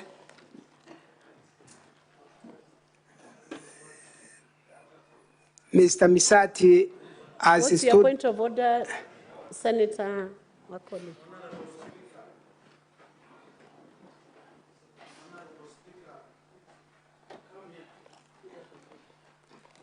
Use the dispatch box, Senator. Honorable Speaker, is it in order for my senior brother, Mheshimiwa Boni Khalwale, to already show signals that he's already making decisions and judging the innocent doctor without the due process coming to a conclusion, Honorable Speaker? Let us be impartial as honorable senators and allow the defense and the accused to come on board and elaborate themselves. Thank you, Honorable Speaker. The witness, following the point of order, let me give a direction. The witness can concentrate on the question that was posed in the last sentence, whether you should be believed or the other witnesses should be believed. Just that bit. Madam Speaker, there have been a mention of several names of witnesses who have been here. Dennis Misati, against the word of his father, Joseph Misati. My affirmation is that Joseph Misati and myself are on the same page. And so we have not pulled in different directions, and I hope my friend senator is listening to me. So Joseph Misati are talking different language with the son. And it's not me who has said we are not talking the same language with Joseph Misati. Misati refunded my money, and that's our position, the two of us. Gladys Aminga have not deviated that I gave Gladys Aminga the contract to deliver building material to my home. That's the position I've taken, and I paid what was due to her. Lucy, the Wasco MD, we are on the same page that I sent money to her erroneously, and she refers the money to me. There's no more that she has said about me, other than that she has two statements. One, she says, I said nothing when we talked on phone on the same money, and on the affidavit she said something else. So I've not deviated from what all these witnesses have said. I have a position about them. Thank you. Senator Hamida. Thank you, Madam Speaker. Bwana DG, the young man, Dennis, really broke down. They lost the family business, and the wife also had a miscarriage. Are you really conscious? Is your conscience clear that there was no fraud by promising this young man or by extorting money from him to get a job? That is one. Just the second one. There has been so much... Leave it at one question, Senator Hamida, for this last session. Just one question. Just one more, Madam Speaker. Leave it at one question. Everybody needs a little chance. Thank you, Madam to Speaker.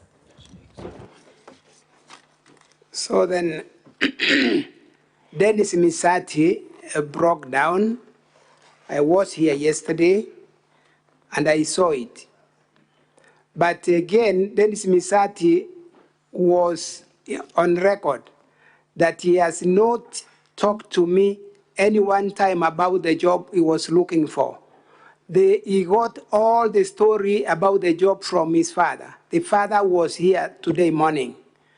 There's no way I can know that Dennis sold a business or suffered any loss, yet the connection, the only link between me and Dennis is the father, who has witnessed today in the morning that he is not privy to any business lost, nor Dennis having money to come and give me as a bribe, or he was calling it something else, not inducement, something.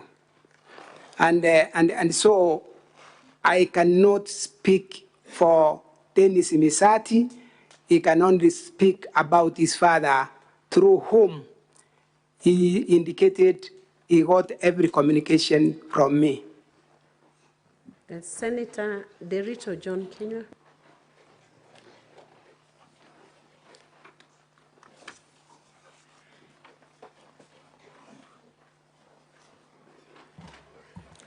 Thank you, Madam Speaker. Madam Speaker, in the county, DG is #2 in command. Madam Speaker, he is telling us that he sent money erroneously to a person he has saved as CEO, who is a junior officer in terms of command. Madam Speaker, what I'm trying to understand, how was it so hard for that officer to reverse or to send the money immediately which ended up taking 2 days. I had listened to him saying the officer said he could not reverse the money immediately because he was in the airport. Then from the airport, she entered a very serious meeting. Madam Speaker, I am still not understanding. That's the only part I'm not getting. I need clarity. DG? Madam Speaker, that is very true. Lucy is a junior officer in the company where she works, a company created between the Kisii County and Nyamira County. And Madam Speaker, she works under Board of Management. I am the Deputy Governor. If indeed I was to look for jobs from the board, sorry, I then should have been able to reach the Board of Management, because that's where the marks for anyone looking for a job is awarded. It's not at the CEO. So, Madam Speaker, this assertion, to me, I find it far from what it should be. I want to talk to the management board. Madam Speaker. Can you make your answers precise and short? That's what we guided.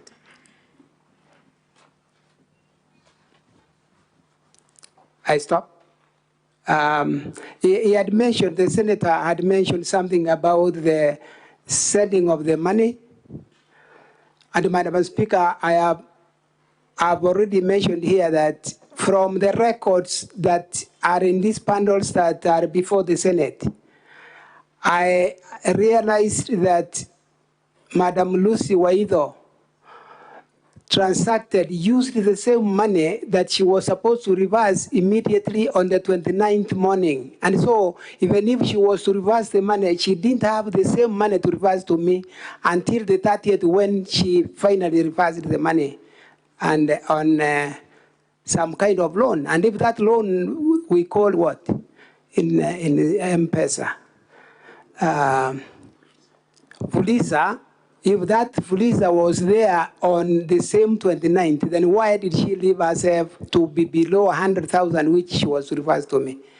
I hope I've responded. Senator Betty.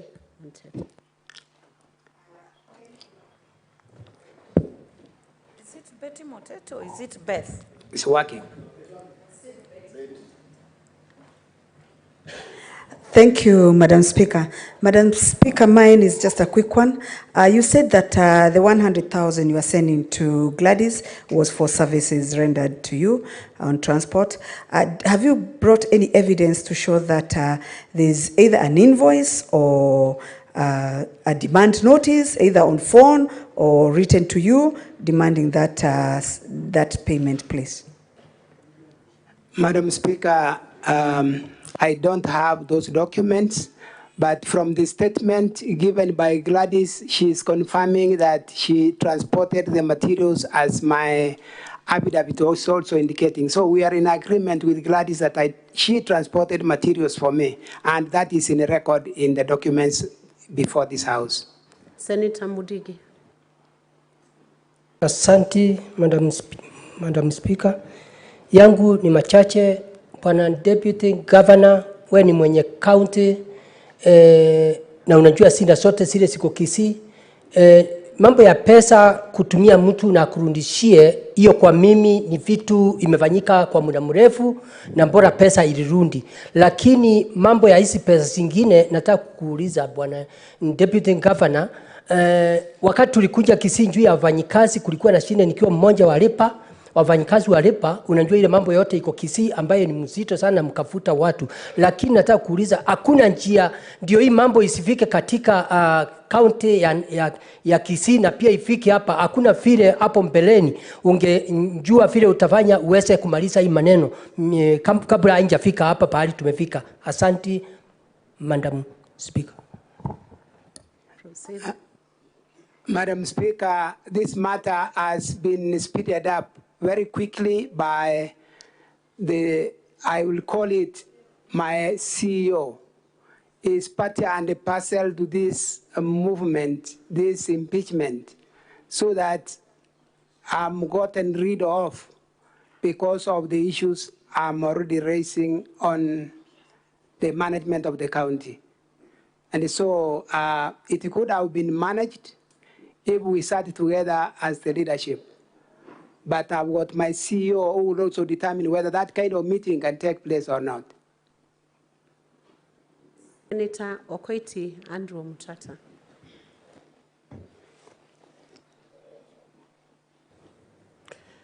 Thank you, Madam Speaker.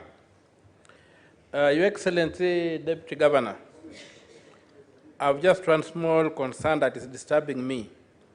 Yesterday, a video was played here of a very, very poor lady who makes her living, who ekes out her living by selling mutura, accusing you of having taken money from her. And there were many others who came up. But I'm taking that particular one because it's the one that seems to have evidence that it was made at the public participation, during a public participation forum. What would be your response, or did you have a chance to respond to that allegation? Because for me, for somebody poor claiming that you took so much from her is a very, very painful experience for me. And that for me is one thing that's going to guide my decision. Madam Speaker, the clips that were played in this House, the Honorable House will notice that all of it ran around the bursary that I have been soliciting for bribes to give people bursaries. Bursaries in counties have committees that run bursaries and not the Deputy Governor. Madam Speaker, you get a report of Kisii. The last bursary given was, in the last financial year, was 3,000 shillings per student. What kind of sense would it make if you get a parent bribing a deputy governor 12,000, 20,000 to get 3,000? Does it make economic sense? Does it look like there is something happening? Madam Speaker, these clips played here were all choreographed to simply implicate me, where they have been indicated to have been taken. You will get in the same report you have. For instance, Masimba, I'll quote Masimba. Masimba is the headquarter for Masimba ward. In the report, it's indicated when the team doing public participation reached there was nobody to attend the public participation. But at the end of the report and the clip played here, Madam Speaker, I realized that there is a gentleman who is a border rider, whom I know in person, whom we have taken food together in my house, claiming to have come to my home, to me to get bursaries. Madam Speaker, I've never sat anywhere in a committee releasing bursaries to the beneficiaries. I've never. This was simply meant to augment the claim that Monda takes bribes, and that is what was done. If you looked at the timing of the public participation, yes. I want to guide you once again. You keep to the question and give short, precise answers to the questions. Okay. So rest it there. Senator Paris is the final question, and then we move on to the next witness.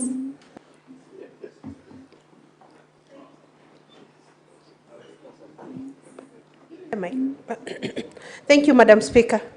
Madam Speaker, I want to put it to the DG that his friend Joseph Misati had said that he's financially struggling.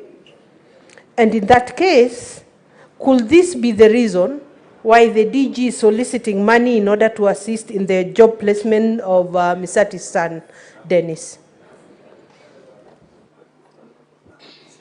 Madam Speaker, I've responded to that question earlier severally, that that assignment was generally done by Mr. Misati that politicians have their challenges in terms of resources and the kind of work they do. He also then said he will expect that I'm also one of those who are suffering in terms of resources. No, Mr. Msati did not speak for me that I'm asking for money from anyone, and I've not asked for money from anyone to solve the challenges that are financial for politicians, Madam Speaker. Thank you, Senators. I think, unfortunately, we have to move on because we have 5 other witnesses who have not given evidence, and the Senators who have not found time now, we will have an opportunity in the next bunch. So, the DG's team, the Honorable Deputy Governor's team, who are you calling next?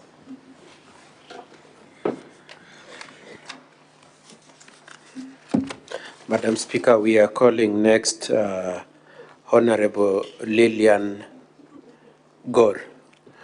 And Madam Speaker, I just wanted to indicate that considering the constraints of time, we are electing to drop 2 witnesses, and we will be calling, apart from the next witness, we will be calling 2 more, and then we close. That is very good. We appreciate that. So let's have the next witness, and that you save our time on questions.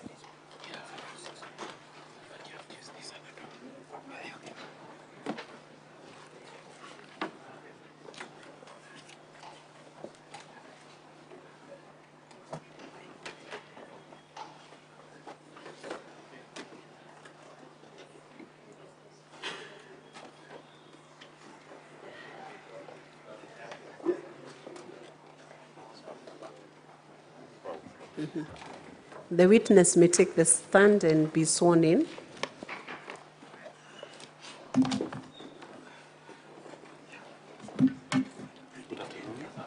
Which faith do you ascribe to? I'm a Christian. Christian. So will you take an oath for affirmation? I will take an oath. So when the speaker calls you to take the oath, you count the Bible on the lid. Counsel, how much time do you need with this witness? We hope it's below 30 minutes. Yes, Madam Speaker, I will take 20 minutes. 20 minutes. But my colleagues have 7 minutes in cross-examination. They gave up their 7 minutes. Yes, we are aware of that. The Secretariat marked it. Madam Speaker, if you may allow me. We gave our time for 2 witnesses. Only 2 witnesses are the ones that we waived our right of cross-examination. And therefore, if those 2 witnesses then are not appearing before the Senate, it then discounts our arguments. Because they are not coming. We only dropped 2 witnesses, which my learned friend has also agreed to drop. Not this particular witness. And then... Okay. Madam Speaker, the election on the time they gave up was for 2 witnesses who are named, and they're still coming. So the 7 minutes that were ambiguous will now count to this 3rd witness. Counsel, proceed with your witness. Use your time wisely. Those decisions will be made by the chair.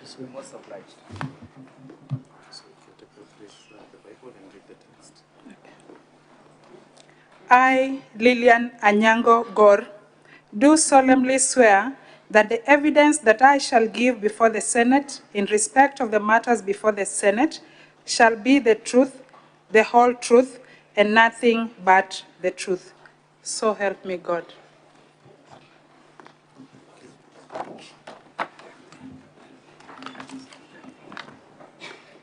Honorable Lillian, maybe you can just introduce yourself to the chamber. Thank you, Madam Chair. My name is Lillian Nyango Gore. I serve in the Kisii County Assembly, both as a member of County Assembly, and I also sit in the County Assembly Service Board, representing the Minority Coalition. Yes, Honorable Gore, you saw an affidavit that appears at page 204 to 206 of the bundle labeled DG. Yes. That is true? Yes, Honorable Speaker. Madam Speaker, I'm referring to this bundle. Yes, I'll take you quickly to your first assertion at paragraph 3 of that affidavit, where you say that you opposed the motion for impeachment on procedural and substantive grounds. Yes, Madam Speaker, I was part of the proceedings on the day the motion was moved. And yes, I did stand and I had the privilege, the Speaker gave me an opportunity. And yes, I did oppose on grounds that the motion had not been properly placed before the House and that there were other substantive grounds that would not then allow the motion to be fairly administered before the House. Okay, I'll take you to the notice of the 13th of February.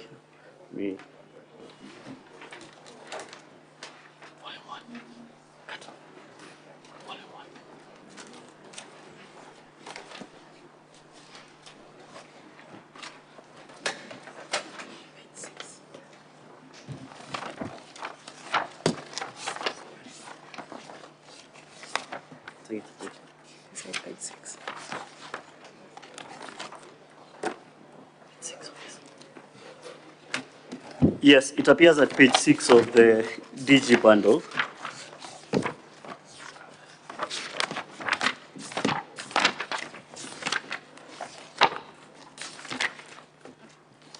Yes, Madam Speaker, I'm there.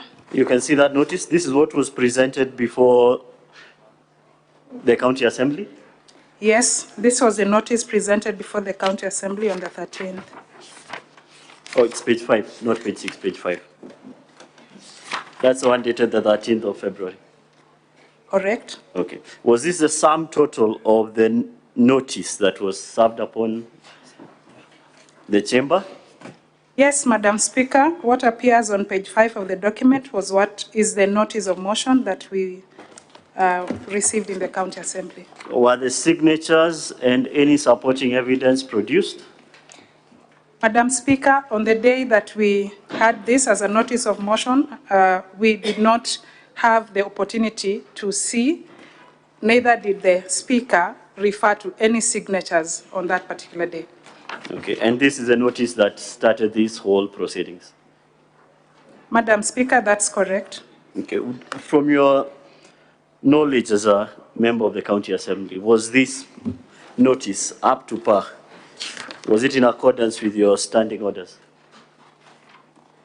Madam Speaker, both our standing orders and Section 33 of the County Government Act directs us on what a notice of motion on impeachment should be, and it specifically refers to 2 items, the grounds and particulars of the motion. And therefore, what we had on the 13th was the grounds, and we did not have an opportunity to go through the particulars of the motion. Thank you. Just in the emphasis of time, I'll now move you to the Hansard with regards to the 21st of February. It appears on volume 1 of the County Assembly's bundle.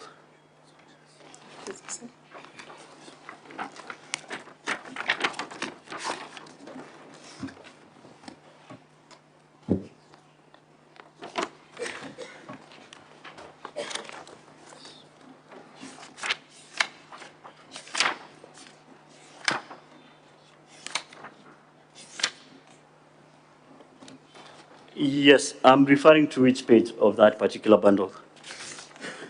The numbers are at the bottom. Kindly clarify which page you're referring to. The numbers are at the bottom, where we have Henry introducing, Morasia introducing a motion. Council, can you guide on the page? It's page. Okay, this is 122. Thank you. It's at page 122 of volume 1. Yes, I am there. Yes. Can you explain to the Senate what motion the majority leader moved before the County Assembly on the 21st of February?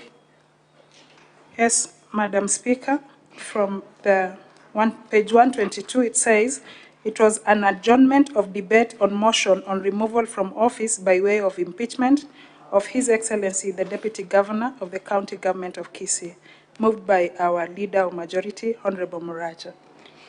Yes, I now ask you to look at that, Hansard.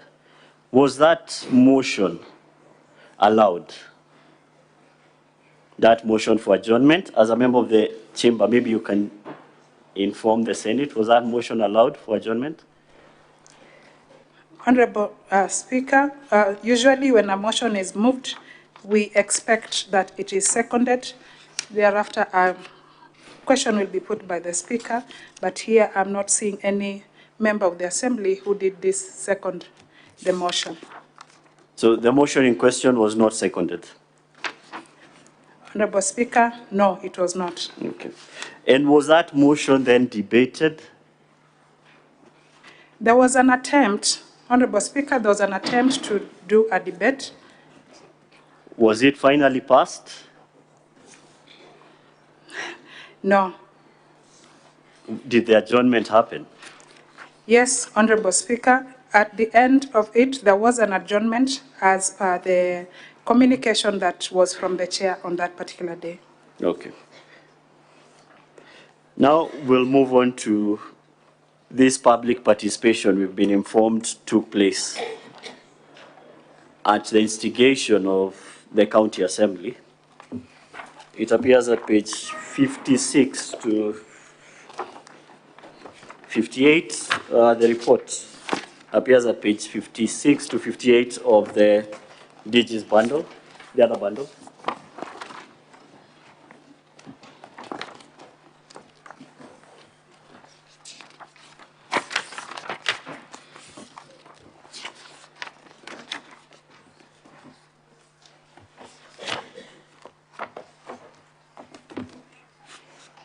This is a submission from the public participation. You can see it? Yes, the page 56, the document is headed Submission on the Public Participation. Yes. Who is this submission from?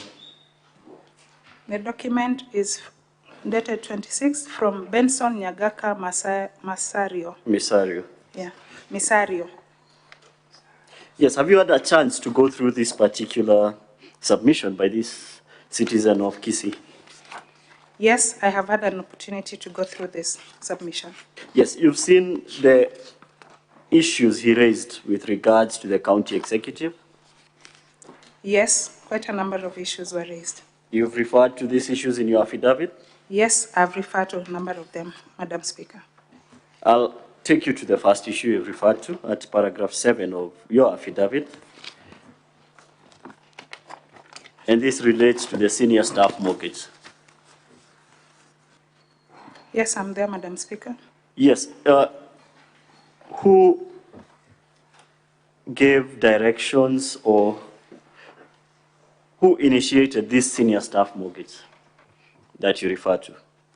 The senior staff mortgage facilities is a directive of SRC, and that was communicated through a gazette notice, and that is a benefit that is, anybody who is a CEC, a deputy governor, or a governor within our country, Kenya, is eligible to have access to it.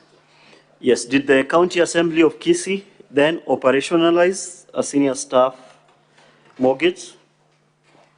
Yes, Madam Speaker, the County Assembly of Kisii, because it is mandated to approve any borrowing or borrowing arrangements within the county, then went ahead to approve a borrowing of about 90 million to senior staff for mortgage facilities that then would facilitate the actualization of that SRC notice, gazette notice. Have these senior staff been able to enjoy this fund that you disbursed? To the best of my knowledge, no, they have not. Why is this? Part of what has happened is that the process of approval, instead of being domiciled at the committee level, as was approved by the County Assembly, the process is no longer with the committee. It is being discussed elsewhere, and that has hampered the process of getting access to the mortgage. Okay. Well, this elsewhere you refer to, where is this elsewhere you refer to? Currently, one of the CEC did confide and say that the document is not within the executive's office, it is stored within the governor's palatial home. Okay. Now, on that point, we can move on to this, the next issue, which is the use of the governor's home as an office. Yes. Is this a fact you have personal knowledge of, that the governor actually uses his house as an office? Yes, Madam Speaker, I've personally received an invite to go and have an official meeting and discussion within the palatial home. Okay. Is this a known fact in Kisii County, that this is his office? Yes, it is a known fact. In fact, we have had access to videos going around in the social media confirming that the governor is comfortable with discussions on government matters being held from his residence. Okay. In the interest of time, we move on to this issue of ghost workers.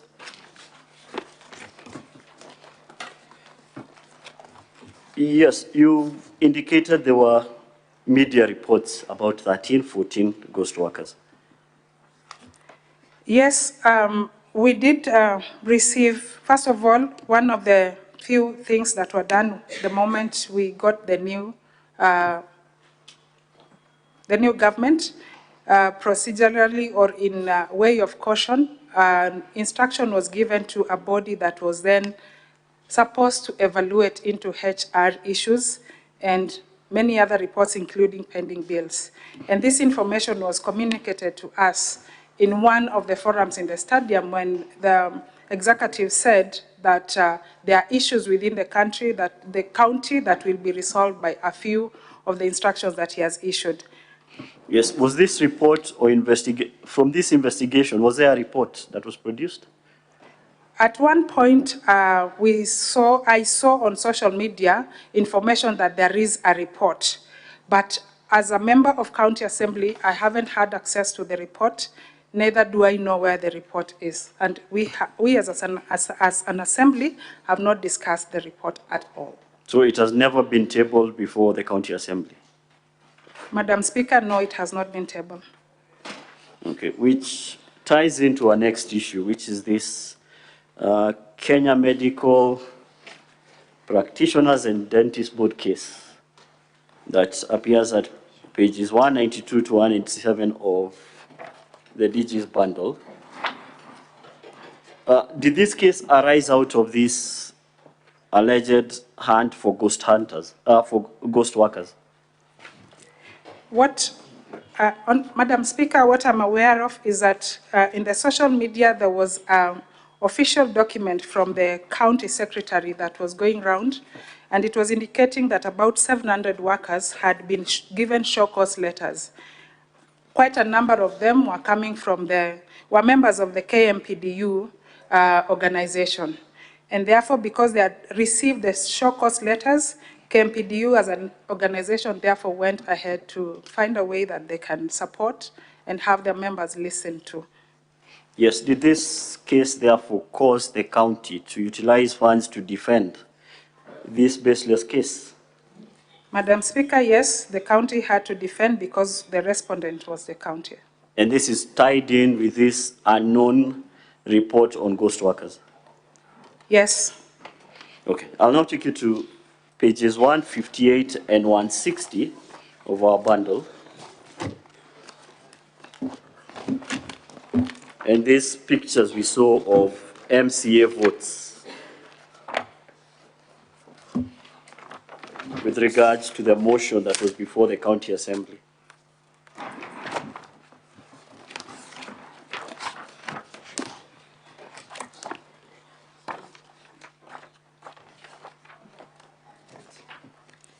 Yes, we start at page 158.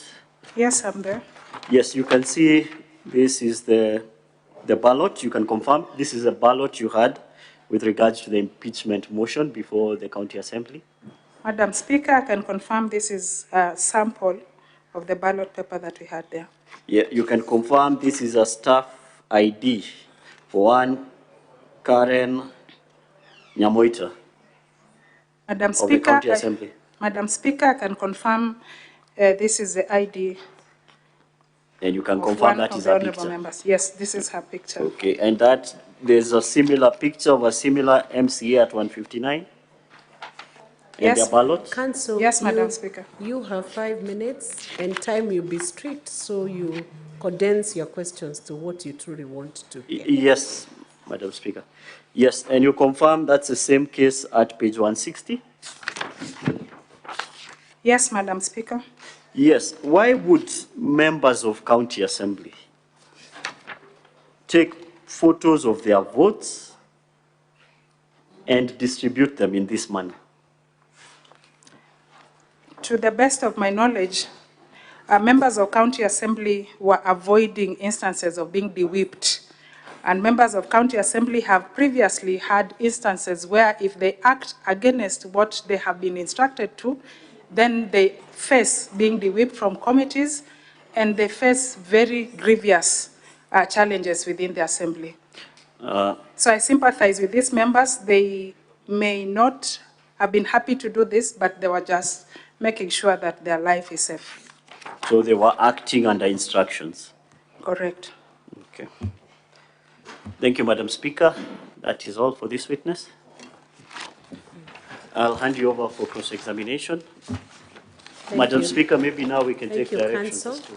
as to I'll the give time. directions. 2 witnesses have been dropped, which saves on time. But we are still not doing too well on time. Yes, Madam Speaker. So I will allow cross-examination by Council. How many minutes do you need? 2 minutes. Oh, good. Let's have the cross-examination in the 2 minutes. And the rest I'll reserve to use in my submissions at the closure. Good evening, Mheshimiwa. Good evening, Wakili. You have referred us to page 157, 158, 159, 160, yes? Correct, Madam Speaker. What is the source of this information? Where did you get this from? I have read it from here. Where did you get it from? I have read it from here, sir. Madam, just answer me the question. Where did you get this information from? I got this information from this bundle. From this bundle? Yes. Do you know its source? I got the information from the bundle. Do you know the source of this information? The source is this bundle. That's my understanding. She's given an answer. You take that. Are you trying to say that the Senate has been sitting for the last 2 days over 48 hours in vain? That's not my testimony, sir. Thank you. Any re-exam? I believe you'll take a very short while. Yes, Madam Speaker, just one question. Proceed. Yes, Honorable Gore, is this the first time you've seen those photos? Madam Speaker, I have seen these photos on MCA WhatsApp platform, Kisii County MCA WhatsApp platform also. Thank you, Honorable Gore.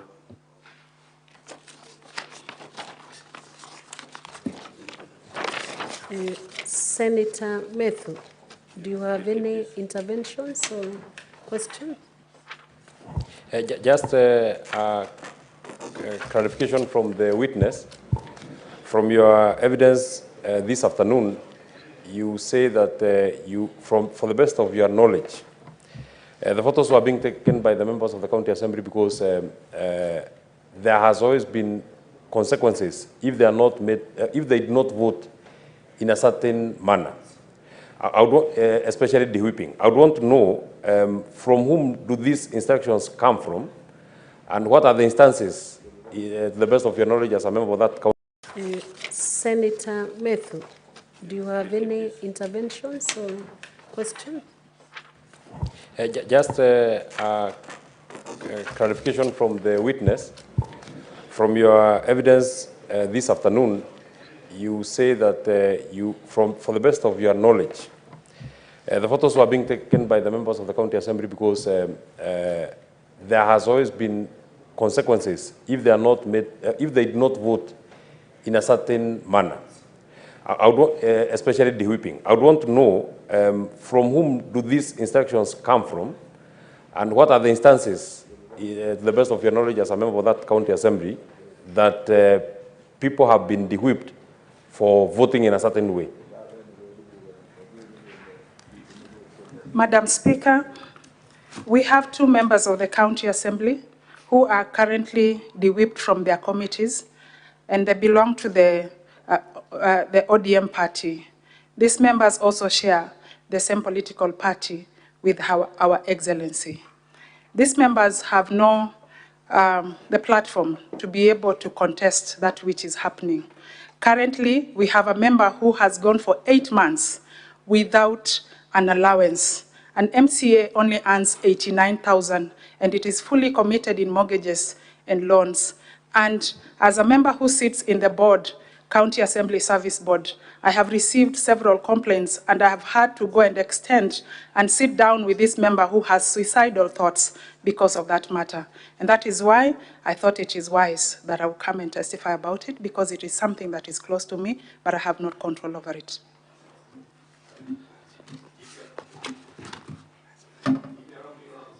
So that I get the answer to that particular question. I'm not asking a different question. Is that for the 2 members who you say one of them has not had a salary for the last 8 months, is it then as a consequence of a vote that he or she ever took? And as a member of the board, it is then puzzling that you're the person that processes salaries for the members of the county assembly. Senator Medhu, did she talk about salaries or allowances? Well, let me say benefits. Let me use benefits. I think that would make more sense. That she has not been able to be enjoying benefits for the last 8 months. Is it because he or she ever voted in a certain way, that member from the ODM party? Thank you, Madam Speaker. The reason as to why members did this was because they did not want to go against instructions. One of the instructions, or one of the things that this honorable member who has gone for 8 months without salary, is because he went and talked against the position of his leader within the party. So yes, we fear that when we do anything against that position, we are victimized and we are sent away from the assembly. Despite the fact that the standing orders say that a member should be at least in one standing committee. This member we are referring to is not in any committee. That means that even the people, because this is an elected member, even the people that have sent him to the assembly have been denied an opportunity to have their views presented in the assembly. Senator Eric Mogeni Okong. Yes, Mheshimiwa, you know, as we sit here so that you assist us with information that will help us make a determination that is fair and just. And on the 4 counts that the Deputy Governor of Kisii County is facing, I've listened to your testimony and I've not heard you respond to any of those 4 charges that are facing the governor. So do you think what you have told us this afternoon is relevant to the business that is before us? Number 2, I've read your affidavit. I think it was sworn on 11th of March, 2024. And all the things you have said about MCAs who have in the past been threatened by the governor, who have lost certain positions, 2 of them you say, some who have lost, who have been punished by being denied their allowances. All that information appears nowhere in your affidavit. Is it that you have just had an afterthought, or how come you didn't include such crucial information in your affidavit? As I said, ours is to get evidence that assists us in arriving at a determination relevant to the charges that are facing the DG of Kisii County. Thank you, Madam Speaker. Honorable Senator has asked me if the information is relevant with this distinguished assembly. Yes, To the best of my knowledge, it is important and relevant to this assembly. One of the items that was presented through public participation was the observation of this and whose content I'm referring myself to.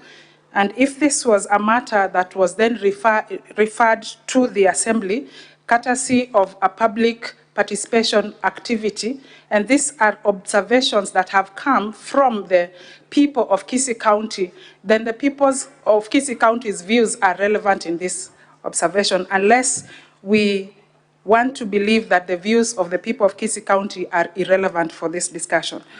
Part two, the information appears right now, and it was not part of the affidavit. Honorable Speaker, I was responding to the questions as presented to me by by Wakili, and I was expounding as he has requested me to expound. Thank you. Senator Kisang.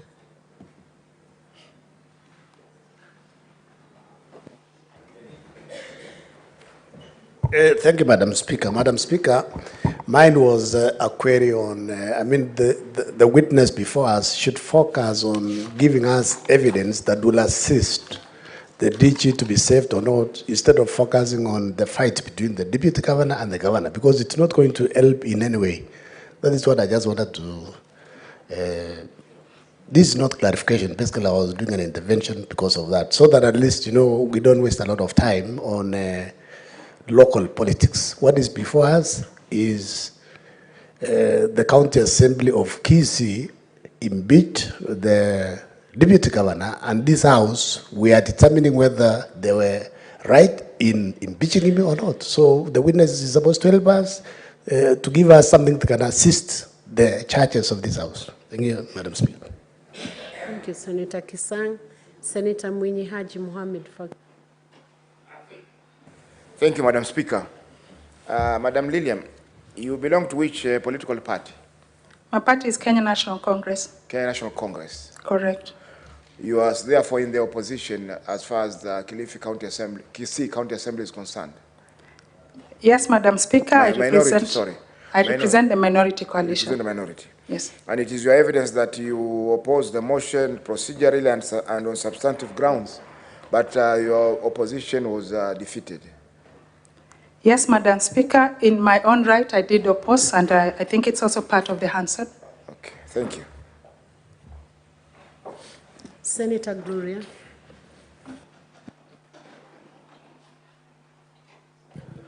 Madam Speaker, I just wanted a clarification from the member of County Assembly. You say from your submissions, it seems that you do not have confidence in the institution that you present, that is the County Assembly. Would I be right to say then that you also take the same position with the earlier submissions, that some of the part of the answer are not correct? Madam Speaker, I'm confident of what the County Assembly does. I have reservations for decisions and a few things that are not done procedurally. And I did raise them then, I still raise them now. So, Madam Speaker, just for everyone to be clear, are you here as a member of County Assembly or in your personal capacity? Madam Speaker, I'm here as a member of County Assembly and in my personal capacity as a resident of Kisii County. Thank you. That's the end of Senator Sifuna. You just pressed your button, right? Should be Yes, the final Madam Speaker, I was not going to say anything to this witness, but there is an allegation that has been made, and I wanted to know from the witness if there is any documentation that you have presented before the Senate with regards to your averment that members of the Orange Democratic Movement Party have previously been punished for going against a party position. So you would have to show me that party position and the MCAs that were affected. Do you have any such material before the Senate today? Madam Speaker, I know and I can name 2 members of ODM party who have been disciplined. But, Madam Speaker, currently I do not have any document I brought before this House. Senator Chute, that should be the final intervention, then we proceed on. I don't have anything for the Madam Witness, but I have a question for the legal counsel for the Deputy Governor. From yesterday till today, the issues that are before us are what Dennis has said, Lucy, and the Deputy Governor. And I want to believe that the issue of influencing employment by the Deputy Governor is very clear. The Deputy Governor has agreed that he has asked Lucy to employ Dennis. Number two, the transfer of funds. As Dennis has said, it is very clear that transfer of funds were transferred. Dennis transferred 49,000, 150,000, and lastly, he transferred 50,000 at 2043. So, at 21:24, which is 41 minutes after Dennis has transferred this amount of money, the Deputy Governor transferred 100,000 to Lucy. So looking at Article 75, Madam Speaker, will I be wrong if I tell the Council? 71B, a state officer shall behave whether in public and official life, in private life, or in association.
The evidence now, so that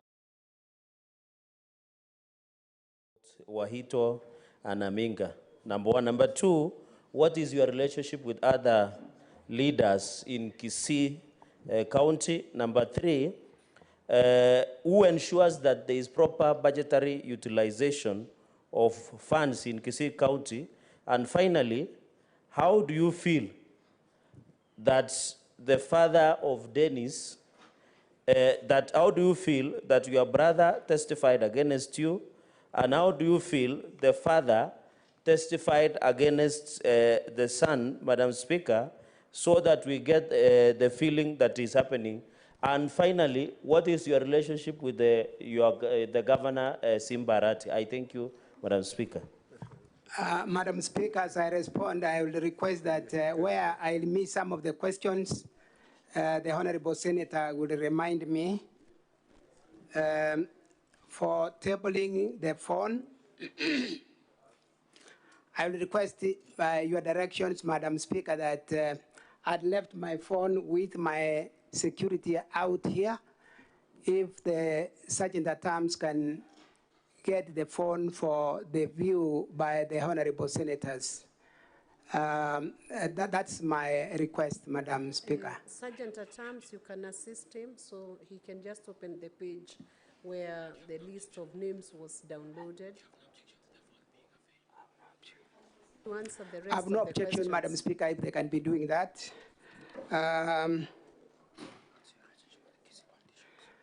My relationship with the Kisii politicians is the next question.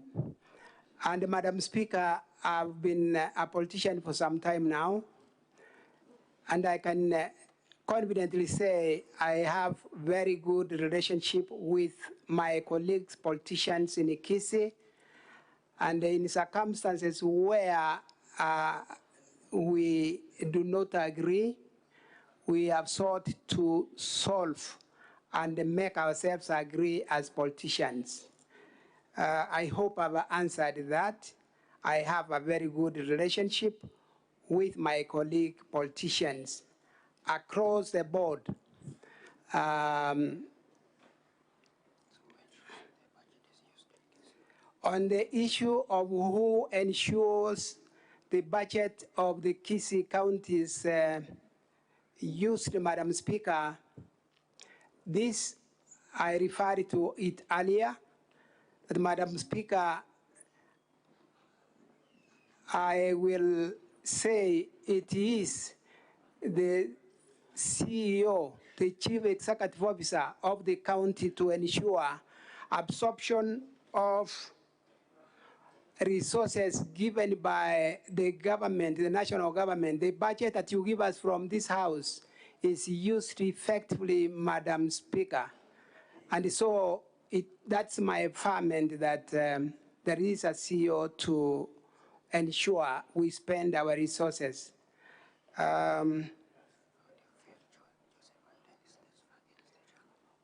On the issue of Joseph Misati and his son, Dennis Misati, then the situation of my brother and myself. This is very unfortunate, Madam Speaker, that one family will have, family members will have to move out of the family circles and come to solve their family disputes in the Senate. It is unfortunate, and I wanted to say here, Madam Speaker, I felt so much embarrassed that a member of the Parliament in this country will find his way, that's myself, for some reason, find a reason to come here and talk about family issues in the Senate. It is unfortunate, and I regret the situation, Madam Speaker, for both Mr. Joseph Misati and his son, and myself and my brother who was here yesterday evening. On the question of my relationship with my governor, the Honorable, His Excellency, the Honorable Paul Simbarati, I want to make it clear that we have had a strained relationship from the time we came into office on matters that are official.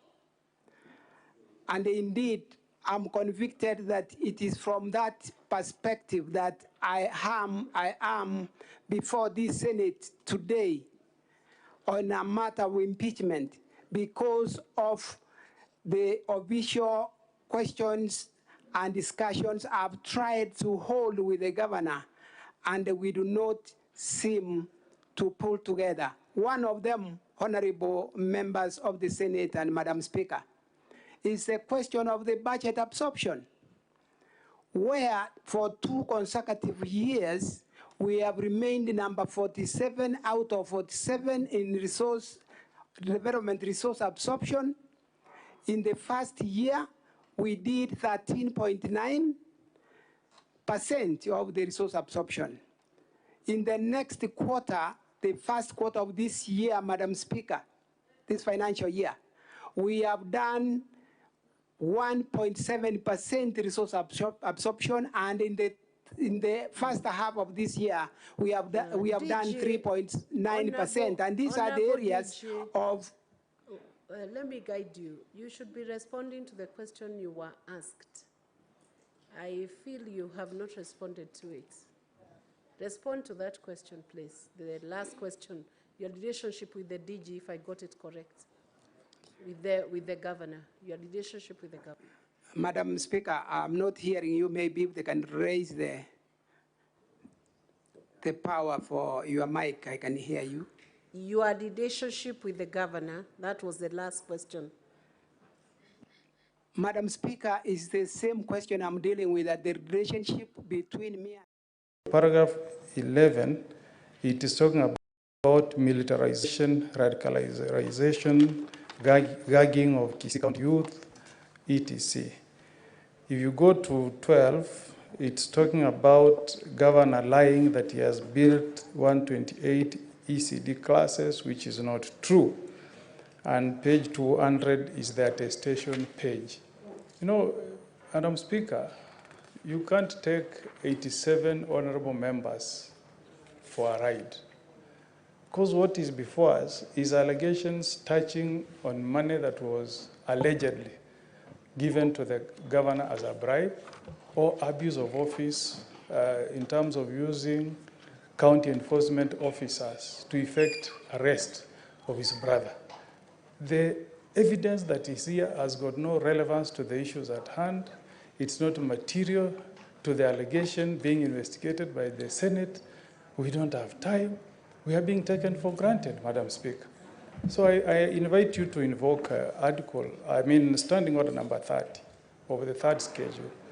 Set a precedent that when we are sitting here as a quasi-judicial authority, we should restrict ourselves to the allegations that have been made against either the governor or the deputy governor, and then we make a determination whether there is substantiation or none. If there is none, we set the governor free. If there is substantiation, we send the governor home, so that you save time, Madam Speaker. So I invite you to invoke Standing Order number 30, rule that this particular evidence has got no relevance to the issue at hand. Are you sure you want to refer to Standing Order number 30? Of the third schedule. Of the third schedule? Yeah, you can call it Rule 30 of the third schedule, if not Standing Order. Yes, which gives you discretion, so that you allow us now time to listen to counsel. We also hear our colleagues making their own observations. Then we retreat to pass a verdict, Madam Speaker.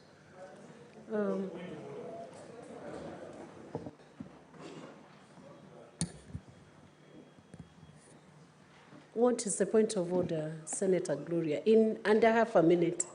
Because if we entertain so many points of orders, we'll never make any progress on the same issues that you're complaining about. Madam Speaker, it's actually, I had this point of order, the point where we had the last witness before this one. I even approached you to tell you that some of these things, the relevance towards the charges is not there. So we are actually spending time executing matters of local politics between fights of politicians and not actually addressing the 4 charges that we have, Madam Speaker. And in the interest of time, because yesterday we left chambers at midnight, Madam Speaker, I do not think that this House, and looking at how the senators are taking these matters very seriously, Madam Speaker, we would like to spend the energy that is left to actually deliberate on the accusations and the matters that have been brought before us, Madam Speaker, so that if we can be allowed time, because, Madam Speaker, to discuss whether or not a budget was implemented or not, to discuss whether or not the governor or the deputy is fighting who and who. It has nothing to do with the 4 charges that we have, Madam Speaker. So please, I urge you, if possible, and not because we do not want to hear the witness, just in the interest of time, if possible, if we can forego this witness.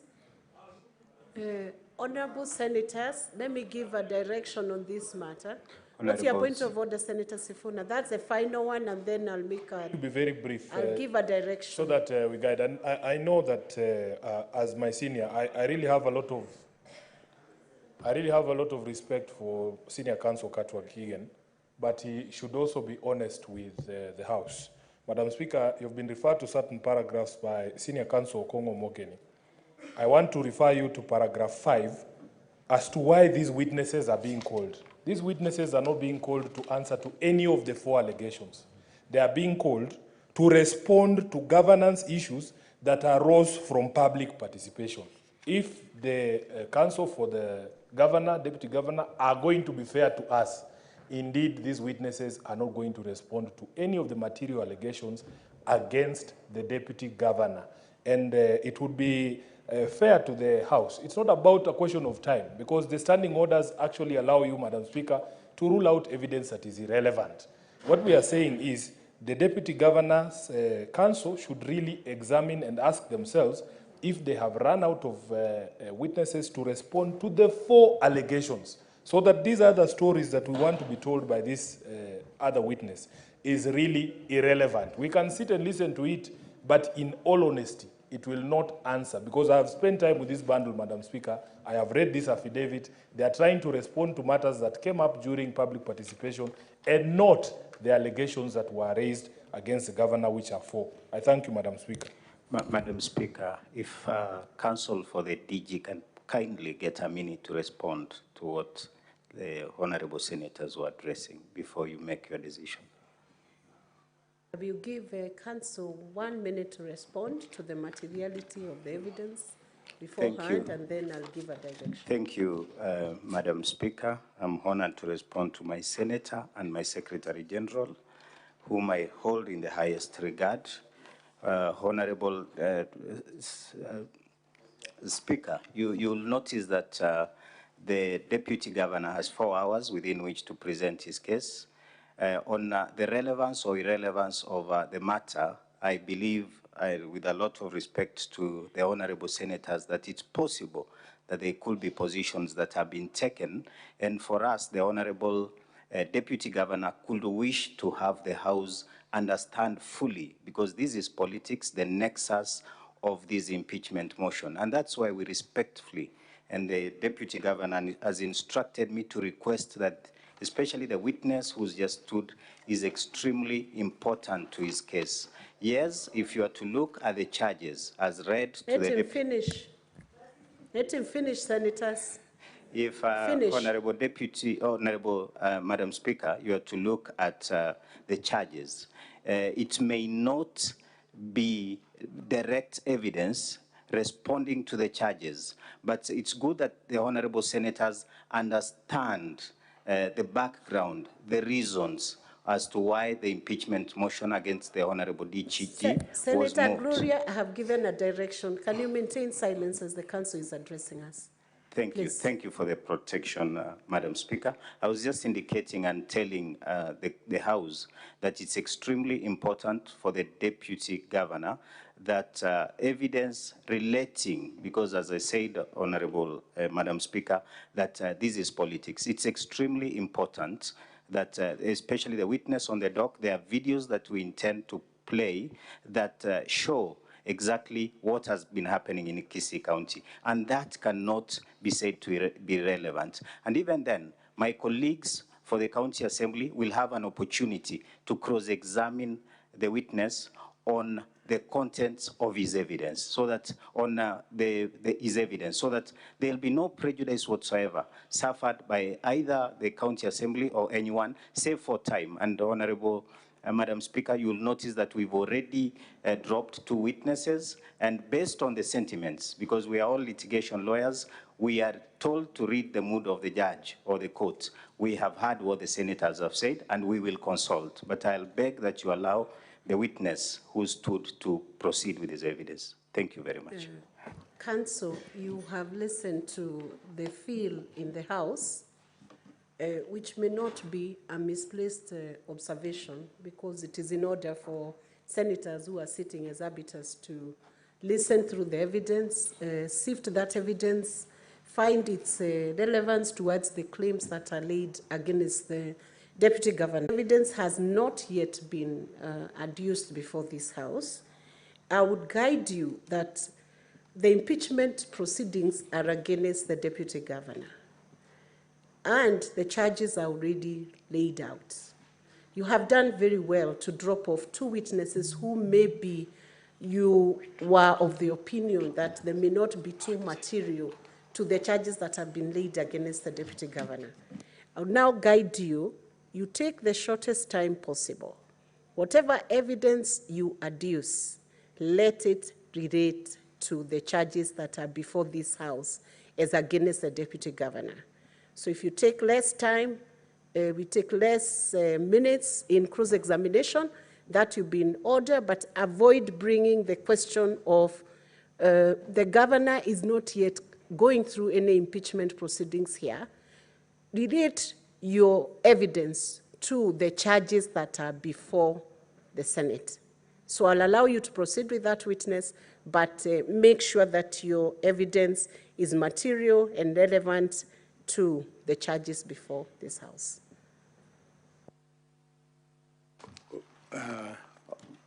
With your permission, Madam Speaker, I have been very specifically mentioned by my learned friend, Honorable Sifuna. Could you allow me to just say one thing, even if you had to designate only 1 minute to me? We have said you proceed on, but make sure the evidence relates to the charges that are before the House. In that case, then, Madam Speaker, because what I wanted to observe to you is that this same argument was raised as a preliminary issue before the Speaker, and he determined that the evidence can be laid. You will recall that the County Assembly councils had taken objections to the paragraphs we are referring to. And on our part, we were countering it by saying that we are responding to what came from public participation, which formed part of the charges against us. Now, if your ruling then is that it has to be only on the full counts, which was an argument we had, then we would like to know then that the Senate is going to exclude the entirety of the public participation, because that's where the entry point of the two witnesses we are calling. We I have, wanted to confirm. Senator, Council, I have not restricted you. If you view that it's relevant to the charges before the House, I have allowed you to proceed. But now you are using your time wrongly, because you should already be giving the evidence that that witness has. I've only guided that you save this House time by ensuring the evidence is relevant. Thank you. Madam Speaker, I may seek your guidance. Should then the County Assembly note that whatever evidence is being led by council does not square out the charge, could we raise objection? No, do not. Let them lay their evidence. These senators are competent. They Thank can you. tell what is relevant and what is not relevant. Thank you, Madam Speaker. Honorable Obare, kindly proceed to introduce yourself. Thank you, Council. Honorable Speaker, my name is Obare Thomas, MCA for Bobasi Boitangari. I'm also a graduate of economics from the University of Nairobi. Thank you. Confirm that the affidavit referred to, or we are referring the House to,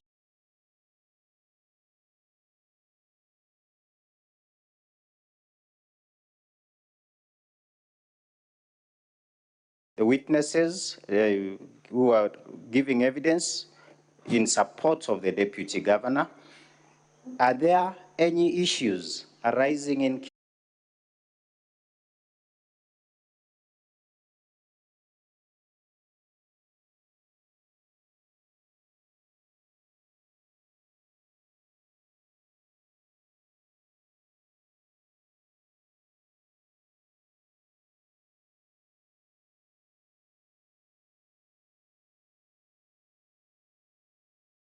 Yes, correct? yes. Has there been any response to that letter? Are you aware whether there's any response? There was a response to the CEC Finance, Economic Planning on the same. Confirm, thank you. Confirm that the Honorable DG is fully in support with the contents of this letter. I confirm. Thank you. Did you receive any response from the Controller of Budget? We received a response from the controller. No, the response was the CEC Finance. So you are aware of correspondence from the Controller of Budget to the CEC Finance? Yes, we are aware. Okay. Is that the letter that is in from page 142A to H of the bundle, or page 145B? Just take 145B. 145B. Take a look at 145B. Is that the letter? I confirm that it is the letter. Are you able to expound to the House on what is the contents of that letter that is in page 145B of the DG's bundle? 145B to D. 145B is a response from the Control of Budget to the CEC Finance and Economic Planning, asking him to explain the variances that were in the budget passed and by the Assembly and the budget uploaded on the Control of Budget portal. Okay, yes. Thank you, thank you. Just confirm to the House of what's been happening, because you did tell the House that you are a resident of Kisii. Are you aware of any radicalization, gangs coming up in Kisii County? And what could be your take? And what is the Deputy Governor's take in respect of that particular aspect as contained in paragraph 11 of your affidavit?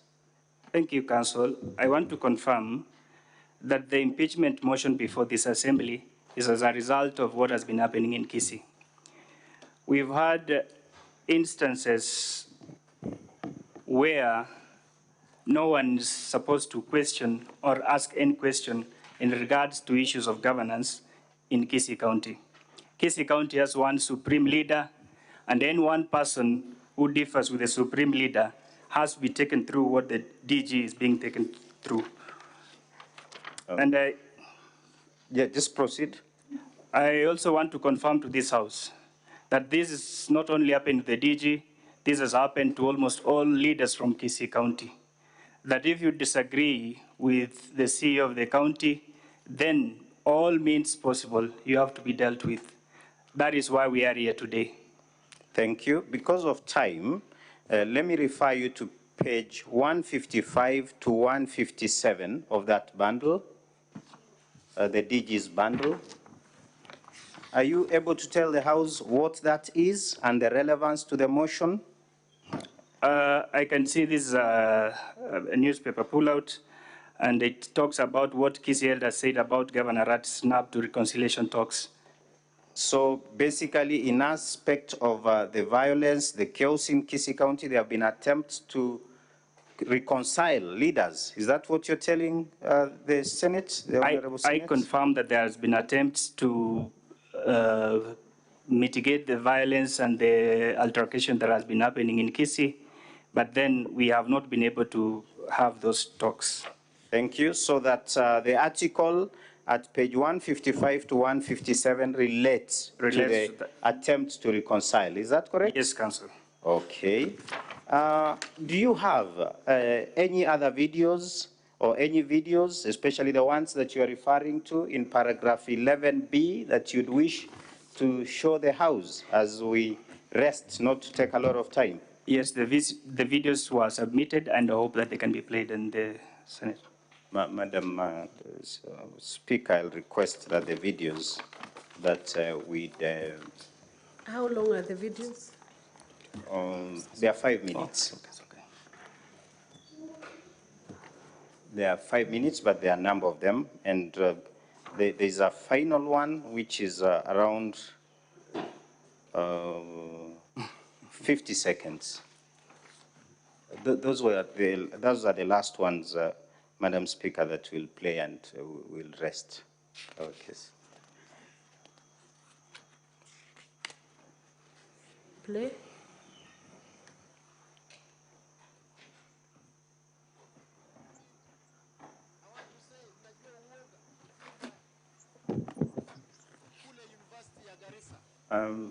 Honorable Obare. Yes. I don't know whether I believe you've had an opportunity to see the videos. I have had an opportunity to look at the videos. Are you able to tell this Honorable House what the videos exactly are about on? They be played? Yes. Okay, Honorable Madam Speaker, if we can kindly have that first video placed. If we can have from 4 or 3. I don't know where we... we can have the volume and start at... Nataka niseme haya. Bwana Rais, nataka nikueleze leo. Nilipoingia ofisini. That is a different clip, but because of time, Honorable Speaker, if you can allow me, refer the witness to paragraph 12 of his affidavit, because we could have played that one. I don't know whether it's possible to go back. What is this about 128 ECD classes built in Kisii? Honorable Speaker, the President visited Kisii County on 16th of December 2023, and the video that has been played before this House is our governor. It's not been played, it's going to be played. Yes. Yes. Is our governor explaining that he has built 128 ECD classes, a point that we challenged. Nataka niseme haya. It can be played, then we proceed. Just play. Rais, nataka nikueleze leo. Nilipoingia ofisini, nilipata classrooms za ECD ambazo zilikuwa zimejengwa ni 81 kwa miaka 10. Mwaka mmoja ambao nimekaa ofisini, Mheshimiwa Rais, nimefanya madarasa 128. Thank you, thank you. Were you present when His Excellency the Governor? I was present during that function, and I raised a question thereafter, asking for the information on the ECD classes, because I know it is a lie. Is that information in the letter that you did in page 174 to 176 of the DG's bundle? Just take a look at page 174 to 176. Council, you have 5 minutes. That's the letter I did, the Chief Officer, on the same. Proceed. Okay. Thank you.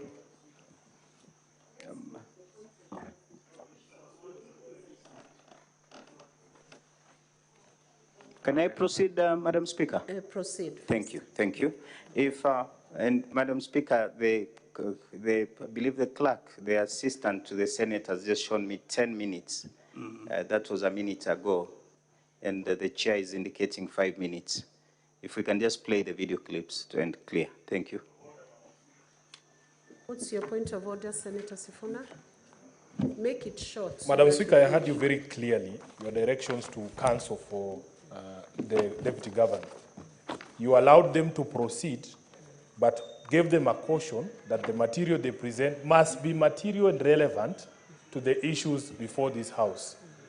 If indeed there is material like the one they are playing there, nothing stops the witness, who is an honorable member of the County Assembly, from bringing a separate impeachment motion against Simbarati for lying in public. That is not why we are here.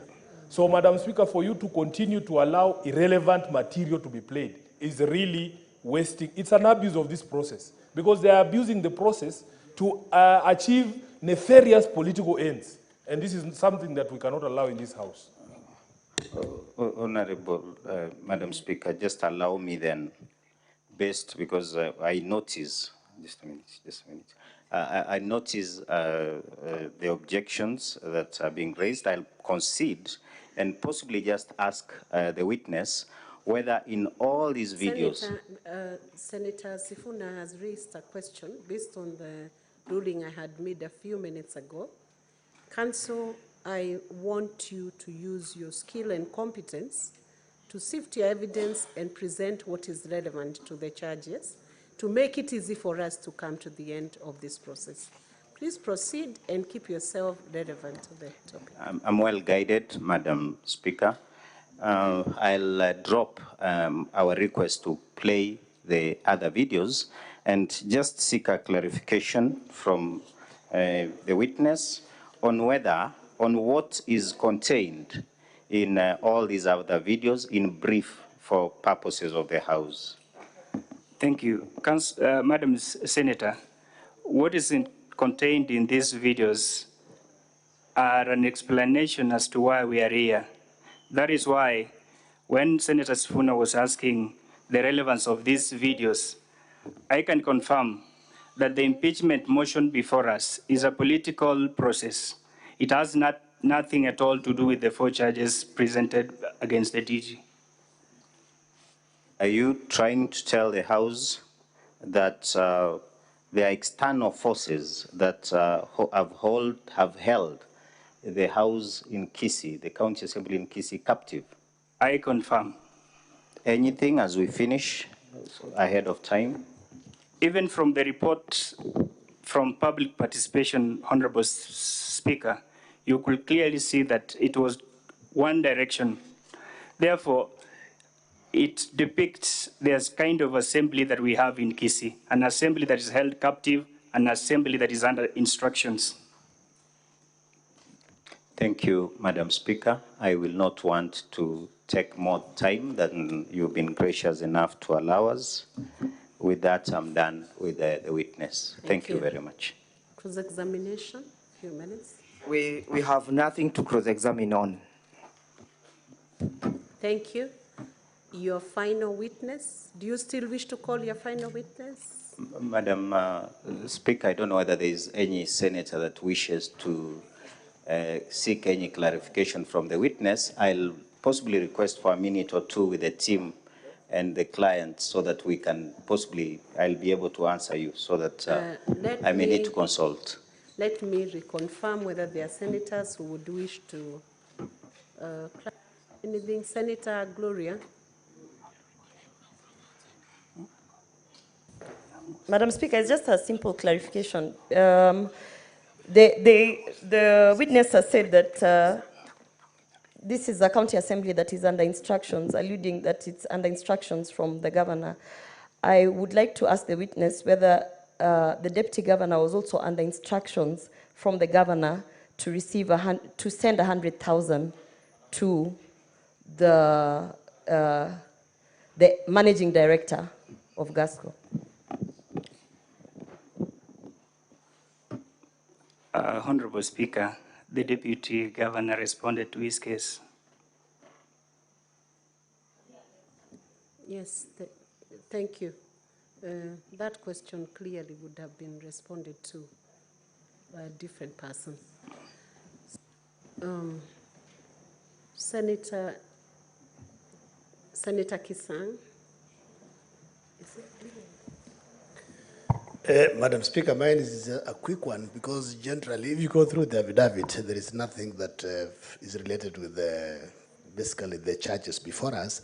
But I just wanted to find out from the MCA, because the role of MCAs and ourselves is to oversight the counties. So if, I don't know if the witness has any evidence, because he has said, if you question the governor on governance, you will be dealt with. I don't know if he has any evidence, and I know also, as an MCA, they should start the process of impeaching the governor if they have an issue with him. I don't know why he's bringing in the governor in this particular issue, and he's not under Senator any arrest. Kisang,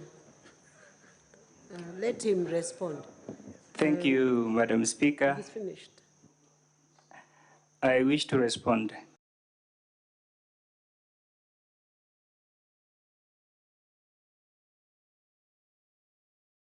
But like writing that letter to COB was part of our oversight role. In the interest of time, I will request that we move to the final. Councils need a minute to confirm. We have, Honorable Madam Speaker, I've already consulted. We will be calling one last witness, Honorable Amos Begi-Onderi, whom my senior Mr. Katwa Kigen will lead in evidence. He'll be here in a minute. Senator Madago, you have not pressed an intervention button. That's why I am not giving you the space. Thank you very much, Madam Speaker. I wanted to inform Senator Kisang. He's not on his feet anymore. How will you inform him? Okay, allow me to ask. We have already closed on that and moved on. Senator Madago, you are a ranking member of this House. I think it is important for this House to know that when senators ask some of these things, and we have been in the field as the people responsible for devolution, to also give some of the information. You'll get a chance. The Honorable Member of County Assembly was the chair for Health Committee at the County Assembly of Kisii, was de-whipped for accompanying the Health Committee. Senator Madago, you know the rules and procedure of this House. You'll have a chance with another witness to state those issues, but what you have stated is not official. Counsel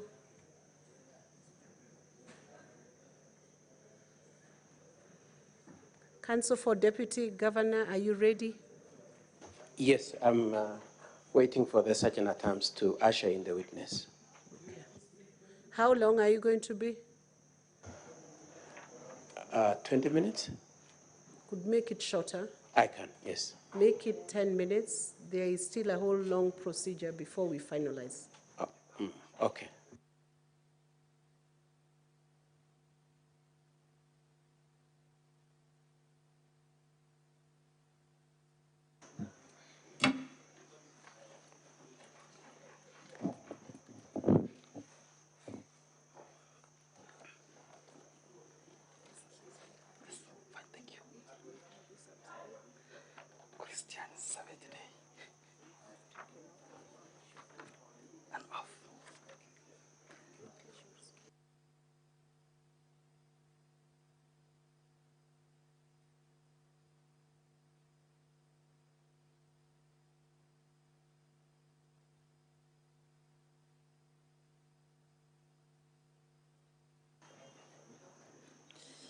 Let the witness be sworn in.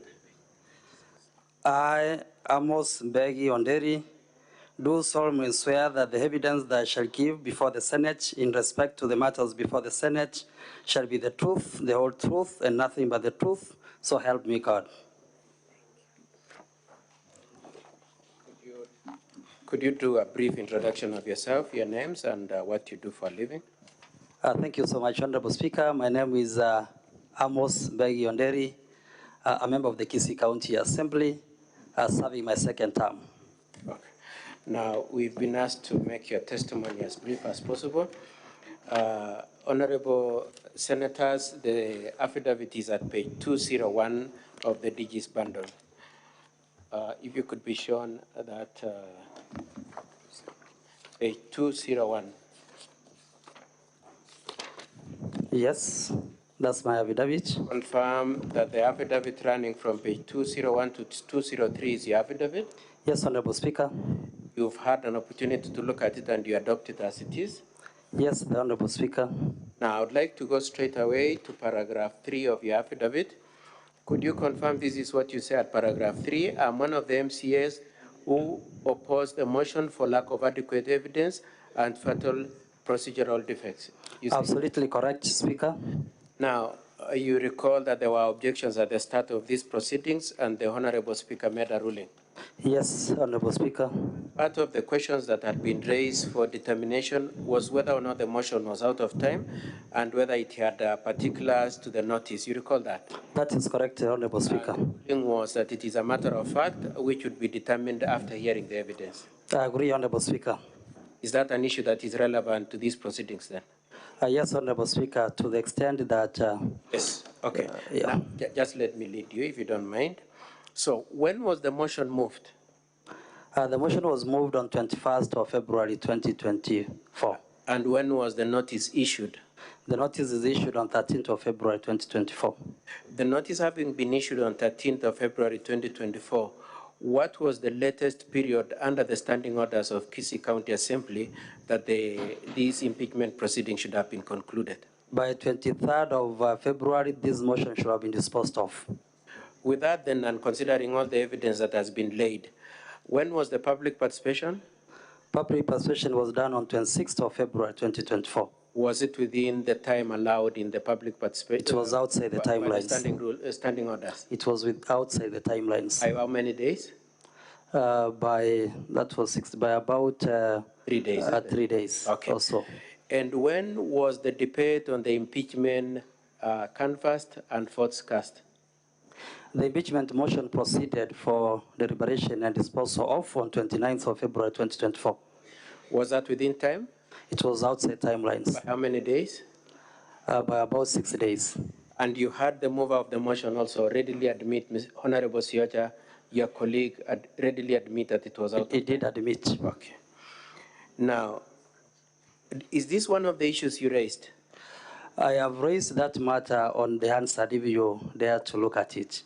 So why would you say if we dared? If we looked at it, isn't it? Yes, if you looked at it, yeah. So as it were, when you stand here, you are saying the point you are prosecuting now that it was out of time is an issue you prosecuted at the county. It is an issue already prosecuted at the county assembly. Okay, then the next issue is the notice issued on the 13th of February, which you are referring to.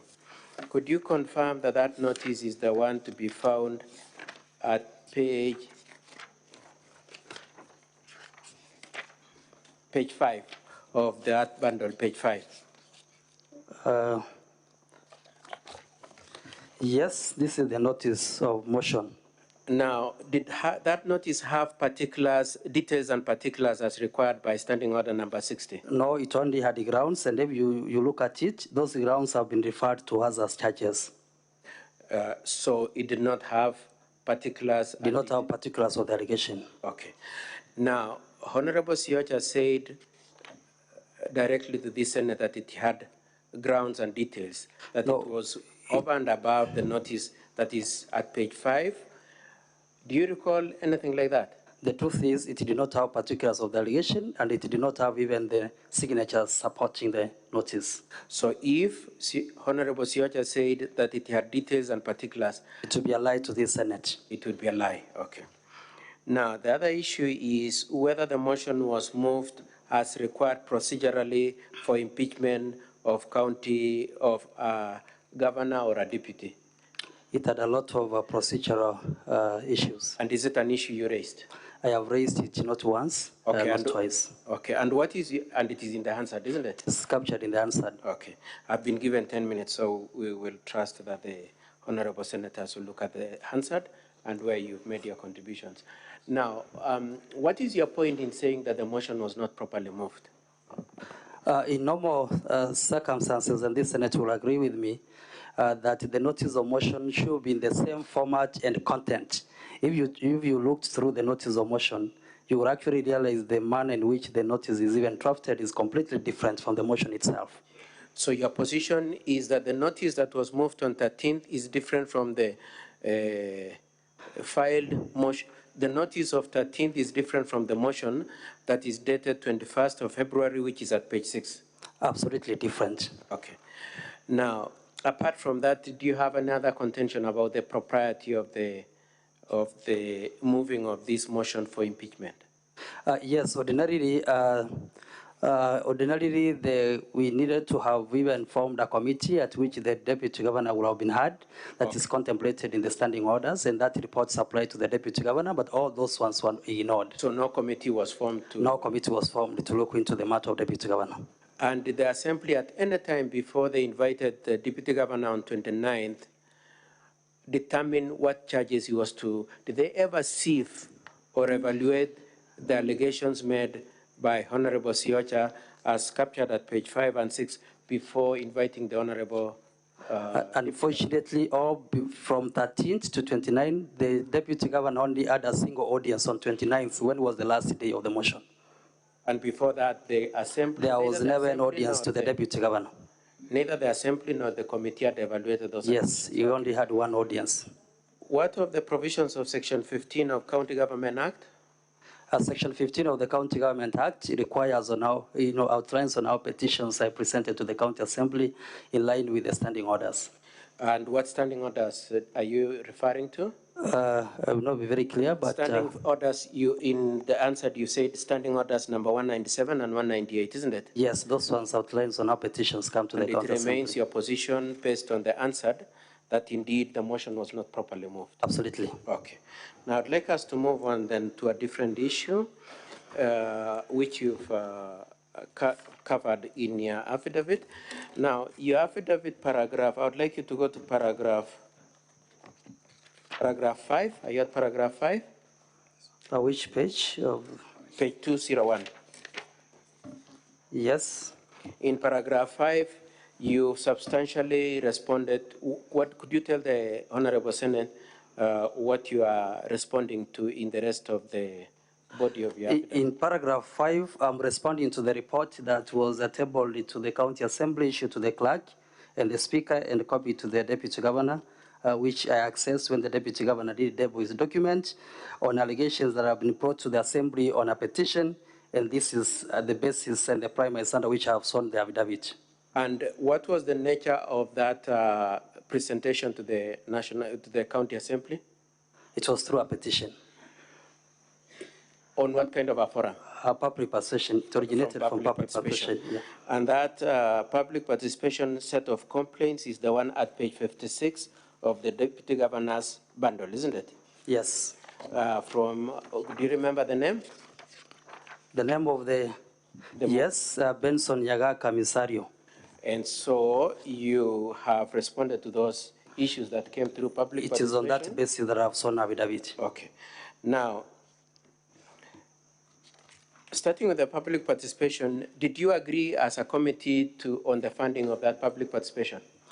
Unfortunately, no. The Speaker did indicate that we will move to public participation, but why the call is that he did not even be able to give the details of that public participation. Who is going to conduct that public participation? Okay. It did not come out. Because of pressure of time, just let me lead you. Yeah. So, was funding provided for? What I came to realize later, yes, it was done by His Excellency the Governor. I'm saying from the County Assembly, did you agree as a County Assembly that we are dedicating so much money from the County Assembly funds? Unfortunately, no. It was not agreed on. Yes. Did you define the questions that you are going to pose and invite the public participants to canvass? No, not to my knowledge. Did you determine who was to preside over that public participation? No. And have you seen the report? I have looked through the report, but the report is not... The first question I want to ask you, is the report signed? No, it's not signed, it's not adopted. Now, there's a reference to videos that came afterwards. Is that issue of videos captured in the public participation, in the body of the public participation report? No, they are not. The video is not mentioned? No, anyway. they are not. Do you know where the videos... Council, your time is up. Yes. Ask the last question. Could I request for 5 minutes, kindly, Madam Speaker? Kindly. Just one question, Council. I have about 3. Could you allow me just 3 questions? Proceed. Oh, thank you very much. Paragraph 8, page 202. Yes. Is it true that in that paragraph you have addressed one of the issues that came from public participation? Yes, that was accusing the Deputy Governor on an absorption of the budget. And what is your testimony on behalf of the Deputy Governor on that allegation? That allegation should not be placed to the Deputy Governor, but rather the Governor himself. Why? Governor being under, the County Government Act, being the CEO of the county government, we have, for a long period, we have not been able to absorb the budget as it is revealed by the control of budget reports and I've outlined in there. And Deputy Governor has equally been asking on these issues. The Deputy Governor has. And how is that relevant to these proceedings? For insistence of asking those questions, that is why a case is brought to this House. So this impeachment is because he's been the conscience of the office of the governor? Absolutely. Okay. And there are lectures on the issue of budget absorption, isn't it? Yes. Could you confirm those are the ones at page 121 to 142?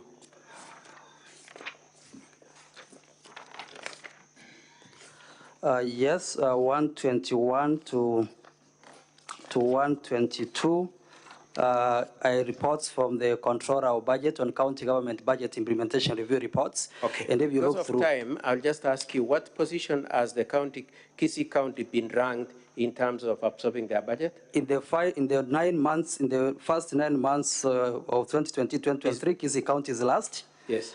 In the first half year 2023-2024, Kisii County government is ranked number last, 47 out of 47.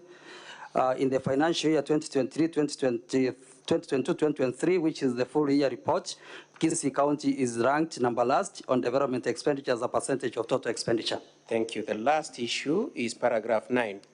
At paragraph 9, you are making a serious contention.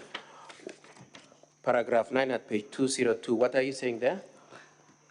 I'm making a contention that this motion was single-handedly sponsored by the governor himself. And paragraph A, what are you saying at paragraph A? I am saying in paragraph A that during the public participation, despite the fact that there was no money that was coming from the assembly, the governor himself funded the members of the county assembly, those that I funded to him, by sending 20,000 Kenya shillings to each one of them, and actually telling them to delete those messages. And he proceeded to send between 40 to 50,000 to all those members of county assembly that were participating in public participation using the cell phone number for the deputy speaker of Kisii County Assembly. And lastly, paragraph C. Paragraph C, I'm also looking into issues of PR to the clergy. Governor, a day to the voting, the governor had done a meeting with the clergy and indicated this motion was going to be dropped. Unfortunately, it wasn't, and I realized it was a public relation exercise. Thank you. And paragraph D, the last one. Paragraph D is what was very most interesting. That should be your last question. Yes. Council Katwa Kigen. I'm Sure. okay with that as the last one. You'll just allow me to refer him to their next and then I'm done. Paragraph D is where members of the county assembly were instructed, all of them that were going to support the impeachment motion, that they should be able to take their photos and forward them to the governor and to the phone of the deputy speaker. For what purpose? For purposes of confirming where they have been able to vote. Confirm loyalty and loyalty, and of course there's been a lot of intimidation in Kisii County. 158 to 161, isn't it? At page 158 to 161, you've given pictures that were sent to the governor. Yes. Okay. Thank you, Council Kigen. It's time for cross-examination. Thank you, Madam Speaker. One of the honorable senators was asking whether you have been de-whipped. Have you been de-whipped? Honorable Speaker, fortunately, yes, I've been de-whipped. I'm a member of the ODM committee, not myself alone, together with other members. I've been de-whipped from all the county assembly committees, but I'm already in court. Council Kigen, it's time for cross-examination. Thank you very much, Madam Speaker. I really appreciate your accommodation. That's all the questions I had. And Madam Speaker, I want to remind my agitated friend that he had said he's not going to ask any questions to this witness. And unless Just that leave it to him, Council Kigen. Thank you, Madam Speaker. Do you wish to take Only some time to two cross-examine? questions. Okay. You have specified two issues of the budget, yes? Absolutely. Do you know the charges before this assembly? I do know. Do they relate to the evidence you have given? Is there any issue of the assumption of budget? They relate to the extent that that is what has triggered the deputy governor to be here. Is there any question about the absorption of budget? Of course, there is not. Thank you. But it's an agreement. No further questions. Thank you. Re-exam, Madam Speaker? I'll give you 1 minute. Yes, that's Just okay. Just one question. Could you explain what is the relevance of the question of budget absorption to these impeachment proceedings? For me, it is a question that the deputy governor has consistently asked, and the governor is not comfortable with those questions, and as a result, I guess, is the reason why I sit before this House, part of the reasons. I hand over the witness to the honorable senators. I know you are in a hurry to leave, but just wait. There are a few questions you are being asked.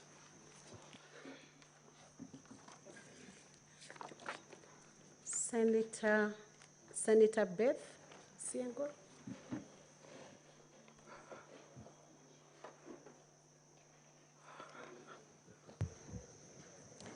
Thank you, Madam Speaker, for this chance. Just want to know from the Honorable Member of County Assembly. He is telling us of how the governor has been performing badly. And the case before us here is totally different. My question is, him as an elected member of County Assembly, what has he been doing in his ward where he is to be oversighted by his electorate? 2, if the governor has not been performing, why have you not brought a motion to impeach the governor? Thank you. Thank you. Two questions, whether it's related to the case. As I said, it relates to the extent that the Deputy Governor has been asking. It's severally, and the reason as to why probably is also in this house. But secondly, he's also asking a question on what I've been able to do in my own ward. I have raised those serious matters for Kisii County in relation to governance. And by the way, for your information, at some point, Governor, for insistence of raising these issues, has declared that any other MCA raises such issues, he automatically becomes an acting MCA in those respective wards. And that's very unfortunate for this house to hear. I think I've responded to the two questions. Senator Joe Nyoto. Thank you, Madam Speaker. I just have two questions for the witness. One, from his affidavit, and I'm referring to paragraph 9, Madam Speaker, where the witness alleges that or testifies that this impeachment motion was sponsored by the governor because, of course, of the nuisance that the deputy governor has been causing him because of insisting on responsible governance. While I agree with him that it is possible for somebody to be malicious, Madam Speaker, but I'm concerned. Does the witness, has the witness read the charges leveled against the deputy governor? And if yes, is he of the view that just because a motion was sponsored by the governor or whoever, that the allegations should not be investigated by this House?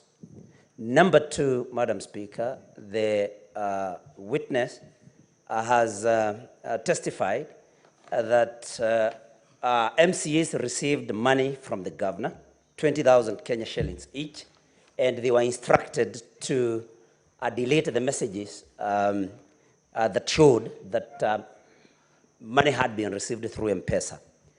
So my question is, did the witness receive 20,000 alongside other MCAs? And if he did not receive any money, how then did he establish that money had been sent to other MCAs who had already deleted the messages? Thank you, Madam Speaker. Thank you, Madam Speaker. Two questions on whether if it was actually sponsored, then whether then the churches should be able to proceed or something of the sort. As I said, it is very clear, Honorable Speaker, that if it was public participation for the assembly, then there was no role of the executive sponsoring that public participation. It automatically tells you the influence and the interest they have in that very particular motion. And it is to that extent, I say, that the motion belongs to the sponsor, and I've already identified who the sponsor is.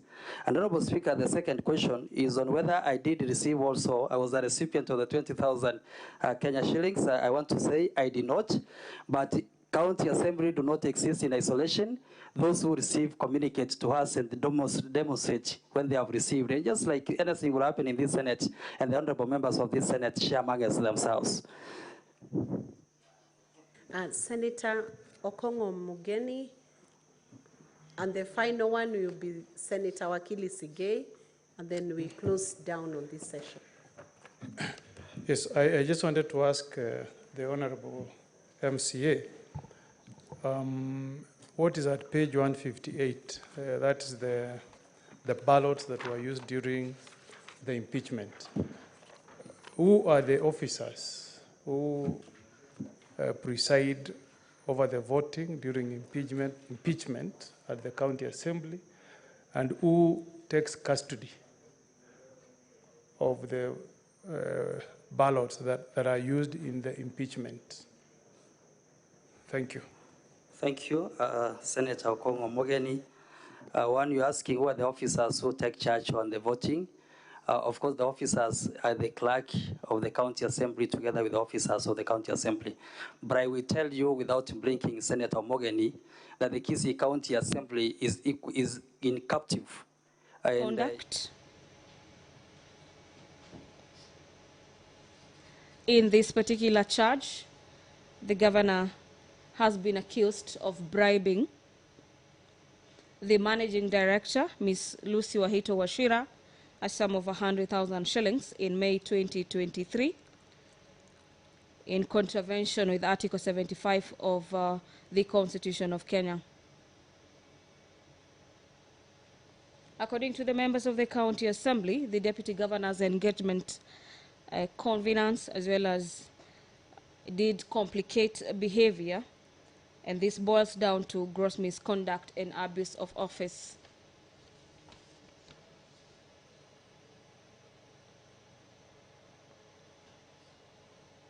The fourth ground for impeachment, which the Deputy Governor for Kisii County faces this evening, is the crimes under the national law.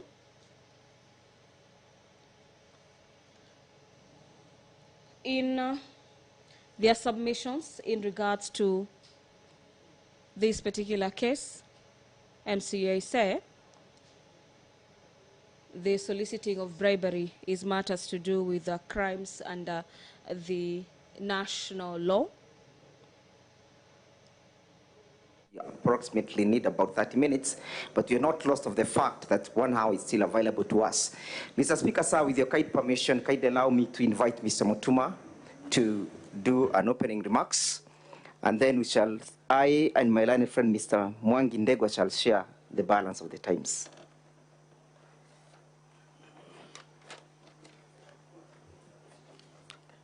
Thank you, Mr. Speaker, sir. I will do the introductory remarks, then yield to my friend, Mr. Mwangi, to take you through the evidence that has been produced in this court. I will begin by looking at a scenario of one gentleman called Abdulaziz Ishan. Abdulaziz Ishan is a property developer who was accused of forcing himself on an 18-year-old girl and was charged in court, the Southwark Crown Court. In his defense, he said that I fell and penetrated her by accident. Now that defense, honorable senators, shocked the world, that he fell and penetrated the girl by accident. It was an obvious lie. It was a lie that everyone would see was a lie. Surprisingly, Mr. Abdulaziz got away with it based on that lie, insulting the intelligence of the very men who are listening and arbitrating over the case. An obvious lie that you can fall, slide, and have penetration take place. Whereas that is not the case here, we began by giving senators an indication of what they would be treated to by the deputy governor. An obvious lie. And we said that the deputy governor will come before you and look you straight in the eyes and lie to you. He has not disappointed. He looked you straight in the eye and gave very obvious lies that amount to insulting everyone's intelligence, with all due respect. Honorable members of the Senate, what then are you supposed to do with that kind of a witness? Who will come before you amidst the weight of evidence, amidst facts, and still take you through a lie and want you to believe them?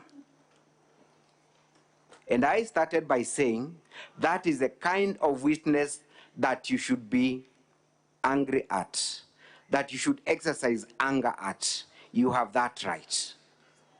That moment, honorable senators, has come for you to tell the deputy governor that he had a duty to ensure that he speaks the truth. And even where he has difficulty speaking the truth, let that lie not be the kind that insults the intelligence of honorable senators. You had the opportunity to see the witnesses. You had the opportunity to hear the witnesses. You had the opportunity to analyze and question every statement from the witnesses. You can tell, honorable senators, that those witnesses were not credible, they were not truthful, they were not honest. How do you analyze a lie? You look at the presentation of facts and ask yourself, based on the conduct of the witness, based on logic, based on the way we all perceive things, does that make sense? When the deputy governor stands before you on oath, having lifted the Bible, and tells you, number one, that he does not know Dennis Misati. Yet, that is the son to his 32-year-old good friend. A friend that they have done each other favors, a friend that they have visited each other, mourned together, celebrated together, but he does not know Dennis. But he wants you to believe that somehow on 28th of May, Dennis, in the company of his father, visited him, and they sat at a distance and were not privy to the conversation. And that the only role Dennis performed that day was to pay a debt that his father owed him. Honorable senators, these are not 5-year-old children we are talking about, not 10-year-old children we are talking about. We are talking about married men with their families in the company of their father to visit the deputy governor. One of the sons that the deputy governor disowns as not having a personal relationship with. So then one would ask, what was the essence of the meeting? What was the essence of that visit? It must have been towards what Dennis was saying. It cannot be anything else. Honorable senators, when the deputy governor stands before you, a man of serious qualifications, serious titles, and he tells you that he is able to operate his mobile banking, that he is able to operate the M-Pesa app, but he does not know how to reverse money. That he received 100,000, rather that he received money from Dennis, wrongly sent it to Lucy, but somehow does not understand the procedure of reversing that money. Is it that equivalent to the defense that was given by that gentleman who forced himself on that girl? 2 days after that money was erroneously sent, the deputy governor has not visited any Safaricom shop. The deputy governor has not even talked to his aide because he's entitled to one. He has not talked to his personal secretary to assist him with a simple reversal. And he wants honorable senators representing the entire country to believe that lie. That is not a lie that you can afford to fall for. The deputy governor comes before you and tells you that, yes, I had spoken to Dennis' father for this employment favor, that, yes, I approached Lucy seeking for this favor, that, yes, I received money which he now terms as repayment of debt, and 30 minutes after receipt of that money, sends that money to Lucy by mistake. Now, logic dictates that the chain that is being talked about has not been broken.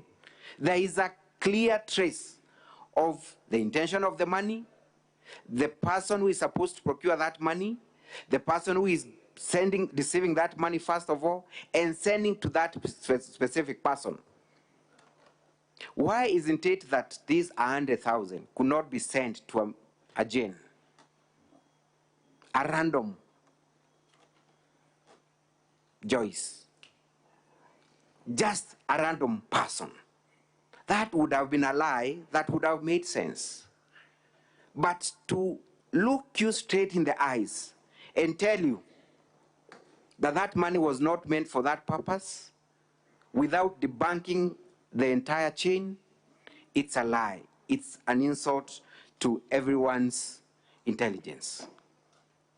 His key witness, the father to Dennis, again, is unable to explain why there was need to transfer money from his wife's account to Dennis and back to the deputy governor.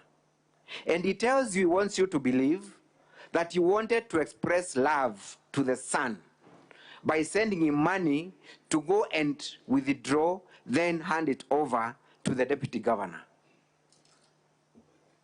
I do not know how expressions of love are nowadays, but I do not think that senators are able to buy into that.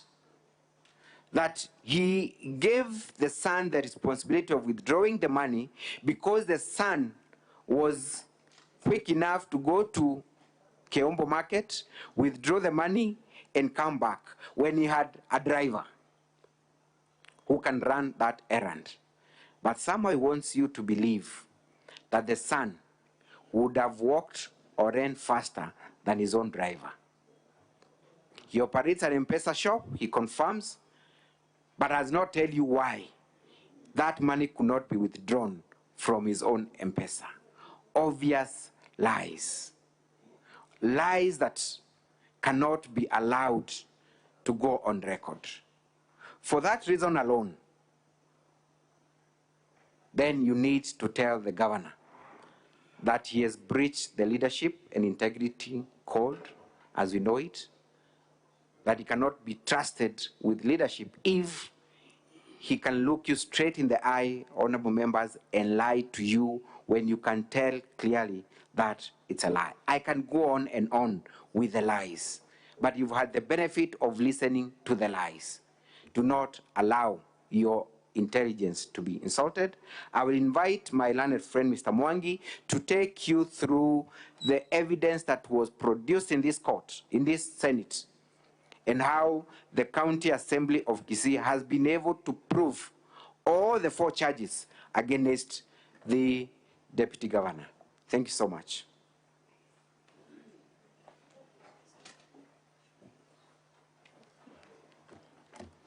Honorable Speaker and members of the Senate, my name is Mwangi Ndegwa. I will be dealing with the evidence that has been produced, and also I'll also briefly touch on the obvious truths. Members of the Senate, the County Assembly has been able to produce before you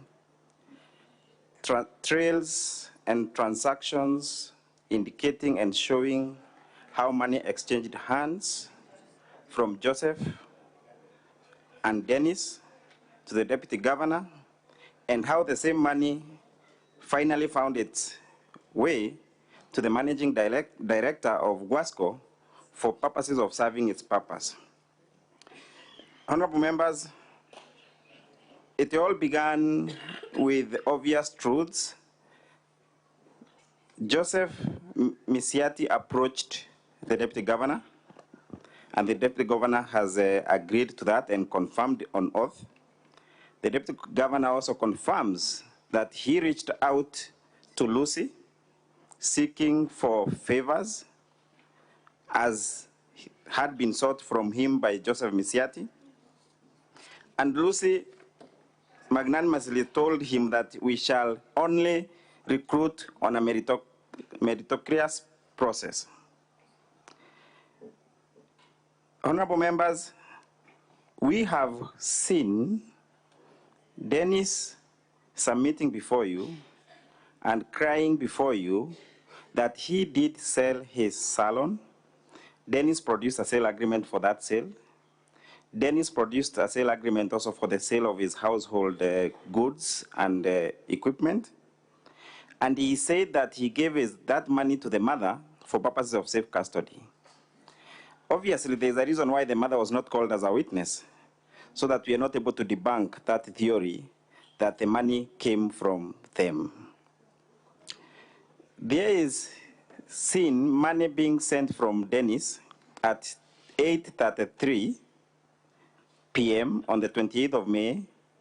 The other transaction is at 8:37, a transaction of 150,000, and the last transaction of 49,000 at 8:43 p.m. on 28th of May. 40 minutes later, that money leaves the mobile phone of the deputy governor and goes to the mobile phone of one Lucy, the director of Guasco. Remember, honorable members, that Lucy received this money at 9:24 p.m. on the 28th of May, 2023. When Lucy received this money, she did not understand why the money was being sent to her. But the following morning, she made a call to the deputy governor, just a follow-up to confirm, why are you sending money to me? And in that conversation, and it's a conversation that the deputy governor has admitted that they indeed spoke, that indeed, while he was taking breakfast at his home, Lucy reached out to him. And according to Lucy, she states that the deputy governor said, this is as a follow-up to the requests I made to you for the assistance in the recruitment of my candidate, my preferred candidate. Now, honorable members, due to the integrity of one lady called Lucy, she asked the deputy governor to reverse the money. But obviously, the deputy governor does not reverse the money. What does he say? It's an error. And what does he also say? That the money was supposed to be sent to one Gladys, who is also a chief officer within the government of Kisii County government. And what we also see later, we also see that there was an intention, or there is a statement by one Gladys, who says in her statement that there was, the deputy governor's wife actually approached her for favors in regard to being given the tenders for supplying pharmaceutical products. And in her statement, she says that she was approached around the month of May 2023. And the same May 2023 is when the deputy governor gives or sends money of 100,000 shillings to also Gladys. So the question is, was the deputy governor sending money simultaneously, intentionally, for two intended purposes to bribe? Was he intending to bribe not only Lucy, but also intending to bribe Gladys? As I sum up, honorable members, the defense by the deputy governor should not be taken seriously. It is concocted. It has been summed up so as to rule this House not to vote for the motion. Members, I sum up by telling you that, or requesting you, to allow the motion on the basis of the grounds on the motion and the evidence produced by the County Assembly. I do invite my brother, Learned Senior Mr. Ndegwa.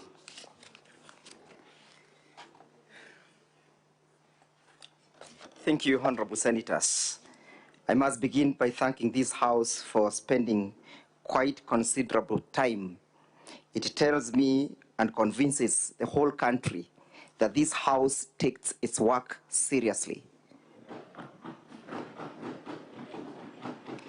If there are doubts out there that this is a House that is made of noble men and women, then that doubt has been eroded this evening for the last 2 days. And I therefore think it was then prudent for the drafters of our constitution to think of creating a house of such high repute. A house that has been called upon to offer oversight over the performance of the county governments. Had it not been for this house, I assure you, honorable senators, that the ordeals that the people of Kenya would have suffered out there would be enormous and untold for. It was then prudent and wise that the drafters of the Constitution gave the singular role of oversight to this House and told this House that your oversight will not only be limited to how the resources of the county must or will be spent. The oversight was granted unto you, members of the Senate, and extend to seeing to the effect that Article 10 has been implemented. That is a question of integrity. It calls upon you, honorable senators, to look at the conduct of the people working in the county assemblies. It calls upon you, honorable senators, to see to it that Chapter 6 of the Constitution has been implemented as it is. Chapter 6 of the Constitution presupposes a scenario of the Caesar's wife, that the people working in the county governments must be beyond reproach. They must not even be suspected of any scintilla element or any iota of misconduct. They should not be suspected that they even attempted to get bribed. This is not a case of an attempt. It is a case that evidence has been led to the conclusion of any reasonable member of the society that yes, Mr. Monda was found with his hands in the cookie jar. That doubt has been erased. When Mr. Monda was put to task, why didn't you reverse the 100,000 shillings that you sent to Lucy? He simply says, I fell asleep. At the county assembly, he indicated that he fell asleep. When he was taken to task and taken through his M-Pesa statements, even as late as 23:57 hours, he was still transacting. When he was put to task whether he understood the M-Pesa procedures and whether he saw the prompt messages, he simply feigned ignorance. I do not know how to operate an M-Pesa. Ignorance is no defense. Ignorance cannot discount his misconduct. Ignorance cannot let him be pardoned for defrauding the least members of the society.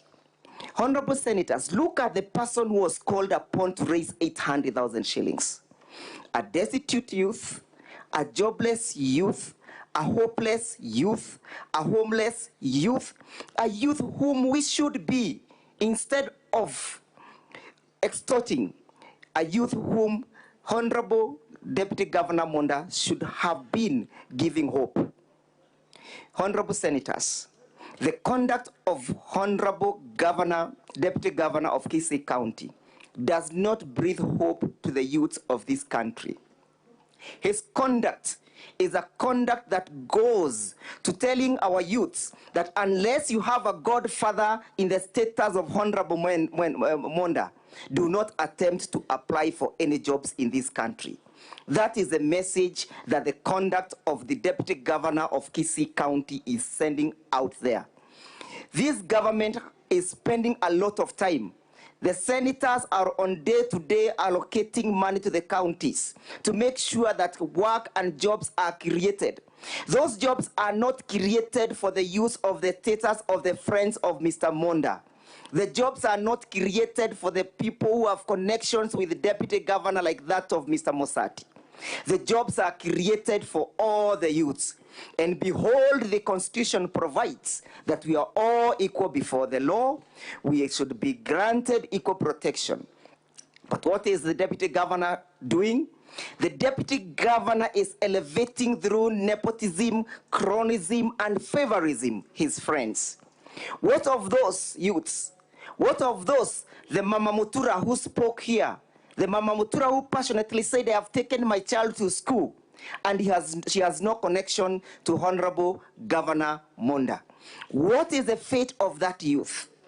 Honorable Senators, you are being called upon to do one of the most solemn things, to tell any person out there who may think that he has the conduct and the ability of extorting youths like Honorable Monda, that you have no space in the Republic of Kenya. That is a message that must be sent clearly. And it is not just a message that is coming out of this house. It is also a biblical message. It is so biblical in the sense that in the book of Exodus, chapter 18, verse 21, we are being told, select capable men from all the people, all amongst yourself, men who fear God, trustworthy, and people who hate dishonest, and people who hate gains and appoint themselves as officials. This is a member who claims to be a church elder. He claims that he's a member of the SDA. Doesn't he know the dictates of the chapter that I have just read?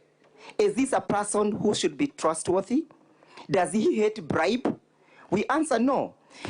Let it not be lost as I sum up that unless actions are taken as against these individuals, we shall water down the gains that we have made. Chapter 6 of the Constitution must be briefed. We must give life to that article.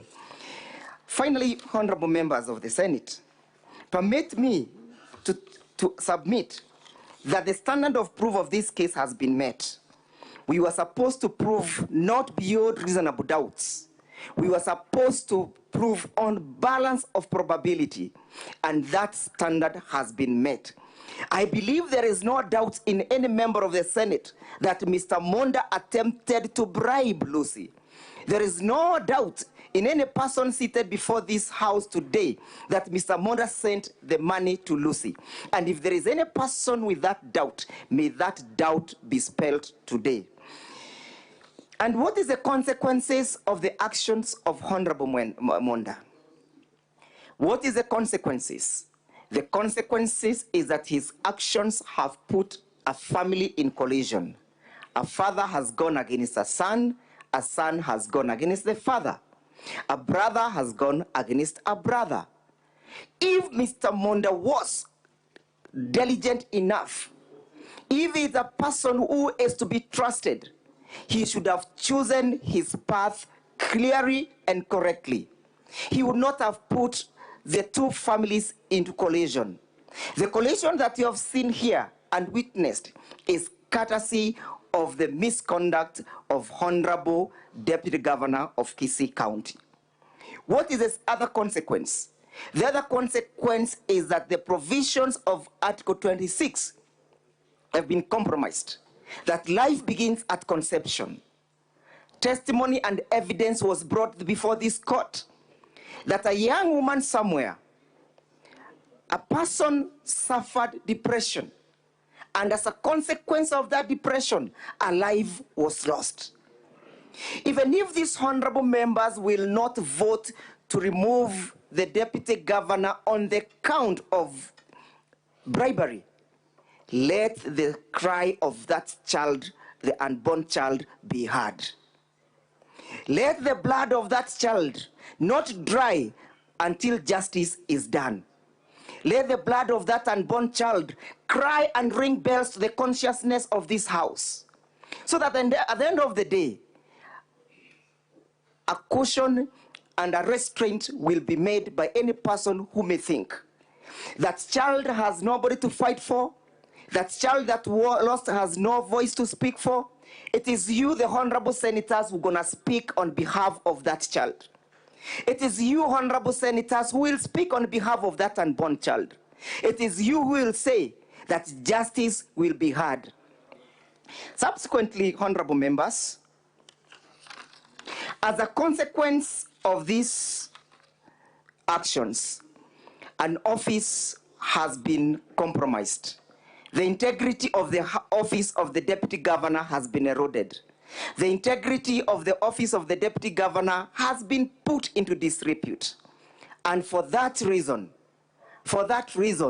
a vote ought to be taken and a vote ought to be cast to send the Deputy Governor home.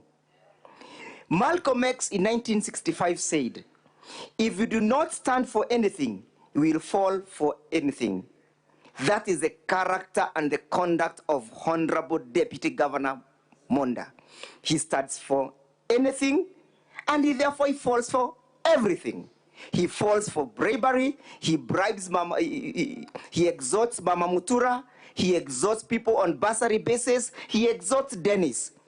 If a Mama Mutura spoke that she was extorted, and we believed her, why should we not believe Dennis?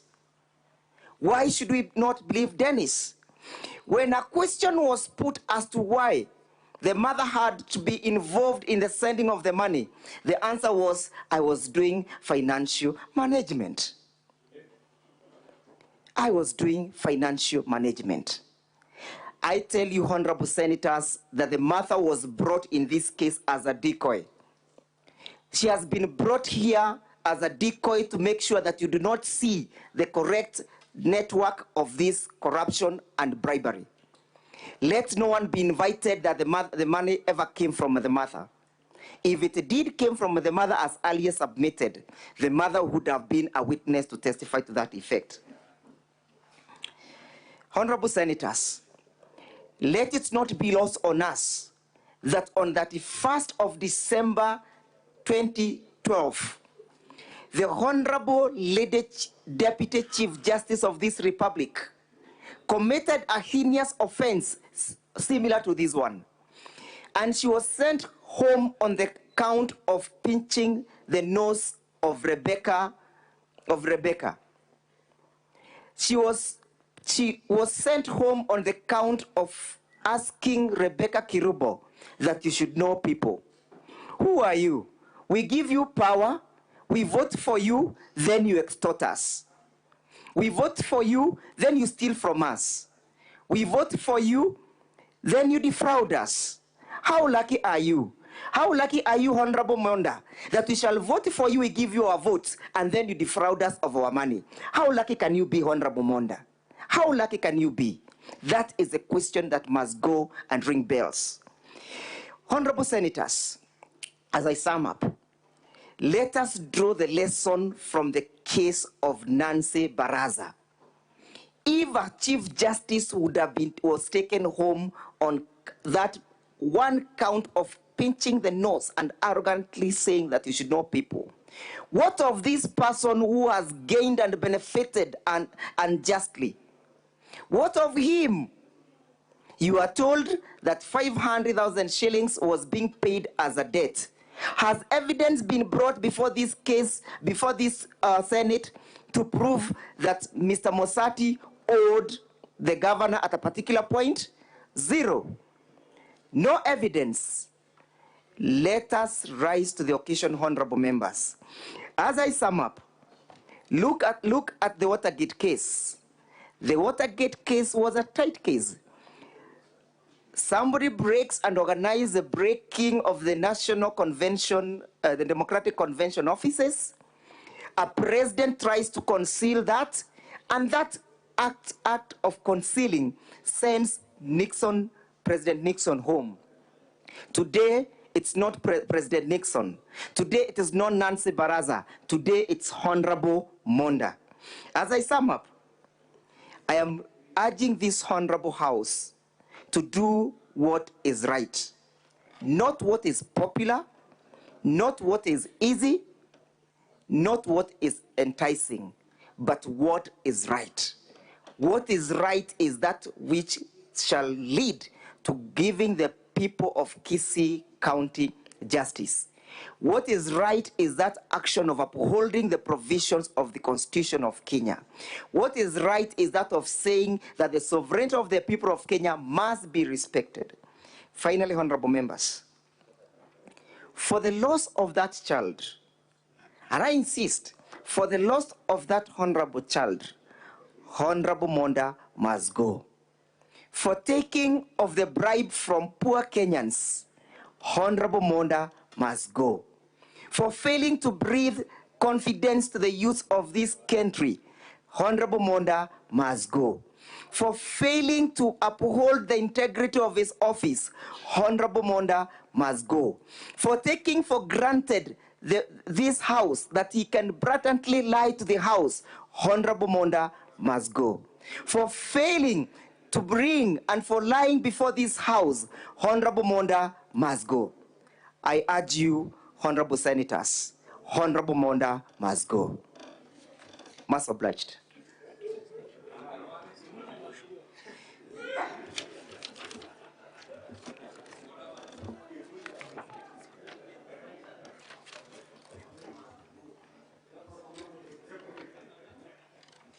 Finally, only one more issue, the competence of the motion.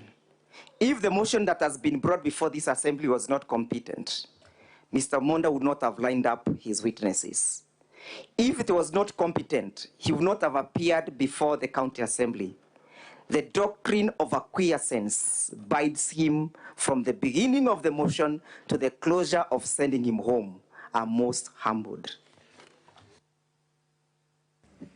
Thank you. Now we shall move to hear the closing statement for and on behalf of the Deputy Governor.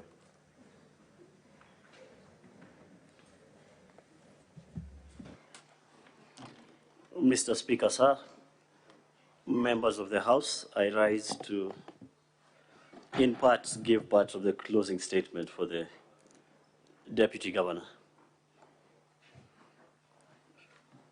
Mr. Speaker in the House, I'll reiterate the words of a member of this House who said during these debates that justice must not only be done, but must also be seen to be done. And to that I'll add that substantive justice must not only be done, but be seen to be done. And the reasons why I put this to this House as it goes to deliberate is that we have a situation where the DG has not had the opportunity to get substantive justice for a number of reasons. If the House is to consider the Hansard, the notice, and the motion that was before the County Assembly, it is clear what has been presented before you is a mutation of the case that was presented before the County Assembly. The case has morphed. And we look no further than the submissions by my colleague for the County Assembly, where he is now calling this Honorable House to impeach the Deputy Governor on the basis of alleged infanticide. These were not charges that were before the County Assembly. This was not even evidence adduced by Dennis Misati before the County Assembly. The issue of a miscarriage was never an issue raised anywhere before they came to this Honorable House. The morphing of this case is further evident from Lucy Waheto, their star witness, before the County Assembly and before the 8th of March. Her evidence was this money was received erroneously, we assume, from the Deputy Governor. They had a telephone conversation, and the Deputy Governor said nothing. He kept quiet. However, for reasons unknown, and that can only be inferred by this Honorable House, following the impeachment proceedings, she has now changed her statement, imputed some malice to that money, a simple error in sending M-Pesa has taken new life. We leave it to the House to infer the reasons for the change of heart. We also note that the case before you has moved with regards to that most critical of issues. Who solicited this bribe? If you look at the motion as moved before the County Assembly, the case of Dennis Misati of the MCS Siochi, the Honorable Siochi, was that the DG learned of the job, went to Joseph Misati, and solicited the 800 Kenya shillings bribe to get him that job. That case has morphed before this House, as considered by my colleagues in their submissions. They now indicate that Joseph was the one who told the DG about this opening. The morphing of the case is further evident from the videos that were presented before this court. The issues of bursaries and bribes that are linked to those bursaries. This was never before the County Assembly. This has been raised for the first time before this Honorable House. And the sum total of the foregoing is that for this House to uphold that hallowed maxim that justice must not only be done, but be seen to be done, we need to disregard the morphed case that is presented before you. And in so doing, you need to make an inference that there's a motive to the mutation.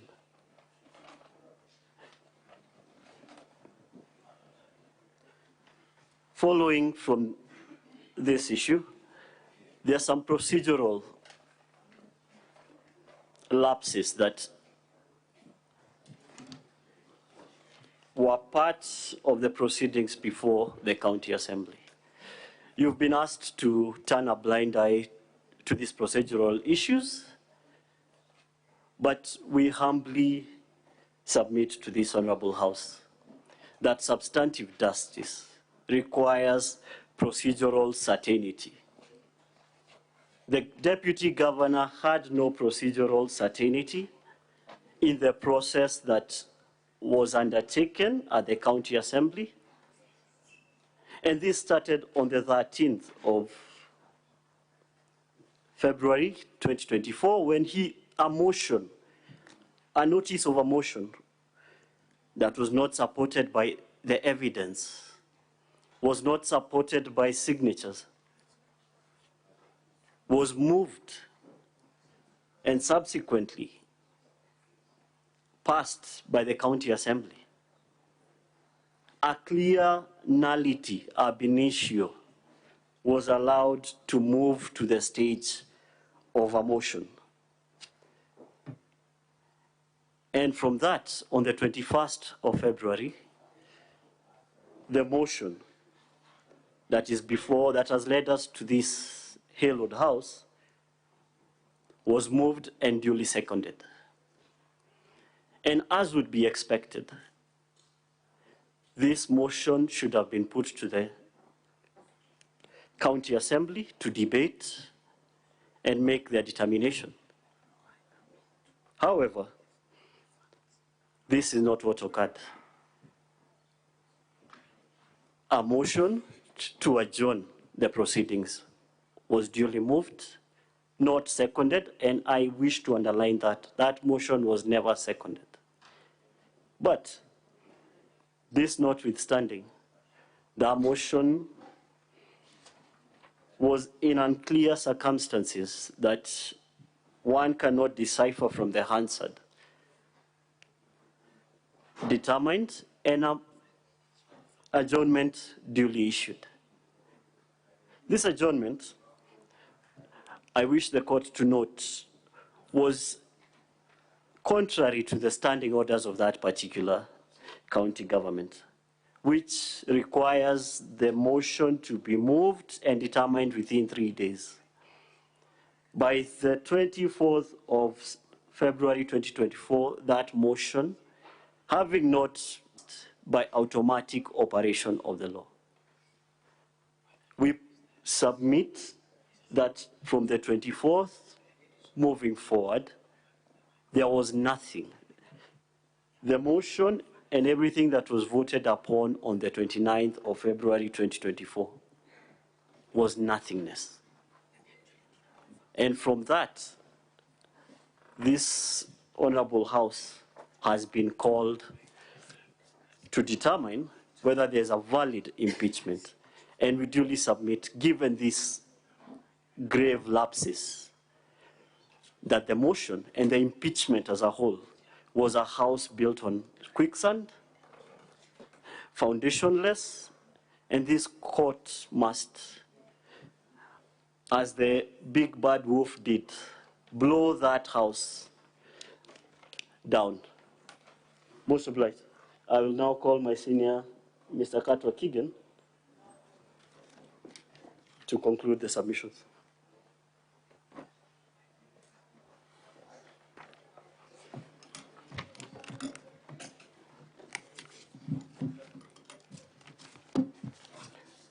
Mr. Speaker, sir, honorable senators, I would like to start my submissions by just highlighting the main issues that we would like you to take into account in making the determination as to whether or not you should come to the conclusion that a case of impeachment has been achieved. But our biggest emphasis, honorable senators, is that one, you maintain your mind on the question of whether a standard of proof has been achieved in these allegations against the deputy governor, and number two, that the burden of proving that indeed there were these breaches was on the county assembly. Correlated with that is that the case should not, your decision on whether or not to impeach should not be on a basis of what is newly introduced in the course of these proceedings, as my learned friend Mr. Michukia said, being amongst others the allegations of infanticide. Now, going back to the substance of my submissions,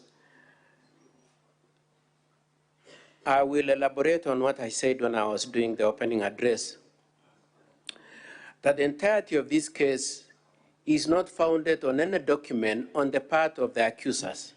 There is no document, for instance, on the part of Dennis who says he bribed to show that indeed he had any money with which he could have given to the deputy governor to constitute a bribe from him to the deputy governor.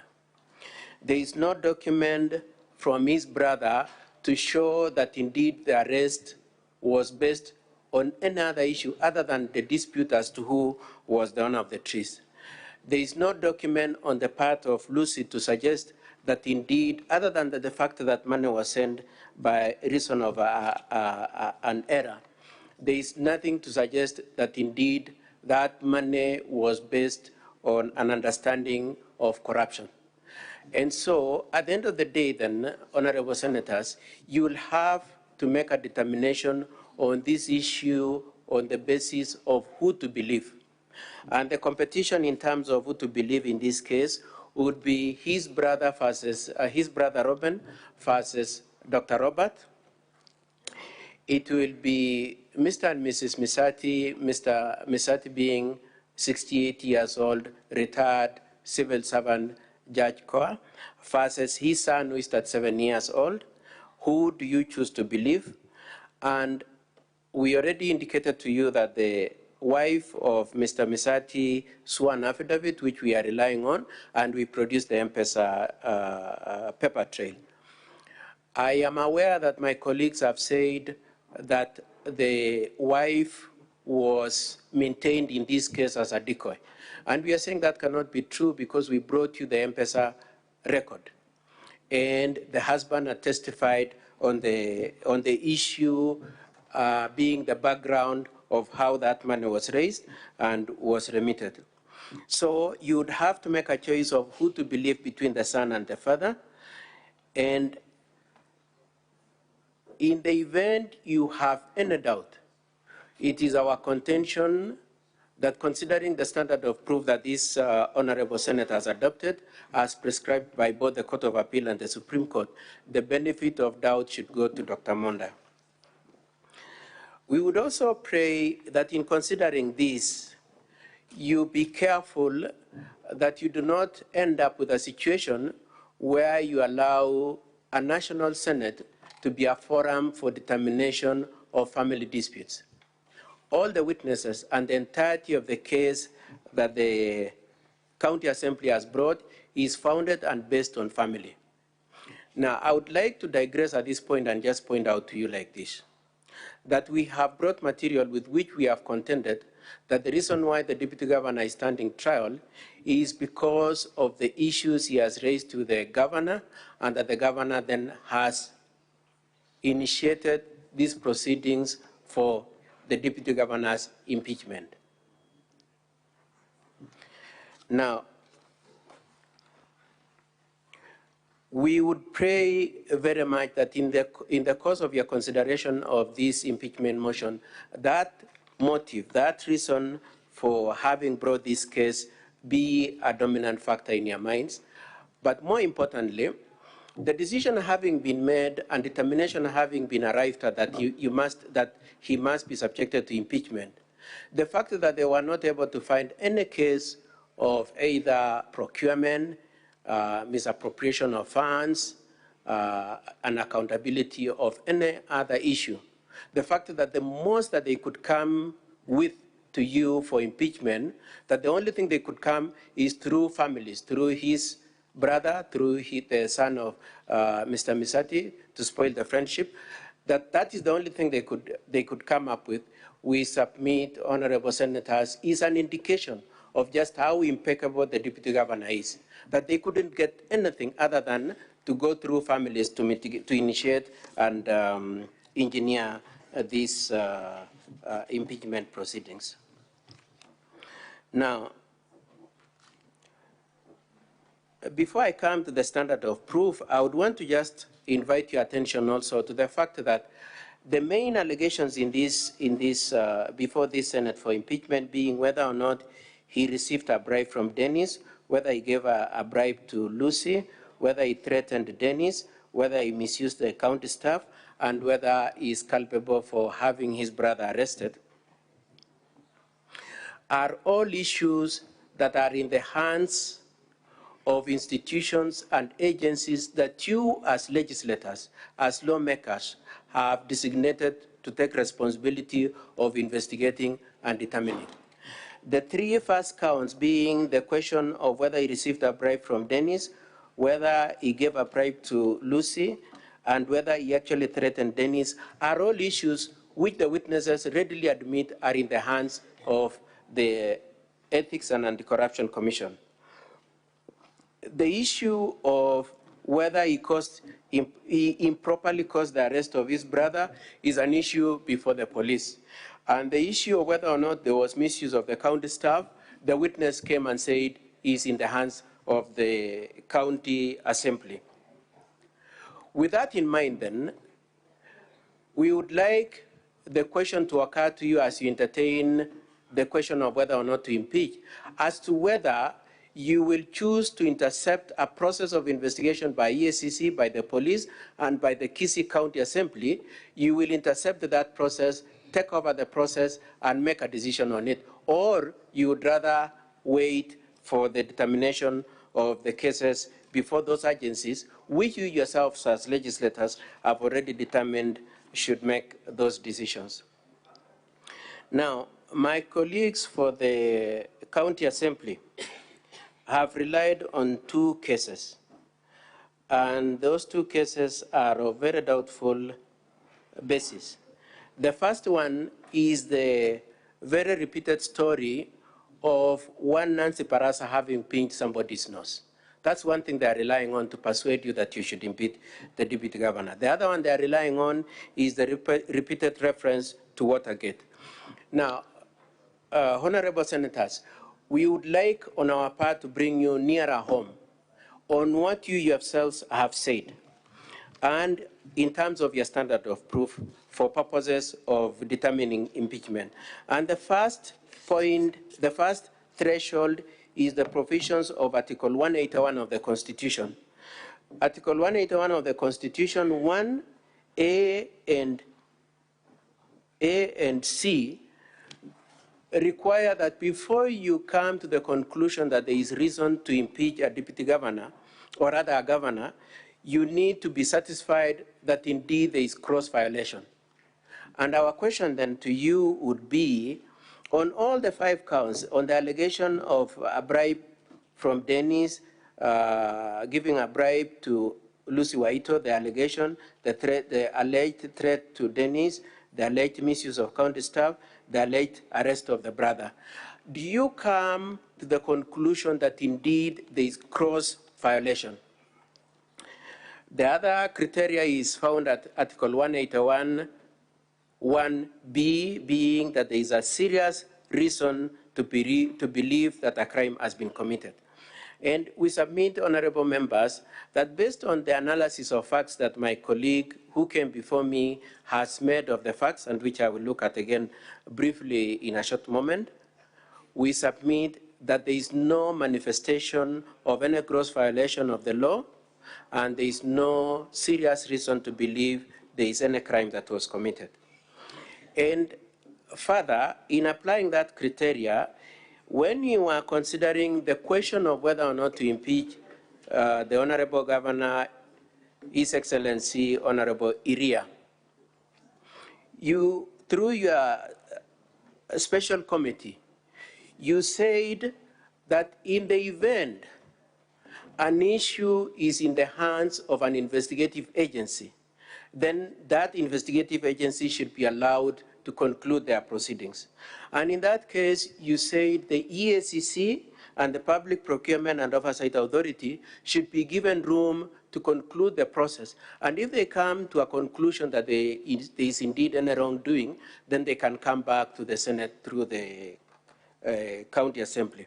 And we are requesting that you apply the same standard, that having pointed the witnesses of the prosecution, and I'm saying prosecution in this case being the County Assembly, having come and readily told you these issues are in the police hands, these issues are in the hands of EACC, these issues are being investigated by the County Assembly functions. Having said that, it brings you irresistibly to the need of maintaining the same position you took in Iria case, being that this is a case that in fairness should be left to those agencies to conclude, as you did in that case, and that you apply the same standard as you did, you apply the same standard in the case of Dr. Monda as you did in the case of Honorable Iria.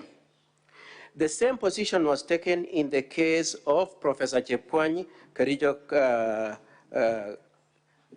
County Governor, where you said before you as a Senate can step in, you need to satisfy yourself that all other oversight agencies and mechanisms have been exhausted, and that it is not proper that the Senate is the default option every time somebody feels like there is a fight between a brother and brother over trees, there is a fight about whether or not there is an abortion, there is a fight as to whether or not there was an error in pressing a letter G as opposed to letter H in the case of the Lucy. And so we are saying, honorable members, the same way you decline to entertain the case of Professor Chepkwony, please decline to entertain the case of Dr. Monda, to the extent to which the other agencies that exercise oversight have not been exhausted and they are not a default option. We also rely on the determination made after this Senate had heard the case, in the case of Songo, which was determined, Honorable Songo, which was determined at the Supreme Court, that when considering the question of whether or not there is an excess warranting the need for impeachment, the evidence should be credible and there should be evidence of extraordinary wrongdoing. And I just want to put a lot of premium on the use of the word extraordinary wrongdoing.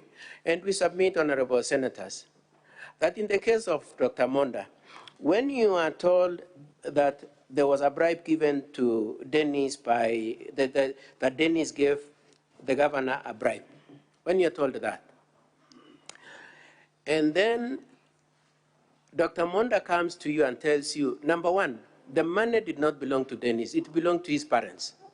Number two, Dennis did not participate in the discussions about that money. He has no idea what was discussed before the money was sent.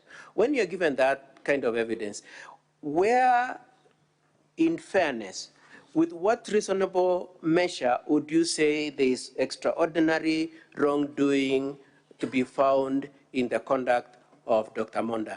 When the father of Dennis is saying, it was my money, I was refunding a debt, a loan, some money I had taken earlier on, a loan that I had taken earlier on.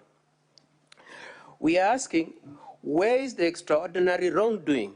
Where is the gross violation? Where is the serious crime in the issue of the 100,000 to Lucy Wahito? It is a fact that indeed money went to the M-Pesa of Lucy Wahito. But we pray that you juxtapose that point with number one, the point we've made that it was an error. Now, I am aware from the questions that you asked Dr. Monda in the course of his evidence as to the question of whether he has M-Pesa app, why he slept without seeing who the money had gone to, and so on and so forth. But all that said and done, if I were Mr. Ndegwa, I would refer you to the Bible and say, throw the first stone if indeed you can say none of you who has a vote in this Senate has never made a mistake to send money to a wrong person. And we pray that to the extent, I would want to imagine that 100% of you have done. But even if it's not 100%, I'm sure most of you have done. Please do not throw a stone in the direction of Dr. Monda merely because he made a mistake that any of you could have done and is, or is otherwise likely to do. And for those people who are skeptical about whether or not the mistake was there, we pray that number one, where you have doubt, that doubt should be exercised to the benefit of Dr. Monda. On the allegation of threats to Dennis, Dennis says that the threats were communicated to him through his father. His father comes and says, I have never been told anything that constitutes or amounts to a threat to Dennis. And so, with that kind of a situation where Dennis readily admits that I never spoke with Dr. Monda, and says that threat was communicated through the father, and the father says there was no such threat. Where do you find cross violation? Where do you find serious basis to assume that a crime has been committed? Where do you find a basis to say there was an extraordinary wrong committed as was determined in the case of His Excellency Honorable Songo? On the issue of the county staff, we are all, the witness came and readily considered that the deployment of the staff is not exercised by the deputy governor. The staff are assigned to him. He doesn't have a say on who is to be sent there. Now, if, as that witness said, it were to turn out that the wrong type of staff was sent there, that there are enforcement officers who are sent to cook, and were to cook for dogs, as Mr. Ndegwa said. If that were to be the case, whose mistake is it? Are you going to impeach Dr. Monda for having been sent enforcement officers to go to the kitchen, or are you going to ask that the county enforcement officer and their Public Service Commission do account for that. We pray that you do find at that point as to whether or not the right staff were there cannot be pegged on the head and on the shoulders of Dr. Monda. Now, the issue of the 20 enforcement staff, you saw clips there were attempts to play clips and so on and so forth. Nowhere did you see the 20 staff, the 20 enforcement officers going to effect arrest on Ropen, the brother of Dr. Monda. There's nowhere where there's any evidence of 20 people going there. But assuming even for argument's sake that that was the case, I would pray and plead to persuade you, honorable senators, that the real question here is whether or not Robin and Robert had a dispute over trees. And that is cast in stone. It is an absolute fact that indeed the two of them had a dispute over trees, and the witness who brought this complaint came here and said that. Number two, it is an absolute fact that the report was taken to the police. Three, it is an absolute fact that it is the police who effected the arrest and took Ruben to the police station. He was not taken to the cells belonging to Kisii County, where then you would come and draw a conclusion that probably the enforcement officers were in charge of that process of the arrest.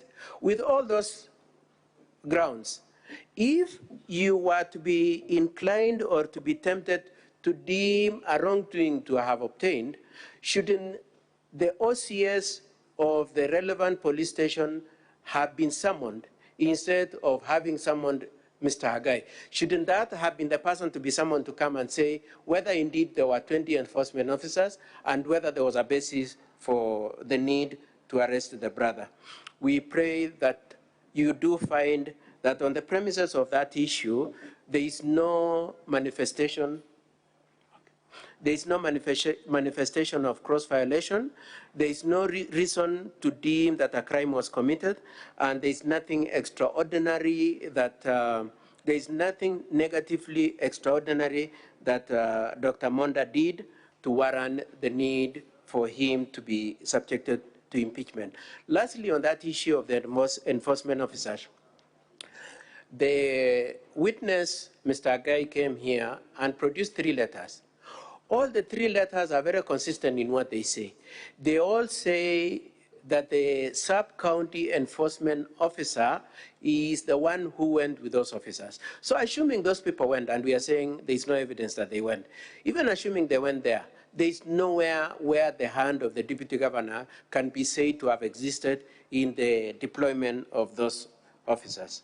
For those reasons, then, honorable senators and Mr. Speaker, sir, we pray that you come to the conclusion that indeed, on the allegations brought against Dr. Monda, there is no evidence of gross misconduct, there is no evidence of him having committed any serious crime, and there is no evidence of him having abused his office or having done anything extraordinary to warrant the need to hold him liable for impeachment. I would like to cover a few of the other grounds that my colleagues have raised in their submissions. One is the issue of bursaries. Now, several times in the course of our presentation of our evidence, we kept being told, what is the relevance of the issue of the change of the budget from the original budget passed by the Assembly to the budget that was submitted to the Controller of Budget? What is the relevance of, where is the basis of the allegation that, or rather the point that the governor has migrated from the official offices to his home, and so on and so forth. We pray that as you reflect on this case also, the question occurs to you, what is the relevance of making the allegation that Dr. Monda is responsible for the infanticide? That has not been proven. So the case of the county assembly is, okay, we may not have proved that there was any bribe given to Dr. Monda by Dennis. We may not have proved that Lucy Waito received the money as a bribe. We may not have proved that Dennis was threatened.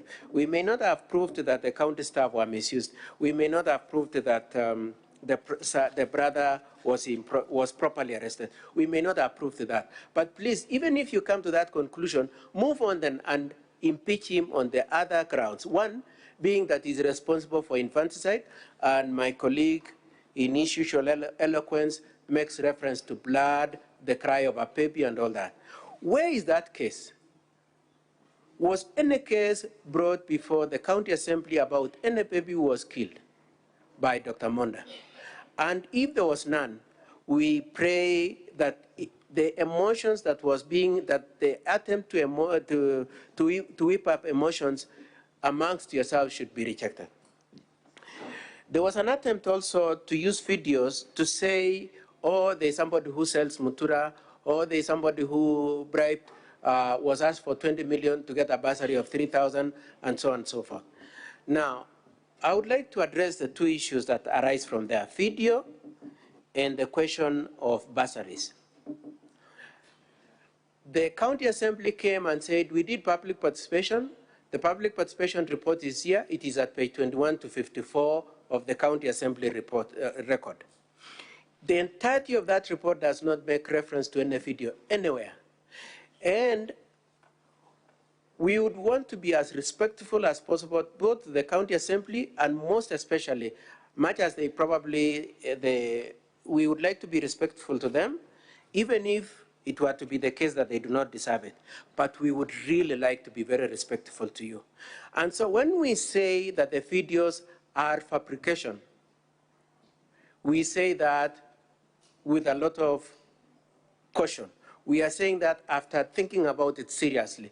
We say that because it is inevitable for us to tell you that indeed those videos, which a number of the senators said the Mama Mutura and a couple of others touched them. We are telling you, please, when you look at it with circumspection, with reference to the fact that it is not in the public participation report. If it was there, what was difficult about it being incorporated there? Number two, if it was there, where is the background of public participation? We pray that you reject those videos, you reject the emotion that those videos were meant to whip up. On the bursaries, when the witnesses were cross-examined, they came to a point, both especially Honorable Sioja, Honorable Karen Magara, and the other witnesses readily said that the issues of bursaries are domiciled in the office of the governor, and that there is a committee that deals with those bursaries. So at what point would you as senators be being asked to deem Dr. Monda to be involved in bursaries when the witnesses for the county assembly are contradicting their own witnesses through those videos, saying that bursaries have nothing to do with the deputy governor? We pray that the issues around the videos and the bursaries do apply to every aspect of this case, being that there is a lot of manipulation of testimony, fabrication of testimony, and an attempt to mislead this Senate. Lastly, on that issue of bursaries and video, I pray to remind you that indeed those issues did not come back at the Assembly, and you remain faithful to the intention of the law, that for you to entertain and determine whether or not to impeach a governor or a deputy governor, it has to escalate from the county assembly. And the sense of escalating from the county assembly is that both the case, the evidence, and the issues should remain the same at the county assembly and at this Senate. And that therefore, the issue of bursary not having been there, the videos not having been there at the county assembly, they are not eligible for your consideration.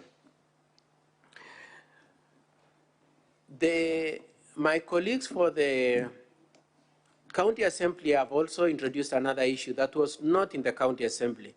The issue of Gladys Aminga.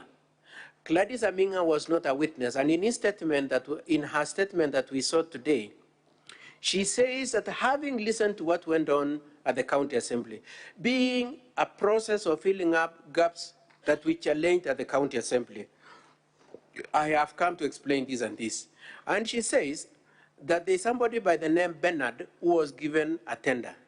That Bernard is a cousin of Dr. Monda and his wife Joyce. And when Dr. Monda was asked, he says, I don't know that Bernard. And so the question is, to what extent would the county assembly go to fabricate evidence and to assign relatives so as to demonstrate an alleged case of manipulation of procurement? One. Number two, my colleagues in the course of cross-examination of Dr. Monda asked him to confirm that indeed he forced Gladys Aminga to award a tender to the said Bernard. And when Dr. Monda insisted on being shown where that alleged force was there, they abandoned that line. And the point we want to make is the face of that statement does not suggest anywhere that Dr. Monda was involved in any tender awards to Bernard, a person he doesn't know, or any payments or the companies is involved in. And the arguments by the county assembly reflect how disparate they are, that when they cannot demonstrate the issue of the alleged receipt of a bribe from Dennis Misati, when they cannot demonstrate that Lucy Waito was bribed, when they cannot demonstrate that Dennis was threatened, when they cannot demonstrate that county staff were misused, when they cannot show that the brother was irregularly arrested, when they cannot prove any of that, they say, okay, let's move on. Look at this Aminga. Don't you see that this Aminga is a relative, that this Aminga gave a tender to Bernard, that Bernard has two companies, that these two companies and Bernard are related to Dr. Monda? We pray that you reject the totality of that on the two grounds. One, that the testimony of that Aminga on the face of it does not support what they were trying to say, and number two, was not part of the case that was there at the county assembly. Arguments were made also about the 100,000 that was sent to Gladys Aminga. Gladys Aminga readily said that as a witness of the county assembly, I received 100,000. And in our affidavit, we have said in addition to 100,000, he received another 40,000 and received another 65,000. Gladys Aminga, who is part of the county assembly case, readily said, yes, I received the money, and has assigned and ascribed a reason to the receipt of that money. And what is the reason? Supply of ballast and other construction items and transport services. And so we would pray that even as you reflect on that issue, Dr. Monda cannot be subjected to a process of impeachment on the issue around Gladys Aminga, when Gladys Aminga himself has bailed out the case of the county assembly. She has said, it is true, I received the money, and the value for this is this, and it is not available to you, honorable senators, I submit, for you to go behind the word of Gladys Aminga and start entertaining the arguments made by the advocates for the county assembly, who should actually be defending that Gladys Aminga. Now, I would like to just say a few things then on the issue of the technical issues that we raised.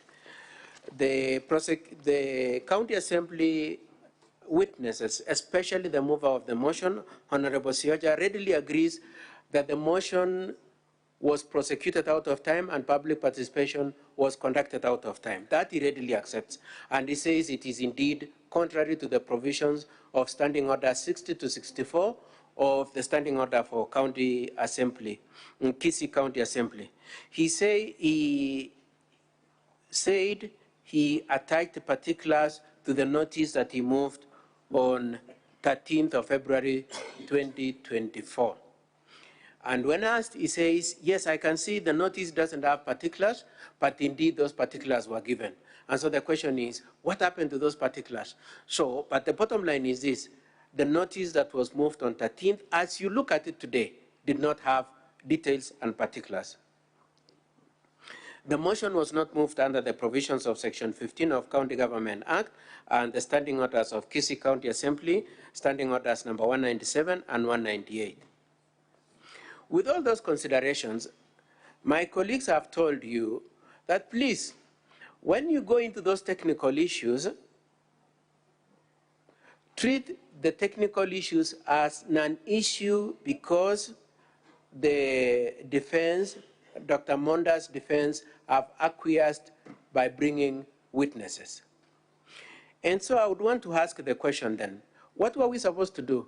Were we supposed to just come and smile and not do anything? One. Number two, we raised those issues at the start of these proceedings, and the ruling asked us that the issues you are alleging, the question of whether or not it was on time, whether or not it had particulars, whether or not it was moved properly, are issues that we'll have to determine after listening to the facts.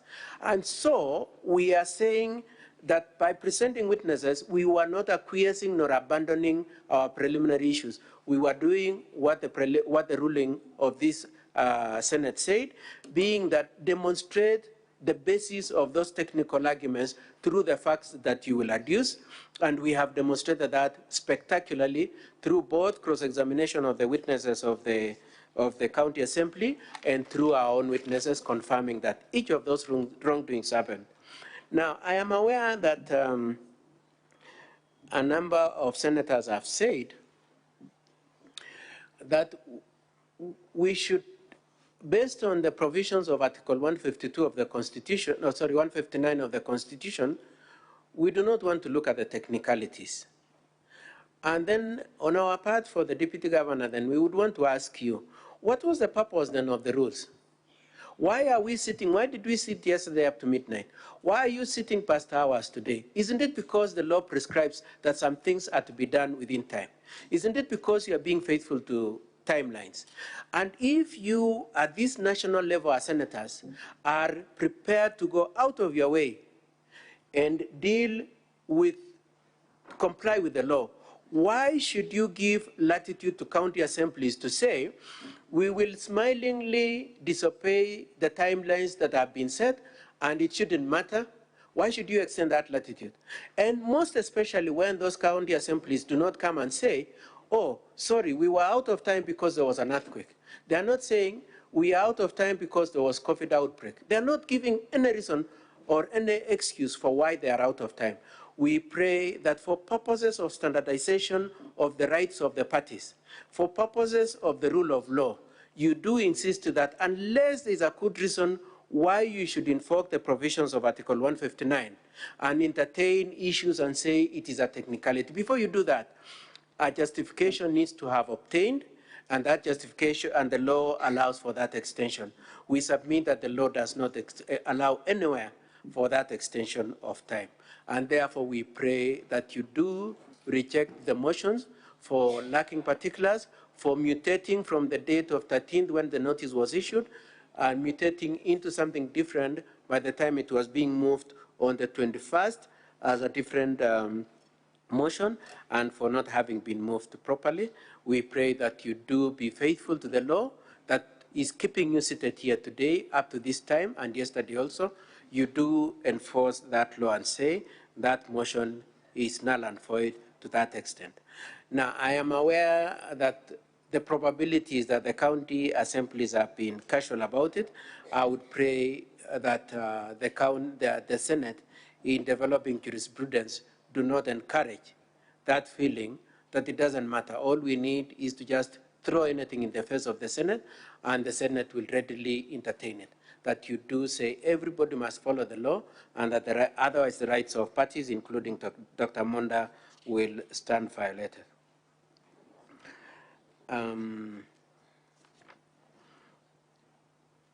I would like then, at this point, to cede the few remaining minutes to my colleague, Mr. Ochoki. But before I do that, I would just like to cover one other issue on the issue of public participation. I've already pointed out to you that the public participation was not signed. The public participation was done out of time. It was done on 26, which was 3 days after the close of the period within which those things were, within which the impeachment was to have been concluded by 23rd, and that clearly, and this is very important for us, the public participation was not funded. They just said, let's go for public participation. Now, without funding, you have a situation, as we demonstrated through evidence, that the governor then took charge of it, which is a different arm of the county assembly. He funded the process. Not only funded in terms of cash, he also funded it in terms of personnel. And we pointed out to you instances where the ward administrators were the ones collecting the fees. We want to pray that you do find that and serious, actually we would want to pray